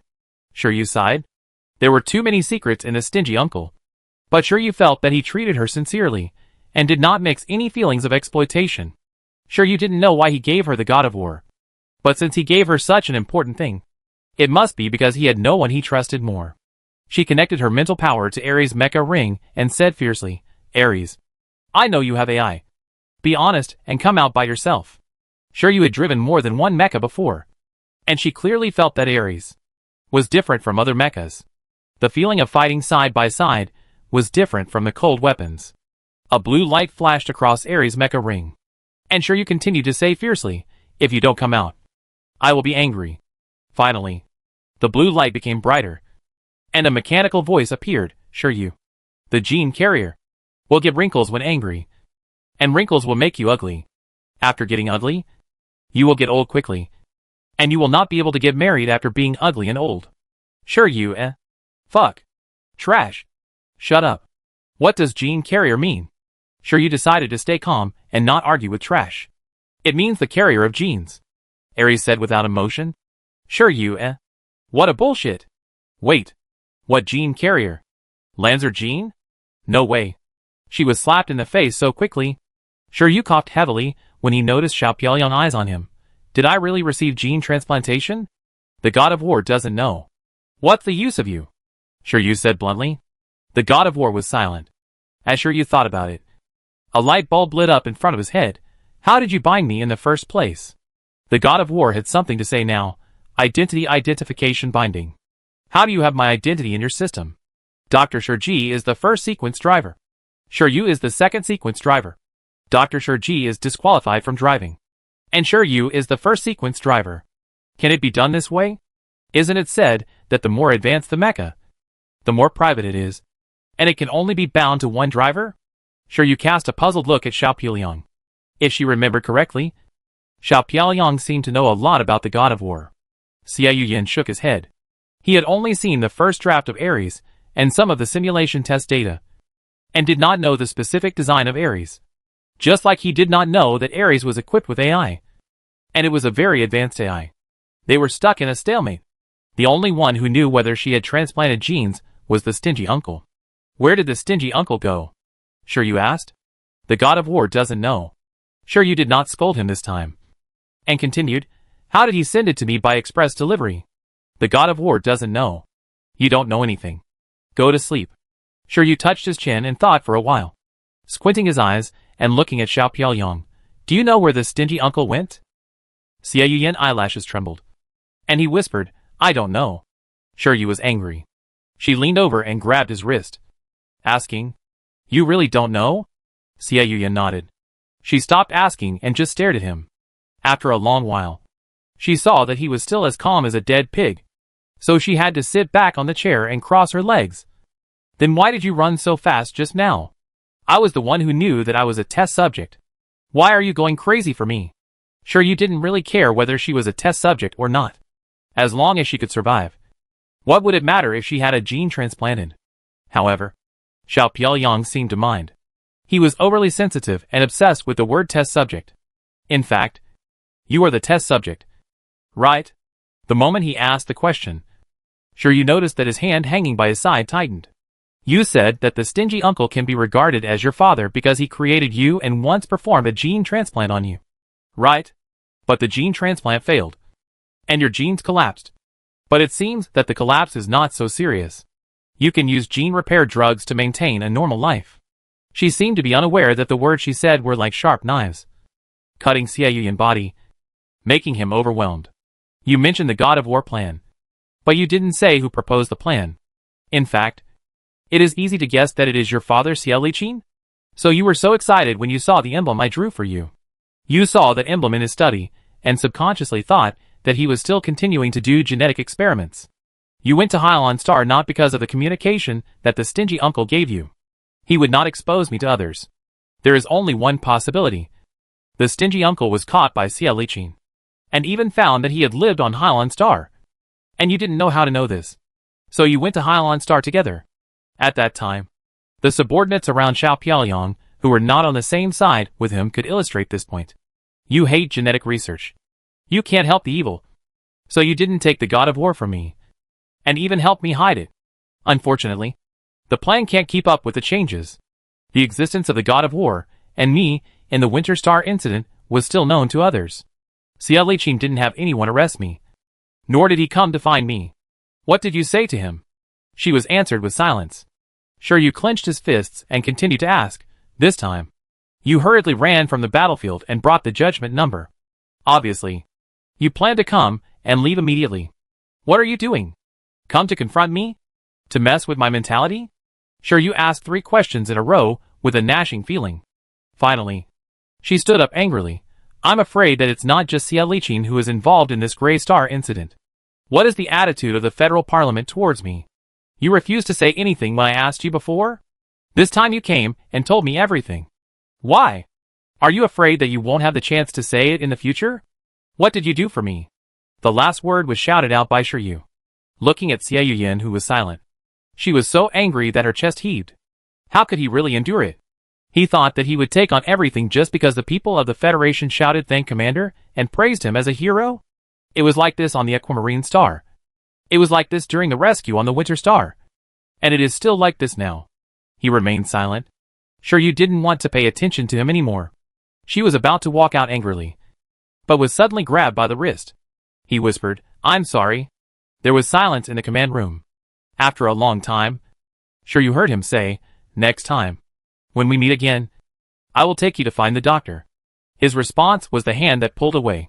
Xie Yuyan opened his eyes slightly and chased after him blankly, but only saw the door of the command room open. His light was gone. Chapter 90. I knew you were going to come out in disgrace. From the sarcastic words. It was Xie Jiangsa who was speaking. Sure, you said weakly. What are you doing here? To be a lobbyist? Xie Jiangsa stuffed a small pudding in front of her and said, What kind of lobbyist? You should ignore him from today onwards. Turn around and leave now. Sure you, She looked at Xie Jiangsa suspiciously, suspecting that he was speaking in a sarcastic way. Suspicious as she was, she still took the small pudding and ate it with a slur. What did he tell you? Xie Jiangsa put his hand on the wall, and soon a virtual screen popped up. He tapped the virtual screen a few times, and an invisible barrier rose around him. After doing all this, he leaned against the wall with his arms folded, and gossip surged between his eyebrows. Sure you squatted at the foot of the wall listlessly. Lan Luo struggled to climb out of her pocket, his wings fluttering slightly, and sat on her head indignantly. Xie Jiangsa saw Lan Luo. A hint of surprise flashed across his eyes. And then he understood. It seems that he told you a lot. However, it should be ambiguous. And after saying it unclearly, he said nothing. Are you the roundworm in his stomach? How do you know everything? Sure you grabbed the little thing off his head and pinched it angrily. Seeing his whole little face wrinkled, he felt inexplicably relieved. Xie Jiangsa understood. He squatted down beside Shiryu and said, he signed a military order in front of his father, and he must take down Winter Star within half a year and make Toe's Republic surrender within a year. Shiryu was so shocked that he didn't control the strength of his hand well, and almost crushed Lan Luo. Seeing him struggling desperately, she quickly touched his cheek to comfort him, and then raised her head and said, Why did he issue such a military order? In the past 3 or 4 months, the situation between the Federation and Toe's Republic has not changed much. It may be feasible to take down Winter Star within half a year, but it is simply a fantasy to make Toe's Republic surrender within a year. Is he stupid? He's crazy. Shiryu whispered. I don't know if he is crazy, but his soul should be gone. Xie Jiangsa touched his chin and smiled obscenely.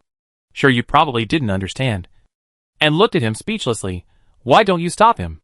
Xie Jiangsa immediately gave him an exaggerated look. Do you think I can stop him? Shiryu thought about it, and it seemed to be true. When Xie Jiangsa was on the Aquamarine Star, he couldn't stop the stubborn Xiao Pieliang. He knew that someone was watching him in secret, but he still insisted on leaving the shelter. He was as stubborn as a stinky and hard stone. She threw Lan Luo back to the top of her head, and didn't even bother to ask him why he issued such a military order. She said directly, I can understand taking down Winter Star. Is it for blue titanium? But why should the Republic of Toya surrender? Xie Jiangsa saw that she had asked the point, looked at her twice more, and said, the Republic of Toyas has been harassing the Federation, and there are people supporting it behind the scenes. Sure you blinked. Xie Jiangsa continued, before the Battle of Lilvaya, the Federation had always been the strongest country in the universe. After that, the Federation was hit hard, and the Caslan Empire replaced the Federation as the strongest country in the universe. You mean, the Caslan Empire is behind the Toya's Republic? Xie Jiangsa nodded. The Toya's Republic has developed economy and trade, but its technology is not very good. It is not ranked in the universe at all. Whether it is mecha or interstellar battleships, they are all purchased from the Caslan Empire. The Caslan Empire strongly supports the Toya's Republic, making a fortune while constantly weakening the power of the Federation. So despicable. But this kind of clear calculation makes people feel aggrieved and unable to blame the Caslan Empire. The Toya's Republic is really a good dog. If we can make the Republic of Toya surrender, the pressure on the Federation will be reduced a lot, and the Caslan Empire will not be able to continue to oppress the disgusting Federation. Sure you thought carefully and asked, are there any plans? The military order has been issued, so there should be some confidence. Right? Xie Jiangsa chuckled twice. He won't let me tell you. Sure you sneered on the spot, and a golden scimitar appeared against Xie Jiangsa's neck, and turned on the screen recording function of the smart brain. Come on. I force you to say it. If he makes trouble for you, show him this video. Xie Jiangsa really raised his hands in surrender. I heard that you are going to the Castlin Empire to participate in the Universal Mecha League. He told Shiryu all the plans. And finally said, you act according to the situation. Shiryu narrowed her eyes and smiled. No problem. After that, she put away the golden scimitar, sent the recorded video to Xie Jiangsa, and then patted her, and stood up. Seeing her leaving, Xie Jiangsa looked up and shouted, where are you going? Go and get angry with someone. And then leave. Your little pudding is really good. Remember to prepare more for me next time. Not much. 400? Xie Jiangsa, Please don't come next time. Seeing Shiryu walking back, he held his chin and smiled. I'm so lucky. Xie Yuyan couldn't tell how long he stood there. He rarely stood for such a long time. But this time, he seemed not to feel tired or the passage of time. He stood there stupidly, watching the door open and then close. Watching and watching, as if he could see the person who left back. He raised the corner of his mouth and smiled self-deprecatingly. The door suddenly opened, and the girl came back. Xie Yuyan stood there stupidly, thinking he was hallucinating. There was no movement for a long time, until the girl propped up one hand against the door and blew a whistle in a very unserious way. And he suddenly came back to his senses. Long time no see. Commander Xie. When will you take me to see this stingy uncle next time we meet? The anger on her face had long disappeared, and she looked at him teasingly, just as beautiful as he remembered. You? He hesitated to speak, and for a moment he didn't notice what she said, seeing him like a little fool. Shiryu sighed and walked in front of Tian, throwing the little kid who was bullying him on his head onto his shoulder. Don't keep your word. Forget it. It's not the first time you don't keep your word. I'm too lazy to bother with you. I leave this little kid with you. I can't say when he will be caught by someone if he stays with me. She is surrounded by dangers. The people behind the Grey Star incident didn't succeed this time, and they might attack her again. They are probably related to the underground secret laboratory of Hylian Express. If she knew Lan Luo was with her, she might not be able to keep this little kid. Lan Luo was treated so rudely by her, flapping his wings and flying back to Shiryu's head, scratching her head randomly, scratching her head until it became a chicken coop, then happily flying back to Xie Yuyan with his hands on his hips, touching his cheek. This little guy is really annoying. Shiryu wanted to catch him and teach him a lesson. Seeing that Xiao Piaoyang still didn't say a word, Shiryu sighed. I'm leaving. You promised to take me to see the doctor next time we meet.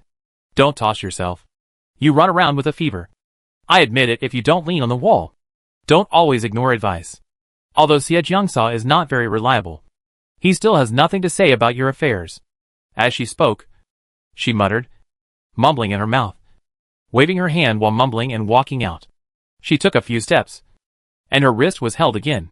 Before she could react, she was gently hugged. Time seemed to stand still, but contact and separation were only in an instant. Shiryu blinked, thinking that his behavior just now was just an illusion. She looked up stupidly and was about to turn around, but a cold hand covered her eyes, and she heard him whisper, "Nice to meet you, Shiryu." It was the first time he called her name, solemnly and cherishingly. Chapter 91. Shiryu winter vacation ended unclearly. Anyway, she was carried to the first military academy of the Federation by 4 little followers after only a dozen days of inactivity. Lying on the big bed in the luxurious dormitory, Shiryu remembered that she still owed 300 credits. She quickly logged into the academic system and saw that her 300 credits were all paid off, and there was a balance. After the Grey Star incident, the first military academy of the Federation rewarded her with 500 points. Such a generous reward made Shiryu jump out of bed. Thinking of the thrilling experience of Grey Star, she lay back down. The next morning, she got up from the bed with a happy mood. Lu Dongyan and others saw that she got up so early, and immediately came over to touch her forehead to see if she had a fever and was confused. But she didn't stay in bed. Shiryu slapped his hand away speechlessly, walked in front of her with a heroic spirit, and went to the training ground. 2 days ago, she received a notice from the first military academy of the Federation that the Universal Mecha League will be held in 4 months.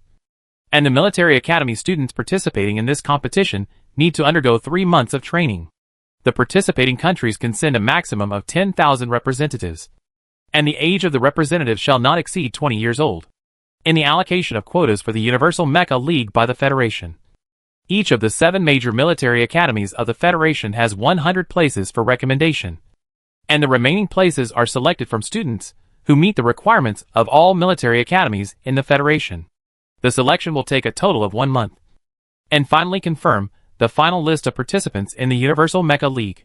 The students who originally obtained the recommendation will first undergo intensive training by their respective military academies. After the final list is released, everyone will undergo 2 months of training, and then go to the Caslan Empire together. This training is different from the freshman military training that starts the live broadcast of the entire Federation. The content of the training is kept confidential. During the training period, a major event also occurred. The federal regime changed. The original head of state Shen Yingji abdicated and made way for the wise Senator Liu Shiwang became the next head of state of the Federation with a great advantage in the referendum. Liu Dongyan has been teased by several people for dinner these days. Time flies. Liu Shiwang officially takes office as the head of state, and the training is about to end. After participating in the training, everyone's mental outlook is refreshed, and the original immaturity has completely retreated, replaced by calmness and confidence. On the last day of the training, the new head of state Liu Shiwang went to the military training site to give a speech and presided over the oath-taking ceremony, except for the 3 marshals who were in charge of the front line. All the 7 marshals attended the oath-taking ceremony, which is enough to show the importance of the Federation to the Universal Mecha League. Just after the oath-taking ceremony ended, an exciting news came from the front line. In another conflict between the Federation and the Republic of Toes, the Judgment Corps cooperated with other corps of the Expeditionary Force. In addition to the Brooks Fortress, they also captured the Winter Galaxy of the Republic of Toes. After the defeat of Helis, he was incompetent and furious on the front line, accusing the Federation of shameless invasion of other countries. Naturally, there was another impassioned and civilized greeting on the Star Network. Shiryu was a little worried, but she couldn't help but feel relieved when she heard that the Judgment Corps had won a great victory. She didn't have extra time to be sentimental. After a short rest, everyone was going to the Caslan Empire. She hadn't even visited many star systems in the Federation, and was going to a strange country. Thinking about it, she felt a little emotional. The schedule of the Universal Mecha League was also released. Like previous years, there were a total of 6 games, each lasting 1 month. And there was about 10 days of rest after the game. The first game decided the top 32 from the hundreds of participating countries. The second game decided the top 16. And the third game decided the top 8. But there were only 5 places for the top 8. And the other 3 had been reserved for the champion, runner-up and third place of the previous Universal Mecha League. It was precisely because of this reward mechanism that the competition in each Universal Mecha League was extremely fierce. The countries that had won the championship, runner-up and third place, had to think about defending the honor of the country. And the countries that came later wanted to get the honor of the top 3. The Federation stopped at the top 16 in the last Universal Mecha League, and didn't even make it to the top 32 in the previous one. Before that, it was just lucky enough to be in the top 32. 100 years ago, the Federation had never fallen out of the top 3 in the Universal Mecha League. After the Battle of Lilvia, the Federation even missed several Universal Mecha Leagues, which also indirectly shows that the Battle of Lilvia was a terrible blow to the Federation. In recent years, due to the rise of the Judgment Corps, the words First Federation have once again resounded throughout the universe. But the weakness in some competitions is still unavoidable. The Caslan Empire is currently recognized as the strongest country in the universe, and it is recognized as the first in both weapons technology and economic trade. The venue for the Universal Mecha League is Mu Star, the main star of the Muse Galaxy of the Caslan Empire. The Federation arrived at Mu Star 10 days in advance. When they arrived at their accommodation, they found that many countries had already arrived at Mu Star. However, everyone's residence is separate, and they don't see each other much. The Universal Mecha League is extremely important to every country. The participating teams that arrived at Mu Star in advance are adapting to the environment and nervously waiting for the arrival of the League. The participants of the Federation are undoubtedly different from those of other countries. Shiryu was dragged out by 4 little followers to stroll around, turning around here and there, and almost ate all the delicacies of Mu Star. The other participants of the Federation were influenced by them, and also went out for a stroll together. They didn't seem to come to participate in the competition, but seemed to be traveling. The First Federation's behavior naturally attracted the attention of participants from other countries. Many people sneered at it. The commander-in-chief of the Republic of Toyas even laughed at the participants of the First Federation for being a runner-up in an interview with reporters. The chief instructor was very angry in private, but he smiled and implied that the Republic of Toyas was not strong enough and needed to prepare every minute. The game hasn't even started yet, and the two countries that are at war are already full of gunpowder, and many people are watching the excitement. The chief instructor's words were very sharp. After hearing his interview, the contestants from the Republic of Toyas were almost furious. But who made the Republic of Toyas just lose the Winter Galaxy? Even if they refuted, they had no confidence. Sure, you knew about this. And he didn't even blink. Who will run with him? The result of the competition will tell. 10 days passed in a flash, and the Universal Mecha League is about to begin. The first day is the opening ceremony. The contestants from each country must enter the ceremony site in the order of the draw, and they can demonstrate the operation of the mecha when entering. This is also an opportunity to indirectly show the military strength of each country. Almost every country will show the latest mecha developed by each country. The power may not be shown, but the gorgeousness is certain. After all, as the main weapon of war today, the mecha developed by each country can indirectly show the military strength of each country. In this way, the opening ceremony is fancy, and the audience cheers constantly. Perhaps it was because enemies always come together. The first military academy of the Federation drew the entry order of number 66, while the Republic of Toes drew the entry order of number 67. When the chief instructor saw the entry order of number 66, he happily patted the shoulder of Shiryu, who was forced to draw lots by him. What a good number. What's more, it was one ahead of the Republic of Toes, which was simply a good lot. Shiryu did not make any comment on the chief instructor's superstitious behavior. On the day of the opening ceremony, Shiryu was conscripted again, and the chief instructor asked her to drive a mecha and carry the flag of the first military academy of the Federation into the venue. After the Grey Star incident, the Shiryu known to the entire Federation was Y1121. The existence of the God of War was also exposed. Xie Yin awarded Shiryu the rank of Major, and also announced to the Federal Parliament that she was his personal adjutant and would go to the front after graduating from the First Federation. And the God of War was also classified by him as a secret weapon developed by the Judgment Corps. Regardless of whether others believe his words or not, he is now in charge of the front line. The Judgment Corps has a special status. Lu Shiwang was the first to stand up and respond to his words, and everyone in the parliament stopped talking about it. The God of War has long been known to everyone. During the training camp, the military academy students also knew that this mecha was called the God of War. They were all envious and felt that the name was domineering. At the end of the training camp, at the strong request of everyone, Shiryu took out the God of War, and each contestant touched the toes of the God of War. The scene at that time was so funny that Shiryu was laughed at by Feng Xiao and others for a long time. Everyone also called this behavior worshipping the God of War. This time, the Universal Mecha League attracted the attention of the entire universe and was broadcast live throughout the universe. In order to watch the opening ceremony live, audiences from various countries rushed to Muse Star. Everyone could hear cheers outside before entering the venue. After the 65 countries in front entered the venue, Shiryu drove the God of War, carrying the flag of the First Federation, and flew in front to enter the opening ceremony. The silver-blue mecha appeared, and the audience of the First Federation cheered loudly, and various cheering signs were raised high. Shiryu took a quick look and saw a lot of people cheering Go Y1121. Y1121 is awesome. Go First Federation. First Federation is awesome. Everyone is quite humble. Shiryu waved to the audience on the stand while carrying the national flag. For a moment, the cheers became louder. All the audience watching the live broadcast in front of the intelligent computer also blushed with excitement. They couldn't help but clench their fists and hated themselves for not being able to be there.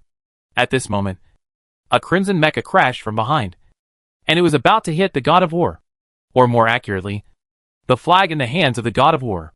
If it hits, the flag will definitely break. When everyone saw the crimson mecha with the national emblem of the Republic of Toes on it, the audience of the First Federation was furious. The silver-blue mecha that was about to be hit turned around and avoided the pink mecha, and swung out the beam sword at a very fast speed. There was a flash of silver light, and something broke. With a clang, the flag of the Republic of Toes fell to the ground, and the flag was piled up in a mess. The opening ceremony was silent for a moment. After a few seconds of silence, The audience of the First Federation covered their mouths in a very restrained manner, trying to suppress the laughter that was about to burst out of their throats. Salted fish is awesome. Y1121 is awesome. God of War. Awesome. The audience of the Republic of Toyas was angry. At this moment, sure you exaggerated voice came from the public channel. Oh, brother. How could you be so careless that you broke your national flag? Look. It's covered with dust when it fell to the ground. What a bad omen. Sure you laughed again after saying that. Don't delay the entry of other countries. Pick up your flag quickly.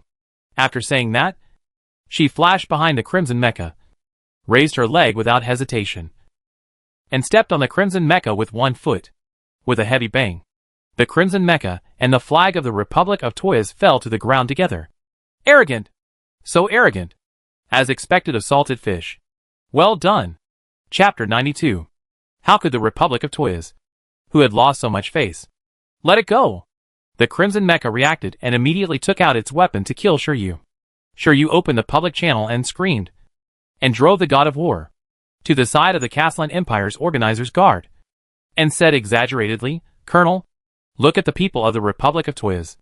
They are lawless, and they actually want to fight with their friendly friends on such an important occasion. They should not take the Caslan Empire seriously. This move of diverting trouble to others made the audience of the First Federation and the audience really laugh. And they laughed out loud. The Crimson Mecha had already killed close to him, and Shiryu had no intention of fighting back, but hid behind the Caslan Empire's guard. The veins on the forehead of Colonel Reed, the leader of the Caslan Empire Guard, bulged. He subdued the Crimson Mecha in a few moves and warned contestants from the Republic of Toyas, please be careful about your behavior. This is the Caslan Empire, the opening ceremony of the Universal Mecha League, and you will not be allowed to be presumptuous. The flag of your own country was cut down, and you were warned when you were looking for a place. There is nothing more frustrating than this. At this time, Shiryu exaggerated voice came from behind Colonel Reed. The colonel is indeed a reasonable person. Brother, put down your weapon quickly. His Royal Highness the Crown Prince of the Empire is still here. If you don't put it down, people will think you despise the Crown Prince. Good guy. Not only did he drag the Caslan Empire into the water, but he also didn't let the Crown Prince of the Caslan Empire go. His Royal Highness Kane, the Crown Prince of the Caslan Empire, was sitting on the high platform. He didn't feel anything when he saw the scene just now, but curiously looked at the silver blue mecha. But he didn't expect to be suddenly cued. He narrowed his eyes and smiled, and said gently, the opening ceremony is in progress. Please put aside your grudges, and talk about anything after the opening ceremony. How about it? Kane has the golden hair of the royal family of the Caslan Empire. His clothes are solemn and gorgeous. He is over 100 years old but does not look old. His voice is gentle and in an inquiring tone, but everyone can hear the majesty and irrefutability in his words. The Toes Republic has just suffered a defeat, and will have to rely on the Caslan Empire in the future. Of course, it is impossible to ignore Kane's words. Subir, the driver of the Scarlet Mecha, is also the commander-in-chief of the Toes Republic this term. His lips have been bitten by him and bleeding, but he can only retreat angrily and pick up the broken flag of the Toes Republic on the ground in a mess. This scene was also broadcast live throughout the universe. The Republic of Toyas, which had no face in the universe, was embarrassed this time. How could it go back so aggrieved after its flag was cut? Most of the onlookers would not empathize with those who made trouble for nothing. After they laughed at the Republic of Toyas, they focused more on Shiryu. The contestants of the First Federation this year seemed different from those in previous years. In the past, they had always been cautious and tried not to conflict with contestants from other countries. They had also been picked on by the Republic of Toyas, but this was the first time they were so straightforward and arrogant. Soon, everyone felt that the silver-blue mecha carrying the flag of the First Federation looked familiar. And then the number Y1121 spread among the audience. Almost every country paid attention to the conflict between the Federation and the Republic of Toyas. The Winter Star incident even implicated the civilians of the First Federation.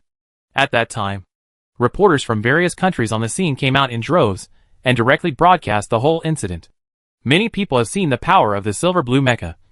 And later the wartime humanitarian protection of returning the favor with the body of the other made everyone know the federal soldier, Y1121. There is no more arrogant way to slap her in the face than this. But Helles has no way to deal with her. Later, A war correspondent investigated and found that Y1121 was the driver of the silver-blue mecha. They wanted to investigate further, but unfortunately, they were all blocked by Xiaoyuan. So far, little is known about Y1121. Y1121 is a military school student. Once this news came out, the audience who knew Y1121 talked about it, and the audience who didn't know Y1121 was immediately educated. Before the Universal Mecha League started, the first federation showed up first. Articles about Y1121 were published one after another, and some people tried to enter the Federation Star Network to try to find more detailed information about Y1121. After entering the first Federation's position, Shiryu put away his mecha and stood at the front. He also smiled at the Commander-in-Chief of the Toys Republic standing next to him, which almost made him roll his eyes in anger and fight with her again on the spot. The Castellan Empire was probably afraid that the contestants from the two countries would really fight, so they specially dispatched the guards here to separate the two countries' squares. This time, they really couldn't fight. The Universal Mecha League is a grand event for all countries in the universe. His Majesty the Emperor of the Castellan Empire was seriously ill and could not attend the league, so the Crown Prince Cain exercised his authority and delivered a speech on his behalf. Formal things are always boring and long.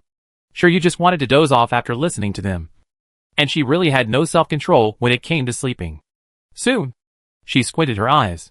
The chief instructor standing next to her immediately noticed her behavior, suffocated and closed her eyes, resisting the urge to turn around and shake her awake under all the cameras. The ceremony was almost over, and Shiryu woke up on time. Just at this moment, a drone flew in front of her. She immediately waved to the camera with a smile. If she hadn't spoken well, she could have said hello to everyone. Seeing the girl on the public live broadcast channel wanting to yawn, but holding back, the audience couldn't help laughing. The sleepiness at the end of her eyes quietly revealed something. Suddenly, everyone had an inexplicable liking for her. What bad intentions could Y1121 have? It's just that the Republic of Toys has gone too far. After the opening ceremony, the contestants are making final preparations. Tomorrow morning, except for the contestants from the three countries that won the first, second and third place in the last Universal Mecha League, everyone will enter Hobby Hills for a big melee of more than 100 countries. Because there are so many participating countries, the schedule is not that complicated. The first game is the simplest flag-grabbing game. Before entering the arena, each team will be issued a flag of the Universal Mecha League. Each team must use the marking missile to eliminate the players of other teams and seize their flags. Each player is worth 5 points, and a flag is worth 1,000 points. After a month of competition, all points will be settled, and the top 32 teams will enter the second round. The arena is very large. The Castellan Empire has vacated more than half of the planet as the venue for the first round of the game. Each team enters from a different location and adopts a full live broadcast mode. The first game was a hodgepodge, and because there were so many teams, it was very likely that one team would be defeated by another team after it defeated the other. The Universal Mech League is better than the Federation's freshman military training in that it does not limit the model and level of mechs. As long as you register with the organizer, any mech can be used. Of course, this is limited to mechs. Therefore, in the previous training, most of the Federation's participants in the Universal Mech League were customized with new mechs, and the entire team was completely renewed. This time, the Commander-in-Chief of the First Federation was Luo Shiatsi, and the Deputy Commander was Su Wenchun, the Commander-in-Chief of the Roman Military Academy during the Freshman Joint Military Exercise. Luo Shiatsi's performance has always been remarkable, and his ability to stir up trouble has increased several times under the leadership of Shiryu. After the information of the Commanders-in-Chief and Deputy Commanders of the major military academies was announced, Luo Shiatsi was the only Commander-in-Chief among all military academies whose physical and mental strength were only A level. Many people were curious about why the First Federation chose such a person as the Commander-in-Chief. Subir, the Commander-in-Chief of the Toes Republic team, who had just lost face, immediately started the mocking mode, openly and secretly mocking the First Federation for having no one. No one paid attention to him. The first game officially began. Although there were many teams participating in the game, most of them were runners-up. The strength of the First Federation before was not weak, but it had offended too many countries before the Levi battle. After the decline of the Federation, it was basically targeted by teams from various countries as soon as it entered the field. In this way, It was difficult to move forward. And the final ranking was naturally not much better. After entering the stadium, the Federation team found a place to sneak down. As luck would have it, several commanders were discussing the next direction of action. And sure, you found a scout. People from the Toes Republic. It's true that enemies don't meet. Sure, you found that the scout did not start to alarm him, but reported it to the commanders. Several commanders looked at each other and smiled. Luo Xiaozi did not hesitate to start one of the plans discussed before entering the stadium, and then whispered to Shiryu. The scout of the Republic of Toyas was very careful. He left no trace wherever he went. He was also very careful in hiding. After professional training, he could pat his chest and guarantee that no one would be able to find him. After carefully observing the surroundings and conducting infrared scanning, he soon found traces of human activities nearby. He secretly hid and passed the news to the Commander-in-Chief Subir. He asked the scout not to expose himself and to find out which team was nearby. He issued instructions as quickly as possible and quietly approached the place where the other national teams were found. Soon the scout found two people hiding in the bushes. They were wearing the uniforms of the First Federation, and the national emblem of the First Federation was embroidered on their armbands. They did not find him. They glanced around casually and began to chat casually, which was too loose. The scout narrowed his eyes, and a sense of contempt arose from the bottom of his heart. He was about to pass the message back, but suddenly found that there was a person hiding aside and quietly observing the surroundings. The excitement that had just surged in his heart immediately cooled down. It turned out to be a trick. But fortunately, he was cautious enough. He carefully confirmed the situation around him again, and made sure that the other party did not discover him. And then he passed the message back. But he didn't know that there was a person farther away who had taken all his actions into his eyes. It turned out to be the First Federation. He was just worried about where to find the First Federation. But he didn't expect the prey to be delivered to his door so soon. Subir was extremely excited, and he could almost foresee the scene after he eliminated everyone in the First Federation. Thinking of his big embarrassment at the opening ceremony, and the slap he received from the chief instructor afterwards, Subir gritted his teeth and sent out several scouts again to make sure to find out the location of everyone in the First Federation. Soon, one message after another came, and the excitement on Subir's face became more and more intense. What a bunch of fools. They actually wanted to ambush him on the spot, and didn't think that he was such a fool who would move forward without checking? The First Federation is doomed this time. He will definitely make the First Federation the first country to be eliminated from the Universal Mecha League. Subir immediately followed the light mecha team to encircle from the side, and then mobilized other teams to ambush from another direction, leaving some people to cover and continue to move forward. After a while, he heard the rumbling explosion, and the battle situation was transmitted back by the people he abandoned, and the arc of his mouth became higher and higher. But at this time, an unserious voice came from the front. Brother, is the flag of your country okay? Did you take it back? The smile on Subir's mouth froze instantly, and he looked up in disbelief. On the treetops in the distance, the silver-blue mecha landed lightly on it, and the two long swords in her hands, one black and one white, collided, making a long sound, as if foreshadowing something. The next second, she moved. Chapter 93. Perhaps it was the impact at that moment that made Subir subconsciously think that the opponent would eliminate him if he came over. He immediately drove the mecha back, and this action also exposed him from undercover. The sniper rifle that had been set up early in the distance fired at him without hesitation.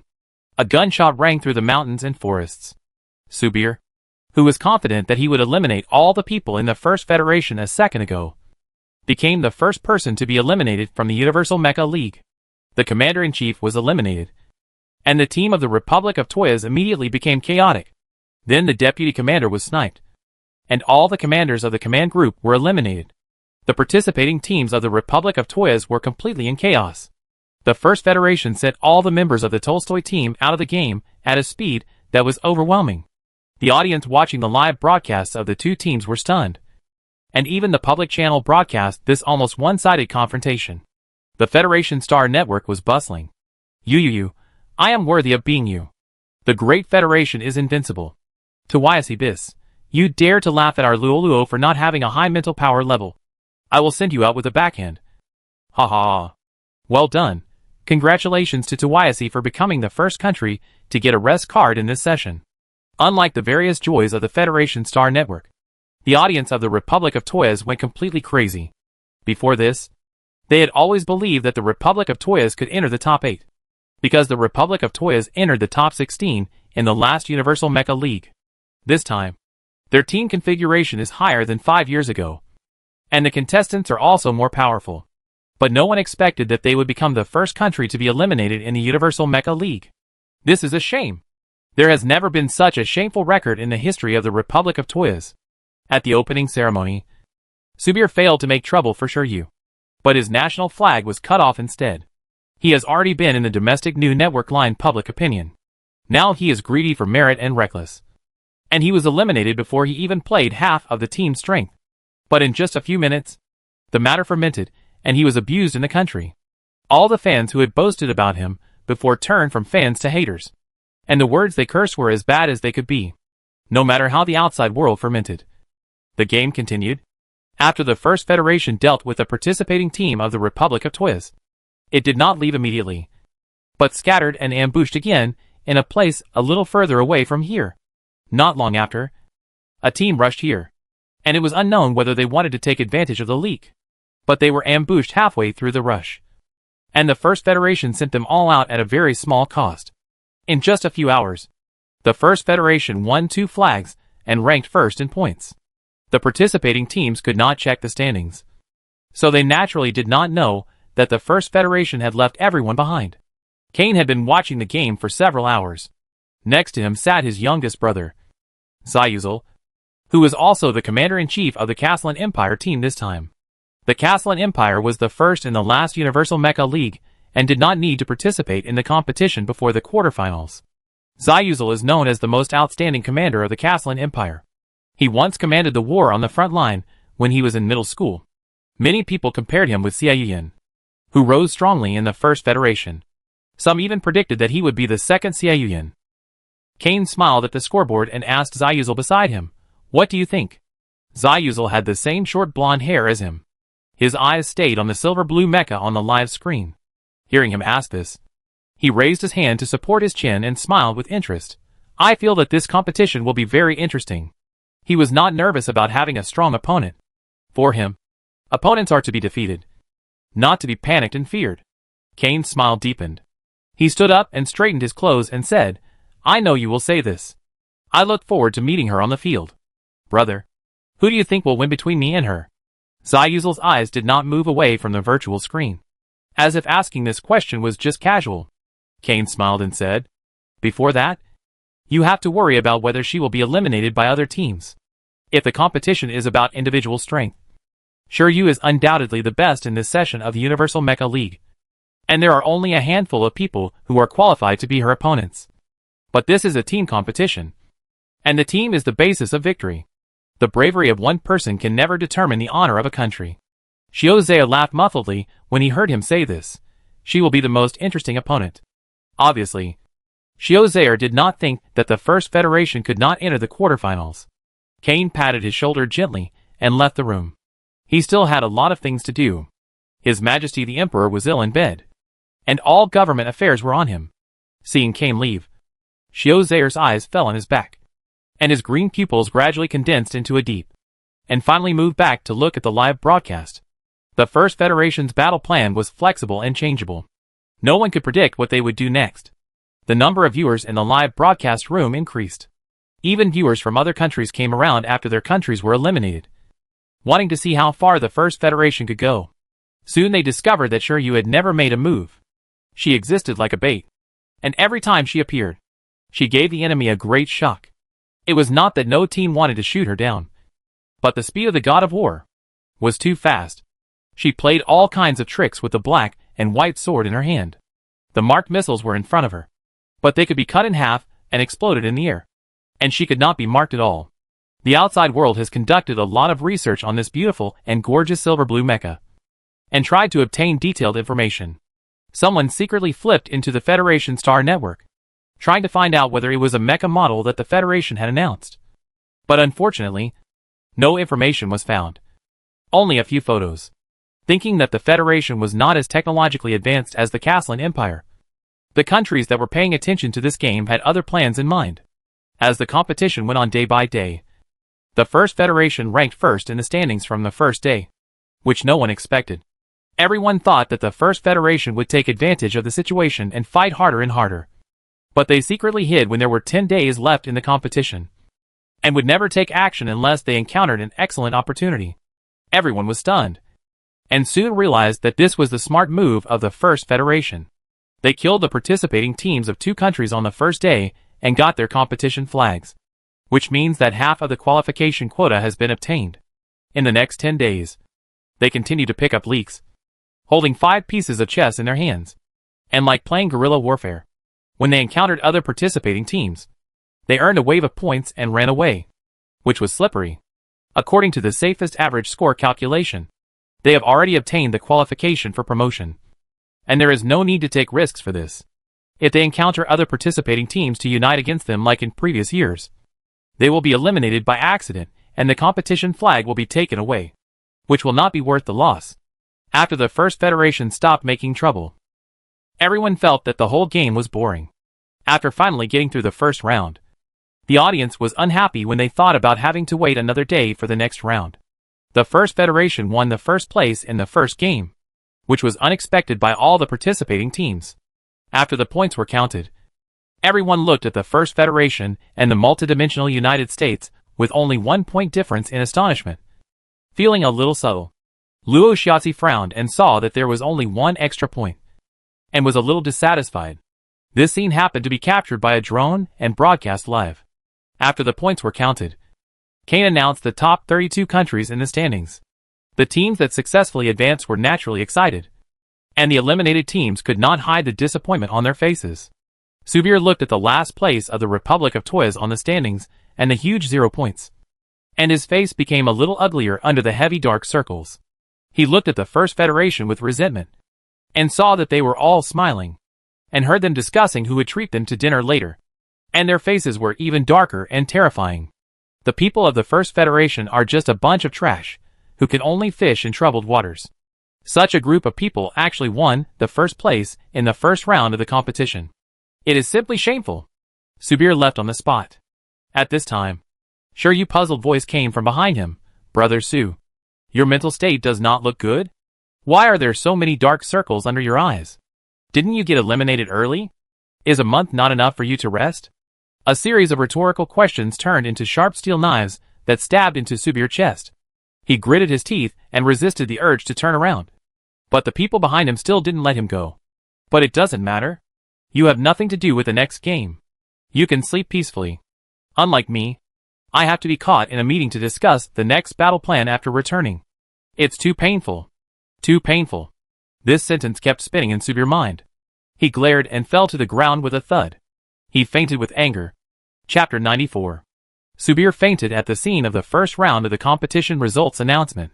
Not only did all the contestants see it, but it was also broadcast live. He once again became a joke in the universe. Shiryu was very considerate and called the medical staff for him, as if it was not her who fainted. Other teams that had more or less conflicts with the Federation but were not eliminated in the first round of the competition all moved away from her without leaving a trace, and secretly warned themselves not to provoke this person who loves to eat bamboo shoots. Shiryu didn't know that she had been included in the list of people that the participating teams didn't want to provoke. Seeing the medical staff carrying Subir away, she smiled and left the results announcement site with her friends. As soon as everyone went out, they were surrounded by reporters from various countries. Su Jianqing rushed to the front and wanted to ask questions, but was pushed away by several people. Turning around, he saw reporters from the Republic of Chertos. Not only did they push away reporters from other countries, they also formed a human wall in front of Shiryu, put several microphones in a row at her mouth, and started asking questions. Shiryu, don't you think your behavior from before to now has been too much? Breaking the flag of another country is a great insult to that country. Not only that, you used extremely fierce means to eliminate your competitors in the competition. Does it violate the principle of harmonious competition? Have you heard it? Shiryu took a row of microphones set by several people, glanced at the name tag on the chest of the person who just asked the question, and then said slowly, "My reporter friend from the Republic of Toes. Are you sure? Isn't your country's flag broken by your commander-in-chief? I don't want to take the blame for this. What fierce means did we use in the competition? Please point it out in detail. It doesn't matter if you can't say it. After all, we eliminated you casually. The noisy scene suddenly became quiet. And then someone burst out laughing. And then the whole audience laughed. At this time, the culprit was still stroking his chin and thinking seriously. After a few seconds, he said solemnly, "It turns out that eliminating 2 weak opponents is also an overreaction. The champions of the previous Universal Mecha League are too much." The laughter at the interview site was almost blowing the roof off. The reporter from the Republic of Toyas turned pale and blue. Shiryu was very considerate and put the row of microphones in his hand back. He patted his shoulder and said sadly, "I'm sorry. I'm really too much." Reporter from the Republic of Toyas, You should know that all interviews are broadcast in real time. Shiryu excessive judgment has almost made the audience watching the live broadcast laugh. Salted fish. You are worthy of it. Every game is a source of happiness for everyone. While everyone hasn't reacted yet, Shiryu quickly dragged his friends around him and slipped away. After getting on the hover car, Gu Qianqian laughed out loud without hesitation. And the sound was so loud that it seemed to be heard 10,000 miles away. Shiryu looked at him with disdain, quietly sat aside, and rubbed his ears, looking like he was greatly devastated. No one paid attention to the two of them. Some drank nutrient solution, some ate pudding, and some looked at the intelligent brain. Except for Gu Qianqian arrogant laughter. The hovercraft was so quiet. Suddenly, Luo Shiatsi raised his head and pushed a pile of information in front of several people. The strength of the multidimensional United States is a bit unexpected. Shiryu was just snatching a pudding from Lu Dongyan, and raised his head when he heard it. What's unexpected? Feng Xiao pulled the information over and looked at it carefully, and said, the multidimensional United States has always been the last of the top 32 and the runner-up of the top 16. And the results have been very stable.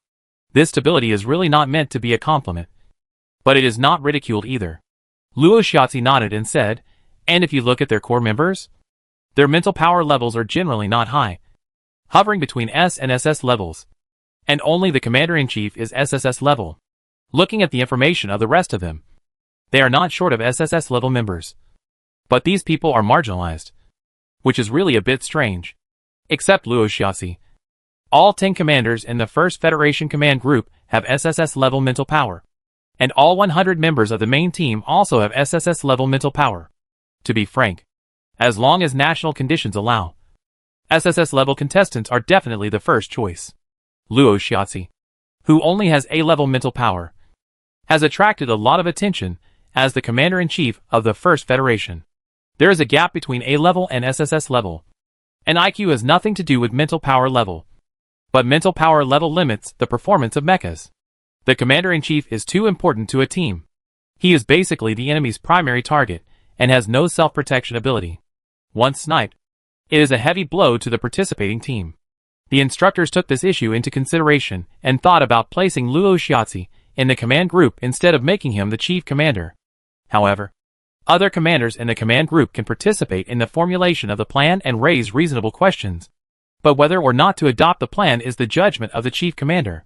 There should not be two voices in one team. Luo Shiatsi is the most talented and discerning commander among the selected commanders. After much consideration, the instructors decided to let those who are willing to serve as the commander-in-chief compete and let the results speak for themselves. In the end, Luo Shiatsi killed a lot of people without any surprise. And the instructors did not hesitate anymore. And the title of Commander-in-Chief naturally fell on him. The situation of the multidimensional United States is different from that of Luo Shiatsi. As the Commander-in-Chief, Luo Shiatsi can hide under layers of protection, while the core members of the multidimensional United States have to rush to the front. Not everyone is Shiryu, who can beat people to pieces while driving a broken mecha. And there are more than one such person on the other side. The arrangement of the multidimensional United States is puzzling. Luo Shiatsi thought about it and said, let's go back and watch their game recording. It is normal to hide one's strength. No one will show his core signboard when he is sure to advance. Soon, reports of the counterattack of the multidimensional United States team appeared on the Star Network. But compared with the overwhelming articles about the First Federation team, it was really insignificant. The multidimensional United States was beaten to death on the beach without causing any waves.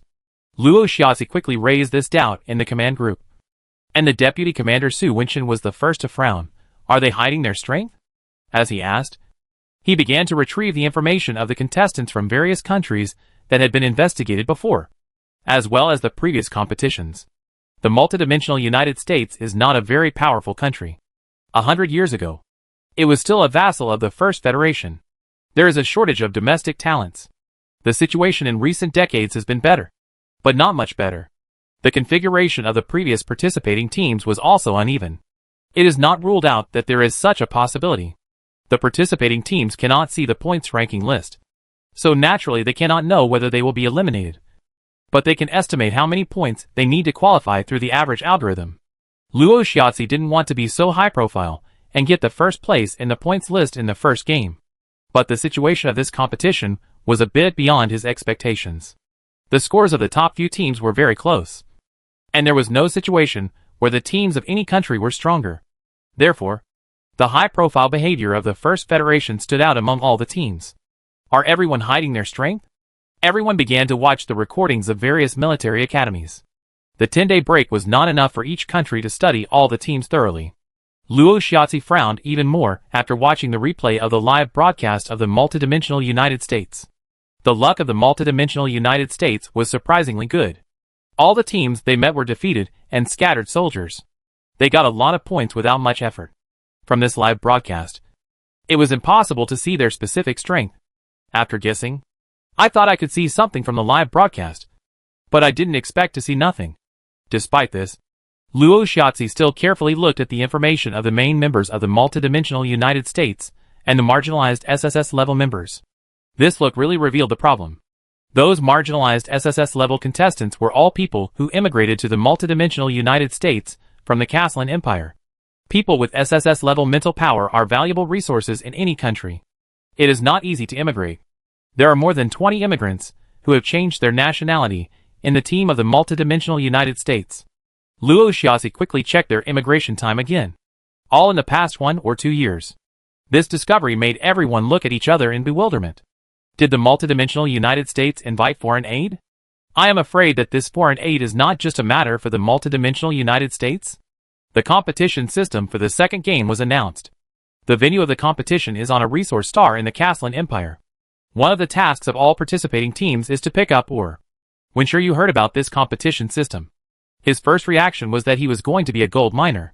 Soon, more detailed competition rules were also announced. Hitos is a very hot planet.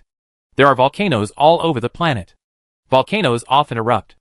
Every time a volcano erupts, it will spew out a kind of, or called flame iron. Flame iron is one of the manufacturing materials of SSS level mechas. And there is also a beast called Flame Beast on Hitos that feeds on flame iron. After eating the flame iron, the flame beast will solidify its defense and grow a material called flame horn on its head, which is of higher quality than the flame iron. In addition to picking up the flame iron, the participating teams also need to kill the flame beasts. Killing an S-level flame beast will earn 1 point. Killing an SS-level flame beast will earn 10 points. And killing an SSS-level flame beast will earn 100 points. After leaving the competition venue, the flame iron and the flame horn will be scored according to their quality. 1 kilogram of standard quality flame iron will earn 1 point, and 1 kilogram of standard quality flame horn will earn 10 points. In the end, the participating teams and the Caslan Empire will share the materials equally, which can be regarded as the Caslan Empire's reward to the participating teams. However, not every participating team can get the material reward, because the spoils can be snatched. And if the team is eliminated, the spoils will automatically belong to the winning team, which means that the eliminated team will not be eligible for rewards. Similarly, if the number of eliminated teams is greater than 16, the ranking of the competition will be settled according to the points, and the advancing teams will be selected from the eliminated teams according to the time when each team was eliminated. The rules were announced 5 days before the start of the second game.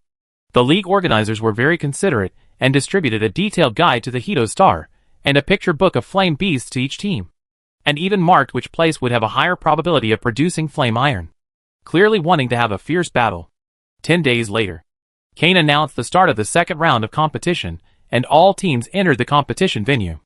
In the first round of competition, there were many participating teams, and their strengths were uneven, so the degree of research was limited.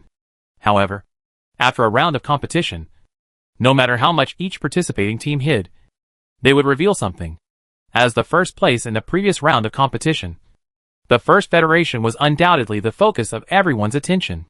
The location where each team entered the competition venue was determined by drawing lots. Only the teams and the organizers knew it. Before the game started, other participating teams did not know the opponent's entry location. Similarly, the entrances of each team are not equidistant. Some entrances are densely packed, while others are sparsely packed. This means that some teams are likely to have conflicts as soon as they enter. The First Federation was not lucky, as it was drawn to a relatively dense entrance. Everyone was alert after entering, and soon a huge roar came from a distance. A team encountered a flame beast. Shiryu's eyes lit up. With Luo Xiaozi's permission, she brought 20 long-range snipers, including Lu Dongyan, and quietly moved over. There was a lot of noise ahead, and there must be a lot of people attracted there. There were too many people, and the targets were too big, so it was difficult to move. Seeing Shiryu leading his men away, Luo Xiaozi immediately asked the command group to disperse and ambush nearby. He was very careful. There were few places on the planet Hitos where he could hide his body. The entire planet was dry and hot, so there was not much vegetation that could grow. Such a place was not suitable for ambush. And if he was not careful, he might become someone else's meal. Shiryu rubbed shoulders with her. She was at the front to scout the way for everyone. But she didn't get too close. After finding a crater, everyone endured the heat and secretly hid there and set up sniper rifles. The battle in front was scorching. The flame beast was a bit like a gorilla. It was extremely large, like a small mountain, because it had been feeding on flame iron for many years. Its defense was extremely strong. Its weakness was at the center of its eyebrows. There was a red crystal there. It was very hard. But once it was broken, the flame beast would die immediately. The one who fought with the flame beast was the Tuck Federation, the 4th place in the Universal Mecha League last year. No wonder they dared to fight with the flame beast as soon as they entered the field. It turned out that they were strong. The opponent's commander-in-chief arranged it very cleverly. He dispatched a lot of people to be alert to the surroundings, and a wall of mechas formed a human wall to block the periphery of the flame beast, almost blocking every commanding height suitable for sniping. Very cautious. A person with sufficient experience. Shiryu and the others were too far away, and they were already concerned about the accuracy of the sniper. With the wall blocking them, the probability of a successful sneak attack was very low. At best, they would only eliminate a few people from the Tuck Federation. At this time, there was still a steady stream of teams that heard the noise and came over quietly. Lu Dongyan whispered, "There are too many people, so it's not easy for us to take action. Once we fire a sneak shot, we will be the first to be killed with the smallest number of people. You retreat now," Shiryu said as she quietly walked out of the crater, and said, "Go quickly. I will chase you when I do something big." Seeing him run away again, Lu Dongyan gritted his teeth, and then realized what she wanted to do. He smiled helplessly, and took the rest of the people to retreat first. As for whether Shiryu would be eliminated here directly, he didn't dare to think so in his dreams. Even an SSS-level flame beast couldn't hold on for long under the siege of the crowd. Soon, the red crystal on its forehead showed signs of cracking. It was also at this time that the team that had been secretly ambushing could not help but take action. 2 teams rushed out, trying to snatch the flame beast. But before they had time to fight with the people of the Tuck Federation, another team emerged. Both teams thought that the people who rushed out from behind also wanted to snatch the flame beast. But the other side directly fired marking missiles at them. But in the blink of an eye, the people who wanted to sneak attack were ambushed, and the team of the Tuck Federation was still calmly fighting with the flame beast. Seeing this scene, Shiryu couldn't help but raise her eyebrows, and noticed that the team that came later didn't attack the team of the Tuck Federation at all. She immediately realized that they had joined forces. In front, the flame beast was already at the end of its strength. The team of the Tuck Federation was about to smash the red crystal at its forehead. A silver-blue light suddenly flew into the sky and fell at an extremely terrifying speed. In the bang-bang-bang of the shells, there was only a click, and everyone in the Tuck Federation watched the red crystal at the center of the flame beast's forehead shatter into several petals and fall to the ground. At the same time, a gentle lady's voice came from the air. "The flame beast is dead. The killer is the First Federation time. The points are calculated." The broadcast spread throughout the entire arena, and the participating teams who didn't know the specific situation couldn't help but become anxious. Chapter 95. The Took Federation never dreamed that they had planned everything. But in the end, they were robbed. Their commander-in-chief's face almost turned green. And when he saw the silver-blue mecha flashing in the sky, he was so angry that he almost spit out blood. As the 4th place in the last session, the Took Federation team has more than just strength. In the first game, they carefully preserved their strength and ranked only in the middle. The commander-in-chief of the Took Federation was disdainful of the overly high-profile First Federation. The First Federation was so high-profile and arrogant in the first game, exposing almost all of its strength. It was not easy to go down. This was extremely stupid in his opinion. And now, Shiryu snatched the flame beast under his nose. And he had no way to deal with her. He even watched her swagger away. And his lungs almost exploded. But the competition is like this. Each depends on their ability. Shiryu was able to snatch the points for killing the flame beast and swagger away. That was her ability. No matter how angry he was, the commander-in-chief of the Took Federation had to admit that he was not as skilled as others. He vented all his anger on the teams from other countries who tried to ambush him. 2 teams were eliminated on the first day of the competition. The first place in the current standings is the First Federation, because the elimination of other teams in this round of competition does not count. Luo Shiatsi was relieved to see Shiryu come back with a swagger. But Shiryu's next words surprised him. "You want to leave the team and act alone?" Luo Shiatsi shook his head immediately. Shiryu immediately grabbed his shoulder and pulled him aside to mutter. 10 minutes later, Luo Shiatsi looked at her with a complicated expression. Su Wenchen rubbed against him and asked curiously, "Where did she go?" Luo Shiatsi glanced at him and said 2 words with difficulty. "Seize bamboo shoots." Su Wenchen didn't understand for a while. But Luo Shiatsi didn't want to say anything more. Instead, he sighed and patted his shoulder and said, "You will know soon. Be prepared to remind everyone to be careful and don't be ambushed." In the next 10 days, the broadcast was one after another. The flame beast is dead. And the killer is Shiryu from the First Federation. The points are calculated. The audience of the First Federation was almost smashing the table at home with laughter. As expected of a salted fish, there is no one more wretched than her. The audience of other countries was not so happy. They all had dark faces and gnashed their teeth. But they could only watch Shiryu snatch one flame beast after another, resulting in no team in the entire arena daring to hunt the flame beast, for fear that they would end up making wedding clothes for Shiryu after all their hard work. But they thought too simply. Luo Shiatsi was not idle either. He did not lead the team to kill the flame beast at all, but sent out one team after another to fight guerrilla warfare with other teams. After each sneak attack, he took away a few people from other teams and left immediately, and never stayed too long, using the smallest loss to exchange for the greatest benefit. 10 days later, the First Federation eliminated more than 1,000 people, and most teams were already uneven. It was another day of hunting and being hunted. The roar of the flame beast outside the valley was heard from a long distance. And the Took Federation once again tried to hunt the flame beast. Took Federation was the only one among so many participating teams that became more courageous after more setbacks. After Shiryu snatched the flame beast's kill score, it not only did not stop, but killed the flame beast more intensively. Shiryu always couldn't snatch it all, which also made their points rise rapidly. Took Federation and the other 2 participating teams formed an alliance. When one of the participating teams was hunting the flame beast, the other 2 participating teams were responsible for vigilance. This force almost became the most powerful force in the second game. The ranking of the 3 countries was only after the First Federation.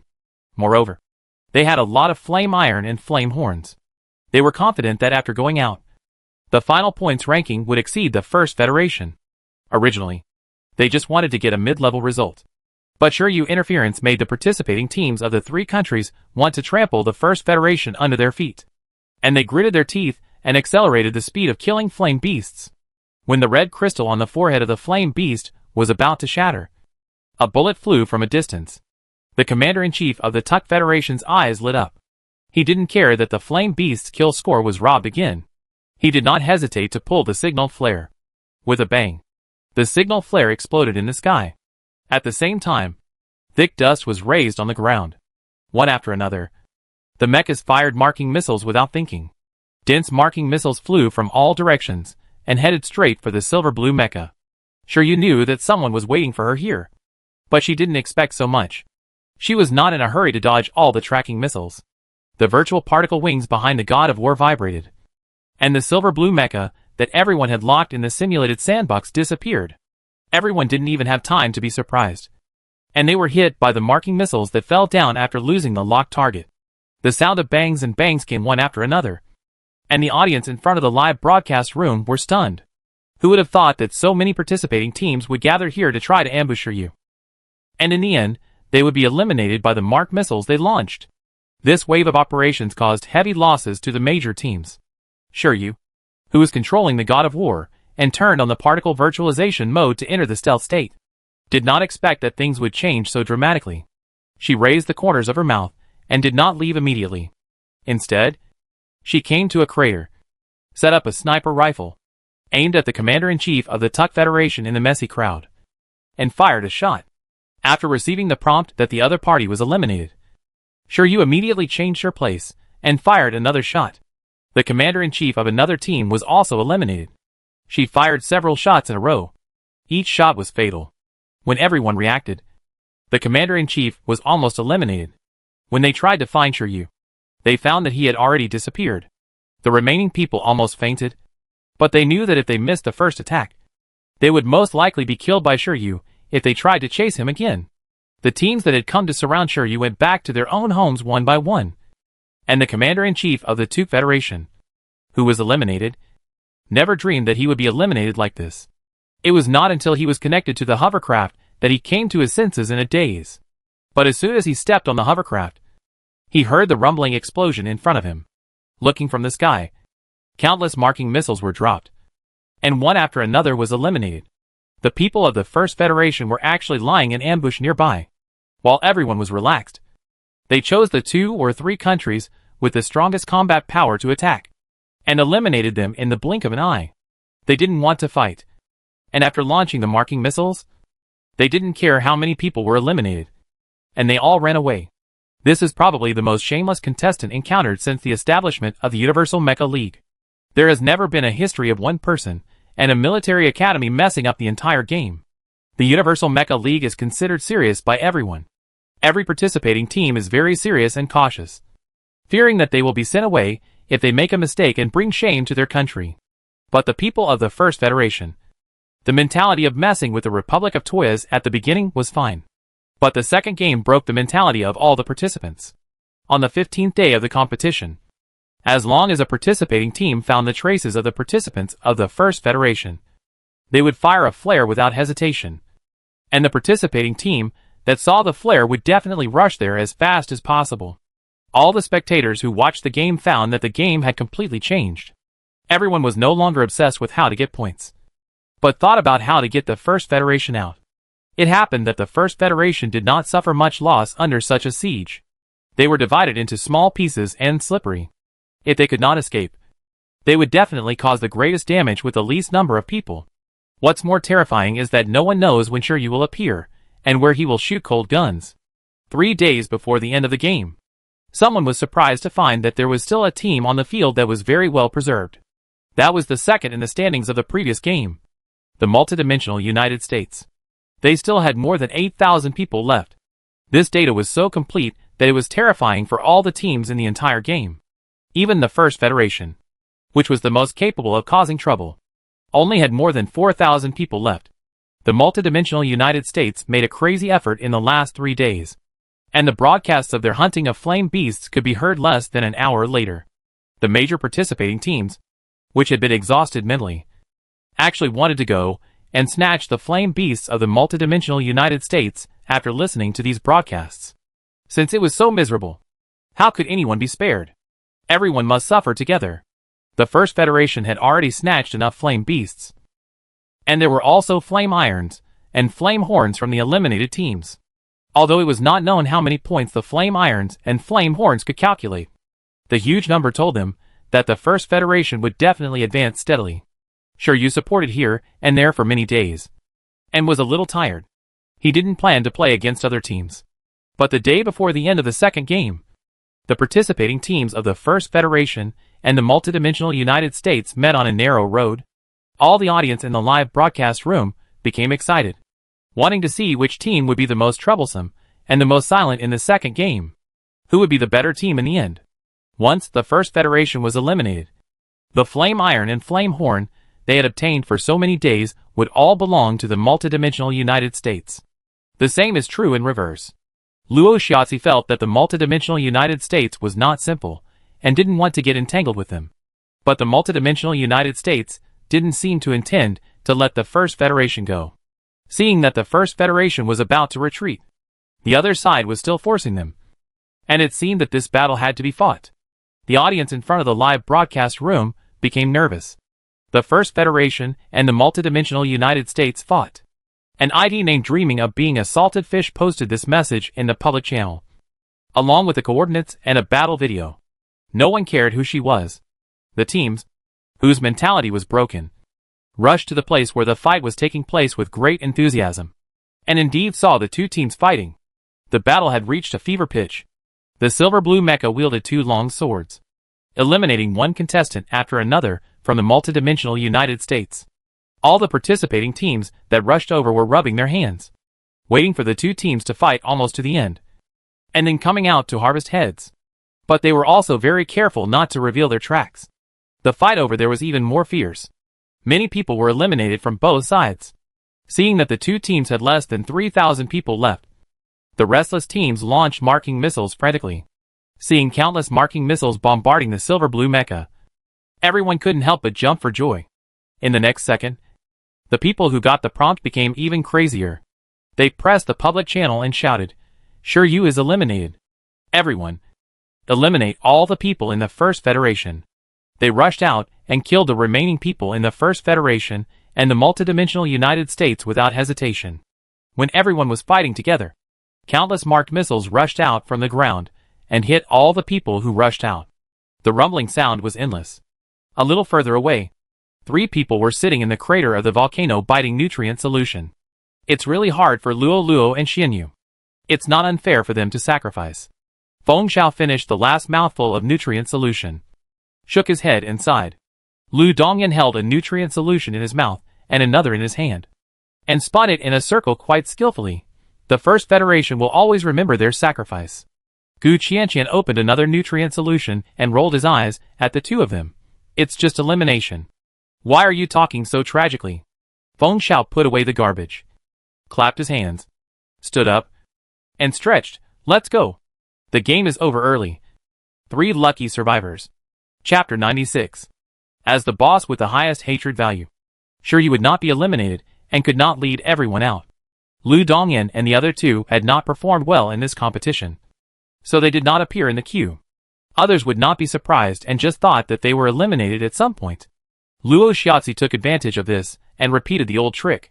The reason why he dared to use such a trick was that the commanders of each team were almost eliminated, and they were mentally broken by Shiryu snatching of the flame beast in the early stage, and the possibility of falling into the trap was very high. He originally thought that it would be good to kill most of the people, but he did not expect that the remaining people would surround him. The harvest was somewhat unexpectedly gratifying. After the game, everyone was taken out of the competition venue and reunited with their respective teams. Everyone's face was gloomy, and from time to time, they cast sinister eyes at the First Federation. It can be imagined how much hatred the First Federation had. Shiryu touched her nose and grinned at everyone around her. Everyone who was looking at her turned their heads and closed their eyes tightly. Then they resisted the urge to rush over to fight, but their fists were stiff. Feng Xiao winked at Shiryu, signaling her to behave herself and stop making enemies. Otherwise she would be the one being put in a sack. How to grab points on the field is all about the field. Although there is indeed a saying that one's skills are not as good as others, it is possible that some people are narrow-minded. Shiryu sat down obediently and waited for Kane to announce the results. Now the point statistics office was silent, and even His Royal Highness the Crown Prince Kane, who was sitting at the top, was extremely troubled. In the Universal Mecha League, there has never been a history of a team from one country eliminating all teams from other countries, because of the First Federation's coquettish operation. Yin Tai and Yin Jiao all belonged to the First Federation in the end, and the points of other teams were only calculated for hunting flame beasts. As a result, a large number of repoints appeared. 7 teams tied for second place, 4 teams tied for ninth place, 2 teams tied for 12th place, and 6 teams tied for 15th place. It was extremely exaggerated. Of the 6 teams tied for 15th place, 4 were eliminated at the same time, which also meant that there were 2 more teams in the top 16. Kane had been having a headache for almost half an hour. If this was not handled well, it would offend a large number of countries. Even if the Castellan Empire was now the strongest country in the universe, it was not good to unilaterally decide the promotion rules under such circumstances. Sure, you ate the pudding with a grunt. This month really made her exhausted. Every day, she was either fighting for points or on the way to fight for points, which made her tired with dark circles under her eyes. Lu Dongyan handed her the pudding next to her. Seeing that she wanted to eat more after eating 3, he rejected her request very coldly and handed her a bottle of water. Gu Qianqian, who was biting the nutrient solution, couldn't help laughing when he saw her pitiful expression. When he saw her turn her eyes to him, he coughed lightly and looked around, pretending that he didn't see anything and there was no pudding. Feng Xiao was holding a few potions in his hand. When he saw Shiryu reaching out, he directly stuffed the potion over. Drink this potion first.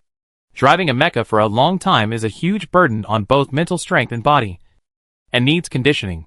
Shiryu drank this potion before, and it was very bitter. The last time she drank it, she almost bit her tongue off before she showed an expression of trying not to drink. Feng Xiao warned, if you don't drink it, you are not allowed to eat the pudding. The snake hits the weakest part. Shiryu drank it with frustration, and the bitter taste rolled up.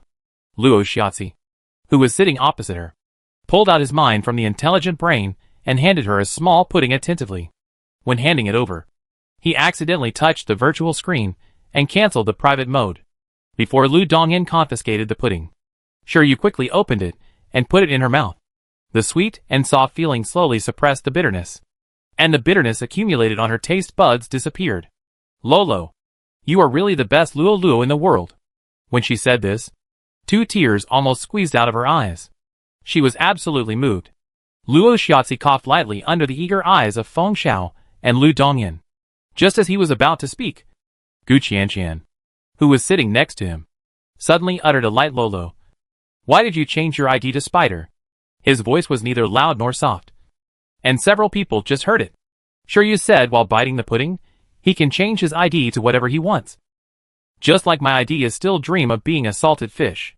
Most people will use their real names behind their smart brain terminals, and many people like to give nicknames, which does not hinder their use. Luo Xiaozi's body stiffened, and he quickly said, I think the idea of fish is a bit funny. I just change it casually. Then your ID is a bit ugly. It's hard for me not to think of the spider that wants to chew me up on the aquamarine star. Gu Qianqian still has lingering fears when he thinks of the Zerg that invaded the aquamarine star. He was almost dragged away by the octopus spider and torn into pieces as food. Luo Xiaozi was not familiar with them at that time, but he also knew that Shiryu turned around to save Gu Qianqian. He curved his lips and said, Then I change one. Gu Qianqian immediately nodded in agreement, and touched his chin to think about what would sound better, and whether he should change to a cooler ID. The few people were discussing the ID here, and no one noticed that a contestant from the First Federation, who was sitting with his back to them, lowered his eyes, opened his smart brain, and sent a series of messages. After a few minutes, Kane finally came out to announce the final points. Yes, not to announce the ranking, but to announce the points. When everyone heard that there were 6 teams tied for 15th place with the same points, and 4 of them were eliminated at the same time on the last day, both the audience and the contestants were shocked. It can't be that the top 16 becomes the top 18. Right? Kane only announced the points temporarily, but did not announce the teams that entered the top 16. He also said that after this competition, there would be a month of rest time. The final promotion of the Castellan Empire would be announced after discussion with the official association of the Universal Mecha League. Shiryu got an extra 20 days of slacking time for no reason, and she was ready again. She excitedly put her hands on her waist and said that she would lie in bed happily for a day tomorrow, and no one was allowed to wake her up. She just stood up and received the resentful eyes of the team next to her. She decisively sat back, but her hands were still on her waist, and she proudly announced her happy decision. The chief instructor couldn't help but look away. If it weren't for the last wave of operations by the First Federation, the Castellan Empire would not have to worry about it at all. But the atmosphere within the 4 teams with the same points was a little subtle for a while. No one could say whether they were one of the 2 teams that would be eliminated on the last day. After the point settlement rules for Yantai and Yinji were announced, several teams secretly calculated how many points they would get if they were not eliminated in the end. This time, the First Federation did not arrogantly go out from the main gate and be blocked by reporters, but quietly slipped out from the back door. All interviews were blocked by the chief instructors. The 1-month break was long and happy. No one was in a hurry to study the next opponent, but they held a 3-day review meeting. After the review meeting, Shiryu was full of resentment. What made her even more resentful was that a few little followers pulled her out of bed after she slept for half a day, saying that they wanted to go to the capital star system of the Castellan Empire to play. The star system, where the Hito star is located, is next to the capital star system, and it only takes an hour to go to the capital star system by interstellar spaceship. When Gu Qianqian went out with his father when he was a child, he went to many countries and also came to the Castellan Empire. But he had never been to the capital star of the Castellan Empire. He heard that there would be a mirage in the capital of the Castellan Empire in the middle of the night, 2 or 3 times every month, and his eager heart suddenly burned. He encouraged the other 3 friends, then pulled Shiryu out of bed, and after reporting to the chief instructors, he was very excited to form a group with the friends from the First Federation who were interested in playing in the capital star of the Castellan Empire. The Castellan Empire did not restrict the contestants from leaving the residence arranged by the Empire, as long as they reported their destination and when to return. Anyone could enter and leave freely. There were many people from the First Federation who went to the capital star system of the Castellan Empire to play. But everyone did not want to play with dozens or hundreds of people, so they each found familiar friends to go shopping separately. The other teams that were still nervously waiting for the Castellan Empire to decide the final list of the top 16 saw that the First Empire was so relaxed, and they gritted their teeth. The other teams that had no hope of advancing and were in a better state of mind also went around to play. There are a total of 10 planets in the capital star system of the Castellan Empire, and each planet has a different color. I don't know if it was a coincidence, but when the few people were sitting in the interstellar spaceship and about to arrive at the capital star system, they saw 10 planets arranged diagonally in a string, beautiful like candied haws of different colors, arriving at the capital of the Castellan Empire. Just after leaving the interstellar port, everyone felt that the air here was particularly fresh. With Gu Qianqian, a local tyrant, several people booked the hotel before coming, and started to play around directly after leaving the interstellar port. There is a special food street of the Castellan Empire in the capital star. After Shiryu heard about it, he strongly requested to go there first. The few people ate, drank and played for most of the afternoon. Shiryu leaned comfortably on a chair. Gu Qianqian was still biting a popsicle, and Luo Xiaozi was still making the next travel strategy. Lu Dongyan pointed to an amusement park not far away. Eager to try, there is a simulated mecha driving competition over there. How about we go over and play a game? One person ran into the amusement park and found that the simulated mecha driving competition Lu Dongyan mentioned was a modeling competition in a holographic game wearing a virtual helmet. Holographic games can allow ordinary people to experience the fun of driving high-level mechas, and do not require such high physical and mental strength of players. 1, 2, 3, 4, and 5 people here have never played holographic games. Luo Xiaozi is not very interested in it, and his physical fitness is the worst. He is still very tired after running for an afternoon. He waved his hand to indicate that he is watching them play. Seeing that the 4 people all put on holographic helmets and entered the game, Luo Xiaozi couldn't help laughing. These 4 people are really energetic. He has been with them for a long time and gradually forgot what it feels like to be alone. He rubbed his shoulders and found a place to sit down. He was about to continue to make the next travel guide when a person suddenly stood in front of him and whispered a sentence that frightened him. Spider. Long time no see. Chapter 97. Luo. Why do you look so bad? Are you not feeling well? Shiryu came out after playing for a while, and saw Luo Xiaozi sitting on the side in a daze. His face still a little pale. She called him once, but he didn't respond, so she had to call him twice more. Luo Xiaozi came back to his senses, as if he had just woken up from a dream. When he saw Shiryu, his heart skipped a beat, and he fell backwards without sitting steadily. Shiryu pulled him back quickly and asked him after he sat down, "What happened to you just now? I called you several times, but you didn't hear me? Did you play too much and feel uncomfortable?"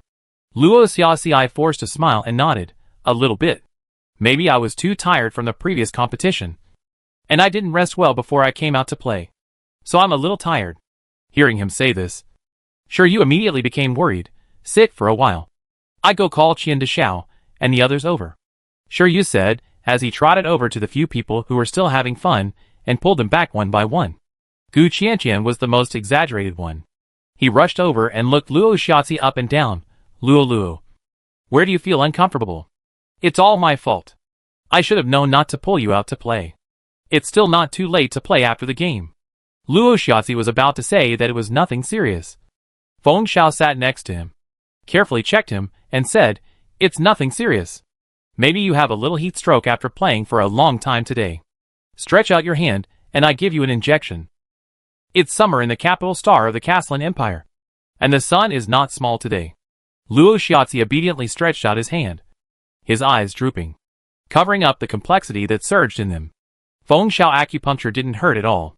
Lu Dongyan went to the vending machine next to him to buy a bottle of water and handed it to Luo Xiaoxi. Shiryu was muttering whether there was a hovercraft nearby. Gu Qianqian waved his hand and got a hovercraft from somewhere. And the group quickly returned to the hotel where they were staying. When he was the only one left in the room, Luo Xiaoxi seemed to hear the noise of 4 people around him. He raised his mouth to smile, but he couldn't laugh. Finally, he closed his eyes and fell on the bed. Nothing in the world can be hidden. Time passed quickly, and the night passed in the blink of an eye. There was no mirage last night, and several people slept soundly in the room. The next day, Luo Xiaoxi took the initiative to say that he was fine and could go out to play. Gu Qianqian pointed out one of the places on the map with great interest, which was a racing track. Shiryu rolled her eyes immediately when she heard the word racing. In the past, when she was on the Aquamarine Star, Gu Qianqian was obsessed with racing. His family was rich, and he bought one suspension sports car after another, and he would modify it himself. After becoming his desk mate, Shiryu was not only dragged by him to play everywhere, but also taken to the underground racing track by him, and sat in the racing car he drove. After a lap, she almost came out sideways after going up vertically. This guy's driving skills are really bad, but he is also a playful person. He relies on his family's wealth to improve the performance of the suspension sports car to the extreme. Relying on the performance of the sports car, he can always leave others far behind in the competition. Lu Dongyan couldn't help getting excited. Although this guy is a college bully, after hanging out with Shiryu and others, the rebellious factor in his bones was all stimulated. And he also likes to play those thrilling sports. The two hit it off immediately. Feng Xiao was also a little interested, and Luo Xiaoxi said that it was all right. The only objector, Shiryu, was carried over by them. She never had a say in the matter of playing. There is a very famous racing track in the capital star of the Castellan Empire. It is famous and dangerous because of the generous rewards. There are also gambling games in each game, and people participating in the game often have car accidents. When Feng Xiao heard the words often and car accident, he frowned reflexively. Why don't we go somewhere else to play? We have to participate in the competition next. And it's not good to get injured. Gu Qianqian pointed to one of the tracks and said, Let's play a normal one. Run a lap to have fun. Don't participate in any competitions or gambling. Nothing will happen. The staff on the scene immediately laughed and agreed when they heard him say this. That's right. If you don't run a lap before leaving, it would be a waste of time. This track is the shortest and not that dangerous. You can consider it. We have been here recently. Participants of Shaohuanyu Mecha League basically run a lap. Look over there. Many of them are going to run this track. Several people looked in the direction of his finger and saw a familiar face. Shiryu smiled and waved to the person over there. Brother Su. Long time no see. You haven't returned to Toya's Republic yet. One of the people standing there was Su Beer, the commander-in-chief of Toya's Republic. Su Beer obviously didn't expect to meet Shiryu and others here. Seeing the smug smile on her face, his face suddenly darkened. He turned his head and pretended not to see them. Gu Qianqian quickly paid the rental fee, and Lu Dongyan and Shiryu also drove one each. Feng Xiao had heard about Gu Qianqian's great achievements from Shiryu, and got into Shiryu's car without hesitation. Luo Xiaoxi also quickly sat in Lu Dongyan's co-pilot seat. Gu Qianqian rolled his eyes at each of them. Feng Xiao saw Shiryu's unfamiliar movements and couldn't help asking, You haven't driven before, have you? She immediately coughed lightly, Just. The hover car has always been automatic. Feng Xiao wanted to jump out of the car on the spot when he heard this. Shiryu caught his eagerness and quickly explained, Don't worry. Don't worry. Although I haven't driven this kind of car, I have driven others. Which one do you want for drifting? She was definitely not lying. She passed the second and third test in one go. Feng Xiao looked at her doubtfully, and Shiryu immediately straightened his chest to show that he was very reliable. Feng Xiao had to give up the idea of jumping out of the car. When the hover car arrived at the starting point, Shiryu found a gorgeous racing car in front of her, all in gold. She didn't know what the owner's hobby was. It was not known if it was a coincidence. But Subir racing car drove over and stopped right next to Shiryu racing car. He looked at her with narrowed eyes. Let's make a bet. Do you dare to accept it? Shiryu waved her hand without interest. Only children make bets. No play. Subir's forehead veins popped. And soon he smiled again. It's good to know that you are a waste. I am indeed a waste. I only made it to the top 16. And I don't know if I can make it to the top 8. Subir, Fuck. Just at this moment, the gunshot of the start of the game sounded, and Subir left in a cloud of dust. Feng Xiao couldn't help laughing. You really know how to talk with this mouth. Of course. Sure, you accepted all the flattery. So why are you still standing there? Feng Xiao asked a soul-searching question. The other cars had already disappeared, leaving only Shiryu car at the starting point. Where is the accelerator valve? I accidentally forgot. Feng Xiao, A minute later, Shiryu was carried to the co-pilot seat, and Feng Xiao drove the car out from the starting point. Little doctor. Slow down. Shiryu grabbed the armrest, and the words were blown away by the strong wind that rushed over from the side, and his hair was almost blown into his mouth. Shiryu really didn't expect that Feng Xiao, who had a baby face, would drive the car so wildly. He was obviously 2 minutes behind the others, but he drifted all the way and didn't slow down when turning. After a while, she saw the shadow of the car in front. Feng Xiao pursed his lips. His expression was more serious than ever before. Soon he surpassed the first car, and just a few seconds later, he surpassed the second car. Without the awesome modified car, Gu Qianqian was now the third from the bottom. When Feng Xiao drove past Gu Qianqian, Shiryu stretched out her free paw and waved at Gu Qianqian, saying loudly, I'm going first. Just 5 words. She almost broke her throat. Gu Qianqian watched the two people pass him. Not long after, Feng Xiao drove the car past Lu Dongyan and rushed forward in the surprised eyes of the other party. There were 2 cars left in front, one of which was driven by Subir. Shiryu clenched his fists excitedly. Little doctor, hurry up and pass him. We, the First Federation, will kill the Toya's Republic in all aspects. Feng Xiao didn't know if he heard it, and didn't reply. The speed of the car increased a little.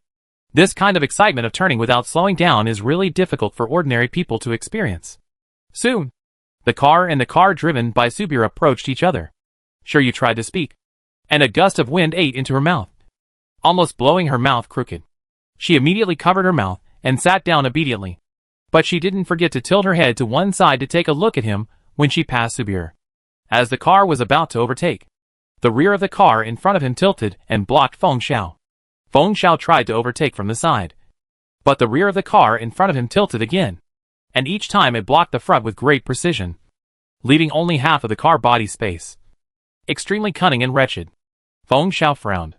Such means are not uncommon in racing. But now it is just an ordinary race with no reward. But it is not necessary to use such means. However, the 2 countries are enemies, and they cannot lose no matter what they do. Feng Xiao was about to make a fake move, and suddenly a hand stretched out from the side and pulled the steering wheel to the right. At the same time, he heard Shiryu's voice blown away by the wind. Speed up. Feng Xiao stepped on the accelerator valve without hesitation, and the tilted car climbed up the fence next to it from the front half of the car body. Only a clattering sound was heard, but in the blink of an eye, the 2 of them surpassed Subir. Shiryu said again, Slow down. Slow down. Don't drive too fast. Feng Xiao was wondering, but he heard a hint of mischief in her voice, and his heart paused. A few seconds later, the scene just now reappeared. Subir was firmly blocked behind him. The car in front of him turned in the same direction as he turned, and even gave him only half a car body's distance. The crooked rear of the car gradually overlapped with the appearance of someone smiling with white teeth. Subir was angry. He drove the car and hit it without hesitation. But the car in front suddenly accelerated. And Subir hit nothing. Because he was unprepared. He accelerated too much and hit the guardrail in front. The protective device immediately popped out. And Subir was sent off the track. Out. Chapter 98. After spending too much time with Subir, Fengxiao and Shiryu finally won the second place. Shiryu put the useless medal around Fengxiao's neck and suddenly found someone coming over. She thought it was Lu Dongyan and his friends. But when she looked up, she saw a head of blonde hair. The most obvious feature of the royal family of the Castellan Empire is blonde hair.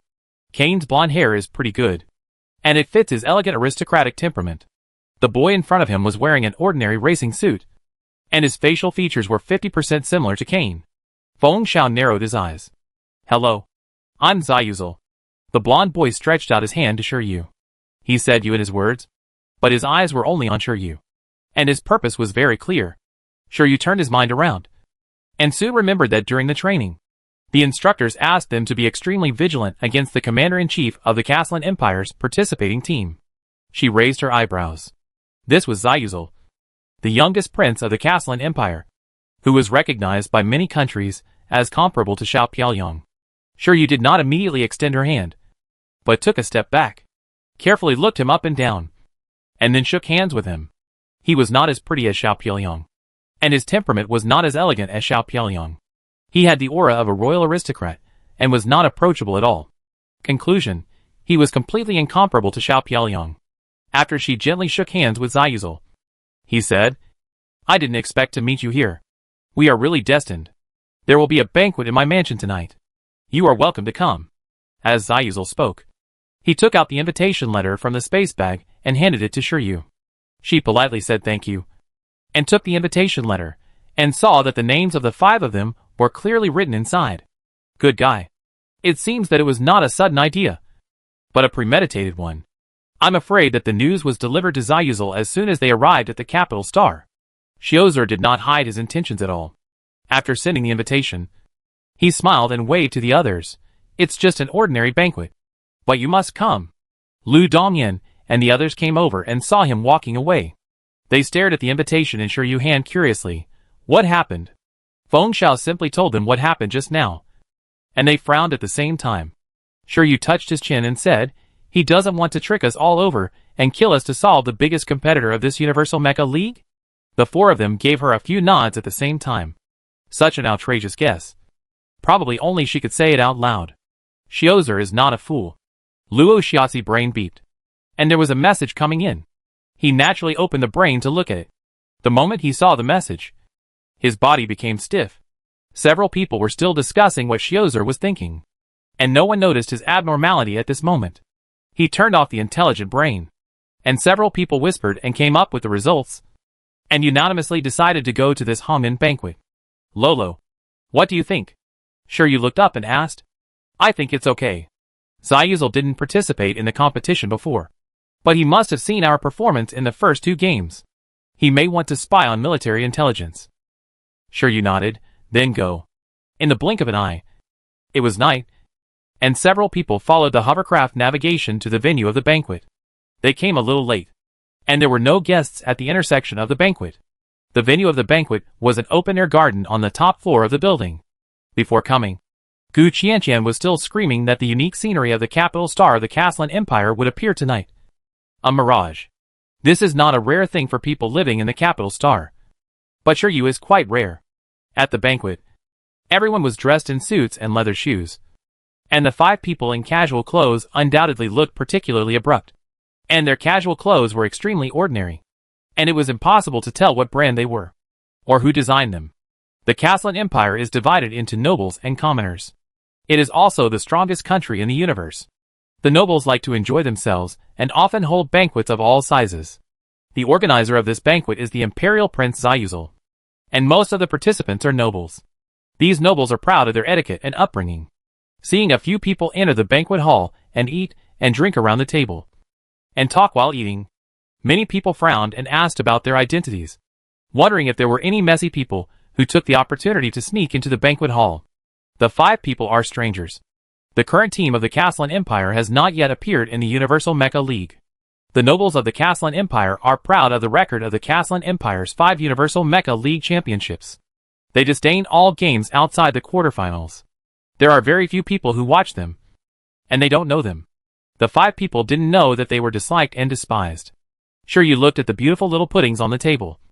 His eyes lit up, and he couldn't help but pick up one and eat it happily. The Federation has never had strict rules that dictate how a person should eat and drink. Even Feng Xiao and Gu Qianqian, who were born in wealthy families, did not think there was anything wrong with eating and drinking in the banquet hall. When Zayuzal sent the invitation letter, he also emphasized that it was an ordinary banquet. They did not expect that it would be so troublesome to come to the scene. Finally, a girl in a gorgeous princess dress came over and frowned and said, "Can't you be more elegant? Don't you think it's rude to dress like this to attend the banquet?" The 5 bandits looked up at the same time and looked at each other again. Gu Qianqian said, "The security personnel at the door did not stop us." After speaking, he turned his head and looked at his 4 friends and asked, "Are we elegant? It didn't do anything shameful. It was just a few desserts." Zayuzal, a prince, should not be so stingy, right? After asking, he glanced up and down at the girl. "Don't you think it's rude to come here and scold us like this?" After speaking, he stuffed the remaining small cake on the plate into his mouth, ate it slowly, and ignored the girl. The girl didn't expect that they would not only not repent, but also dare to accuse him. She was even more angry. "Who are you? I am the daughter of Duke Kelly. How dare you offend me?" The few people who have always lived in the Federation where everyone is equal have never felt the gap between civilians and nobles. "Wow, Mr. Qian, there is really a mirage. It's so beautiful. Look, look. Which galaxy is this? This Milky Way is so long." Shiryu looked at the mirage that suddenly appeared on the horizon and exclaimed. The 4 people immediately followed her line of sight and showed surprise. The girl, who was still holding her skirt tightly, saw that no one paid any attention to her. She was only paying attention to the mirage that suddenly appeared, which she was tired of seeing. She was filled with anger. She shouted, "Someone, throw these rude bastards out." Her voice was loud, and the banquet hall, which was full of people drinking and chatting, suddenly became quiet. The people who had been secretly paying attention to this place had a bit of excitement in their eyes, and the people who had not paid attention to this place were also attracted. The 5 people who looked up at the mirage looked down at her at the same time. At this time, the lights in the banquet hall dimmed and everyone gathered in front. Zayuzal appeared in the banquet hall wearing the clothes of a prince. The conflict here was temporarily interrupted, and everyone's eyes were focused on him. Zayuzal smiled and said elegantly and calmly, "I am very happy that everyone can come to my birthday party." The next thing was a polite speech, which took quite a long time. Shiryu looked at the mirage in the distance with boredom, and found that he could also see the interstellar spaceship sailing from another galaxy reflected here. Luo Shiatzi quickly found out that the refracted galaxy was in another star system of the Castellan Empire. Zayuzal finished his polite words, motioned everyone to be casual, greeted a few people, and then walked toward Shiryu and the others. When he saw the girl, a hint of surprise flashed across his eyes, and he quickly smiled and said, "Ariel, have you become friends with Shiryu and the others?" The atmosphere was a little awkward for a moment. Ariel probably didn't expect Shiryu and the others to know Zayuzal, so she nodded reluctantly and ran away holding her skirt. Zayuzal smiled apologetically. "Ariel is my cousin. She has a little temper. Don't mind." Shiryu shook his head to show that he didn't mind. Zayuzal talked about some other things, and soon someone came to find him. The few people continued to eat and drink, as if they came here just to eat and drink. Shiryu had just finished a small pudding, turned around and found that Luo Shiatzi was gone. She frowned and looked around the banquet hall, but couldn't find anyone. She opened the smart brain and was about to ask where Luo Shiatzi had gone, when a message came from the dialogue box. Luo, I'm in lounge 808. Can you come over for a while? You be fine alone." Shiryu recalled that he had been in a bad mood for the past 2 days, and said to Gu Qianqian, who was taking pictures, that he would leave for a while, and went to lounge 808. The corridor of the lounge was very quiet, and Shiryu wondered why Luo Shiatzi ran here without saying a word, and soon stopped outside lounge 808. The door of the lounge was only half closed, and it was pitch black inside. Shiryu frowned and pushed the door open. A gust of wind blew in from the wide-open window, lifting the curtains and lifting the short hair of the boy standing by the sofa. Hearing the movement, he turned around. Sure, you saw that he was holding a dagger in his hand hanging by his side, and the bottom of the dagger was dripping with scarlet liquid. At the same time, hurried footsteps sounded outside. Chapter 99. 3 with 1. Bigger than you. What card should I play? Zayuzel led people to push open the door of the lounge. He was stunned when he heard these 3 words. He saw 3 people occupying a sofa on one side of the lounge with dim light, holding a piece of paper in their hands, and he didn't know what they were doing. Sure, you put his head close to Ariel and pointed at her card and said, "You should play this." Bomb. Ariel nodded quickly. Bomb. Luo Shiatsi pulled Shiryu away. You are too much? How can you look at other people's cards? Shiryu pouted. Isn't it because she doesn't know how to play that I am teaching her? Zayuzel blinked and suddenly smelled a bloody smell. He looked over and seemed to see something under the flickering light. The 3 people in the room finally noticed someone coming, and they all turned around. Ariel saw Zayuzel, immediately put down the cards in her hand, and stood up holding the hem of her skirt. Brother Zayuzel, why are you here? Ariel was still wearing the princess dress she had just worn. Her hair was a little messy, but she was safe and sound. Zayuzel had to retract his gaze, reached out and touched her hair, and glanced at Shiryu and Luo Shiatsi, who had already put down their cards and stood up.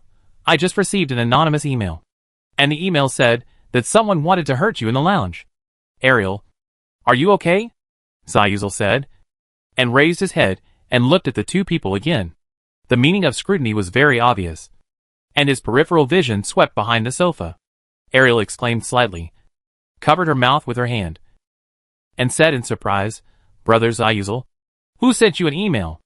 Zayuzel paused with his raised hand, and saw Ariel pointing at Shiryu, and said hatefully, it's them. The scene was quiet, and the people who followed Zayuzel stared at the 2 people one by one. The next second, Ariel said again, they saved me. Just now someone told me that Brother Zayuzel was here. I didn't see you when I came over. Just when I was about to leave, someone covered my mouth and dragged me to the lounge. The other party held a dagger and wanted to kill me. It was Shiryu who heard the noise and rushed in to save me. Brother Zayuzel, you don't know how scared I was just now. I thought I would never see my father and you again. Ariel said she was scared to death, but there was not much fear on her face. She lifted her skirt and walked behind the sofa, pointing to the ground. It's this person. He is dead. Brother Zayuzel, you must find out for me who wants to kill me. Everyone looked at each other, and Shiryu turned on the lights for everyone. Then they walked into the house one by one and saw a pool of blood behind the sofa, and a person lying in the pool of blood. The person's face was facing the ground, and no one could see his appearance clearly.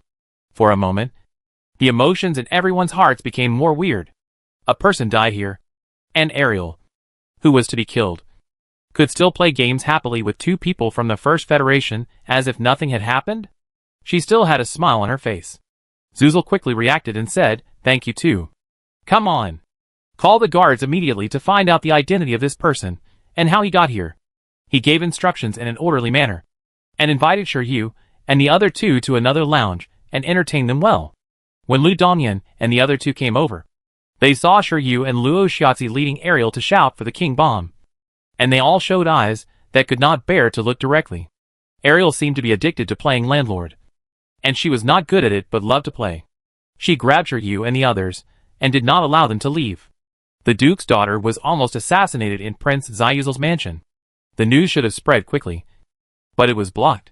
After being thanked by Zayuzel again, Shiryu and the other 5 smiled and wanted to leave.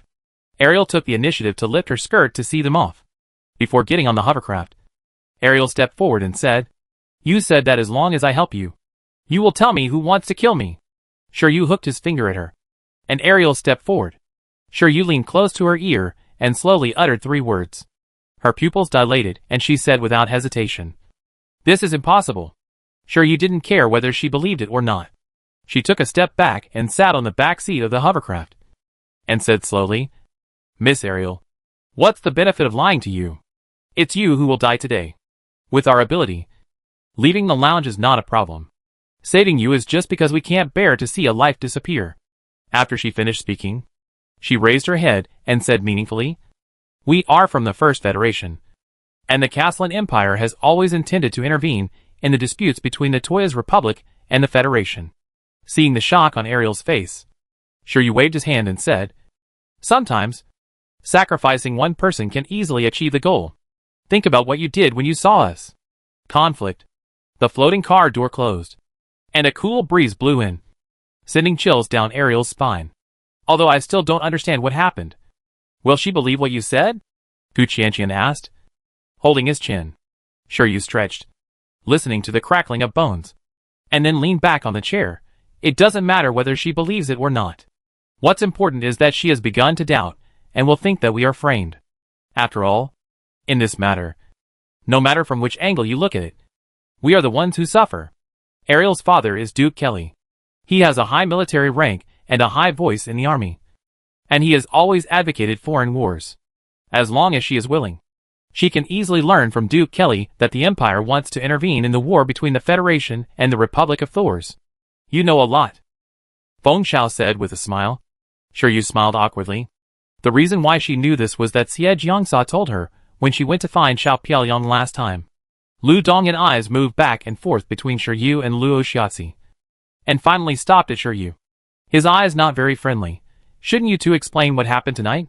Watching Xiaozhe lead people away from the banquet, Shiryu and Luo Xiaozi disappeared again, and the bad thoughts in the hearts of several people intensified. They were stared at and couldn't move at all, so they could only worry. After finally waiting for the news that they were fine, and heard that the two of them saved Ariel, the three of them rushed to the lounge in confusion, only to see them and Ariel playing landlord to the sky and the earth. If Feng Xiao didn't remind them, they would probably fight all night. Shiryu sent her eyes to the person next to her. To be honest, she is still confused until now. More than an hour ago, when Shiryu saw Luo Xiaozi's hands full of blood, her first reaction was that he was injured, and the second reaction was which idiot did it. Then she saw a person lying under his feet. Just when she was about to ask what happened, she heard a hurried footsteps leaving. Luo Xiaozi said nothing, threw the dagger on the ground calmly, wiped the blood off his hands, and woke up Ariel, who was lying unconscious on the side. Although Shiryu didn't know what happened, the long-standing tacit understanding immediately made her realize that something was wrong, and she decisively reached an agreement with Ariel without asking any more questions. Ariel was indeed pampered, but she was not a fool. She was knocked unconscious when she entered the lounge, and when she saw the body on the ground, she quickly thought that someone wanted her life. Shiryu didn't need to say much. Ariel had made up a lot of things in her mind, and she was led by her nose, which led to the scene just now. Luo, why did you go there?" Lu Dongyan said bluntly. Luo Xiaozi's body stiffened, and after a long time, he said in a hoarse voice, "Someone threatened me and asked me to bring the fish over." Lu Dongyan's pupils dilated, and Feng Xiao and Gu Qianqian also opened their eyes in disbelief. "Who threatened you?" several people said in unison. Luo Xiaozi was stunned for a moment. He had never thought that their focus was on who threatened him, rather than him really taking Shiryu over. His expression was so obvious that one could tell what he was thinking without having to guess carefully. Gu Qianqian waved his hand and said, "Why are you so surprised? Think about it yourself. From the past to the present, what has happened to those who wanted to plot against you? Miserable." Shiryu touched his nose and said nothing obediently. This couldn't be blamed on her. It was because those people were too inexperienced. Luo Xiaozi wanted to laugh, but found that he couldn't raise the corners of his mouth. He lowered his eyebrows and said, "I haven't told you that I'm not actually from the First Federation." "What did you say?" The four people were all surprised. To study at the First Military Academy of the Federation, it is not enough to have Lin Xia recommendation certificate, but also to have a previous student status. Luo Xiaozi was the commander-in-chief of the First Federation Universal Mecha League. The First Military Academy of the Federation also verified his past experience in his file. If there was no problem, he would never represent the First Federation in the Universal Mecha League. The archives are actually very easy to forge. You know, it's not difficult for me. Not to mention that I have experienced what happened on the Aquamarine. Sure, you blinked, then you are the First Empire. Luo Xiaozi shook his head, and several people breathed a sigh of relief at the same time. If they are not from the First Federation, then they are from other countries. If they must talk about it, Luo Xiaozi's behavior of deliberately concealing his past experience will be labeled as a spy. Luo Xiaozi thought for a while and said, "Do you know the Black Triangle?" The four people looked at each other, and said in unison, "Mercenary?" Luo Shiatsi nodded. "I was born in the Black Triangle. When I was a child, I was particularly talented in certain things on the Star Network. When I was a little older, I hung up orders on the Star Network to help some people track people or invade a certain system. The Black Triangle is a peculiar existence in the universe. It often exiles some people who have been deprived of their nationality by various countries. Later, there were also desperate people who entered the Black Triangle to escape the pursuit. The long-term chaos has made it impossible for a regime to unify this area, because it is located at the junction of the Federation, the Republic of Toyas, and another country. It is called the Black Triangle. But the desperados in the Black Triangle are not limited to those from these three countries. Almost all the desperados who have nowhere to stay in the universe will go there. Over the years, the Black Triangle has become more and more chaotic. Where darkness gathers, it is inevitable to have shady dealings. At some point, a mercenary ranking appeared in the Black Triangle. The mercenaries on the ranking list specialize in taking on some shady deals, and have even assassinated heads of state and politicians from many countries. It's not that no country wants to settle this place, but the Black Triangle is located at the junction of three countries.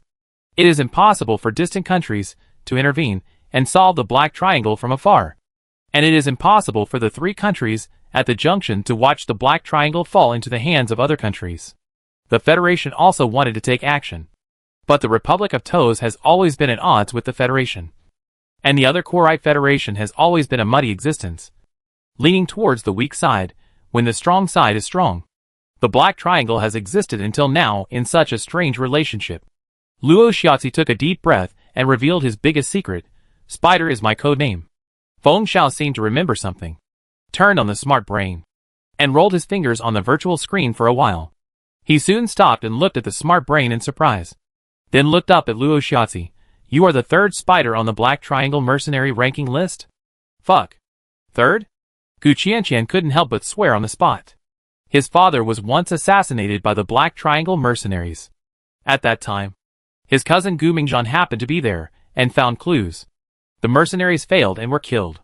Gu Qianqian was very upset about this matter, and especially went to learn about the Black Triangle.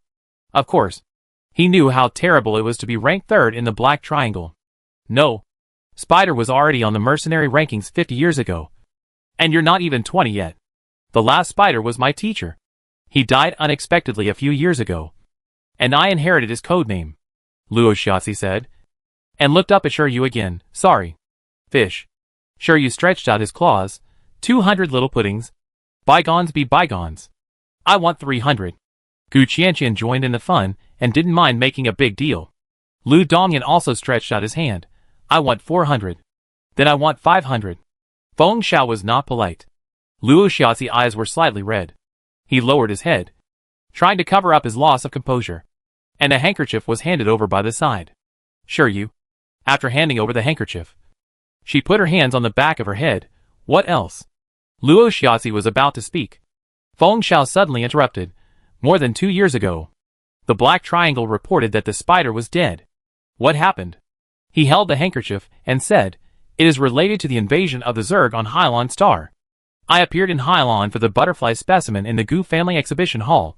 Gu Qianqian immediately became energetic and recalled the look on Luo Shiatsi's face when he first saw the butterfly specimen. No wonder you were so shocked at that time. Who wants that butterfly specimen? Luo Shiatsi shook his head. I don't know either. I just contacted the other party on the Star Network. At that time, in addition to me, they also hired other people. 2 of them died in the exhibition hall. I don't know whether the rest are dead or alive. At that time, I hacked into the exhibition hall's system and saw with my own eyes that the butterfly specimen was alive and torn with black holes. I realized that something was wrong and notified the Hylon Star government anonymously. But I didn't expect that the Zerg invasion would be so rapid. And the Hylon Star army. Fong simply couldn't handle it. I couldn't leave Aquamarine. So I hid. I didn't expect such a big thing to happen on Aquamarine. The employer hadn't given up the butterfly specimen. After Aquamarine restored communication, he sent me a message asking about the whereabouts of the butterfly specimen. I vaguely realized that I might have gotten into a big trouble. So I simply faked my death. After the game on Hitos, someone sent a message to the terminal number I used before. I didn't expect that Qian Ershio saw it. When you said it, Someone should have heard it at the scene. Seeing that Gu Qianqian wanted to speak, Luo Xiaozi shook his head first. It's none of your business. The other party seems to know that I'm not dead. He has been sending me messages for more than 2 years. It's only a matter of time before he finds me. Although he has been very careful, it is impossible to completely erase the traces of a person's activities. As long as he is determined to investigate, he will find out that he is the spider of the Black Triangle. It's just that the previous spider and the current spider are not the same person, which will hinder the other party to some extent. 2 days ago, someone came to me and threatened me with my identity, asking me to do them a favor. Frame me? Sure, you frowned. Luo Xiaozi shook his head and nodded. He didn't say what the favor was. I guessed it might be related to you. And I also guessed it might be related to this competition. The timing was too coincidental. After the racetrack yesterday, the other party contacted me again and asked us to accept Ziyuzal's invitation and go to his mansion to attend the banquet. Is it someone from the First Empire? Feng Xiao couldn't help but frown. It was just a coincidence. Ziyuzal gave them the invitation letter randomly. No one could tell. If they were not from the First Empire, how could they be invited to the banquet so quickly and so coincidentally? And then, they encountered the trouble of someone trying to assassinate Ariel. It shouldn't be. Before the others could get confused, he said again, 2 groups of people appeared before you arrived at the lounge. Sure, you raised her eyebrows immediately. It turned out that the distant footsteps she heard came from this. I went to Ariel's lounge and happened to see someone knock her out. At that time, the person who came to find me just climbed in from the window. Such a scene suddenly appeared, and neither side reacted. The person who climbed through the window did not hesitate to attack the other person. When Luo Xiaozi reacted, he had already killed the person and put the dagger in his hand, asking him to call Shiryu over. The other party's purpose was obvious, and he still forced Luo Xiaozi to open the smart brain to call Shiryu. Ariel was knocked unconscious, and she only saw one of them, the one who was lying in a pool of blood and dead. They are definitely not in the same group. When he approached me, I sprinkled tracking core powder on him. He should not have discovered it yet. We must catch up with him as soon as possible, Luo Xiaozi said as he unfolded his smart brain. Sure enough, a red dot appeared on the map. 3 streets away from here, Ziyuzal must have sent someone to keep an eye on us. If we chase them, they will definitely find us, Feng Xiao said cautiously. Luo Xiaozi paused for a moment, and suddenly raised his head. Is it possible? What you just said is true. The banquet hosted by Ziyuzal is the Hongmen banquet, and the one who died on the ground is actually his man. Several people were silent at the same time. Otherwise, how could there be 2 people? The 2 may not be together, but their purpose may be the same. The suspension car was terribly quiet for a while. Do you still remember those military academy students who helped the evil on Grey Star? Lu Dongyan's words woke the dreamer up. Lolo just said that he was most likely to be exposed after the Hito Star competition. Is it possible that those people were not cleared out in the 9-star system at that time? And there are still undercovers in the major military academies? The other party wants Eugene's and Umeka. In fact, if you think deeply, does he want a large number of pilots and mechas? The people who need such things must be the people in power. If Yu is framed here and kills the daughter of Duke Kelly, the representative of the pro-war faction of the Caslan Empire, the 2 countries will inevitably go to war. Even if there is no war, you will be handed over by the Federation as the murderer.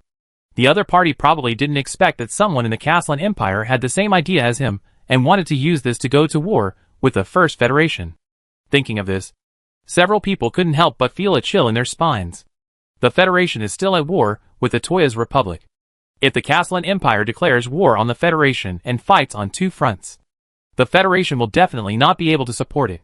Shiryu narrowed his eyes. Let's go. We chase him right away. The other party has stopped. This is, Luo Xiaozi said, waving his 5 fingers quickly on the intelligent brain. And in less than a minute, the surveillance of that street appeared in front of several people. At the same time, the 5 people opened their eyes wide. On the street, a man in a windbreaker was biting a cigarette.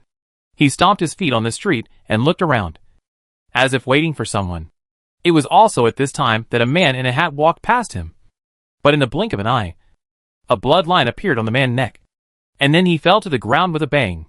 The man in the hat continued to walk out, and Luo Xiaozi immediately adjusted the surveillance angle to his front, but was shocked to see a mask covering the upper half of his face.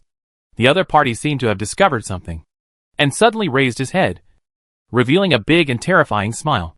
The people in the hovercraft retreated tactically at the same time.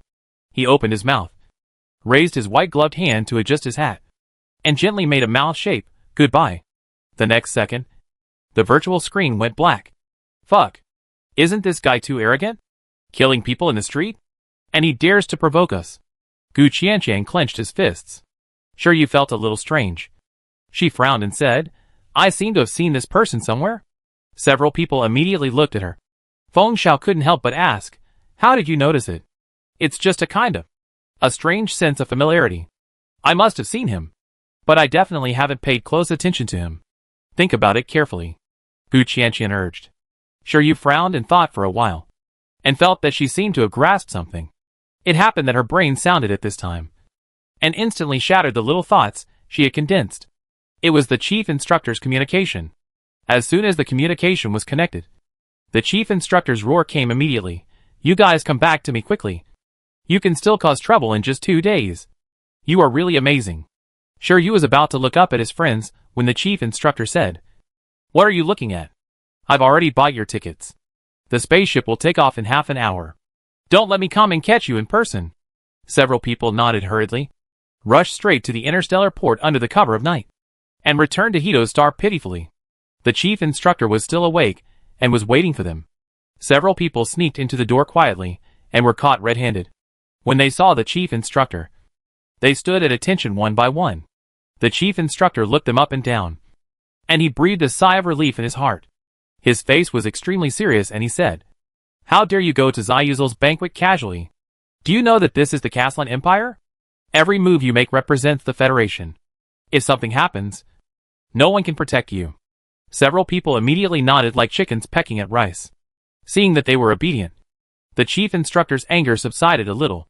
He sat on the sofa in the room and pointed to the sofa opposite. Sure, you and his companions immediately sat down. Seeing them sitting down, the chief instructor said, In the future, try not to contact anyone from the royal family of the Caslan Empire. The Caslan Empire is not a monolithic entity. The emperor of the Caslan Empire is seriously ill now, although the Crown Prince Cain has a high reputation among the people. His brothers are not easy to deal with. If they do something to you, you will not be able to clear yourself even if you jump off the interstellar spaceship. And you will also implicate the Federation. Suzerain specifically notified me of what happened tonight. From now on, until you leave the Caslan Empire, you should not run around. The chief instructor left after saying this. Several people sat quietly on the sofa for a while. Gu Qianqian grabbed Luo Xiaozi's neck and said, Next time something like this happens, if you still act alone, don't come to us. After so long, don't you know that people who act alone are extremely hateful? He gritted his teeth and was obviously implying something. Sure, you looked around and pretended not to hear. Luo Xiaozi apologized sincerely. I was wrong. Feng Xiao replied, I dare to do it again next time. Sure, you, I always feel like I'm being implicated. Sure, you lay on the bed alone, tossing and turning, unable to sleep. After tossing and turning for about an hour, she rubbed her messy hair and sat up. In the dim light of the room, a golden little thing emerged, stretched out his tiny little finger, and poked Shiryu face. Shiryu grabbed him, pinched him in front of him, and rubbed him lightly twice. What do you want to do at night? Last time she saw Xiao Piaoyang, she wanted to return this little thing to him. But Xiao Piaoyang put it back in her pocket when she wasn't paying attention, and she didn't find it until she went back in a daze. Shiryu thought about it, couldn't help but reach out and touch her lips, and threw Lan Luo out the next second, buried the whole person in the quilt, and after a few minutes, poked his head out of the quilt again. Lan Luo rushed over and grabbed her hair. Shiryu didn't want to pay attention to him. She opened her brain and wanted to send a message. Suddenly, she remembered that she was in the Republic of Caslan. Once she communicated with the country, she would be monitored. She had to put away her fingers. 2 minutes later, Shiryu put away her brain and lay down for a while. She didn't bother to care about the little thing that continued to make trouble on her head. Lan Luo felt bored after playing for a while, and disappeared from the air with wings flapping. There was no clue who threatened Luo Xiaozi, but it was certain that the other party must be secretly watching them somewhere. If they didn't achieve their goal this time, they might attack again. 10 days passed in the blink of an eye. The Caslan Empire and the Universal Mecha League officials finally discussed the final result of the second game. The top 16 was changed to the top 18. When Shiryu heard this result, they just felt that they discussed it in vain. However, this also means that the competition for the top 8 will be more intense. You should know that the champion, runner-up and third place of the last Universal Mecha League directly entered the quarterfinals, which means that only 5 teams out of the 18 teams finally stood out. With one more competitor, the pressure on each team will increase. With the end of the second game, the teams of other countries have also realized the threat of the First Federation. They have been working day and night these days, and have begun to study the First Federation crazily. They even looked up the live broadcasts of Shiryu participation in the freshman military training and the joint military exercises of the 7 military academies of the Federation.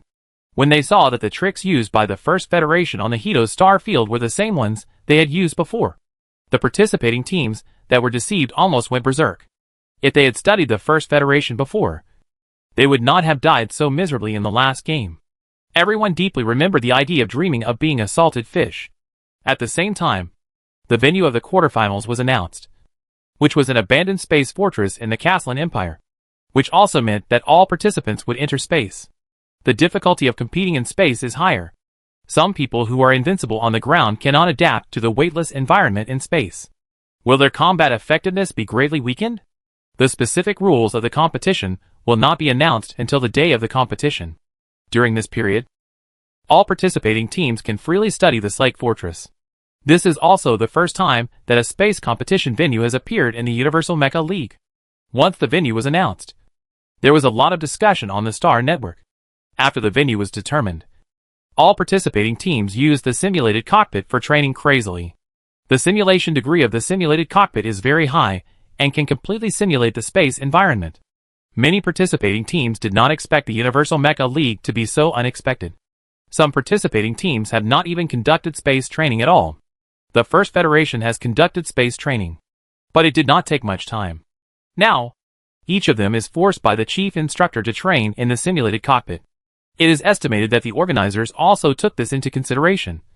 So they announced the venue of the competition in advance more than 10 days before the next competition.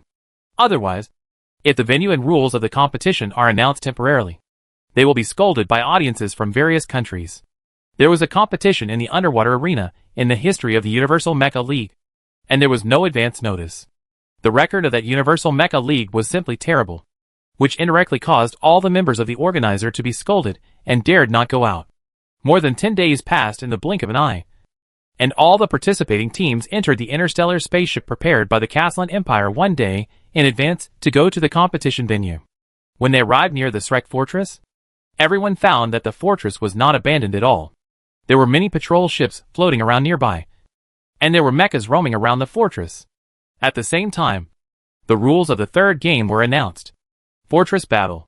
The 18 teams participating in the competition will be randomly divided into 2 camps, one of which will garrison the fortress to defend the fortress commander-in-chief, and the other will capture the fortress. The fortress commander-in-chief is Major General Huashi of the Caslan Empire military. As long as the party responsible for guarding the fortress defends the commander-in-chief before the end of the game, the total points of the team will be increased by 10,000. On the contrary, once the fortress is captured and the commander-in-chief is eliminated, the total points of the other party will be increased by 10,000. At the same time, no matter which side completely wipes out the other camp, the total points of the team of that side will be increased by 10,000. There are 2 bonus points, and neither is easy to get. What's more terrifying is that the camps are not absolute. Every 3 days, the camps of all participating teams will be redistributed. Except for the first day, the camp allocation will be kept confidential, unless the team discloses it itself. Other teams cannot obtain the camp information of the other team. This also means that the team that was a teammate the day before may become an opponent the next day. In the end, the only team that can be trusted is your own team, which is simply impossible to guard against. Each team will receive a random task every 3 days, and the completion of the task will depend on the number of points obtained by the team. There are a total of 10 tasks, each with a total score of 3,000 points, and a total score of 30,000 points for 10 tasks. After listening to Luo Xiaozi's explanation of the rules of the game, Shiryu couldn't help but roll his eyes, Who came up with such a complicated rule? Isn't it better to fight one-on-one in the game? Feng Xiao raised his eyelids and teased her. If we can fight one-on-one on the battlefield, then the rules of the Universal Mecha League are indeed problematic. In fact, on the battlefield, unless the combat power is absolutely overwhelming, tactics are far more important than combat power. Take the Judgment Corps for example. More than a decade ago, the Judgment Corps had only 100 people, but they were able to capture the Lilvia fortress. In addition to the fact that the 100 people in the Judgment Corps were all first-class mecha pioneers, it was also because of Xieyan tactics. Otherwise, no matter how powerful the 100 people were, it would be impossible to capture the Lilvia fortress so easily.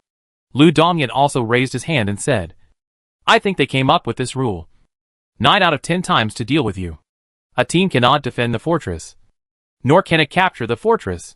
It must cooperate with others. Once it cooperates, it is unclear whether it is a human or a ghost. The uncertainty increases, and the probability of the First Federation entering the top 8 is greatly reduced. Insidious. Sure, you made a summary. No matter how troublesome the rules are this time, the game must go on, because this kind of rule has never appeared before. The audience in the live broadcast room is very interested. The audience of the First Federation can't help but worry about the team of the First Federation. At the same time, they are looking forward to what you, a salted fish, can do this time. Some people also opened a bet on Star Network, betting on whether you can kill all the teams together this time and stand out again. After entering the arena, the camps of all teams were announced. The first camp of the First Federation was the Commander-in-Chief guarding the fortress. It is much more difficult to guard the fortress commander than to guard the fortress. If the team originally guarding the fortress becomes a traitor, the commander's life will be in danger. The multidimensional United States and the two Federation also became the defenders together with the First Federation. The former opponents became temporary allies. Sure, you had no doubt that once these two teams changed their camps, they would directly send the First Federation to the west. The 9 teams sent their commanders to discuss tactics. The fortress commander-in-chief, Major General Huishi, was a scoring machine and did not participate in any tactical discussions. In the end, the 9 teams decided on the garrison mission in the fortress and the mission of guarding the commander-in-chief. Each team sent the same number of people to perform the mission. This is the safest and most secure way, and it also avoids a single team from making trouble in the fortress after changing camps. Sure, you was responsible for sending to guard the commander-in-chief, and the other teams sent the best combatants in their respective teams. Commander-in-Chief Huishi is worth 10,000 points. If he cries accidentally, he will have no place to cry. 3 days passed peacefully, because there was no movement from the side that captured the fortress. Sure, you stayed outside the lounge of Commander-in-Chief Huishi and almost fell asleep. At midnight on the 4th day, the camp began to change. Sure, you crossed his legs and put his head in front of one of the guys, curiously asking, "Are you still in the defending camp now? Otherwise, let's exchange information." Sure, you saw the other party glance at him coldly and turned his head to look in another direction. He touched his nose and realized that the other party was from the Tut Federation. Forget it. She should just be honest and be a salted fish. But she had just sat back on the sofa when a bombing suddenly sounded outside. Chapter 100. Someone took action. It was someone inside the fortress. The troublesome rules of the third game not only constrained the team of the First Federation, but also constrained the teams of other countries. No one knew who their teammates were, and no one knew who their opponents were. The defenders must want to defend the fortress commander-in-chief, Major General Huishi, and the attackers must want to get Major General Huishi out of the game. And there was a very interesting phenomenon between the attackers and the defenders. After the camp was changed, the attackers in the fortress tried desperately to disguise their identities as attackers, and the defenders inside the interstellar battleship tried desperately to disguise their identities as defenders. In this way, the attackers had to pretend to defend, and the defenders had to pretend to attack. Both sides were vigilant, and they were vigilant and vigilant. Before they started fighting, problems occurred inside. Except for Shiryu. Everyone who was guarding outside Major General Huishi's lounge stood up at the same time. She blew a whistle leisurely and stood up. It seems that someone in the fortress has changed camps and is ready to take action. Do you know which team it is? This question was asked. No one answered her. Shiryu did not feel embarrassed. Under everyone's gaze, she opened the scoreboard and found that the number of people in each team had decreased. It seemed that the conflict outside was not small. She pulled up the scoreboard again and looked up and said, "No one knows." "Well, I go out and take a look. Everyone should guard the Major General well, and don't let the people here succeed." As she spoke, she walked out with a smile. Kona of the Tuk Federation suddenly raised his gun and pointed at her and said, "Everyone, in order to prevent the next game from having variables, let's eliminate her first." "Fuck, brother. You don't have martial ethics." Shiryu narrowed her eyes and said, "You haven't changed your camp and want to mess with me now? Don't listen to him. Everyone, with me here, you have a better chance of winning whether attacking or defending. Right?" Shiryu patted her chest while speaking, and the smile on her face couldn't be more sincere. The other people who were encouraged looked at each other, and then raised their marking guns without hesitation under her smile, and pointed them at everyone in the First Federation. No one knows whether they will become the defender or the attacker in the end. In this case, it is better to eliminate this scourge first. Kona raised his mouth and said in a low voice, "Do it." As soon as he finished speaking, the lights in the lounge suddenly went out with a snap. At the moment when the lights went out, he saw Shiryu's slightly raised mouth corners, and a bad premonition suddenly rose in his heart. The sound of bang bang bang was heard, which was the sound of the marked bullet hitting the wall. The people of the other 8 teams all fired, but they were not prepared and were in the dark, so they couldn't aim at all, and their brains did not receive the prompt that someone in the First Federation was marked out. The sound of bullets hitting the ground covered the slight friction sound on the ground. Kona only felt a weak wind sweeping past, and his abdomen suffered a huge blow. Something unknown fell to the ground with a clang, and a thick smoke dispersed. The person who wanted to turn on the lighting mode of the brain subconsciously reached out to cover his mouth and nose. At the same time, the sound of bullets coming out of the gun sounded. Before everyone could react, the sound of bangs one after another sparked in the darkness. After making sure that everyone was eliminated, Shiryu slowly turned on the lighting mode of the intelligent brain and waved his claws at everyone who looked over because of the light. "You don't listen to me, but listen to him. Now it's all over. The whole team is wiped out." Kona couldn't help but said, "Are you crazy? You will lose points if you eliminate people from the same camp. One person loses 100 points. You only get 10 points if you eliminate people from the enemy camp." Such a strong contrast also made the teams dare not act at will. Shiryu didn't say anything, but turned the marking gun in his hand. The flag of the Tuk Federation was on the marking gun. Kona's pupils dilated, and he couldn't help it anymore. "Fuck. You are so insidious. You actually used the marking gun of the Tuk Federation to eliminate people from other teams. In this way, whether it is points scored or deducted, it will be borne by the Tuk Federation. The current situation is obviously that the points deducted are more than the points gained." Shiryu shook her head and said with a smile, "I'm protecting myself. You were the ones who wanted to eliminate me just now. And you didn't just use your marking guns." After she finished speaking, the other members of the First Federation obediently showed the national flag logos on the marking guns in their hands. These marking guns were just snatched in the dark, and all 9 teams had them. This situation was reflected in the scoreboard, and no one knew that there was a problem here. To outsiders, it seemed like a melee here, not a one-sided massacre. The leaderboard will show the points of each team and the number of people left in each team, but it will not show who is left in each team. Shiryu made a silent gesture under the terrifying eyes of all the eliminated players. "Brother Ming, you are a dead man now. Don't talk nonsense. If you want to chat, I will chat with you after the game is over." As she spoke, she stretched out her fingers and gestured, and finally raised her right thumb, index finger and middle finger and said, "I will chat with you for 8 hours." "Why 8 hours?" someone from the First Federation asked. Shiryu said seriously, "The legal working time is 8 hours.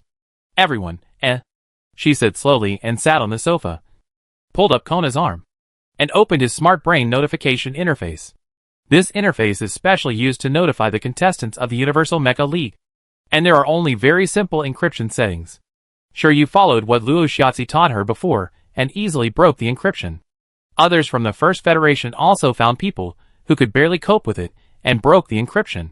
She connected to Luo Shiatsi communication and said in Kona's cannibalistic eyes, "Lolo, I found out that the current camp of the Tuk Federation in the fortress is the defending camp, and the camp of the multidimensional United States is.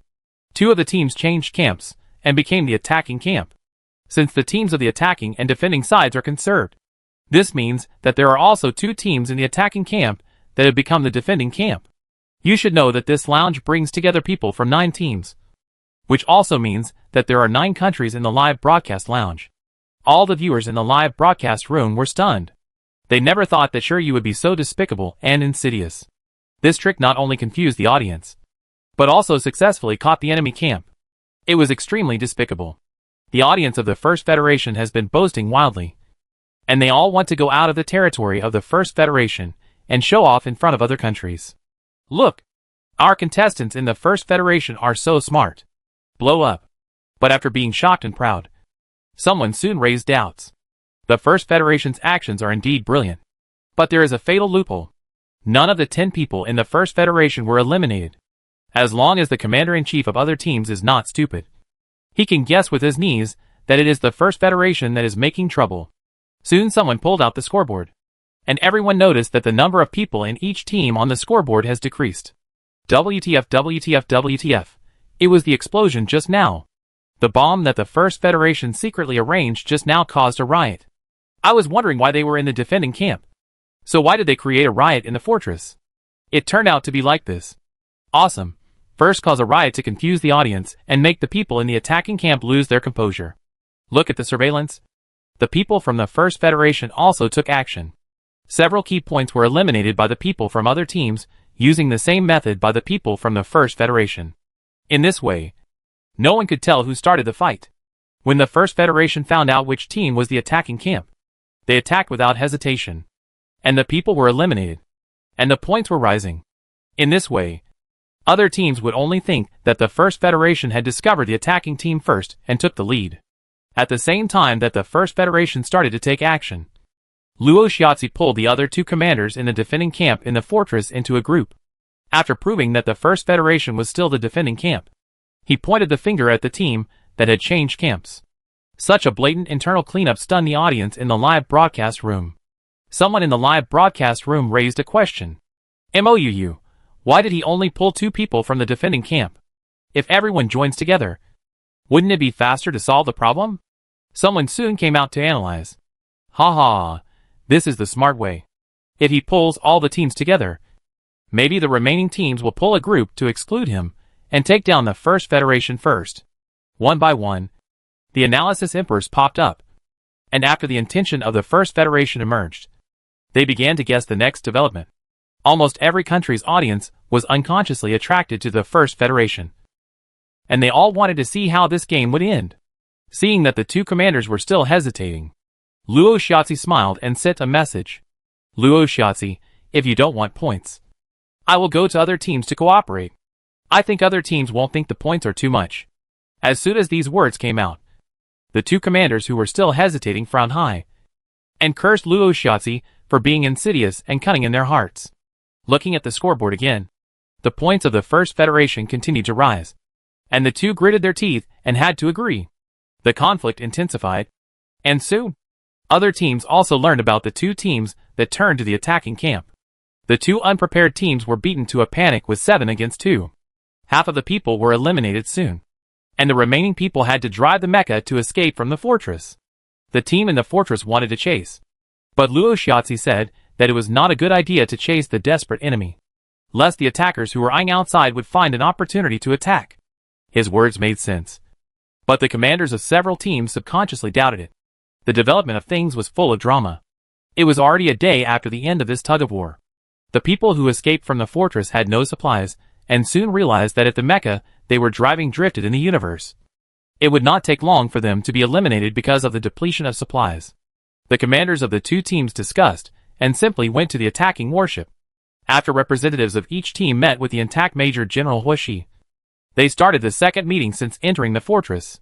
In this operation, the biggest beneficiaries were the First Federation and the 2 teams cooperating with the First Federation. Shiryu bit a tube of nutrient solution and sat in the conference room, facing the commander-in-chief of the Tuck Federation, who was eyeing him covetously. He changed to a comfortable posture and said nonchalantly, Commander Hai, you can't doubt me just because I am better than others. Right? Shiryu is probably the only one who can brag about his own strength so openly. Hai Kashi, the commander-in-chief of the Tuck Federation, twitched his mouth. lowered his eyes and said bluntly, 20 people attack 70 people. And you are the only one left. Don't you think it's a bit exaggerated? Sure, you waved her hand and said, they used tear gas. And I just reacted a little faster and didn't get hit. After that, she stood up again, raised an index finger, and whispered, if it weren't for me this time, your total score would be negative now. The deliberately elongated tail tone was obviously proud. Hi Kashi,